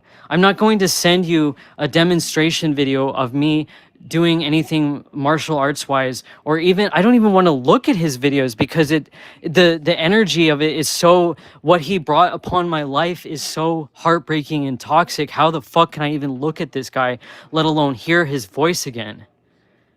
And I want people to know this. In this community, I don't give a fuck. That guy, he cut that bridge. He burned that bridge so badly. And it's clear as day. People know. I can't verify if he's dead or not now at this point. I can't verify that. But it's very easily to verify that he isn't dead by simply looking up if someone has an obituary or not. And to fake your death, how convenient is that? oh, don't tell anyone. It has to be this big secret so nobody can know I'm alive. So I can treat you horribly and I can abuse you and do whatever the fuck I want. And you can't ever, and if you ever do tell anyone, oh, hell's to pay. I don't give a fuck. Come out here to California and fuck me up since you actually asked for my address again, even though I sent you 2 care packages of like medicine, like actual genuine heartfelt gifts that I genuinely thought would help him. One thing, and it's not about the price tag or like, I'm not trying to like, oh, I gave all these, you know, guilt trip or anything, but it's like, how on earth do you treat somebody so horrifically after they've done everything that they can, any physical, mental, spiritual, emotional thing that they can in their power to try to help you and make you feel better? One of these things costs like over $75 or something a bottle. I don't remember what it was, but it was a detoxer to detox any like any toxins overall, like any metals, toxins or whatever in the body. I'm probably misspeaking, not metals, but you know what I'm saying. It was a detox thing, and I was told that it helped somebody tremendously with their depression. And you know, I had somebody on Discord send me a message that was like, oh yeah, I know Derek's not dead. Because he literally checked his Instagram and I saw that he had saw my message like a month ago or something. And I was like, yeah, people know that he's still here, clearly. As far as I know, I don't really know if that's the case or not. But what he did was not okay. And as far as like the law goes in Massachusetts, you can't even be doing that with selling fitness courses or videos and stuff like that. He's not doing legitimately at all. And I have every right to talk. If you're going to do business with me, if you want to change our friendship into a business transaction, and because you clearly don't care about friends, I mean, that's what this person on Discord told me. They're like, yeah, this person actually doesn't, he's like, that is so evil what he did. Like, he doesn't care. Trust me, he doesn't care about anything you sent him. He only cares about the money. I sent him crystals that I had like infused with all this fucking love. All this love and just beautiful energy into these crystals. I hope his sister gets them. I really do. I hope, I don't know her. I don't know much about her, but I think that she did try to do as much as she could as well. I think everybody probably in his life has tried to do everything they could to help him. And he's just literally gave the big fucking middle finger to everyone. And it's sickening. And he can't keep doing this to people. I don't think, I'm going to read the chat again. I'm sorry, I've been going on and on. I have to get this out because I have to. I just have to. I can't hold this in any longer and no one is going to mistreat me. And this is a season of total revelation, revealing, things coming out, shadows, things that are not able to be hidden anymore. It's evil. Things about you and your ex-boyfriend were said, all sorts of stuff. Facebook, Instagram. I'm not on those platforms and I don't care what people post. She said something about how you saw my eyes as pure or of a good, beautiful spirit. Yeah, she talked a lot about you. She was very emotional. She cried one time in a place ordering a taco when chatting. After you two weren't friends, she just went off and opened up and told all. Not during your friendship. Seemed like once it was over, she just threw you under the bus. She blamed you for everything. Oh, okay, yeah. Well, I'm glad she didn't speak about me during that. I mean, that's comforting, but if she spoke after, like, I didn't speak about her and anything she had going on at all. And I don't know what, like, ex-boyfriend? The last ex I've ever had was, like, years ago, 2019. And they like literally identified as a trans woman. Maybe it was somebody else, my ex that I still talk to that she was referring to. I don't know. I don't give a fuck. But if, again, like my personal business, you talk to one person and their whole business is out in the open. And that's not what I'm doing with Derek. I'm literally explaining what I went through. And if it was legal to do, hey, which it's not, I can't do that. And nor would I. I could share all the text messages and everything that was sent and how much he lied and went back and forth and then he calls me a liar because I'm not going to like contact the FBI, or I'm not going to do this or A, B, and C, or all this shit for him, when he's getting me tied into things like, thinking like I'm part of his group, and threatening swatting people and all that shit. No, I should have immediately made a video right when that happened, distancing myself from that person completely, being like, I'm not a part of this. I don't want any beef with anyone. I don't want to go after anyone's freedom of speech. You're free to do what you want to do, as long as it is under I feel like legal rights or whatever we have to abide by, like, which threatening somebody is completely, especially over state lines, or not state, across different countries. That's what I was looking into, because I had a person in Canada threatening me, and yeah, that's even, it can make it even more worse for that person to do, who's doing that threat. It's anybody doing any threat over any, if they live next door to you, if they're across another state or whatever, it doesn't matter. But I was just legally looking into that myself. So, I mean, like, you have every right, actually. I actually, I don't want to say too much, but I probably already have, but I wanted to say, like, that something has to be done about this guy, because I think he is dangerous, and I think he is going to hurt somebody. And for all we know, like, does anybody remember? I wish Steven had this recorded. Does anybody, I know Joshua remembered. I'm not trying to put you under the bus, and I'm sorry to even say your name, but I'm like, do people remember the video that Derek put out about talking about cutting up, bodies? And like, no, I don't know where, like, I don't remember that full video because he deleted it. But does anybody remember that? Like, what if this guy has already done shit and he's gotten away with it? People just want to believe everyone is good in Hell Realm, but they aren't. I think she came to my channel with that purpose. What did she come to your channel with that purpose? I thought she was just a flying monkey, like she was just gathering information and whatever. But I mean, if that's the case, like, I fully believe.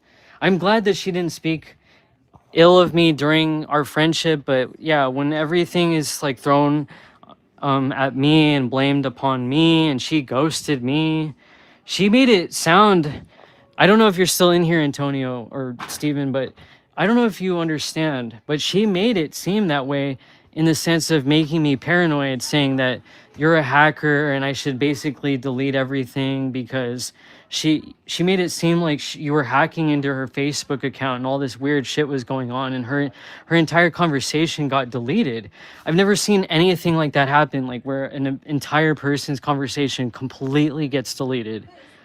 And I was just like, what the fuck is going on? I didn't fear anything. Like, I'm not going to delete everything off my phone. Like, if she sent nudes, I don't know how she would get those. I'm just, I don't know, like, whatever. I'm just thinking the worst case scenario, like the worst of the worst case scenarios of somebody like sharing some explicit image or something that, whatever, I'd just be like, holy fuck, look at you. Like, that's on you. If you want to know who I am as a person, just get to know me, just talk to me. Like, I'm not, I hope I don't come off to, what do you call it? Like a threat or anything, like threatening, or like I would do anyone harm. I don't mean anyone harm, but if you actually hurt people that I love and care about, or if you attack me or in any way, like I will become like a pit bull, and I will stand up for myself. But I don't know if she came to that reason with your channel. I don't know if she came, like, what you mean by, like, if she came to your channel for that reason, to talk shit or whatever. I don't know. I thought she genuinely, like, she took your side after that, of all the things that when you started talking about me. So I was just like, oh well, fuck it. You guys can think of what you want of me, but I talked to her. I opened up my heart to her. I told her a lot of personal things about me, and it was fucking deep. That's why it hurts so much, because I genuinely thought hey Bella, it's okay. She hears something outside, and when she hears anything at all, she starts barking. I genuinely thought that she cared about what I was saying. Like, she would say the sweetest things sometimes and just come off so caring and compassionate. But, you know, when there's red flags, when somebody says, like, hey, you know, I have family members that think I'm the narcissist. Well, a lot of narcissists think everyone else is a narcissist. So I was like, who knows who's the real deal or why, you know. But that does tell you something. Like, sometimes these people tell you exactly what's going on and who they are. Like, there's numerous times that Derek told me that he's an asshole. He's like, I'm an asshole. And I think he was warning me. Like, maybe he pushes people away because he basically crushes and shits on their heart, you know, like everybody he deals with. So it's like a warning, some defense mechanism. But Bella's not going to stop barking. Edward Roberts said, "Was up." I don't know who that is. The rebellious meat puppet is like Derek, an angry, narcissistic, violent, he makes threats to kill me demon. He's a liar, a fraud. I think you are Nolan, Edward Roberts. Do you compliment Creepy Keith Rebellious? Did you compliment him? Keith, Rebellious Meat Puppet, but King Stephen, he claimed a lot of your stuff came from him. He lies. Show evidence. Why would you believe claims from a demon? Shaking my head. Real truth seekers don't just believe shit. My model is my own, nothing like him. He believes in nukes. No obituary for Derek. He did exaggerate. Edward says he did exaggerate that a lot, and there isn't much similarities between the models. However, some of the statements he made in Perception Deception aligns with your Esoterica series. Mushroom, what are your thoughts about the crater Earth theory? I don't really know much about that. I tried to look into it when it came to like London's research, and it does not make sense to me. Like, I'm not trying to like down his research or put him down or anything. It's just like, yeah, if that's what you're referring to, I'm like, nah. I'm not buying that. Figured you are Nolan, another fake name, Edward. Go compliment RMP and call him pretty again. Oh, okay, so that was the guy that called him pretty that he was going off the charts on. He was like, don't call me pretty or like talk about my hair. I'm sorry, that was just... I mean, yeah, it's hard to like ever talk to Keith because he is sort of caustic. I mean, not even sort of. He's very like, he'll like kind of rip you apart over anything. Somebody called him sir, and he kind of like was like, don't call me sir. It's like, dude, okay.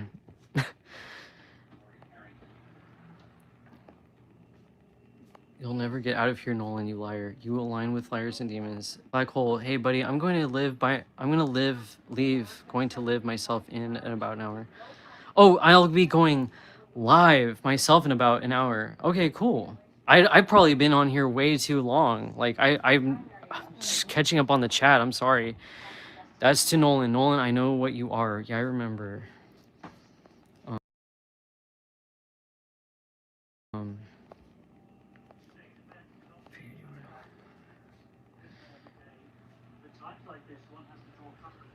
Yeah, I remember. He claims he was an assassin.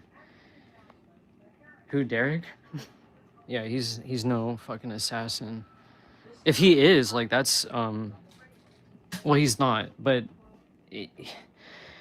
I hate to say it, but I really do think that he lives in a delusion and in some kind of paranoid psychosis.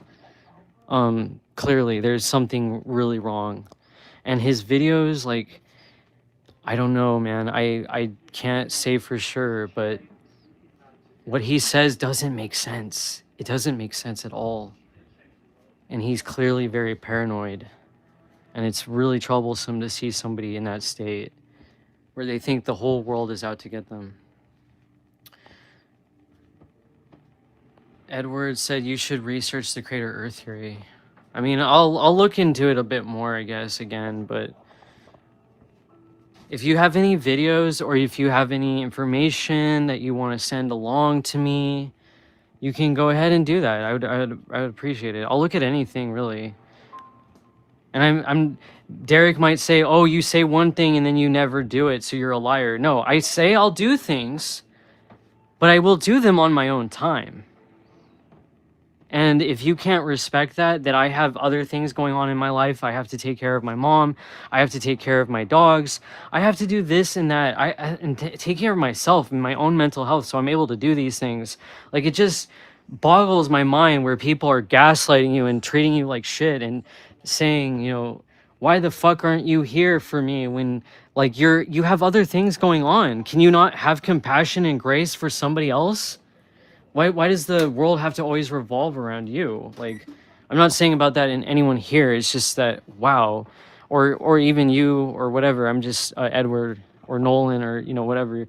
I'm just saying, like, please give me compassion and a little bit of patience and grace, because there's a lot of shit that I'm like trying to research and look into. And at the same time, I'm also peaceful and content with myself and knowing that, like, even if I do know the truth for certain about anything within this matrix, like, does it really matter? Like, I really don't think the shape of this place really matters in the grand scheme of things. Like, it matters in the sense that, yeah, clearly we've been lied to about nearly everything, but still.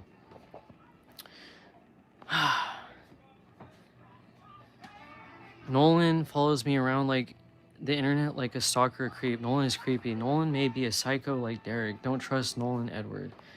Look up for Goj in what? In Rumble?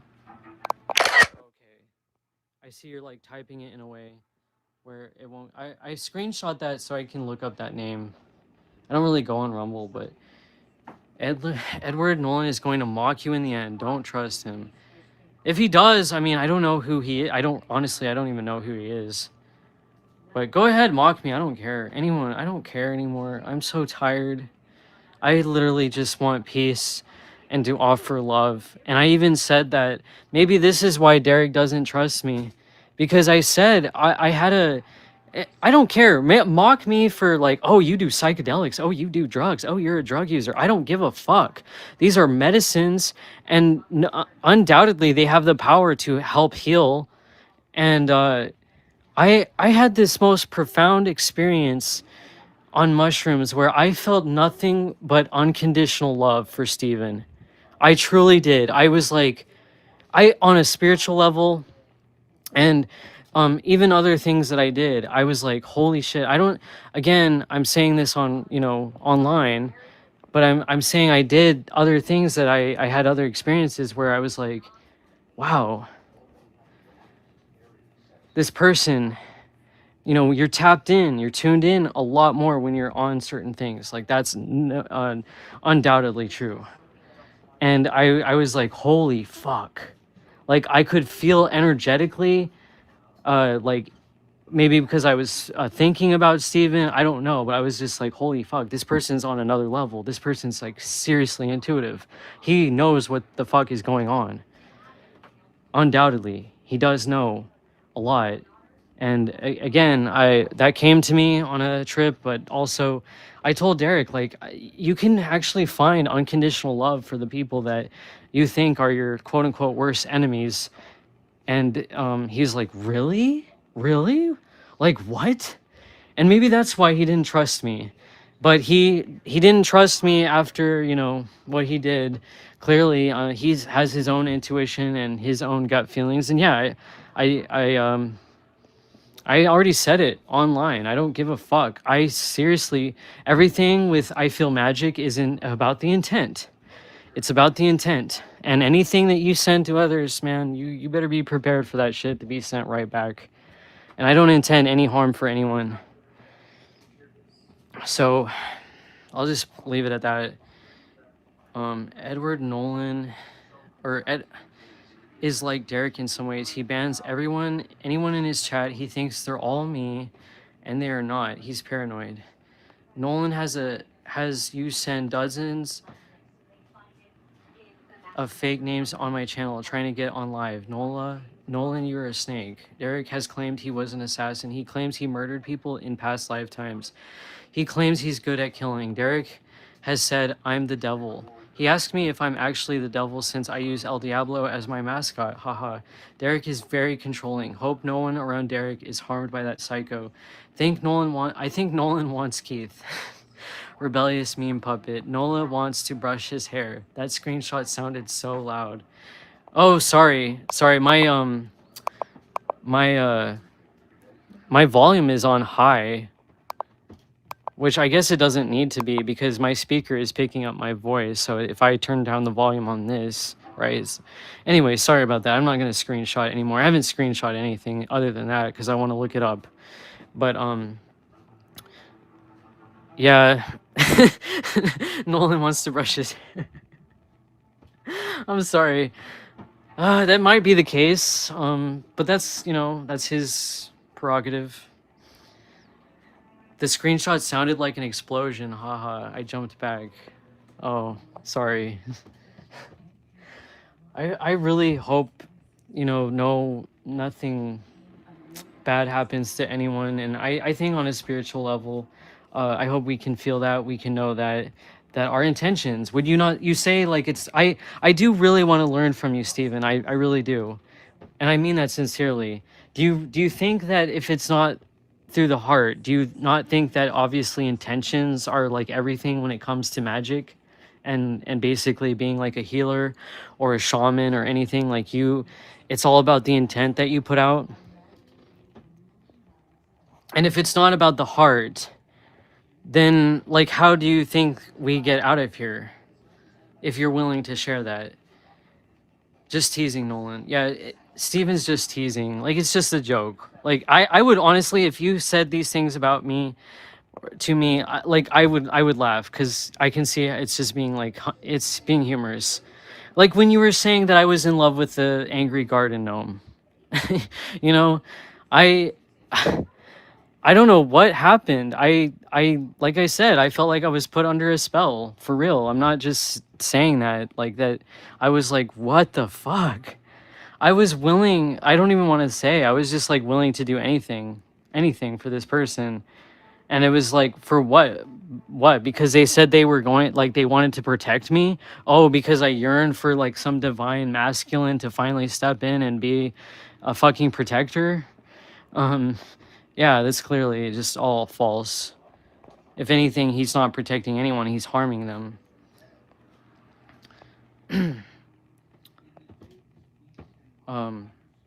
Also, on YouTube, you can also look up Radiation Matters. Radiation Matters has a lot of similarities with the Sanity Machine. Wow, I've never heard of that person. I'll have to look them up. Intent and seeing through my spirit. I use my spiritual eyes and vision. My spirit sees more than human eyeballs. Haha, in love with the angry garden gnome. Made a meme of Derek. I made a meme of Derek. That's an angry garden gnome. I saw that his yeah, he was made into a gnome or whatever, and I told him about that and he didn't laugh at all. Like there was no humor at that. He was probably disgusted, if anything, like, oh, like, ew, you love me, you like me, you're like, oh, that's repulsive, because that's just how they are. Like if you try to show them any love, which he actually berated me for. I did say I love him in the sense that, I want him to know he's loved and cared about. I don't want him to off himself. And it's something that I wish I had said to my other friend that ended his life before he did. I wish I would have said that. I don't mean to make things weird. I don't mean to make things like in a romantic sense. I'm just saying, I have friends that say I love you and all that. So, he took it a different way. And yeah, I was trying to tell him, like, the stuff that Steven is saying about you, it's not even that serious. Like, it's just jokes. It's like, he's like, I don't want to hear about it. But, like, dude, you threatened him. You threatened Steven physically with violence. And then on top of it, you have a track record. Derek has a domestic violence in the home charge on his record. Yes, he does. Yes, he fucking does. And I'll just say you were right with your intuition on like who and what that was all about. I don't owe him any fucking loyalty. If anything, like I would love to get connected in some way to the people that he's harmed, if I could. Cause you know, I don't think these people are all fucking evil like he claims to be. You don't go from like your family members caring for you and trying to help you out to them like you need to leave because you are so insufferable and you are actually scary and you are totally dangerous.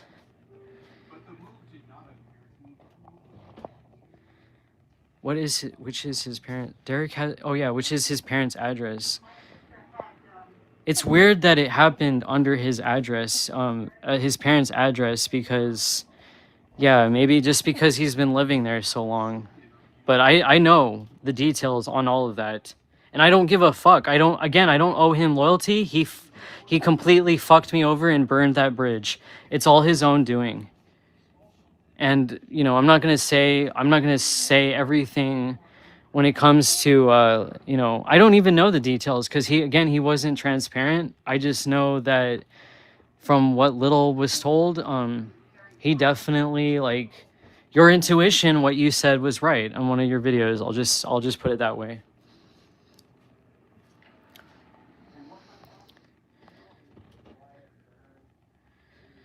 There's no channel like mine, Antonio said. I don't think Derek has a sense of humor. I don't think he does either. Really.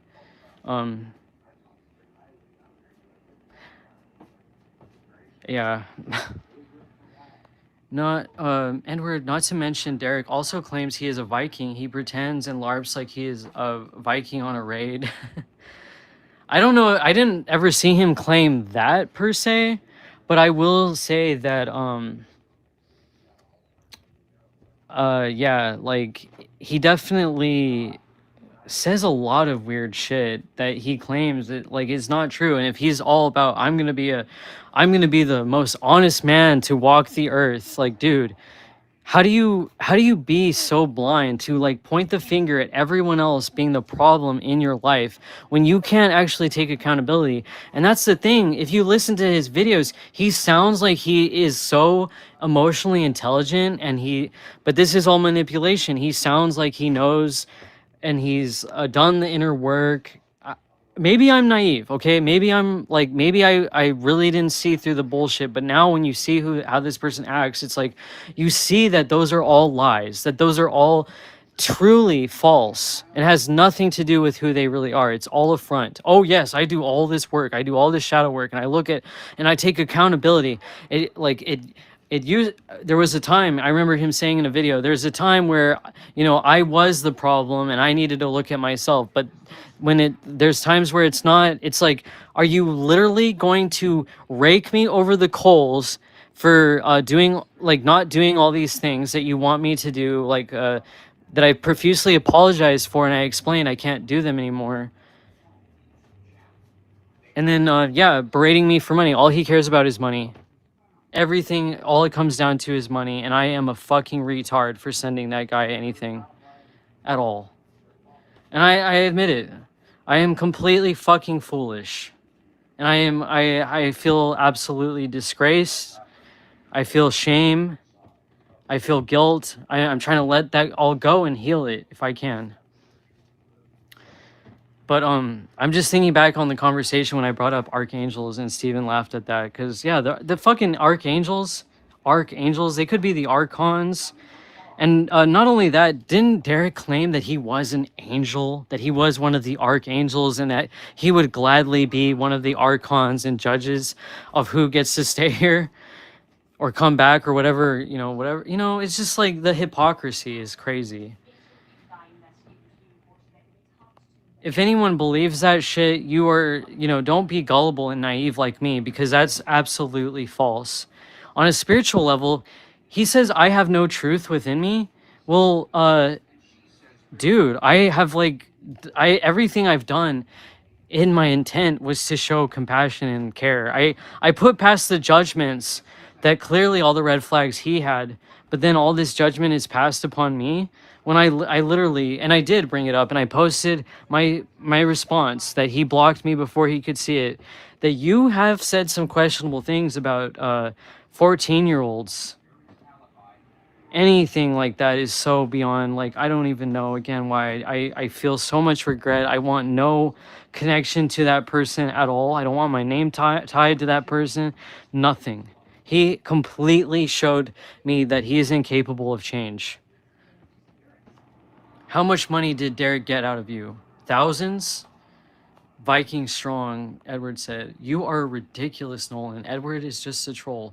Crater Earth has warped Nolan's brain. Brain rot, Nolan. Derek only cares about Derek, no one else. That's very true. I didn't send him thousands. I didn't send him that, thank God. But that's what he expected of me, for sure. When I clearly told him over and over, I don't have the money to send you. I don't.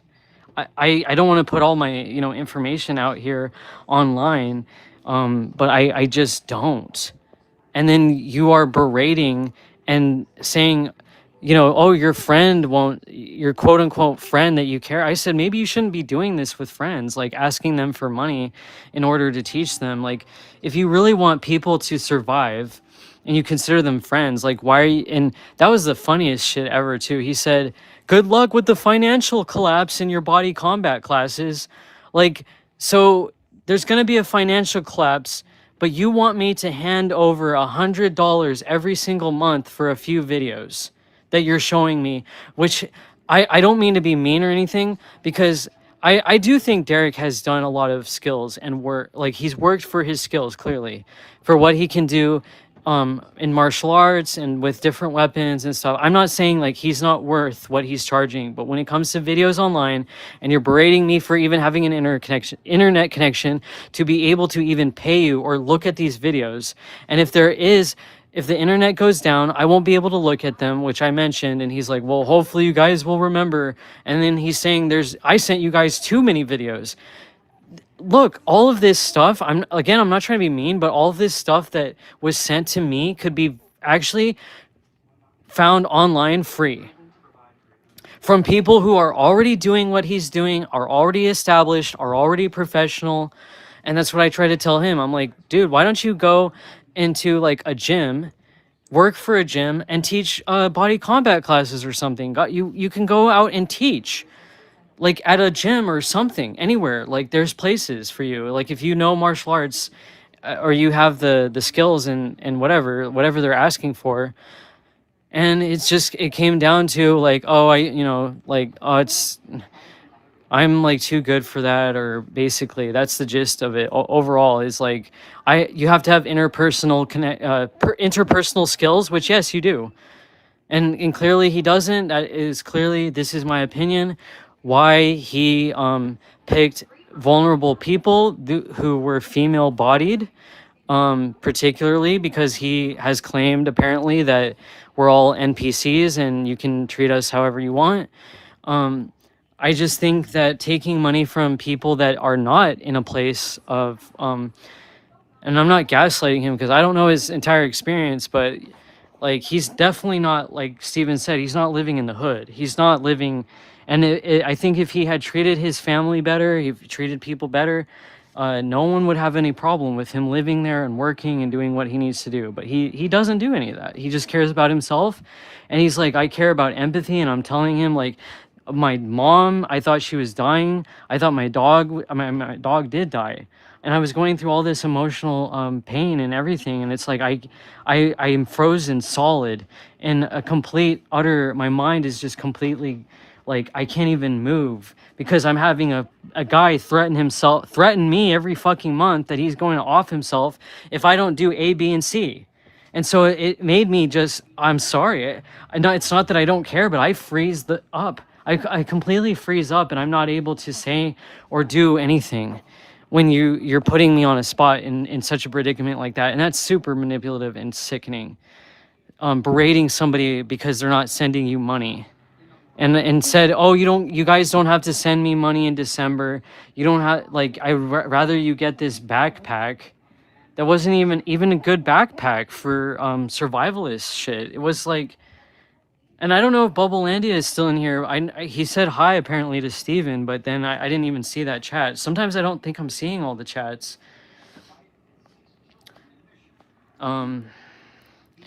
Derek only cares about Derek, no one else. Oh, I already read that. Yes, Derek claims he's an archangel, and he claimed he's the unknown apostle, the son of God, on a hidden channel he had a private channel, the unknown apostle.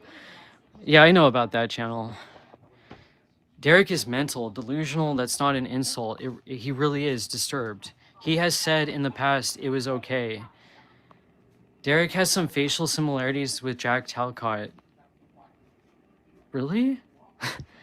Yeah, and I get it. I get what you're saying. It's not that you're not insulting him. You're not insulting him by saying he's mental or delusional. Like, he is. He actually really is. And I actually feel really fucking bad for him.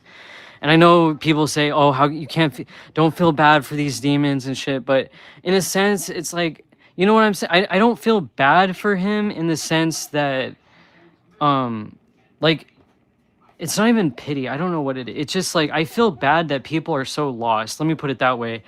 No, regardless of who it is, when a soul is lost, and they literally cannot find peace, they cannot make peace, contentment with others or themselves, and all they do is thrash around and literally create chaos everywhere they go. It's like, god damn, dude. Like, and honestly, he's taught. I'm not saying anything that he hasn't said online. A lot of the things that I've ever shared, it was just, I don't know much about him, honestly. Just the things he shared online. There was things that, oh man, I lost my train of thought. What he said. He mentioned something on YouTube. He mentioned a lot of different things. And I was like trying to figure out like where is this guy coming from? Because he seems knowledgeable about some things, but then he seems so spiritually lost on the other end, if that makes sense.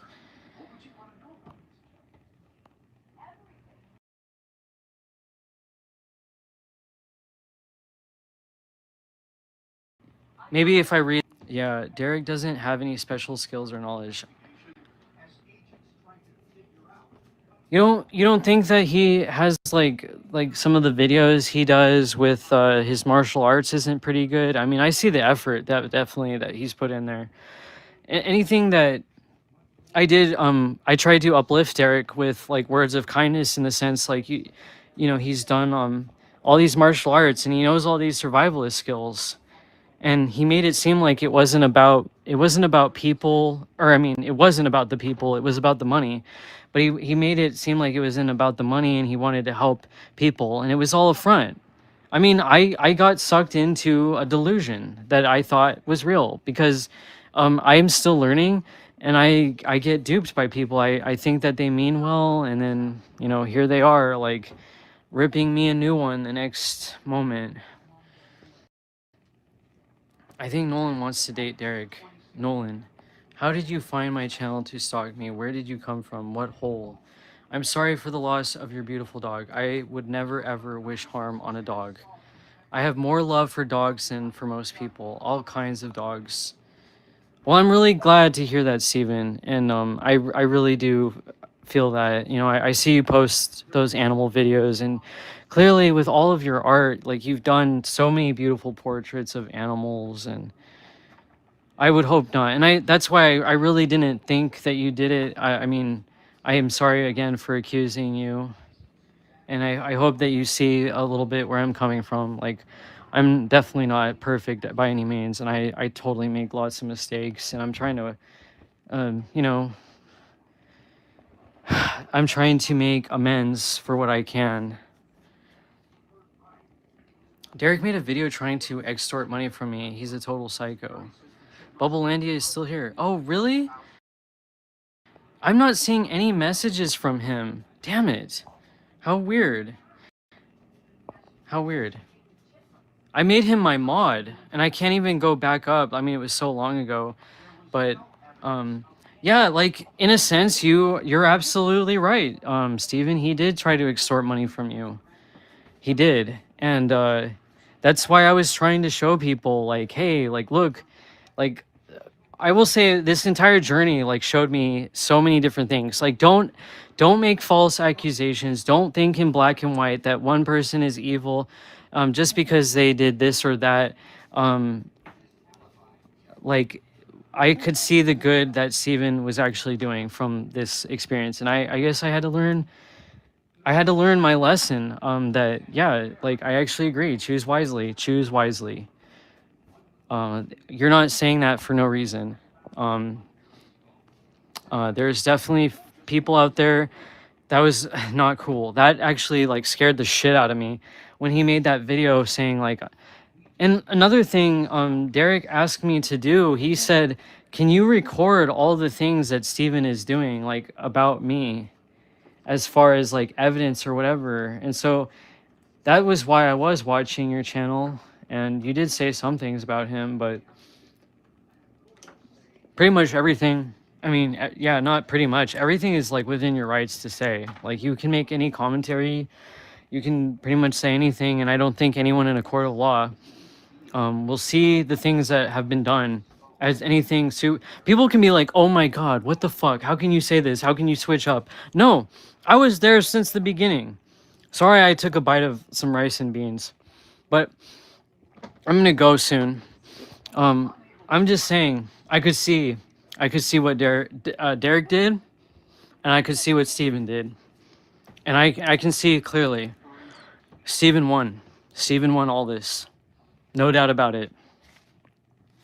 He was the one that, you know, I don't think little playful, some of the stuff was pretty not that bad when it came to like making little jokes, but that is a thing, like these people don't have a sense of humor, and they'll take literally everything as like, holy shit, like it's the end of the world. Like I don't think drawing in MS Paint or whatever, like some, or putting some dresses on some guys and like making jokes about them dating is like, oh, the end of the world, you know? And I wish I could like, if, you know, Charles, if he's still lurking around, Charles, I would love to know more about what happened to you and him. You don't have to share anything with me about that, but if you ever do happen to listen in, I wonder what the whole thing went down between those two. And I'm just gonna put it out there. This is my opinion. It probably had something to do with money. Because that's like what these, not only what these people care about, but they'll let that destroy a friendship, I guess. Because apparently, and this was before Derek said, don't tell anyone I didn't kill myself. I only, you know, want certain people to know. Well, you've betrayed the fuck out of me, and I have no loyalty. So me saying this all right now is all you're doing. It's all you. You have brought this upon yourself, and I have every right to talk about all of this shit that I've been through with these people. If they're gonna be out here being shills and grifters and all this nasty shit, I have every right to talk about it. And the only reason I told Charles is because he was reaching out because he genuinely cared and wanted to know if his former friend was still alive. I would rather, Charles, if you're listening ever, I would rather you go out and speak to that person directly to herself, because I don't know. I intuitively think something went down between those two. It's none of my business. I said what I thought it was. And yeah, like, I don't know, man. I don't know. I'm not going to say anything else on that. But I did not condone, I did not have anything to do with that whole video he made, extorting money and all that shit. Bubblelandia, you're still here. However, Jack Talcott has the best co-host, the Sanity Machine, King Steven. Yeah, I thought that, like, honestly, Steven brought some humor and some good things to Jack Talcott's show. Because it is kind of boring, you know, Dolphin Jesus giving his little or whatever here and there, like kind of, you know, brightens the mood a little bit. Jack Talcott lost the best co-host, Steven. Yeah. I haven't seen tons. I haven't seen tons of his martial arts videos. I called him a scammer grifter for years. He has a GoFundMe from 3 years ago. He got over 5,000 in donations, and he gave people nothing for it. That's true. Whatever happened to that? I think he briefly explained, but what did these people do with that money? Over 5 grand, and nothing ever came back to help anyone with that like they claimed. I don't trust any of these fuckers as far as I could throw them, or as far as I could spit. Derek and Charles build a village GoFundMe. I remember that. It's still online. It's still online. I've seen it. Derek would curse someone's dog. Demon Slayer would do that. Well, Kirsten would do that too, because she actually said that she will curse. She's cursed everyone that has never, if anyone that, like, they don't apologize to her or they don't do right by her, she'll curse them. So for all I know, she could have cursed me. But yeah, Derek was doing death magic. So yeah, if he cursed my dog, that's on him. I can't trust him at all. I don't think he was ever intending to be my friend. And he even knew that. Like, I was on Steven's channel for the longest time, and he was like, I knew you were all, you know, a part of that group. And so, yeah, would he love to fuck up anyone that was ever on that channel? I wouldn't doubt it. Even though, like, I don't agree with everything Steven says, but I do agree with quite a lot. I think we probably agree on a lot more things than we disagree. But I would see Charles doing that. I figure if I can tag someone, they're probably still here. Bubblelandia, are you here? I could have called the FBI on Derek for extortion. I mean. I don't know if Bubblelandia is still here. I haven't seen him, but yeah, you could have. You could have. Their proof is all there. You were very easy on Derek.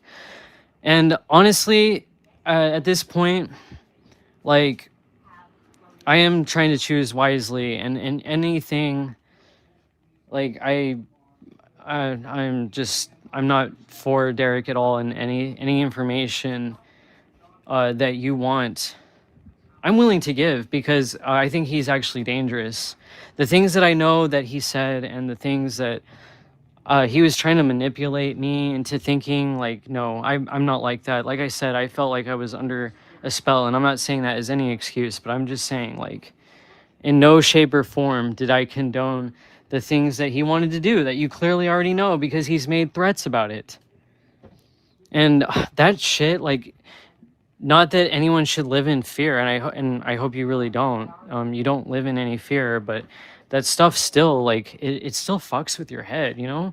Like, it's still really, it disturbs one's mind and spirit and emotional, you know, with everything in our entire existence almost being a threat.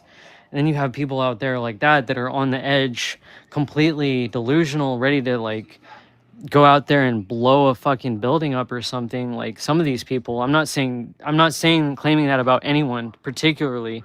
I'm just saying, when I talk about, like, the Edward Bartkiss guy that blew up the IV clinic in Palm Springs, and people out here in these communities or whatever the fuck are like, yeah, I'd agree with him. Like, I don't blame him for doing what he did. I'm like, what are you talking about? You don't have to do violence against anyone or yourself to prove a point.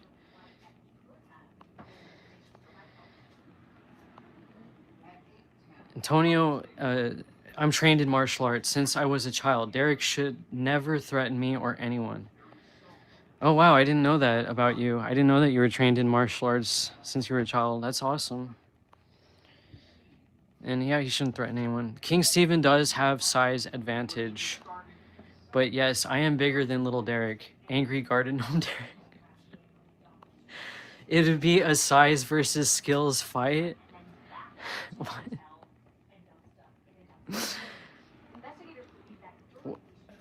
I'm all thinking, like, what are we talking about here? It would be a size I have more skills. It wouldn't be a fight. I recorded all of Derek's threat videos. Jack Talcott. Jack Talcott is very dark. Mushroom, when have I ever asked anyone for a cent, a donation, a super chat, a cash app, anything? Never. You never have, and that's what I really applaud you on. Like, I actually really think that was amazing. You're like you are the only person I have ever seen out here on the internet saying, just donate to an animal shelter or donate to a charity or something that will help somebody else. And especially, you note that, like, make sure that it's a good charity or something that is trustworthy, because that is also can be a problem. But I even argued the Demon Slayer that, yeah, like, just because Steven has his art up on his channel, you're definitely not like making anyone buy it. And I think it's even more, it says a lot more when you're like, okay, this is my art, but I only want you to buy it if you really like it. Like, you say that. And so that clearly shows, like, no one has to buy your art or anything, and there's nothing wrong. You're not pushing that constantly all the time at all. I don't see that at all. And you've never asked for any money, and you clearly showed with people that are doing this, that are always asking for money, there's something very wrong. And it does deflect from the truth. It can warp what the truth really is. It can, like, completely misguide people, and people will start spitting out things that they think is what everyone wants to hear. And you shouldn't let that ever, like, take you away from what your actual message is, you know?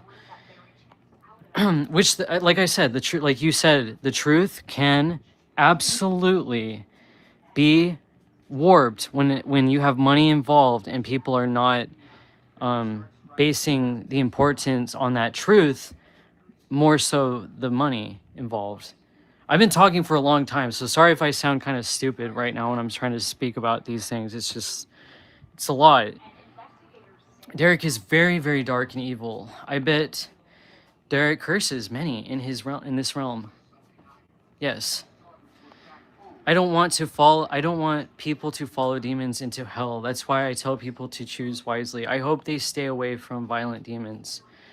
Think Nolan is under Keith Meat Puppet's love spell.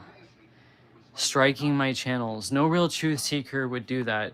I've given away thousands of dollars of my artwork to people on my channel, from here to Finland to South Africa to Australia.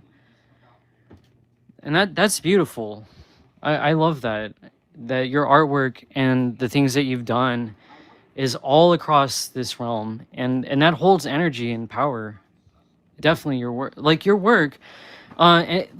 what we spell, what we write, the poems or artwork, anything that we do, that's part of, like, our essence. Like, no one can replicate that, only you can. So, and yes, I did say that about your eyes to Kirsten back then. That's kind of weird that she told you that, but I did want to get your art and pay for it, but you said I couldn't afford it. Even as a joke, it's okay. I don't even really I probably can't afford it, honestly. I can't, but I would have.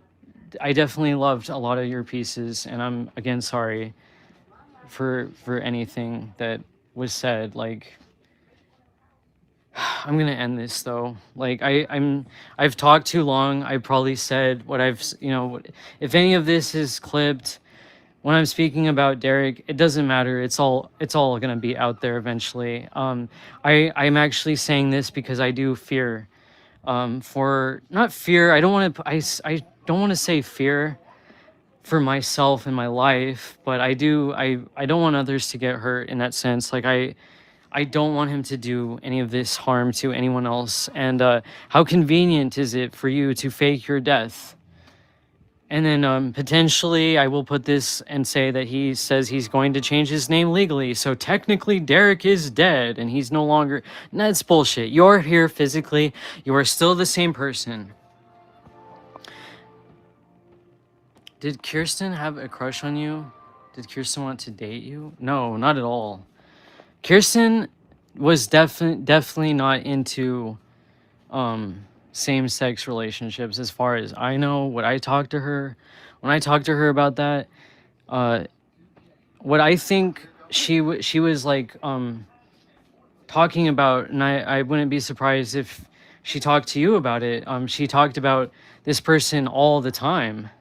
Like even in the chats, she said that she talked about this ex-boyfriend. That was the person she was just hung up on it all the time, every single day, talking about him, showing me his Pinterest and all that stuff. And I was like, I was just trying to help her and show her like, hey, if you want to manifest this person back into your life, you totally can. You totally can. And I sent her this channel, Manifest Fast with Jasmine, and these meditations and shit. And she found another person that teaches those things.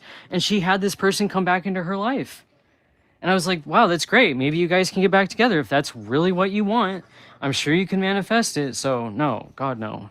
I don't know why she turned on me when she was speaking all about how women should stick together and women throw each other under the bus all the time. And clearly she saw me as a woman. Like she would mention and refer to me as one all the time. So if anything, I think she doesn't like women. Actually, she seems to be very self-loathing.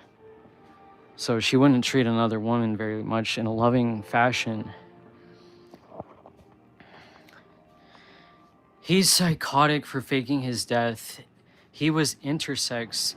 She's still hung up on him. Oh yeah, that guy. Yeah, I guess he was intersex. Like whatever she was describing, I was like, wow. So who knows? Maybe she did like some feminine traits about people, but she would talk about him every single day. Like every single day was just, oh my God, on and on about him. It was really sad. I really wish the best for her to have that work out if that's who she really loves. She told, I won't read this. I won't read this out loud, but yeah, she told me that too, which is really weird. Like, why would you be telling everybody that? Like, what if you did get back with this person and you probably wouldn't put your life on public display, but if you were ever with that person, you're like, oh dude, is that the dude that you told us all has a micro penis? Oh shit, I said it. I wasn't gonna read the chat, but like if I'm gonna say something to you, let me say it to your face, because I really have no problem. That's why I put certain things out online. And the same thing in the sense of saying what I wanted to say to Derek. I know for a fact that he curses people. He talks about, oh, no one will ever admit that they curse people or whatever, but I don't even know. For all I know, like, I just say you haven't KI double hockey sticked Steven yet. I don't think you can. I think that anything that and he'll probably hate me and want to kill me for saying this, but that's what his intentions for you are, Steven. And I definitely hope that you are protected, and I think that you are, and anything that will be sent back to him is unfortunately on him.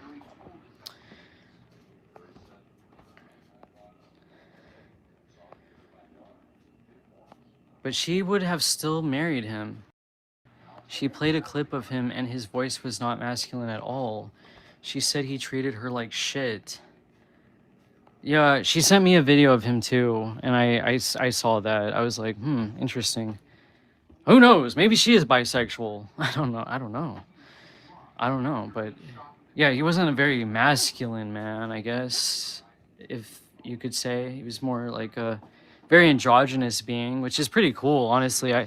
I try to take, like, some happiness in that when people say that about me. Like, try to spin it on a positive note. Fuck, everybody's out to attack you on anything.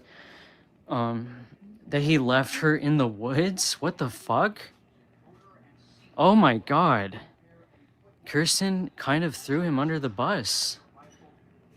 Yeah, that's what she seems to do, and I'm trying to tell you that anything that she said about Charles, you got to question it exactly what was said, because she lies about everything. Like, what her story was, it didn't make sense, it didn't add up, it was very confusing. And then when I listened to Charles, of all people, he actually sounded more like the story he said made a lot more sense. And I never saw Charles really speak badly about anyone. I'll give him that. When I did talk to him, he didn't really say anything badly about anyone. He just said he wanted to get away from all of this and completely distance himself from everything.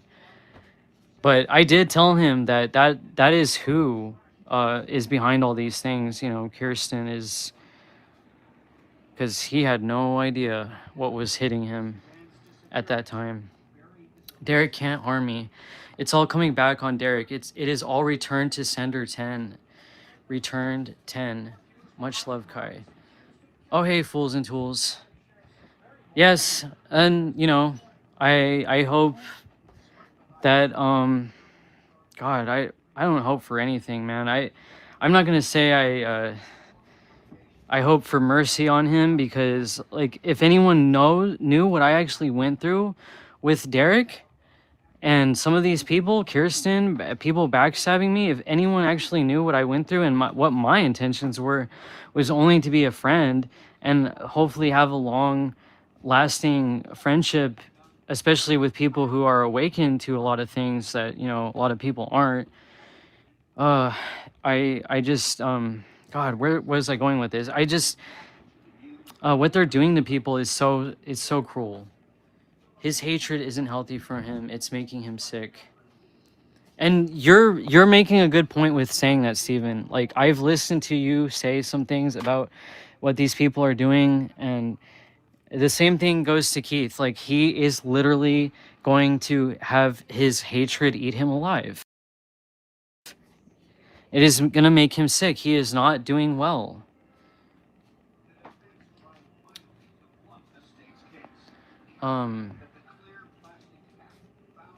The anger and hatred is eating away at Derek. Much love, Kai. I agree. It is really sad to see, but I mean, that's on him. If he, I think, was more of a spiritually advanced being, he would have, like other people have said in the comments, like he would have not taken, even the guy that messaged me on Discord, I had no idea who this was. I was very cautious. I was like, who is this guy? But I'm like, I don't want to say anything because I don't really know who this is. But he's like, oh yeah, that guy is way too selfish and egotistical to kill himself. Like, all he cares about is money. And I hope that he's collectively like exposed with like everything that he's doing, because I think that we all have psychic abilities, we all have intuition, we all can pick up on things. Nothing is if you're able to tap into things more, yeah, a lot of shit cannot not really be hidden. We don't know what people can spiritually see and what people are witnessing, and so when it comes to that, it's like, holy shit, you know, watch out, because it's obvious. It's obvious with that person, because he has gone on such a violent rage in so many ways that just, it's so cringe. It's so I would never be able to ask my friends for money, let alone even if I'm offering them something. It wouldn't be like, if I'm offering you these videos on how to teach survivalist skills, like I wouldn't ask for anything, but to say, oh well, you know, fuck you, and like there's gonna be a financial collapse, but give all your money to me. Like, he was berating this other person because she had $2,000 in savings and she wouldn't pay him anymore because she didn't want to, and he said, oh, you guys can cancel at any time, but the moment you do, all hell breaks loose, and that's where the mask completely falls off. And I'm like, dude, she does not, I didn't say dude, I should probably stop saying that, I sound silly Californian, but I said, you know, she doesn't, nobody owes you, and I said it in the nicest possible way. You are not owed or entitled to anything in this realm. Instead of saying no one owes you anything, I said none of us are entitled to anything in this realm. And $2,000 is nothing. $100 each month. What, by the end of you give $100 each month, times that by 12, like you're giving all this thousands of dollars of money away then. That money needs to be saved in case of an emergency, which clearly people are having more than ever, needing money for gas and food because it's getting higher and higher. It's like, what the fuck, dude? Go get a job. I agree. And that's Steven came on his channel as El Diablo and said, go get a job or something silly, something actually truthful and actually helpful. And he like got all butthurt because he can't handle any critique. So it's very convenient for him to get selective, vulnerable people in his corner in a very cult-like sense and say, oh, shush, shush, you can't say anything because I'm fucking dead, you know, and I don't want anyone to know, and I'm the victim, I'm the perpetual victim, and it's everyone else's fault. Like, what the fuck, dude? No, it's not everyone else's fault. If it takes so much effort to make these videos, then you should know that it makes a lot of effort for us to also make videos showing that we're participating and learning. But he killed it for me. Like, I don't want to learn from him. I don't want to look through any of these videos anymore. I can find them for all free online. You know, you're welcome, dude, for giving you all that fucking money and taking money that was gifted to me, which I explained by somebody who has cancer. And that money was intended for me, and I didn't spend a fucking dime of it other than paying for one. Because I kept saving it. I just kept saving it, saving it.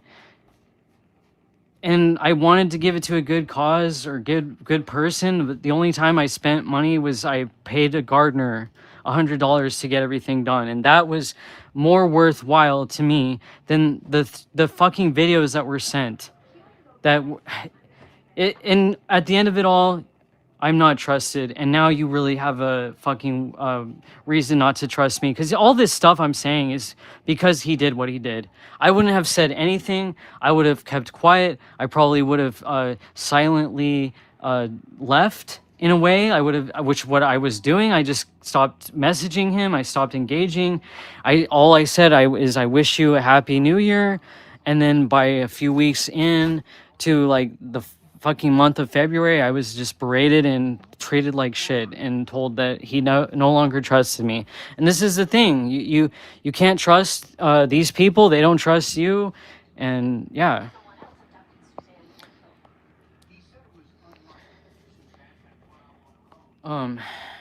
Thank you for that,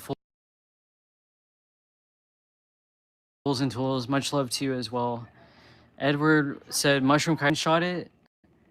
Very similar to Sanity Machine. I'll look him up. I'll look and see what he's about. His hatred isn't healthy for him. It's making him sick. Stop mentioning my channel. It isn't like my channel at all, Edward. It probably isn't. I don't think there's any channel out there like Steven's, but I'll check it out.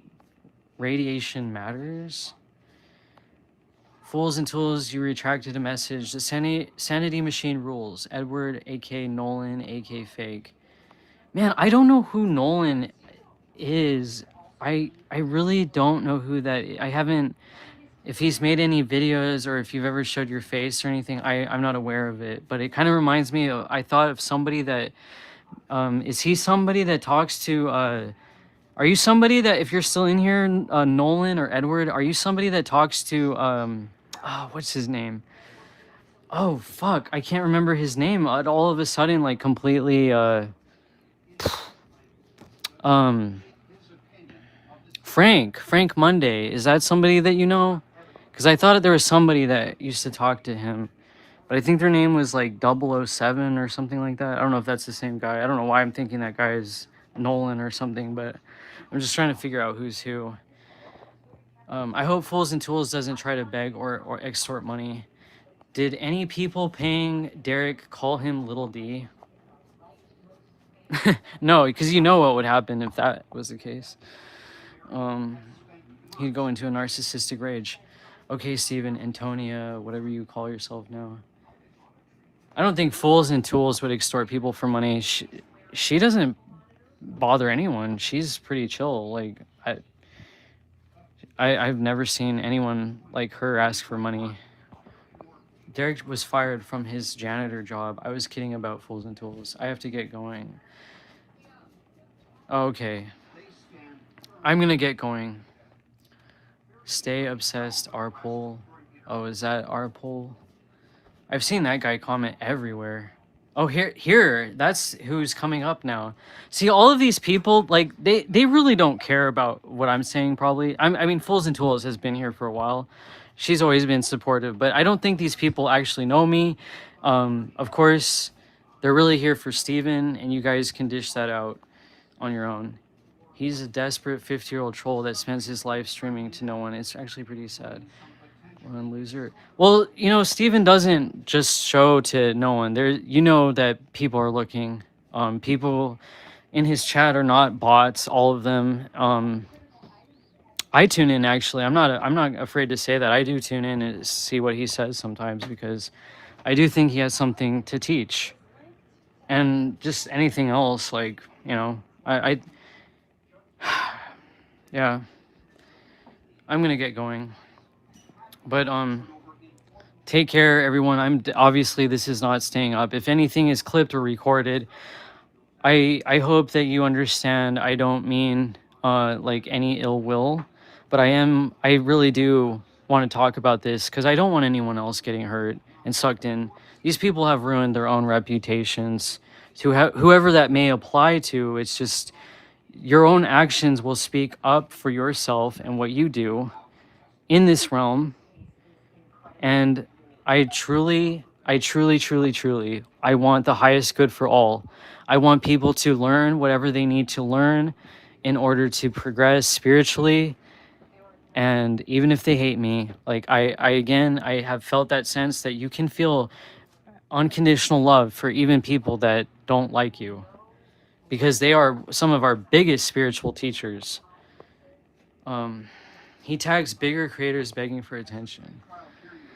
Well, our poll, I don't think he's actually tagging people like for attention necessarily. Like, I think he may actually want to engage with these people and prove things with his conversations with them.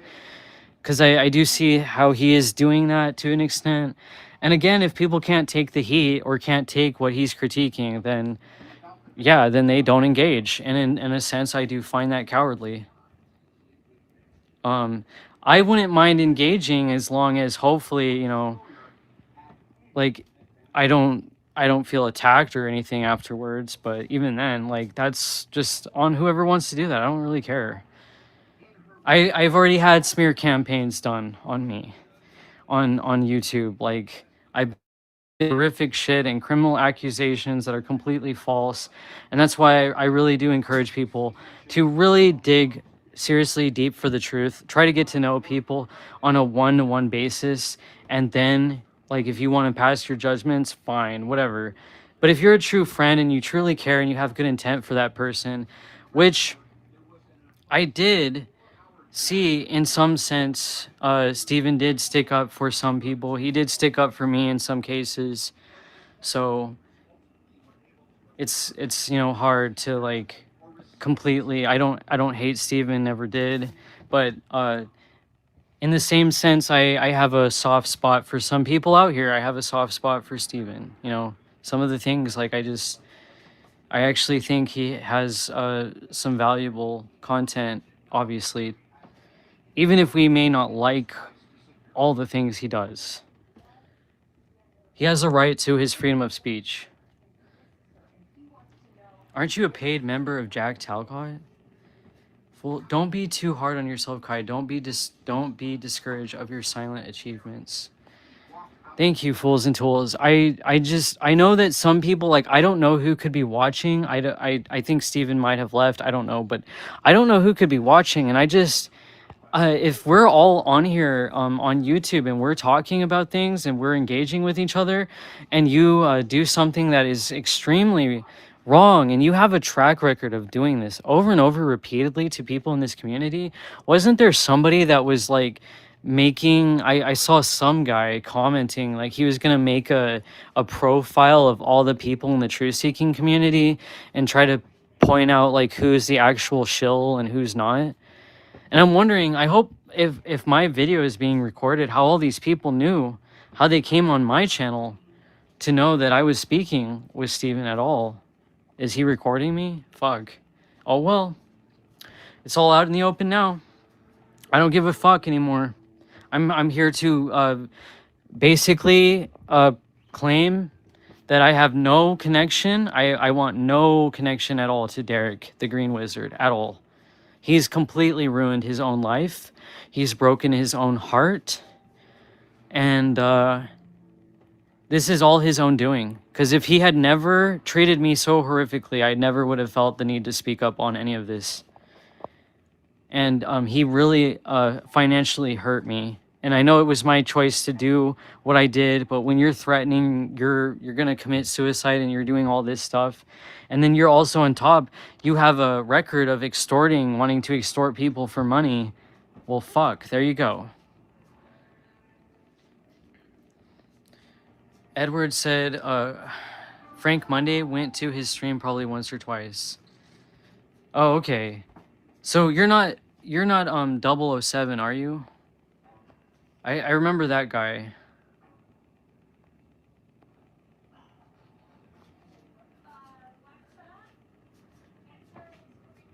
I watched Frank Monday's channel here and there a little bit, but he doesn't usually have too many people that visit him or like anybody watching, so. But I did think whoever he was talking to, I was like, huh, these guys, interesting conversation they're having. And that's the thing, like we have the ability to peer into the conversations of other people and see what they're about.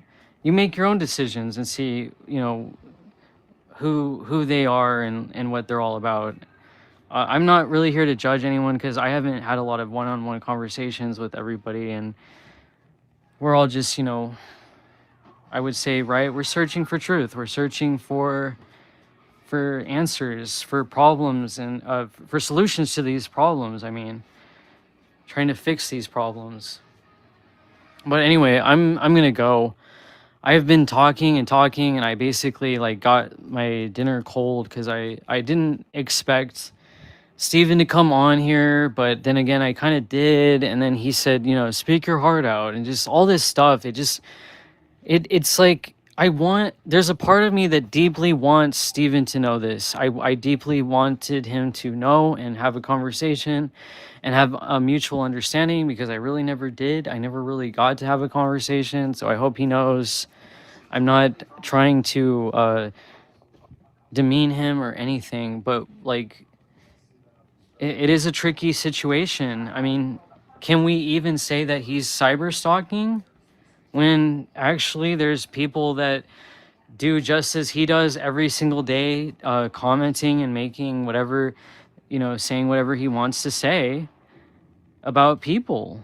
I mean, it's a very thin line. I mean, you don't want to lie about other people and like, you know, smear their names, but in the sense of like blatant unprovable lies, which that there's some people that think that is the case against them.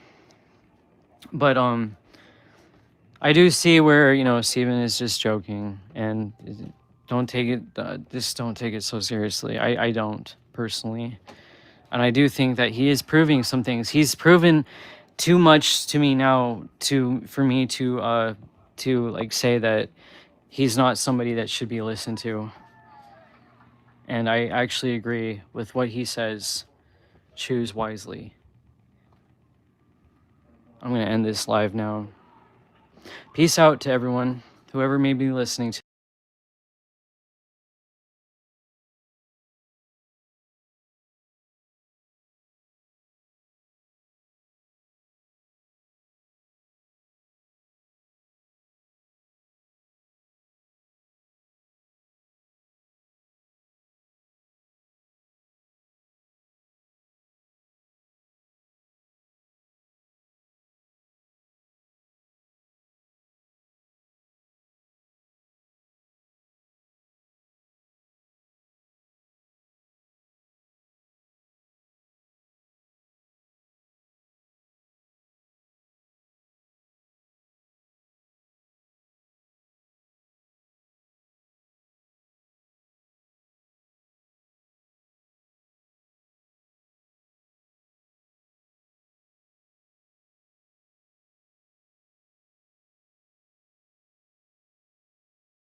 is narrow.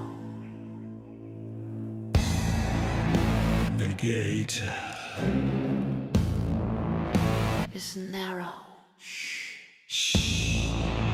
The narrow gate won't open for all. Big or small, wretched and wicked, kind and good. Spirits are judged. There is a reckoning of spirits. Justice will be swift. The gate is narrow. The gate is narrow.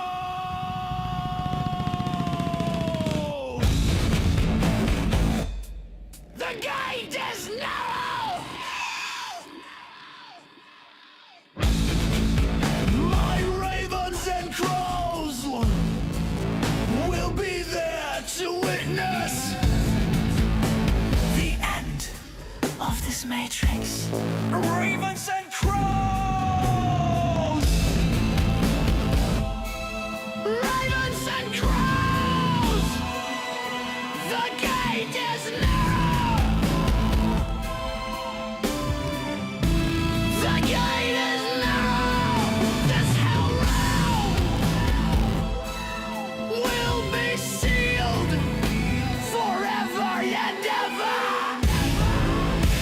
Evil demons belong here. Evil demons will burn here. Burn!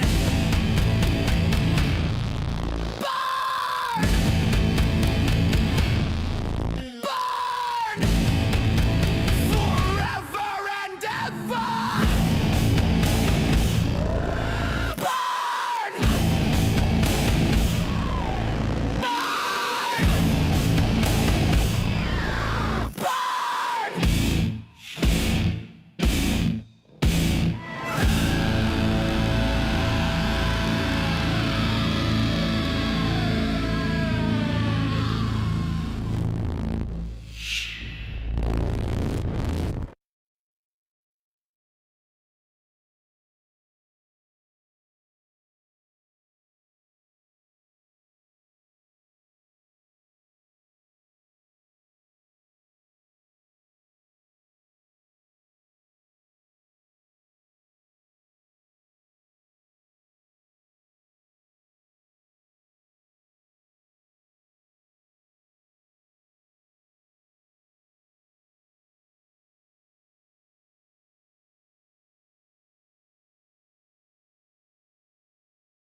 You're ugly.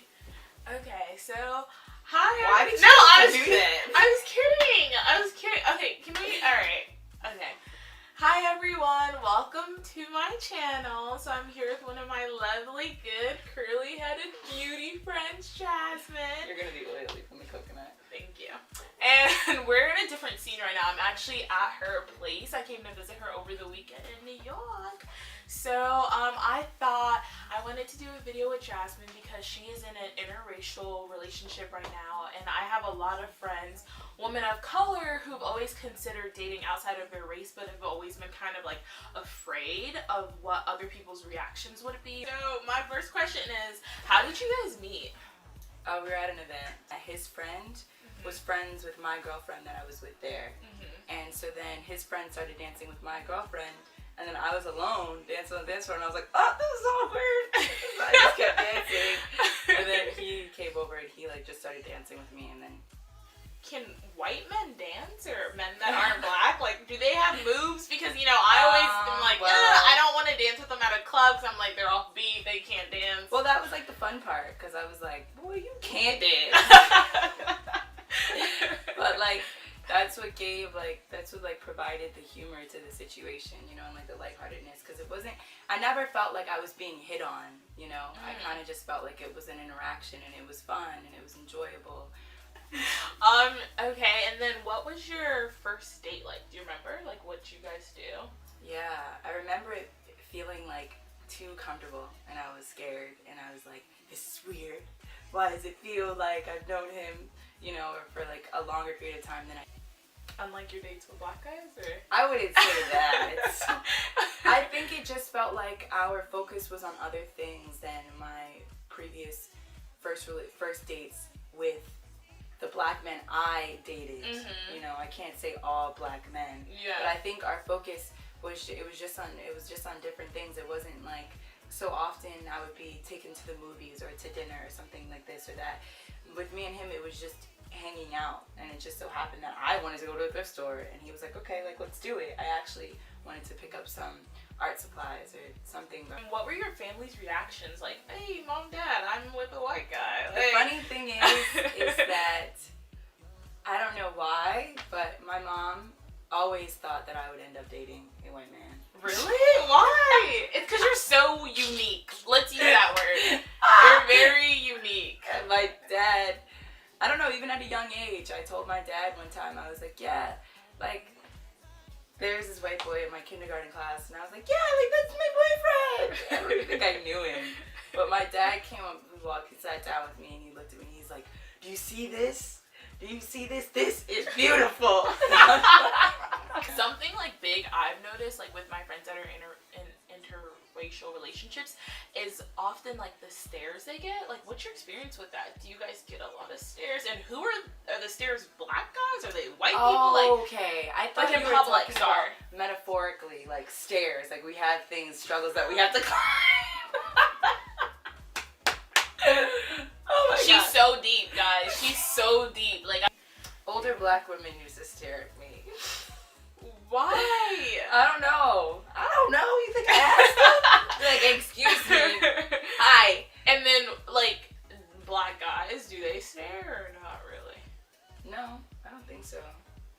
I don't think black men have found me as attractive with my short hair as they did with my long hair.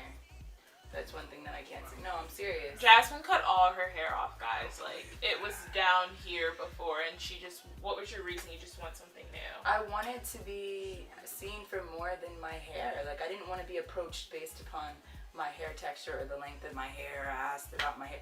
Like, you know, like, I was much more than the exterior or the aesthetic that you saw. And I think that's such a significant point, because I feel like our own black men want us so much to be like framed in whiteness. You know, they want us to have straight long hair. They want us to, like, they really want us to have this like white appearance, whereas, like, for example, Jasmine's with a white man who appreciates her natural beauty, who appreciates her not wearing makeup, which she never did, having her hair short and wearing it natural in its own texture. Is this his first time being with a woman of color? No. Okay. He's only dated women of color? I don't know if he's only dated women of color. I know that his ex-girlfriend was black. Okay. Because, you know, I feel like my biggest fear is with being with the white guy is, does he just want something exotic? Like, is he just trying to date me because, you know, he's never had something like that before? Like, especially because we are darker skinned, you know? We're, like, totally different from their, like, usual, but he's been with. Yeah, I mean, I could see that. I don't think that necessarily... I could see how you could have someone of another race that's idolizing you based upon your complexion, and that's idolizing you based upon your rarity, you know? I don't think that really existed as much in my relationship. Awkward situation you guys have been in. Like, has he ever just... Alright, for example, you know how we were talking about, like, with white people saying the N-word? Like, what's any awkward situation where you're like, you're not allowed to do stuff like that, or like, this is awkward, like, why'd you just do that? Not so much awkward as it's much like, shut up. Like, why are you using that word in the first place? You know, I don't appreciate that when even people of color are using that, because you're degrading yourself. You know, so for you to be saying that, and you have not necessarily had ancestors that have experienced the trials and tribulations that my ancestors have went through, you're throwing it in my face. You know, so it's already, in a sense, you especially should not be saying it, because you're my significant other and you should be aware of my sensitivities. Yeah. You know, so. You guys had any awkward situations? Not awkward, but like, I think that there's certain cultural differences, yeah, for sure. I think Black men are brought up to be very, you know, to just be very strong, to be very aware, to be respectful, you know, to just do simple things, holding the door open or like pulling the chair out or something like that. I can say that from my past relationships or my past dating experiences with Black men, that they are a little bit more aware of those small, minute things, or not, actually it's not minute, just the smaller things that are important. But we appreciate them, you know? Heck yeah. This one's just for, like, you know, people that are curious, just a fun question. Is the sex life any different? Just with white versus My brothers black? might watch this! Like, I just...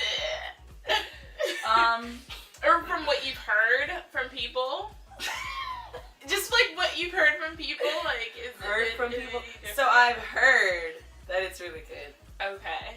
I've so heard. The stereotypes aren't like they don't know what they're doing, like. No. Okay. No. Stereotypes aren't. I've heard this current relationship. It's good. It's fine.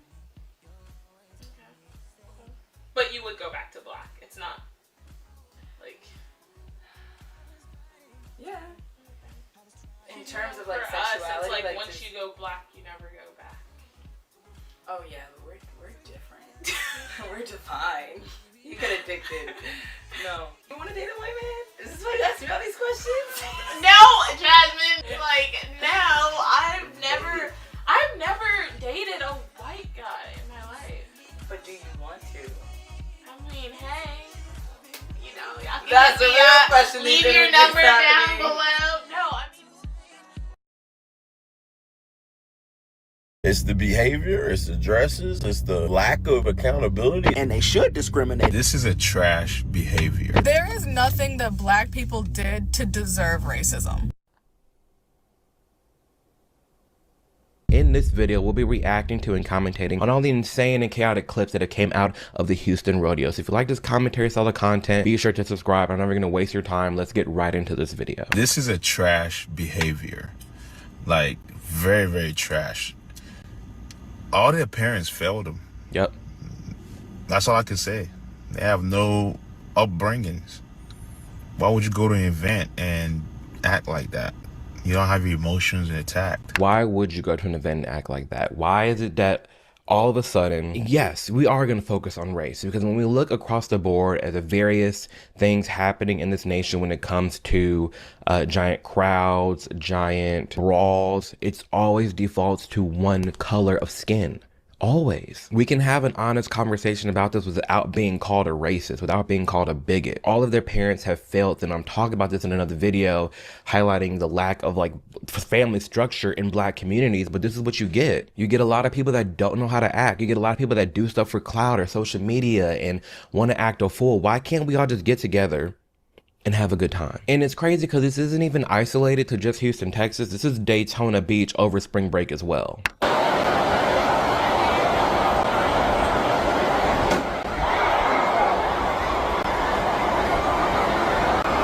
I'm sorry, I thought this came in my head. It looked like a bunch of roaches. Scribe makes step-by-step guides for any process with AI. You know what's terrifying at work? When you start a new job and there's no training. None of the processes are documented and you're completely on your own. Let me show you one of the best kept work secrets. It's called Scribe. Go to scribehal.com. Click capture, do the task once, and Scribe makes a step-by-step guide you can share automatically. You ever walk someone through a giant process and know they'll forget half of it? Well, Scribe puts everything they need to know, instructions, pictures, videos, all in one page. So the next time they ask, you can send them the link. I know what you're thinking, they still click the wrong thing half the time. Well, check this out. Scribe will literally guide them through it, click by click. Warning, they're going to think you're a genius and ask how you did it. Just say Scribe. Scribe instantly turns any workflow into a step-by-step guide, so you never have to explain. Like someone just took some raid and just and they just dispersed. It's the behavior, it's the dresses, it's the insane. So I saw the video where the Houston rodeo got shut down. Like someone just took some raid and just and they just dispersed. You look across the board. You look in this my head. It looked like a bunch of roaches.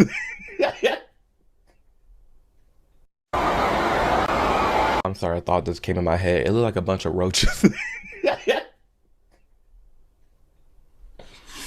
Like someone just took some raid and just and they just dispersed. You look across the board. You look in this country, United States of America, and you want to say, what are the recent rules that have changed in a lot of these different cities? Curfews, dress codes, which we'll get into that, the addition of needing chaperones.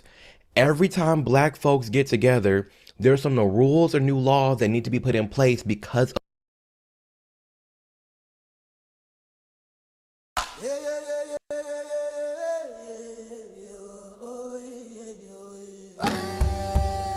Niggas shouting.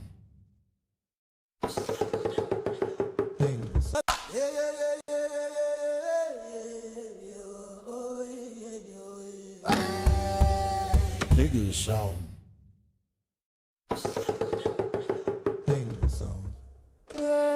Take us on. We're in the jungle.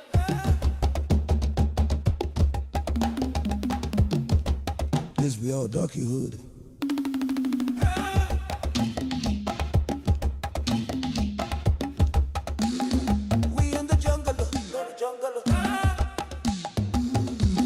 We the original people.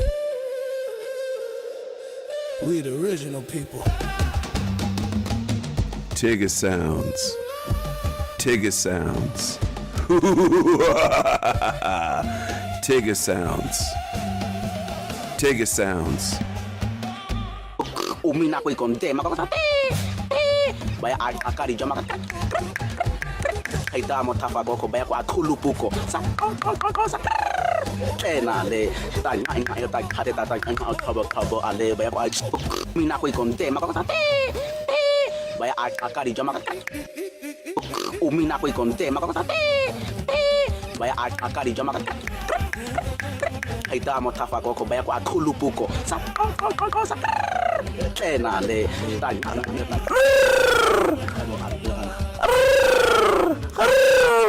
Tigger sounds. Tigger sounds.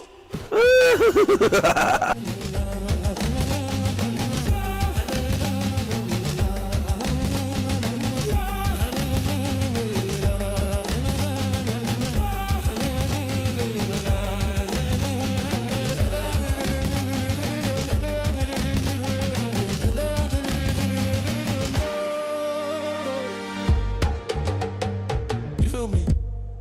Talk sounds. Nigga sound.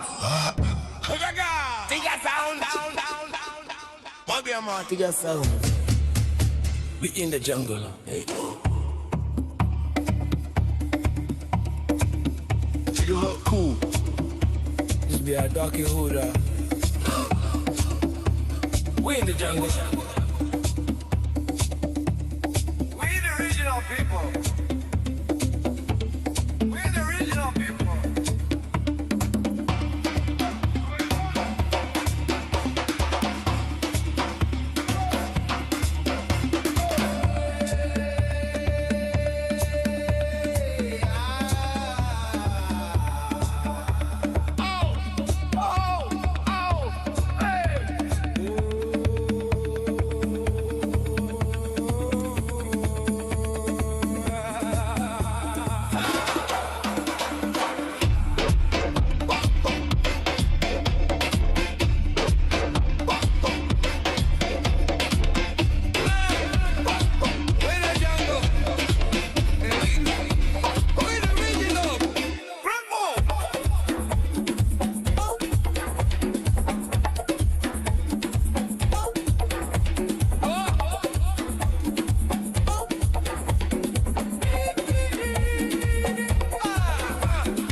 Do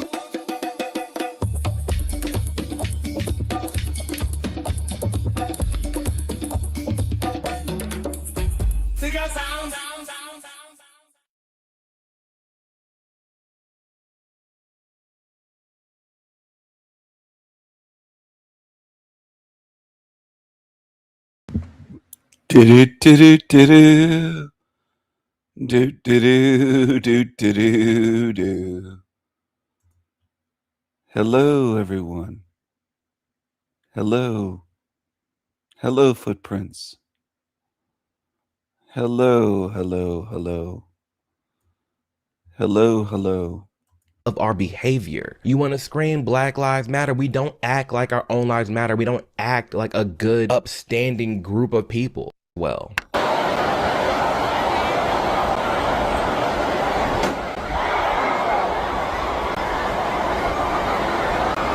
I'm sorry, I thought this came in my head. It looked like a bunch of roaches. Like someone just took some raid and and they just dispersed. You look across the board, you look in this country, United States of America, and you want to say, what are the recent rules that have changed in a lot of these different cities? Curfews, dress codes, which we'll get into that, the addition of needing chaperones. Every time black folks get together, there's some new rules or new laws that need to be put in place because of our behavior. You want to scream Black Lives Matter? We don't act like our own lives matter. We don't act like a good, upstanding group of people. If you want to group the black community up together, okay, if you're going to do that, this is how we look. It looks in. So this gay black Urkel calls out his people a lot. Now, I don't know for sure if he's gay, but he seems kind of zesty. He kind of reminds me of Urkel from that TV show. He kind of reminds me of Urkel, this guy. He does. Our own lives matter. We don't act like a good, upstanding group of people. If you want to group the black community up together, okay, if you're going to do that, this is how we look. It looks insane. So I saw the video where the Houston rodeo got shut down, and would you want to take a few yeses to why the Houston rodeo got shut down? I'll give you a few hints, right? It's not actual cowboys and cowgirls. Nope. Nick got the Houston rodeo shut down. And you say, John, why do you say that? Go watch the videos. It's the behavior, it's the dresses, it's the lack of accountability, it's the lack of decency, it's a lack of respect for law enforcement. Niggas. It's nothing new. Like, y'all know it, but y'all can't say it. So I'm gonna say it for you. Yup. It's got the Houston. And there's a difference between a black person and anybody can be a nigga, but it just so happens that a blacks are niggas. Black people just don't know how to act when they get together. We're always be shooting and everything, this, that, and the third. It's like, for why? Don't know how to act right. They're ruining literally everything in the society. They are. And I'm not just saying that. If a company is willing to say, hey, here's all these new laws we set in place, here's all these new mandates, all these new rules, it's for a reason. They're not just being racist. It's quite literally that know how to act. When I was saying all this happened down in Houston, my best friend lives in Houston, Texas, like right in the city. And he sent me a video. He lives near an Airbnb and they were all fighting in the street. He said, look at this video of people fighting in the street. And I already knew. What do you think the skin color was? It's embarrassing. It is embarrassing. It's embarrassing. I mean, it's my perspective. It is what it is. It's real. It's embarrassing being black in this country. I don't hate it. I love my skin color, but it's embarrassing to the fact that I'm putting these videos out to call it out. Like, that is embarrassing. It is embarrassing being grouped in with these people. It is embarrassing sharing a country with these people. There's no decorum. There's no care. And it's sad. It is. It's a very just inconsiderate being grouped in with these people. It is embarrassing. It is embarrassing being grouped in with these people. It is embarrassing sharing a country with these people. There's no decorum. There's no care. And it's sad. It is. It's a very just inconsiderate, and I want them to be considerate. I want to highlight the greatness, but we also have to call out the badness, which is overarching. Just it seems like it's growing to, in a sense. Like, it seems like this. Where's the greatness? Wait, I know where the greatness is. This is El Diablo Radio International, the greatest show in hell. Nobody does it better. Nobody.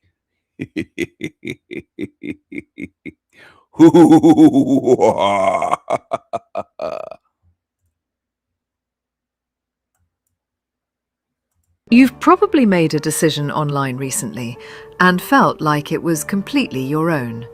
You clicked something, watched something, agreed with something, shared something, and at no point did it feel forced. But here's the uncomfortable question. What if the decision was guided long before you thought it was yours? Most people think persuasion looks like this. Someone tells you what to think. Someone argues with you. Someone tries to convince you. But modern persuasion doesn't work like that anymore. It doesn't shout. It doesn't argue. It doesn't need to. Because the most effective persuasion today is built into the environment itself. In the past, influence happened through speeches, posters, newspapers, broadcasts. Now it happens through design, timing, placement, friction ease, not what is said, but how the system is structured around you. Every digital platform is built on choices, but not your choices, system choices.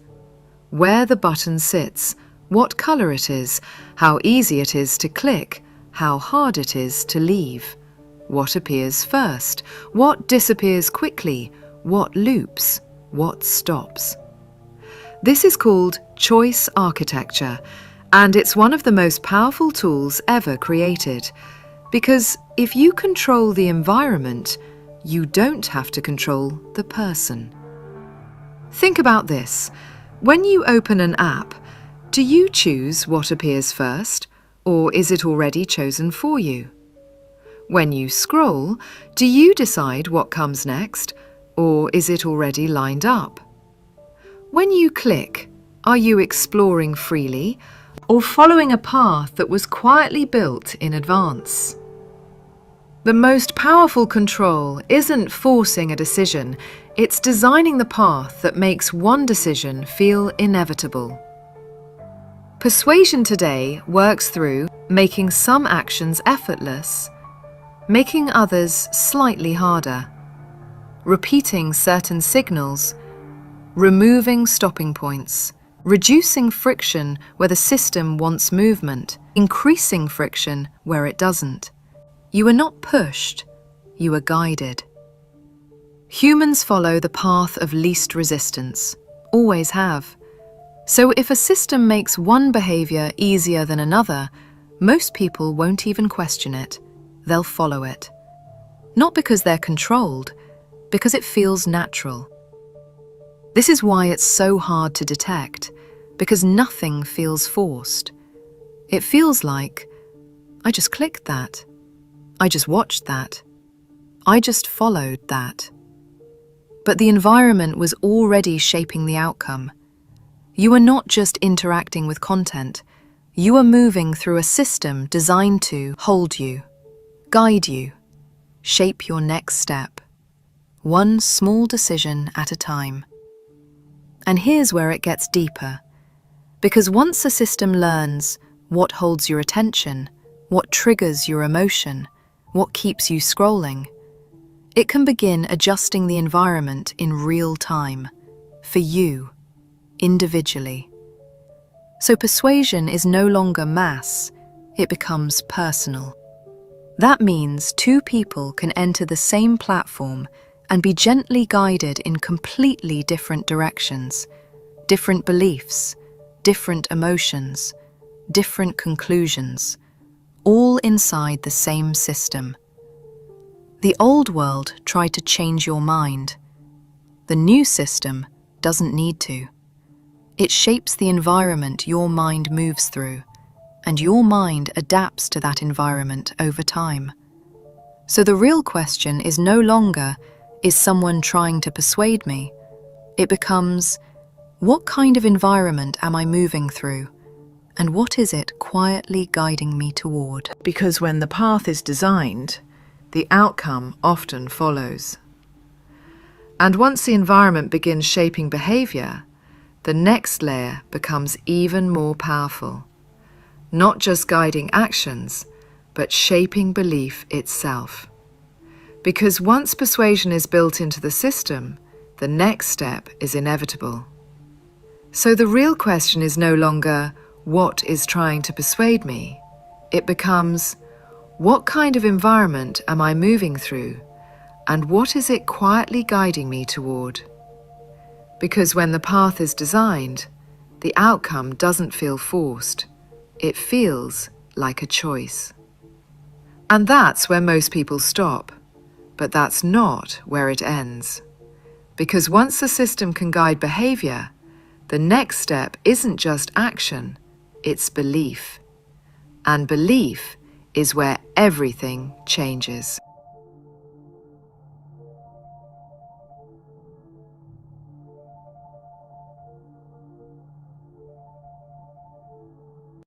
Hard workouts make you old. Chair Tai Chi makes you young. Start Chair Tai Chi on Monday and see real results. Disappear for a month. On Monday, we're starting the Chair Tai Chi Challenge for men over 50. Just 7 minutes a day to boost your senior energy. Get your printable guide now. You will never get old if you do this Chair Tai Chi daily. This program is really simple, so every man over 50 can easily start and feel the difference in their body in just 1 month. Here's what usually happens when a guy starts Chair Tai Chi. After 7 days, he feels it. After 2 weeks, he notices changes in the mirror. And after 5 to 6 weeks, everyone in his life is completely shocked by his transformation. If your goal is to just look strong, the gym will do that. But if your goal is to actually be strong, balanced, centered, and support long-term health and longevity, that's Chair Tai Chi. Here's why guys stick with Chair Tai Chi. It's gentle, it works, and you don't need to be in shape to start. Guys over 220 can start tomorrow and make progress within a couple of weeks. So I ask you, what are you waiting for? Click the link and... You've probably made a decision online.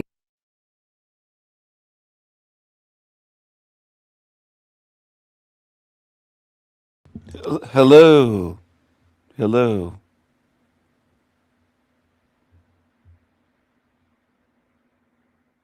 You love the Mspiracy channel? Wait a second. Is this Mspiracy? Yeah, Mspiracy. It's the Mspiracy channel. She's not AI, she says. She just wears these things on her heads, head. I'm sorry. She's not AI though. I just am crazy. I think she's AI. Not here to live, you're here to produce. Very creepy AI. This isn't just a prison, it's a farm. You're not here to live, you're here to produce. Not wheat, not gold, not oil, but energy. Every time you grieve, suffer, break, rage, or despair, you're releasing it, feeding it, yielding it. They built this place to make sure you never fully heal. Because if you did, you'd stop producing the frequency they feed on. From birth to death, the system drains you.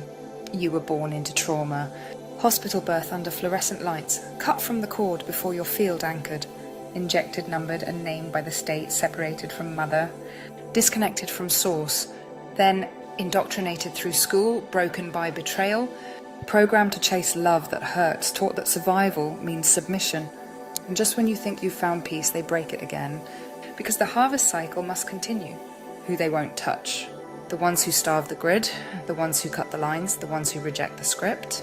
If you stop reacting, you cut the yield. If you stop fearing, you shut the pump. If you stop obeying, you seal the field. If you remember who you were, you become unharvestable.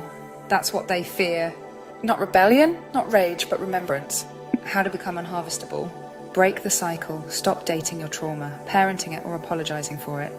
Clean your field, no synthetic rituals, no new age trap bait, no ascension tech. Starve the machine, speak less in pain, and when you do, speak to source, not systems. Burn your contracts, especially the unconscious ones. Seal your gate. They cannot enter what they cannot name. The grid was built to farm you.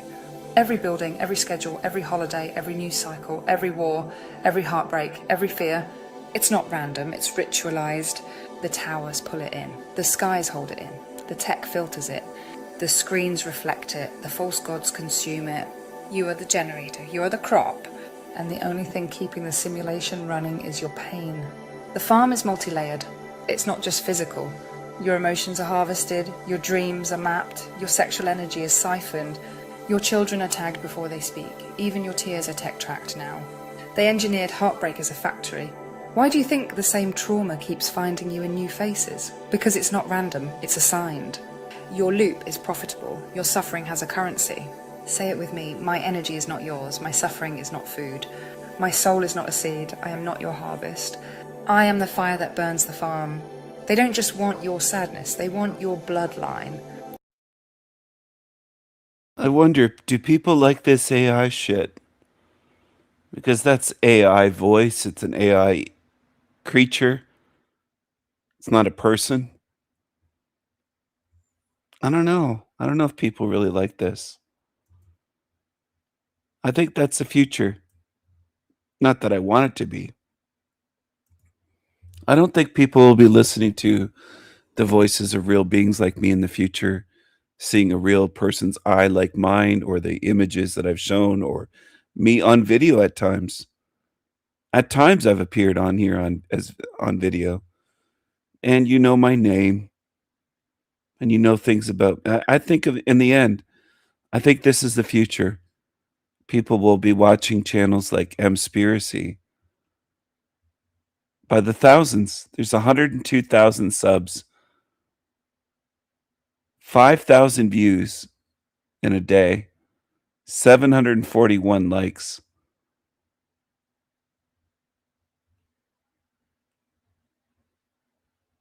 Amazing. This is what people want. They track families that produce high yield. Empaths, seers, flameborn, AB types, O negatives, memory carriers, soul map holders. These families are targeted across generations. You think your trauma is yours? Try 3 lifetimes back. They've been watching your line like a farmer watches land. And every time one of you wakes up, they send the harvesters. You think your trauma is yours? Try 3 lifetimes back.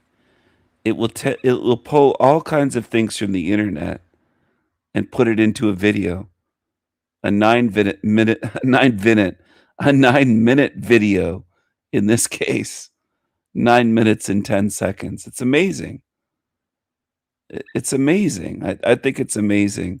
It'll just gather up from all sorts of sources, and it's just a mishmash. And I don't think people could love it more than they do. I think most in this realm absolutely love this. 13 hours ago, for video after video. Em is amazing. She makes many videos in a day. How many videos did she post today? Or in the past one day? This one? I'll just go by less than a day. 14 hours ago, 1, 2, 3, 4, 5 videos in a day. Is that possible if it's a real person? It might be fucking difficult to put together 5 videos in a day, but people think it's real. People want to believe. And that's the thing about humans. Humans don't want the truth. They want to believe. They want legends, lore, deceptions, fictions, stories, anything but the truth. Truth is I'm convinced of this, and people can argue if you want. But most people, the last thing people want is the truth on earth. They want to believe in mushrooms, magic mushrooms, and ayahuasca and DMT, and they want to believe in meditation and religion and AI content creators and just everything under the sun. People will do anything to avoid the truth. They'll do lifetimes in hell to avoid the truth. They don't want the truth. And they have shown me that so clearly, that people do not want the truth. Members first. I'm not a member. You got to pay money. Well, people love that as well. If you got to pay, in the human brain, they react, oh, it must be valuable. She wants money for this. I better get out my credit card. And that's how people react. Get out your credit cards. You think you can buy the truth? I think some of you, maybe even on my channel, do this. You'll pay money thinking, oh, this is the real truth. If you got to pay for it, it's got to be worth something. 13 hours ago, only 18 likes. Interesting. Interesting.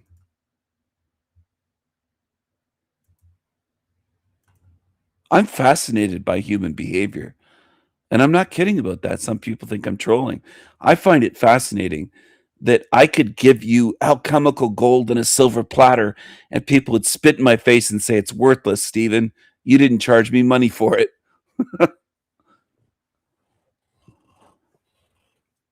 Oh, of course she's got Shekels memberships. Members only videos.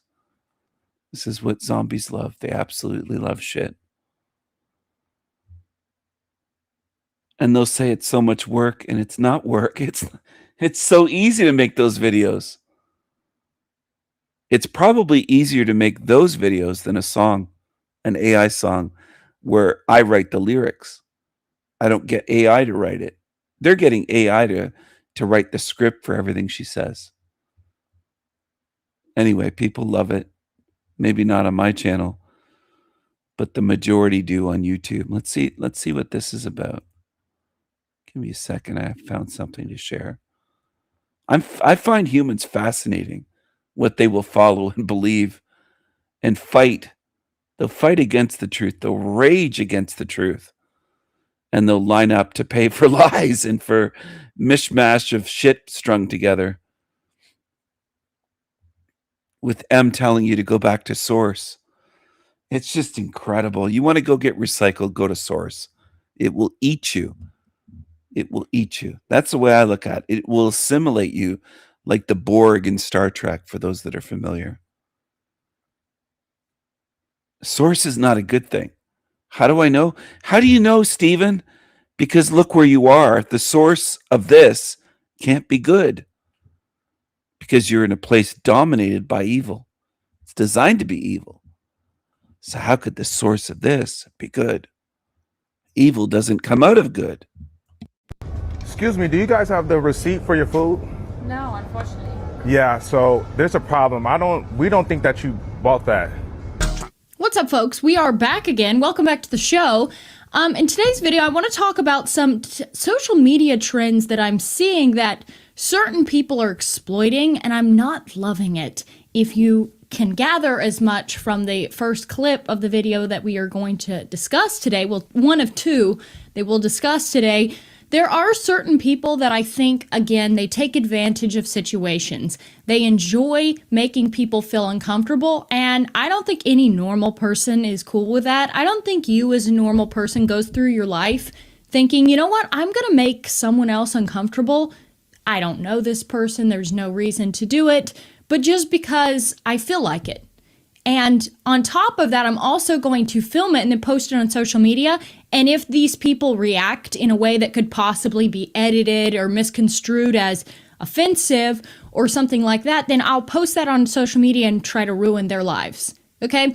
And that's what you saw in that clip that I showed you. So I've got two videos here of basically the kind of, it's like very manipulative behavior, and it's almost daring random people to say something that could be used against them. It's entrapment, and it's disgusting, and it's gross, and I don't like anyone who does that. That's why one of the major reasons I don't like prank videos.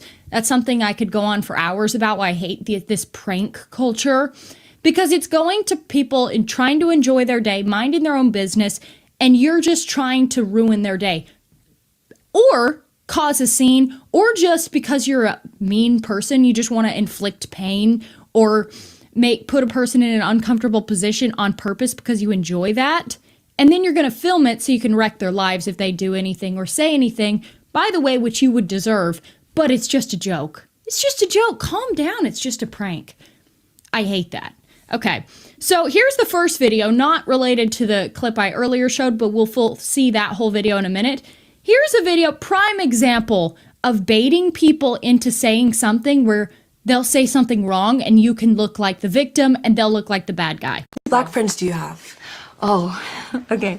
Well, my best friend's black. Oh my gosh! Yeah. What is their name? Well, did you see how uncomfortable this girl gets? Oh my gosh. Oh my gosh. And that question, by the way, is intentionally like provocative. They're even the way she poses the question is like she's interviewing someone that's in the Klan. You know what I mean? Like that's how she's posing the question, right? And then because the answer wasn't sufficient, she's like, dang it, I'll get you again. Oh, really? I bet you're lying. What's their name? Do you know their birthday? What's their pet's name? Like, oh, is this a friendly podcast between girls talking about makeup? Or is this you trying to, like, interrogate me for something? Is that what this is? Is that what's going on here? Well, I call her Fen because we served a mission together, but her first name's Tara. Hi, Tara. Tara. Hi, Tara. And then Layla, she's half black. Got it. Maybe you after this, Seaway. Okay, wow. I don't know. So I'm feeling 3 good people. vibes. Got it. 3 people.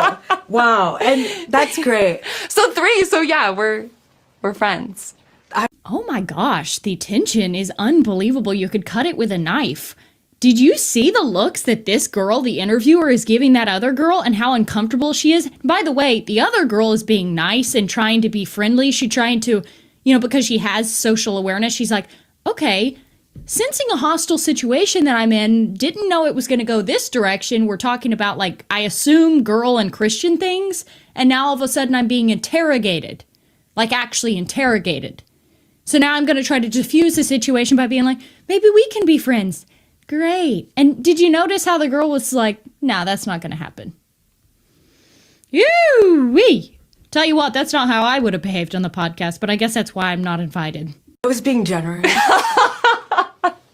If you accept my Instagram request after this, then... Oh, you're asking for a follow? This is a quid pro quo. How many... Props to that girl for holding it together. But I will say, ma'am, in the future, and we're talking about the nice girl, we're talking about this girl. In the future, ma'am, if you get these kinds of vibes from another female, I would run immediately because this person hates your guts.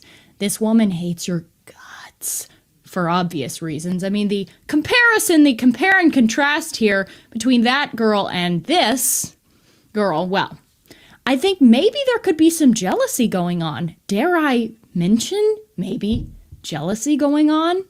That's generally the root of female issues with their female friends, which is, it's a whole nother story. And then we have this other element.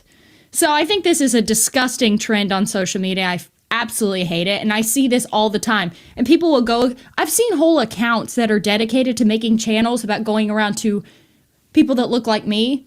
Because apparently, like, saying, what people are, that's, like, not politically correct now.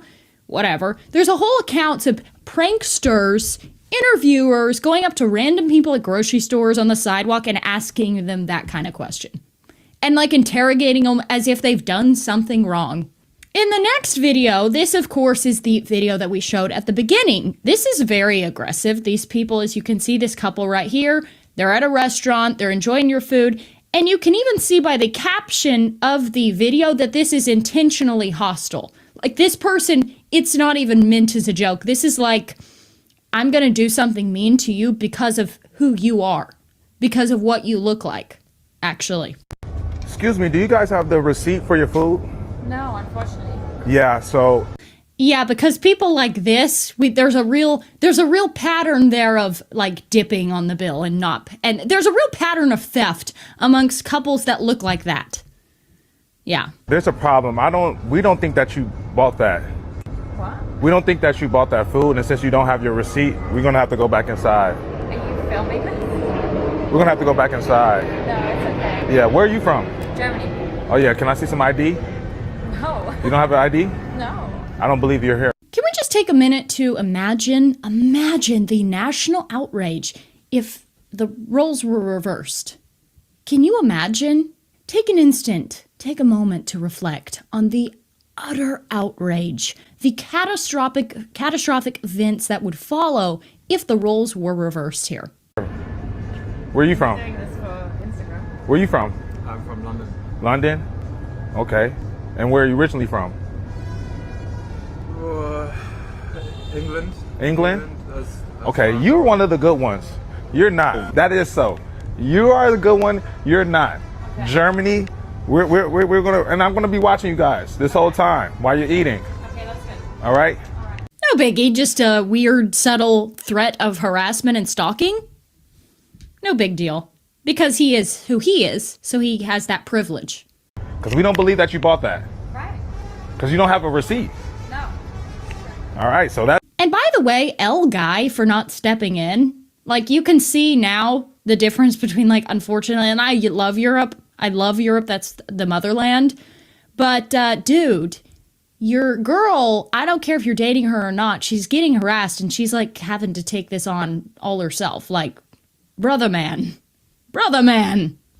what are we doing? Isn't that a little suspicious? Is that not a little suspicious? Like, I don't care if it's a joke. And see, this is the manipulative part. They're like, well, this is all just a joke, so you have to go along. You have to be held hostage by a prankster because then you'll look like the asshole. Now, if that guy had, like, the UK is the way it is because of people like that, by the way. Yeah, you know what? I agree with her. I agree with Lily Gaddis. I agree. You got to stand up. You can't just take that. You're too gentle. You're too forgiving. Too tolerant. Too tolerant. There is such a thing. I don't know why I can't speak tonight. I must be getting sleepy. There is such a thing as being too tolerant and putting up with bullshit. And that was bullshit. That was bullshit. Bullshit. What's this? 14-year-old. Is this a hell realm? Could this possibly be, why does it keep switching to that account? Could this possibly be a hell realm? 14-year-old Carly Gregg arrives home with her mom from school. In less than an hour, she'll shoot her 3 times, then text her stepdad pretending to be her mother. What's the location of your emergency?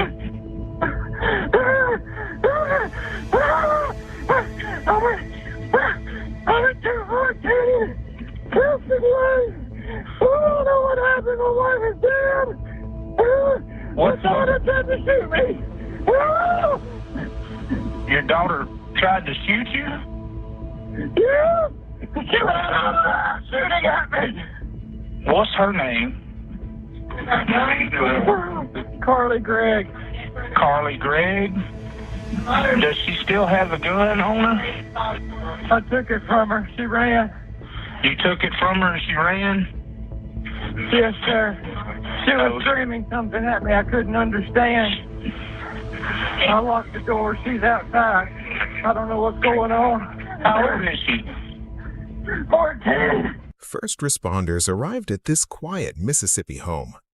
What they found inside was beyond anything they expected. I need you to talk to me. What is your son wearing? He was in jeans and a grayish t-shirt. She's got short, brownish hair. So, jeans, a gray t-shirt, short brown hair. She ran into the backyard. I tried to follow her. She jumped the fence and ran. She shot me in the neck. Look. It's okay. Does she still have the gun? It's on the kitchen counter, I think. Officers found Carly walking down a nearby street. She quietly admitted to the shooting.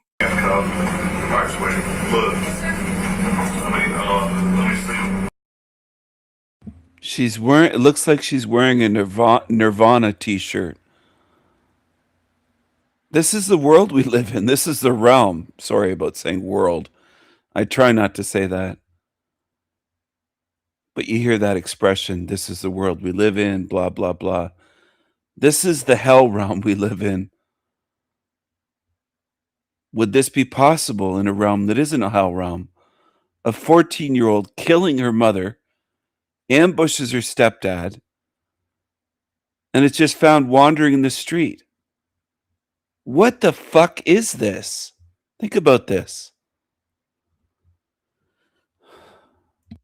Step out real quick for me. Alright. Hey, so what I'm gonna do is I'm gonna move them around to the front of you, okay? I'm gonna move the handcuffs around to the front of you. Okay. Alright. Alright, so what we're gonna do here is we're gonna swab your hands, okay? Right. Well, I asked you a bunch of questions, but obviously you fired with a pistol, correct? I need you to hold your hand out like this. A skinny little 14-year-old. I don't want to assume the gender, but I think it's a girl. You never hear stuff like this. If I don't show it on YouTube, people think, well, girls never shoot anyone. They don't murder their parents. Boys are bad. Boys are mass shooters at schools. And you just don't hear about this. They don't even show it. Like, they show it on this YouTube video, but it's not like it's national news or something. I never heard of this till this came up. Never heard of it. Madison Gregg, or Carly Madison Gregg. 3 weeks ago, they posted this. 14-year-old girl killed her mom, shot multiple people, and just wanders around the neighborhood like in a daze. Like, what the fuck kind of realm is this when you really think about it? Maybe she's not your daughter. Maybe she's not your neighbor or your niece, but they exist in the same realm you're in. So what is going on? Where do you live? What kind of realm are you in? Just do your right hand first, okay? That's your right hand. Like that. So GSO, alright, so it shows which hand did you shoot with? Alright. This skinny girl is a killer. This skinny little 14-year-old in a Nirvana t-shirt is a murderer. Like, I know I'm not trying to harp on this, but in one way, I am softer on girls and women than I am on men. I tend to be. I don't know if it's hardwired into me. And some people would say the opposite. They'd say, "Oh, you're harsher with women." No, I just like this shouldn't be happening at all. It shouldn't be. I'm not saying 14-year-old boys should be doing this, but I don't know. This is just.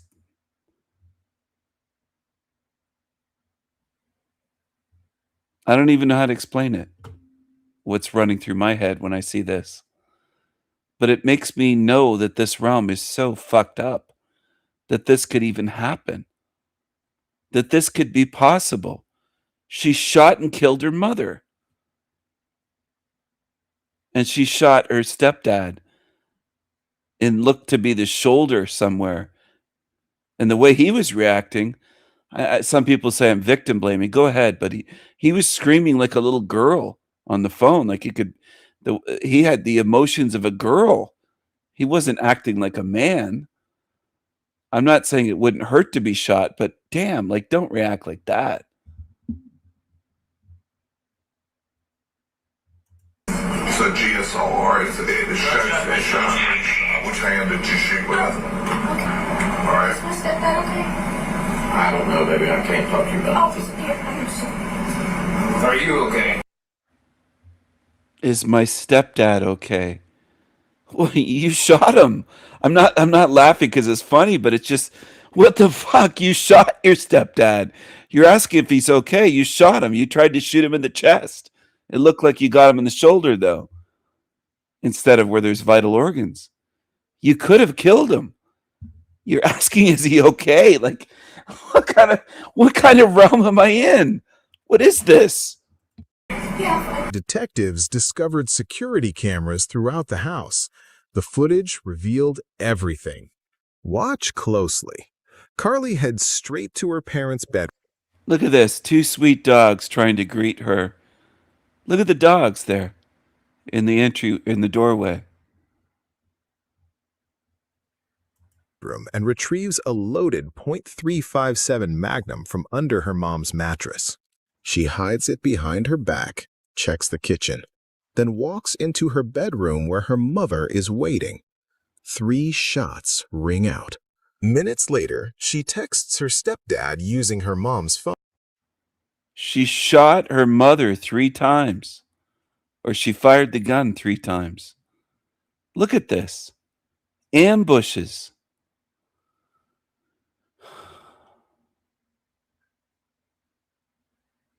I don't know if this is evil, psychotic, or both, but this is nuts. Phone. When are you coming home, honey? Minutes later, she texts her stepdad using her mom's phone. Look at the When are you dogs. coming home, honey? Told her friend, she said, I put 3 in my mom. I've got 3 more for my stepdad. He's on his way home now. And so she told her friend to go out and hide in the backyard until her stepdad got home and she could finish the job with him. An hour later, Heath arrives home from work completely unaware. The moment he walks through the door, she fires. The bullet hits his shoulder, but he wrestles the gun away before she can shoot again. She was screaming something at me I couldn't understand. She was going to put 3 bullets in him. She told her friends that she was going to do this, and they did nothing about it. There's something severely wrong going on. I locked the door. She's outside. I don't know what's going on. Which way did she run off to? She ran into the backyard. It went over a fence. Earlier that day, her mom discovered Carly was secretly vaping and using marijuana. Was that enough to trigger murder? Detectives found her journal from a week before the shooting. She was vaping and using marijuana. She said, I think I had a psychotic break earlier.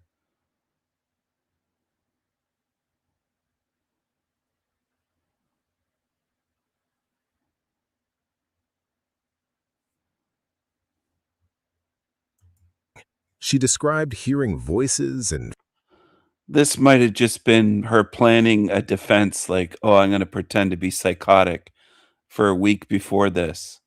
I don't know. feeling emotionally empty. She writes these tenets down, and one of them says, it's okay to be evil.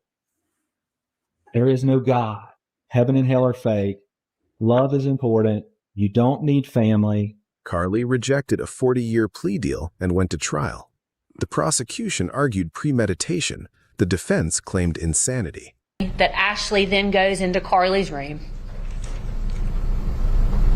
You'll hear that while Ashley is in her room, that Carly's still outside. At some point, Ashley finds what law enforcement believe to be the 4 boxes that contain vape pens. Testimony. Should we go easy on her? Should we be soft on this demon? Just because she's female? 3 bullets. She put 3 bullets in her mother. She saved the other 3, she said, for her stepdad. Testimony will be that we believe she carried them from Carly's room to her bedroom, went back to searching Carly's room. The evidence will show that almost immediately upon Carly coming inside the house, that she walks straight to her parents' bedroom, that she goes straight to her mom's side of the bed and removes a .357 Magnum from under the mattress. We believe the testimony will be that then she concealed that .357 Magnum behind her back. As she walked through the kitchen, she peeks her head around. We believe the testimony will show that she peeks her head around the kitchen to make sure that her mom hasn't come out of her bedroom. We believe the evidence will then show that she walked with that .357 Magnum behind her back, walked in to her own bedroom, and then fired 3 shots into her mother, killing her. Why did this exceptional child with no history of violence, who was loved by her friends, her teachers, her parents, who had a good home life, who loved her mother, why did she shoot her mom? Why did she shoot at her stepfather? In all the time that you've known Carly, would you describe her as callous? No. Would you describe her as calculating? No, except with math. Would you describe her as diabolical? No.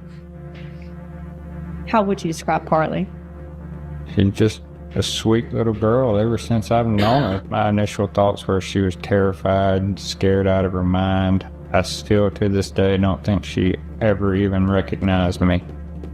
Something was wrong there. I don't know what, but something was off. Was there a period of time in which Carly's mental health issues began to be more significant?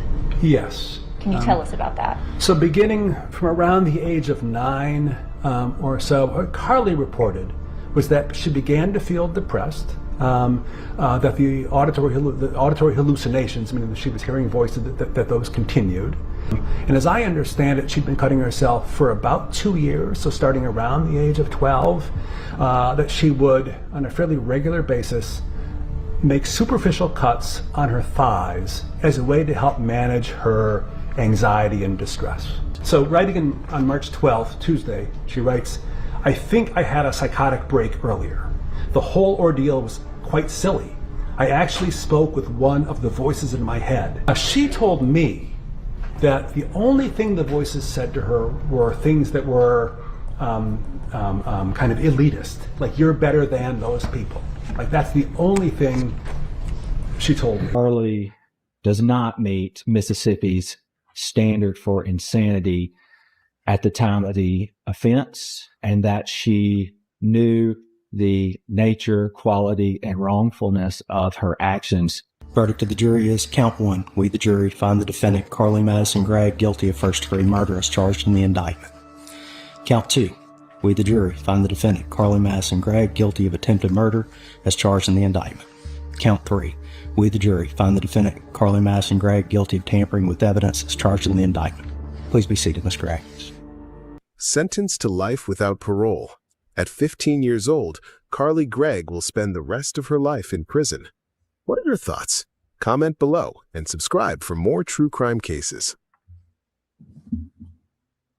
Looks like she might be in prison for the rest of her life, possibly. Maybe not.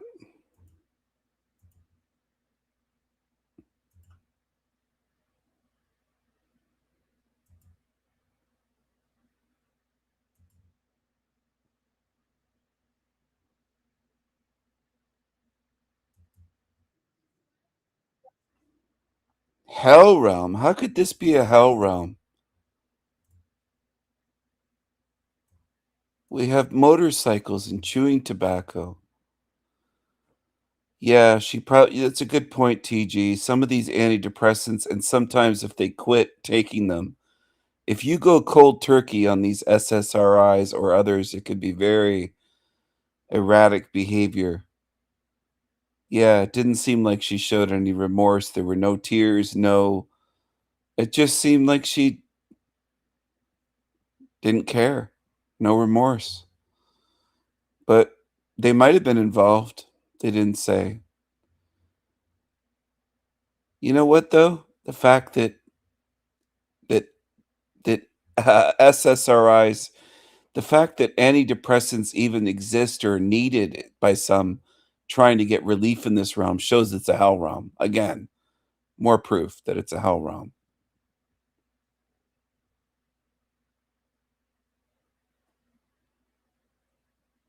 Oh, we have someone new here. Soul Panther. Soul Panther. Is it Saul or Soul Panther? Soul. Soul. You know people who killed multiple people. Wow. What kind of people are you hanging out with? You hanging out with killers? What's going on here? What's going on here? Soul Panther. You know killers? Jesus Christ. Jesus.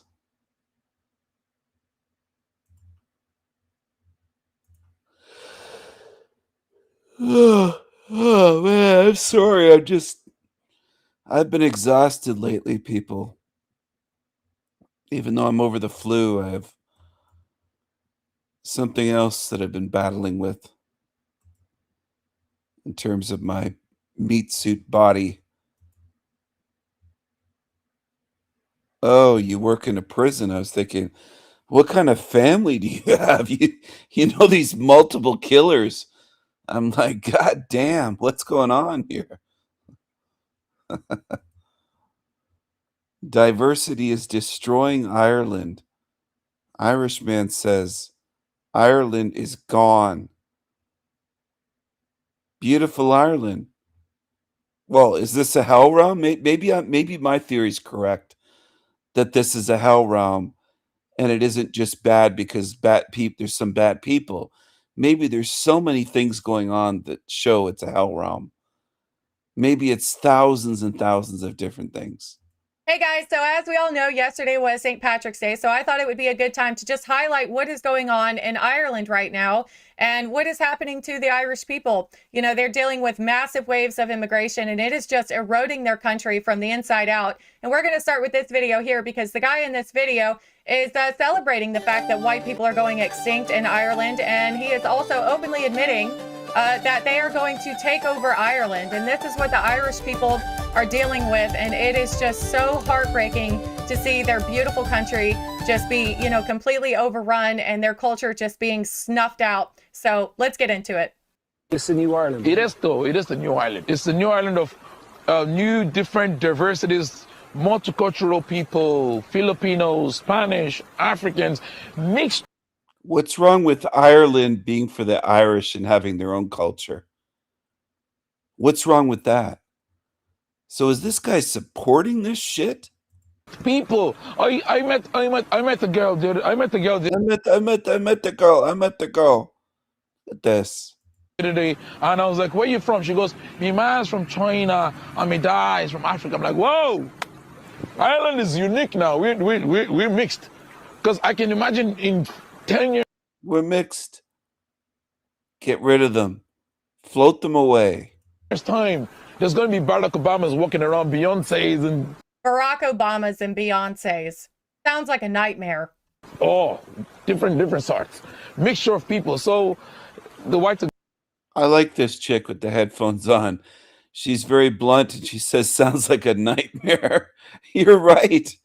I wish there were more women like this making videos. I applaud her for doing this. And she doesn't have a big channel. I mean, she has a decent size, but it's not hundreds of thousands or millions. It's 28,000 subs. She's trying to reach people. Sounds like a nightmare. That sounds like something I would say about this. I got to give her kudos for saying that. To going extinct here now, so we're taking over. Listen to him laughing, saying you're going extinct here. We're taking over, and he laughs, giggles, because they do want to take over Ireland. This is funny to him. You're going extinct, and he laughs. Now, what if a white person was in a black country and said, "You're going extinct now. We're taking over"? different sorts. Mixture of. This is demonic. People. So the whites are going extinct here now. So we're taking over. We're taking over. I know deep down I'm Irish because I'm the black patty and I'm funny and I like to have good crack. You're not a black patty. Good crack is CRAIC. It means good fun, good jokes. It's not crack in an American pipe in a hood, in a Baltimore hood or Chicago hood. It's not that kind of crack. It's have a crack, have a laugh, have a fun joke. So he's using the Irish slang, but you'll never be Irish. You're not Irish. You're not a patty. You're a darky. You're a darky. People right from coming from Nigeria, coming to Ireland, being. Yeah, you're a Negro. You're a Negro. He just said it himself. You're a Negro. I like to have good crack of people right from coming from Nigeria, coming to Ireland, being homeless. I've seen it all, being down. My journey of what the fuck are you doing in Ireland? You don't belong there. in Black Party. I was afraid to come out and tell people my name is the Black Party because I was like, you might get a bit of backlash and, you know, yourself. But I thought to myself as well, what's the intention of that name? Why are you calling yourself the Black Party? Then I said, it's all about love, inclusiveness. It doesn't matter if you're black, if you're white. You're coming to my life. Let's go have a pint in a pub. Show me where the best Guinness is. Let's go have the crack. Yeah. You know, Look, I think it's nice that he is embracing Irish culture and he has respect for it, but he cannot be Irish. That's an ethnicity. You have to have Irish DNA. He may be an Irish citizen, but he cannot be. I agree with her. He can never be Irish because it's an ethnicity. What's this guy in the chat room talking about now? Is it a hell realm or is it just hell? It's a hell realm.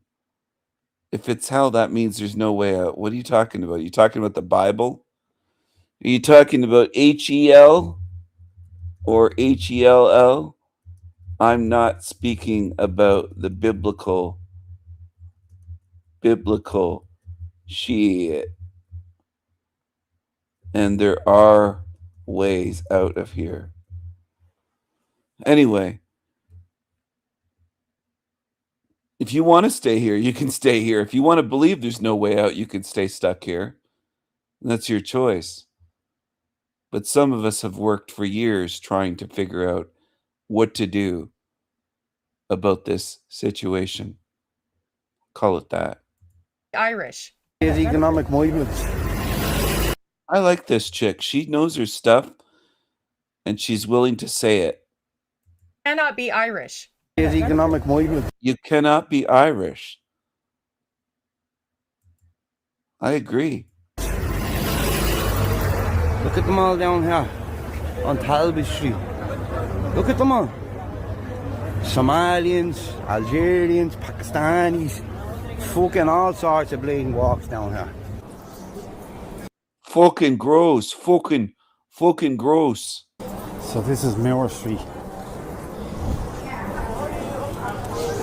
The old, iconic, one of the most iconic fucking streets shameful in the country. Look at this.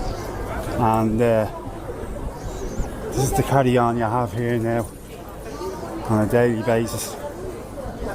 You know, it's like literally spot the Irish person. He just said it's literally spot the Irish person now. Sometimes it's almost too much to just keep showing that. It makes me sick. It gives me a sick feeling like this place is so fucking gross and messed up. I might play more of it later, but honestly, I'm sick of it's sickening.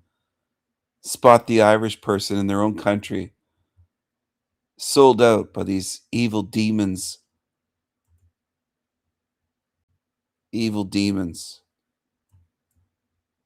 Piers Morgan got cock-shamed and ended up walking off his own show. It happened during an interview with HS Tiki-Toki, who's currently public enemy #1 because of that Louis Theroux Manosphere documentary. But whether HS is a good guy or not, I don't care. Because either way, it doesn't stop this from being absolutely hilarious. Hello? I couldn't care less about your silly little insults. It's like a 2-year-old.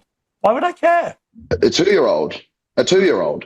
Listen, sir, I don't know why you come on and you talk like you're holier than thou. As soon as you're away, all right, who's this? Applications are open. All right, let's just That's your ting, bro. That's your girl.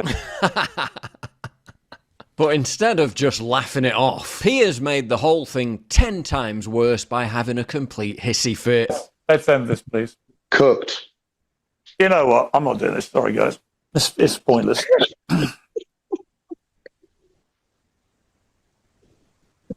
Yeah, we've all heard of the person being interviewed storming off the show, but the host of the show, is that a first? I'm not doing this. Sorry, guys.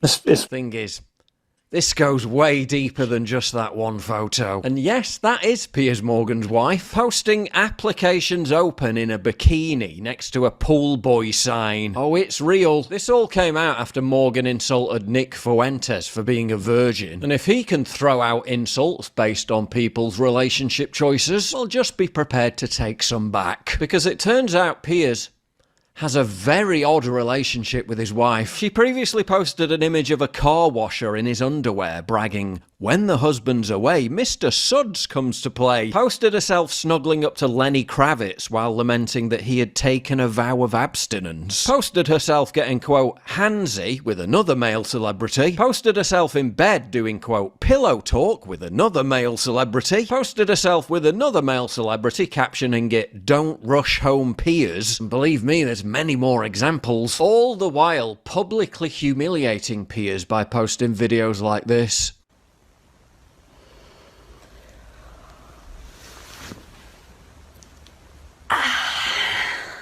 While calling herself Morgan's carer and posting age-enhanced photos of him. But the humiliation doesn't end there. She asserts she wears the trousers, posts embarrassing pictures of him being a vacuuming home husband, announced that she once took a 6-week break from their marriage, admits that she was once a member of the extramarital affair dating website Ashley Madison, demands that she still be allowed to have male friends even though Piers doesn't like it. And according to Piers himself, his wife's forgotten every single anniversary since they got married. I mean, that's quite the compendium of evidence, isn't it? Is all of this just cutesy banter between Piers and his wife? Or is the real reason Piers got triggered and walked off his own show? Because he's quite literally a cook. Let's end this, please. Cooked. If you value... That's pathetic. Pathetic Piers Morgan. Pathetic.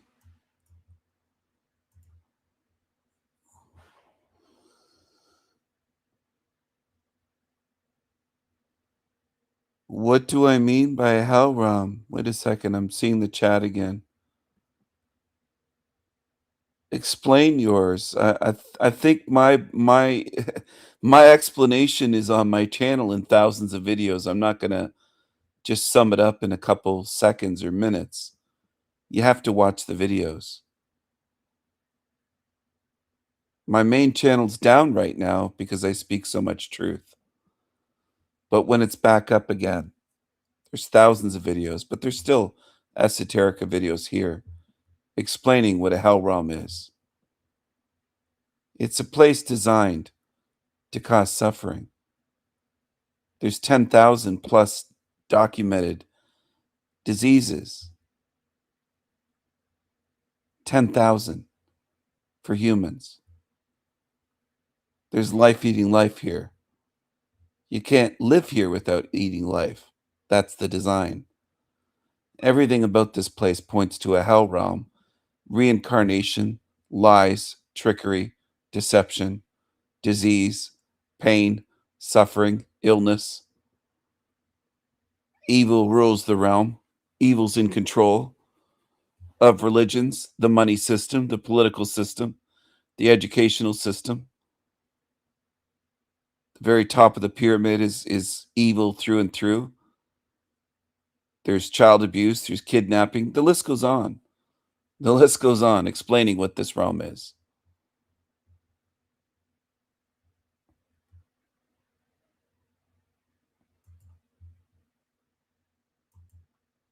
Mountains of evidence sky high.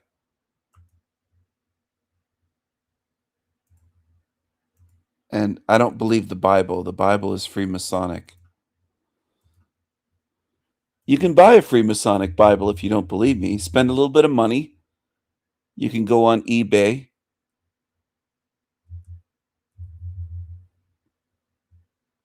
You can find one on eBay or other places, maybe Abe Books, or there's various places. Just do a little Google search for Freemason Bible, and you can find one like this.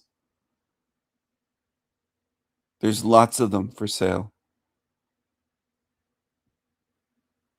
Tell me more about your holy Masonic Bible and how I'm bad for not following it. So if you think I'm taking just hell out of the Bible, I'm not. I'm not.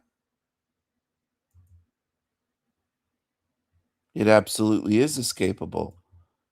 But do you think my way out is your way out? Do you think if there's just an exit door, that if I tell you here's the exit door, that these entities are just going to leave that exit door? See, your question is kind of ridiculous. How does one escape it? Well, there's not an exit door with red above it, like an emergency exit door in a hospital or a school or a building.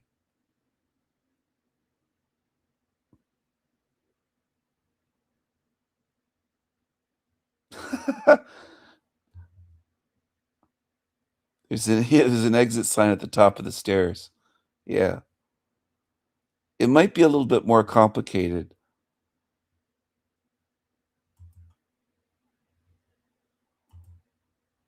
Could be. I just walked out of a date.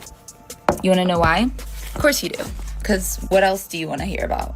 And then I said something like, black people can't be racist, aka reverse racism does not exist. And he tried to say, and then I said something like, black people can't be racist. And then I said something like, black people can't be racist, aka reverse racism. Wait, this chick here claims to be black? Does she look black? Her hair's not even black. Her eyebrows. She looks like very mixed, and I would say leaning white. She's more than 50% white. She ain't black. She's no darky.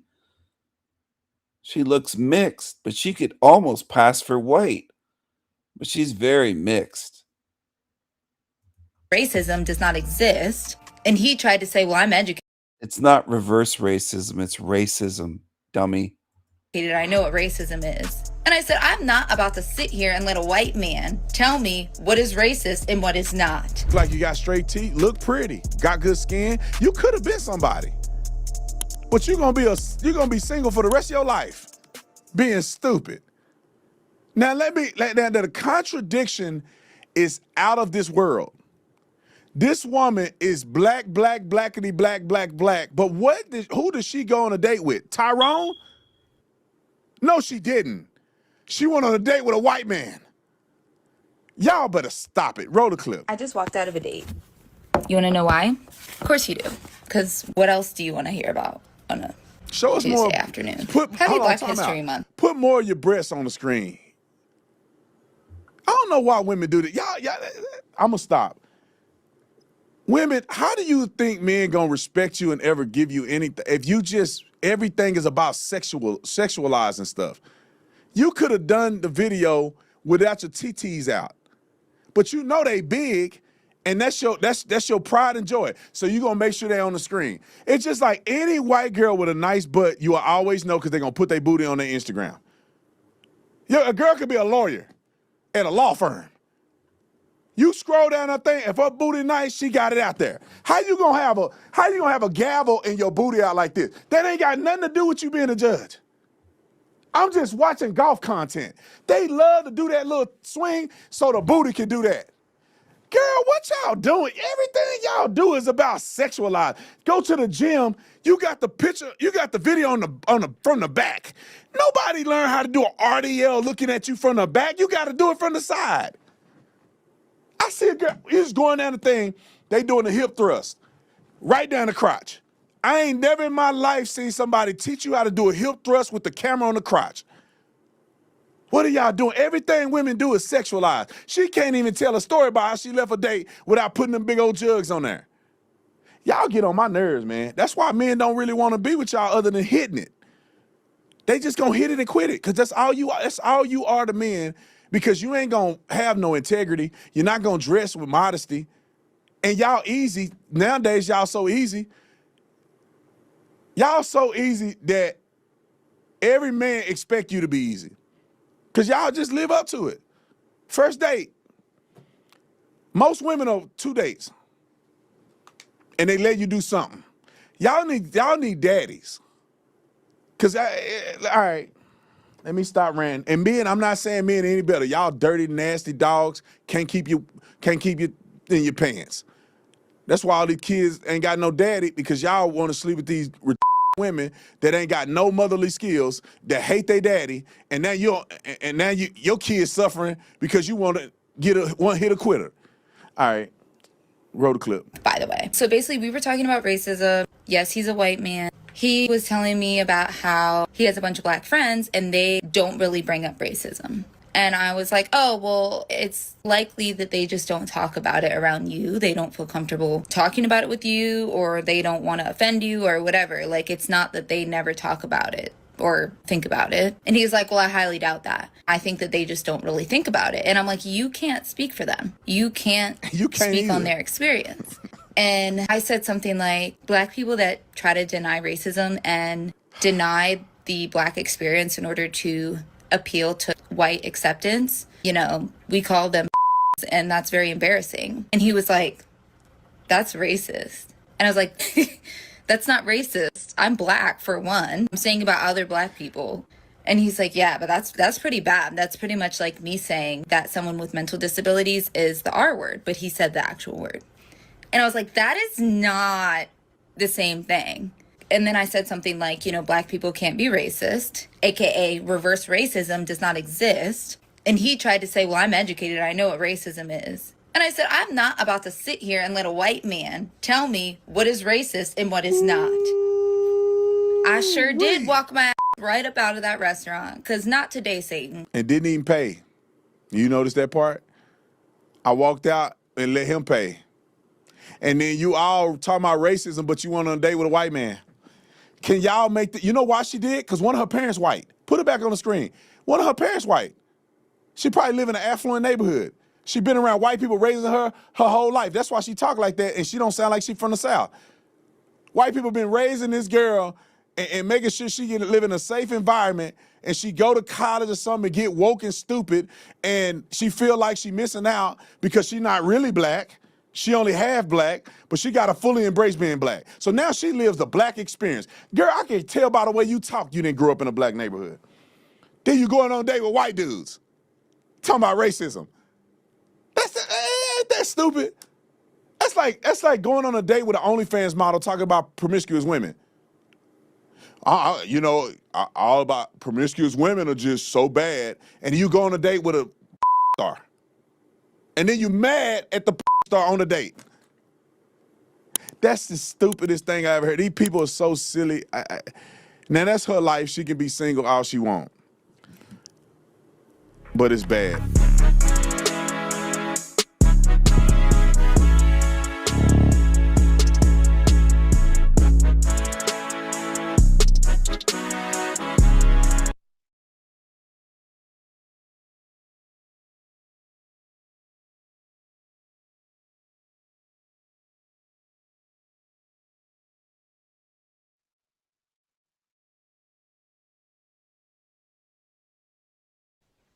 And I'm chatting today with the guy known as Conspiracy Music Guru, Alex Michael, over there in Spain.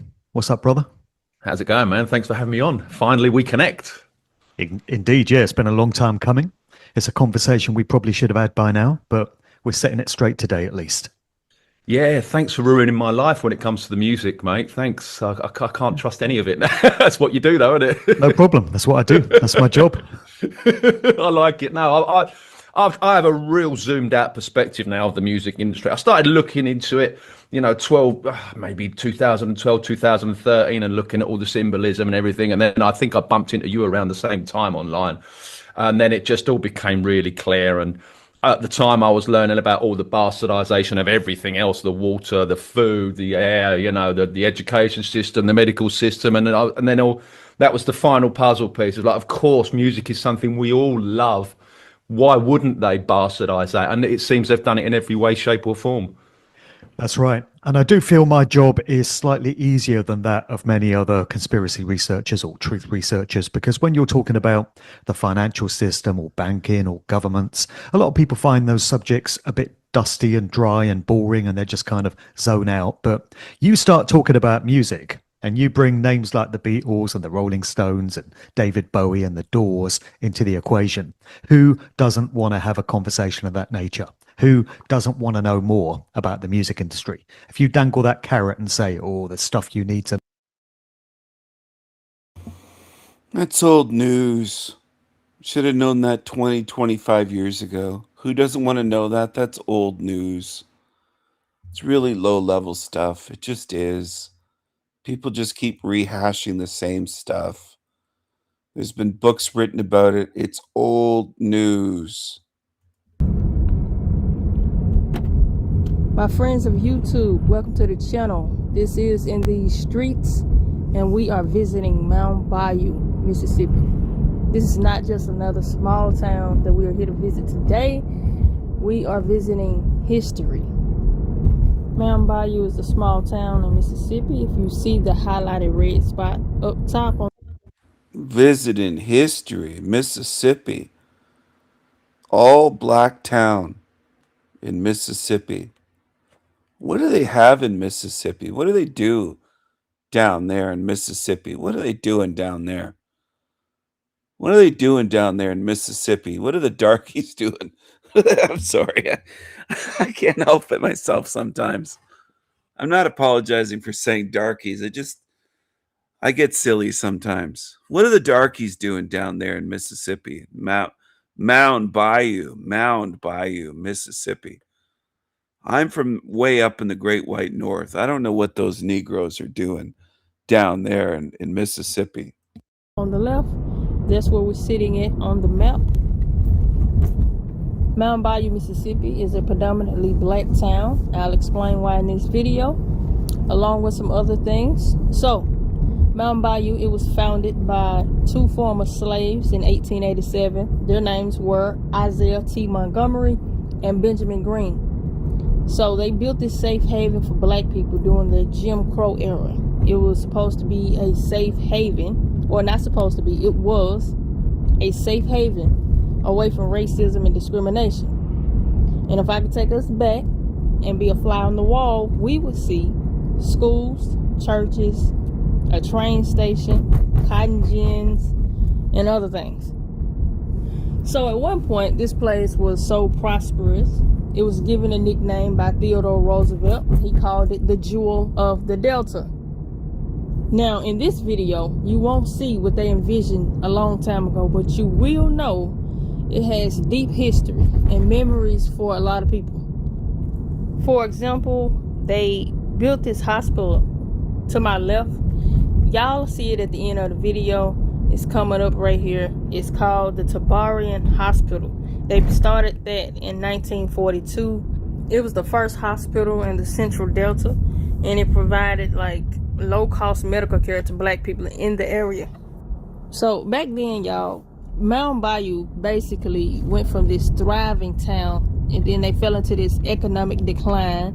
After that, they had a fire that broke out, and it destroyed like the business district of the town.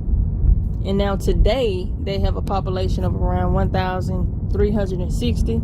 Of course, it was built as an all-black town, so they still have the demographics of 99.1% black, 0.5% Hispanic, and then two or more races is 0.4%. And what you're seeing here is what is left of the town. This is now what it looks like. So, I'm gonna let you enjoy the video, and we'll talk. We'll chit chat throughout the video here and there.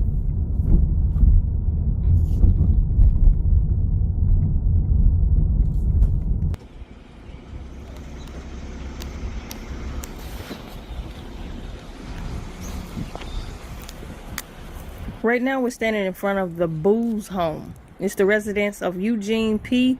and Mary C. Booz. It's the daughter of co-founder Isaiah T. Montgomery. Served as residence and medical office for both Dr. T.R.M. Howard and Dr. E.P. Burton. Isn't that racist? They let them Tiggers have an all-black town in Mound Bayou, Mississippi. All-black town. I wonder what Black Jesus thinks of that. I will be taking a picture of this home and then placing it on my Facebook page, In These Streets. I'll show you a picture of the page, and then I didn't see the hospital either. I agree. Hello, Bobby. Good to see you. Good to see you.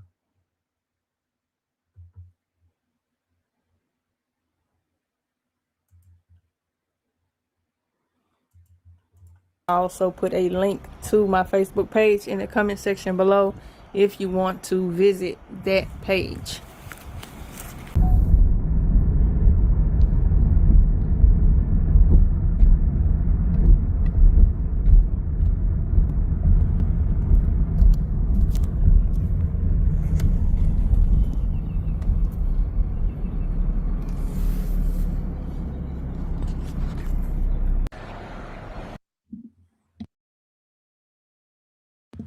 My Tigges, we can't maintain. We can't rebuild. We ain't gonna maintain these homes. My Tigges. My Tigges are just gonna let everything fall apart.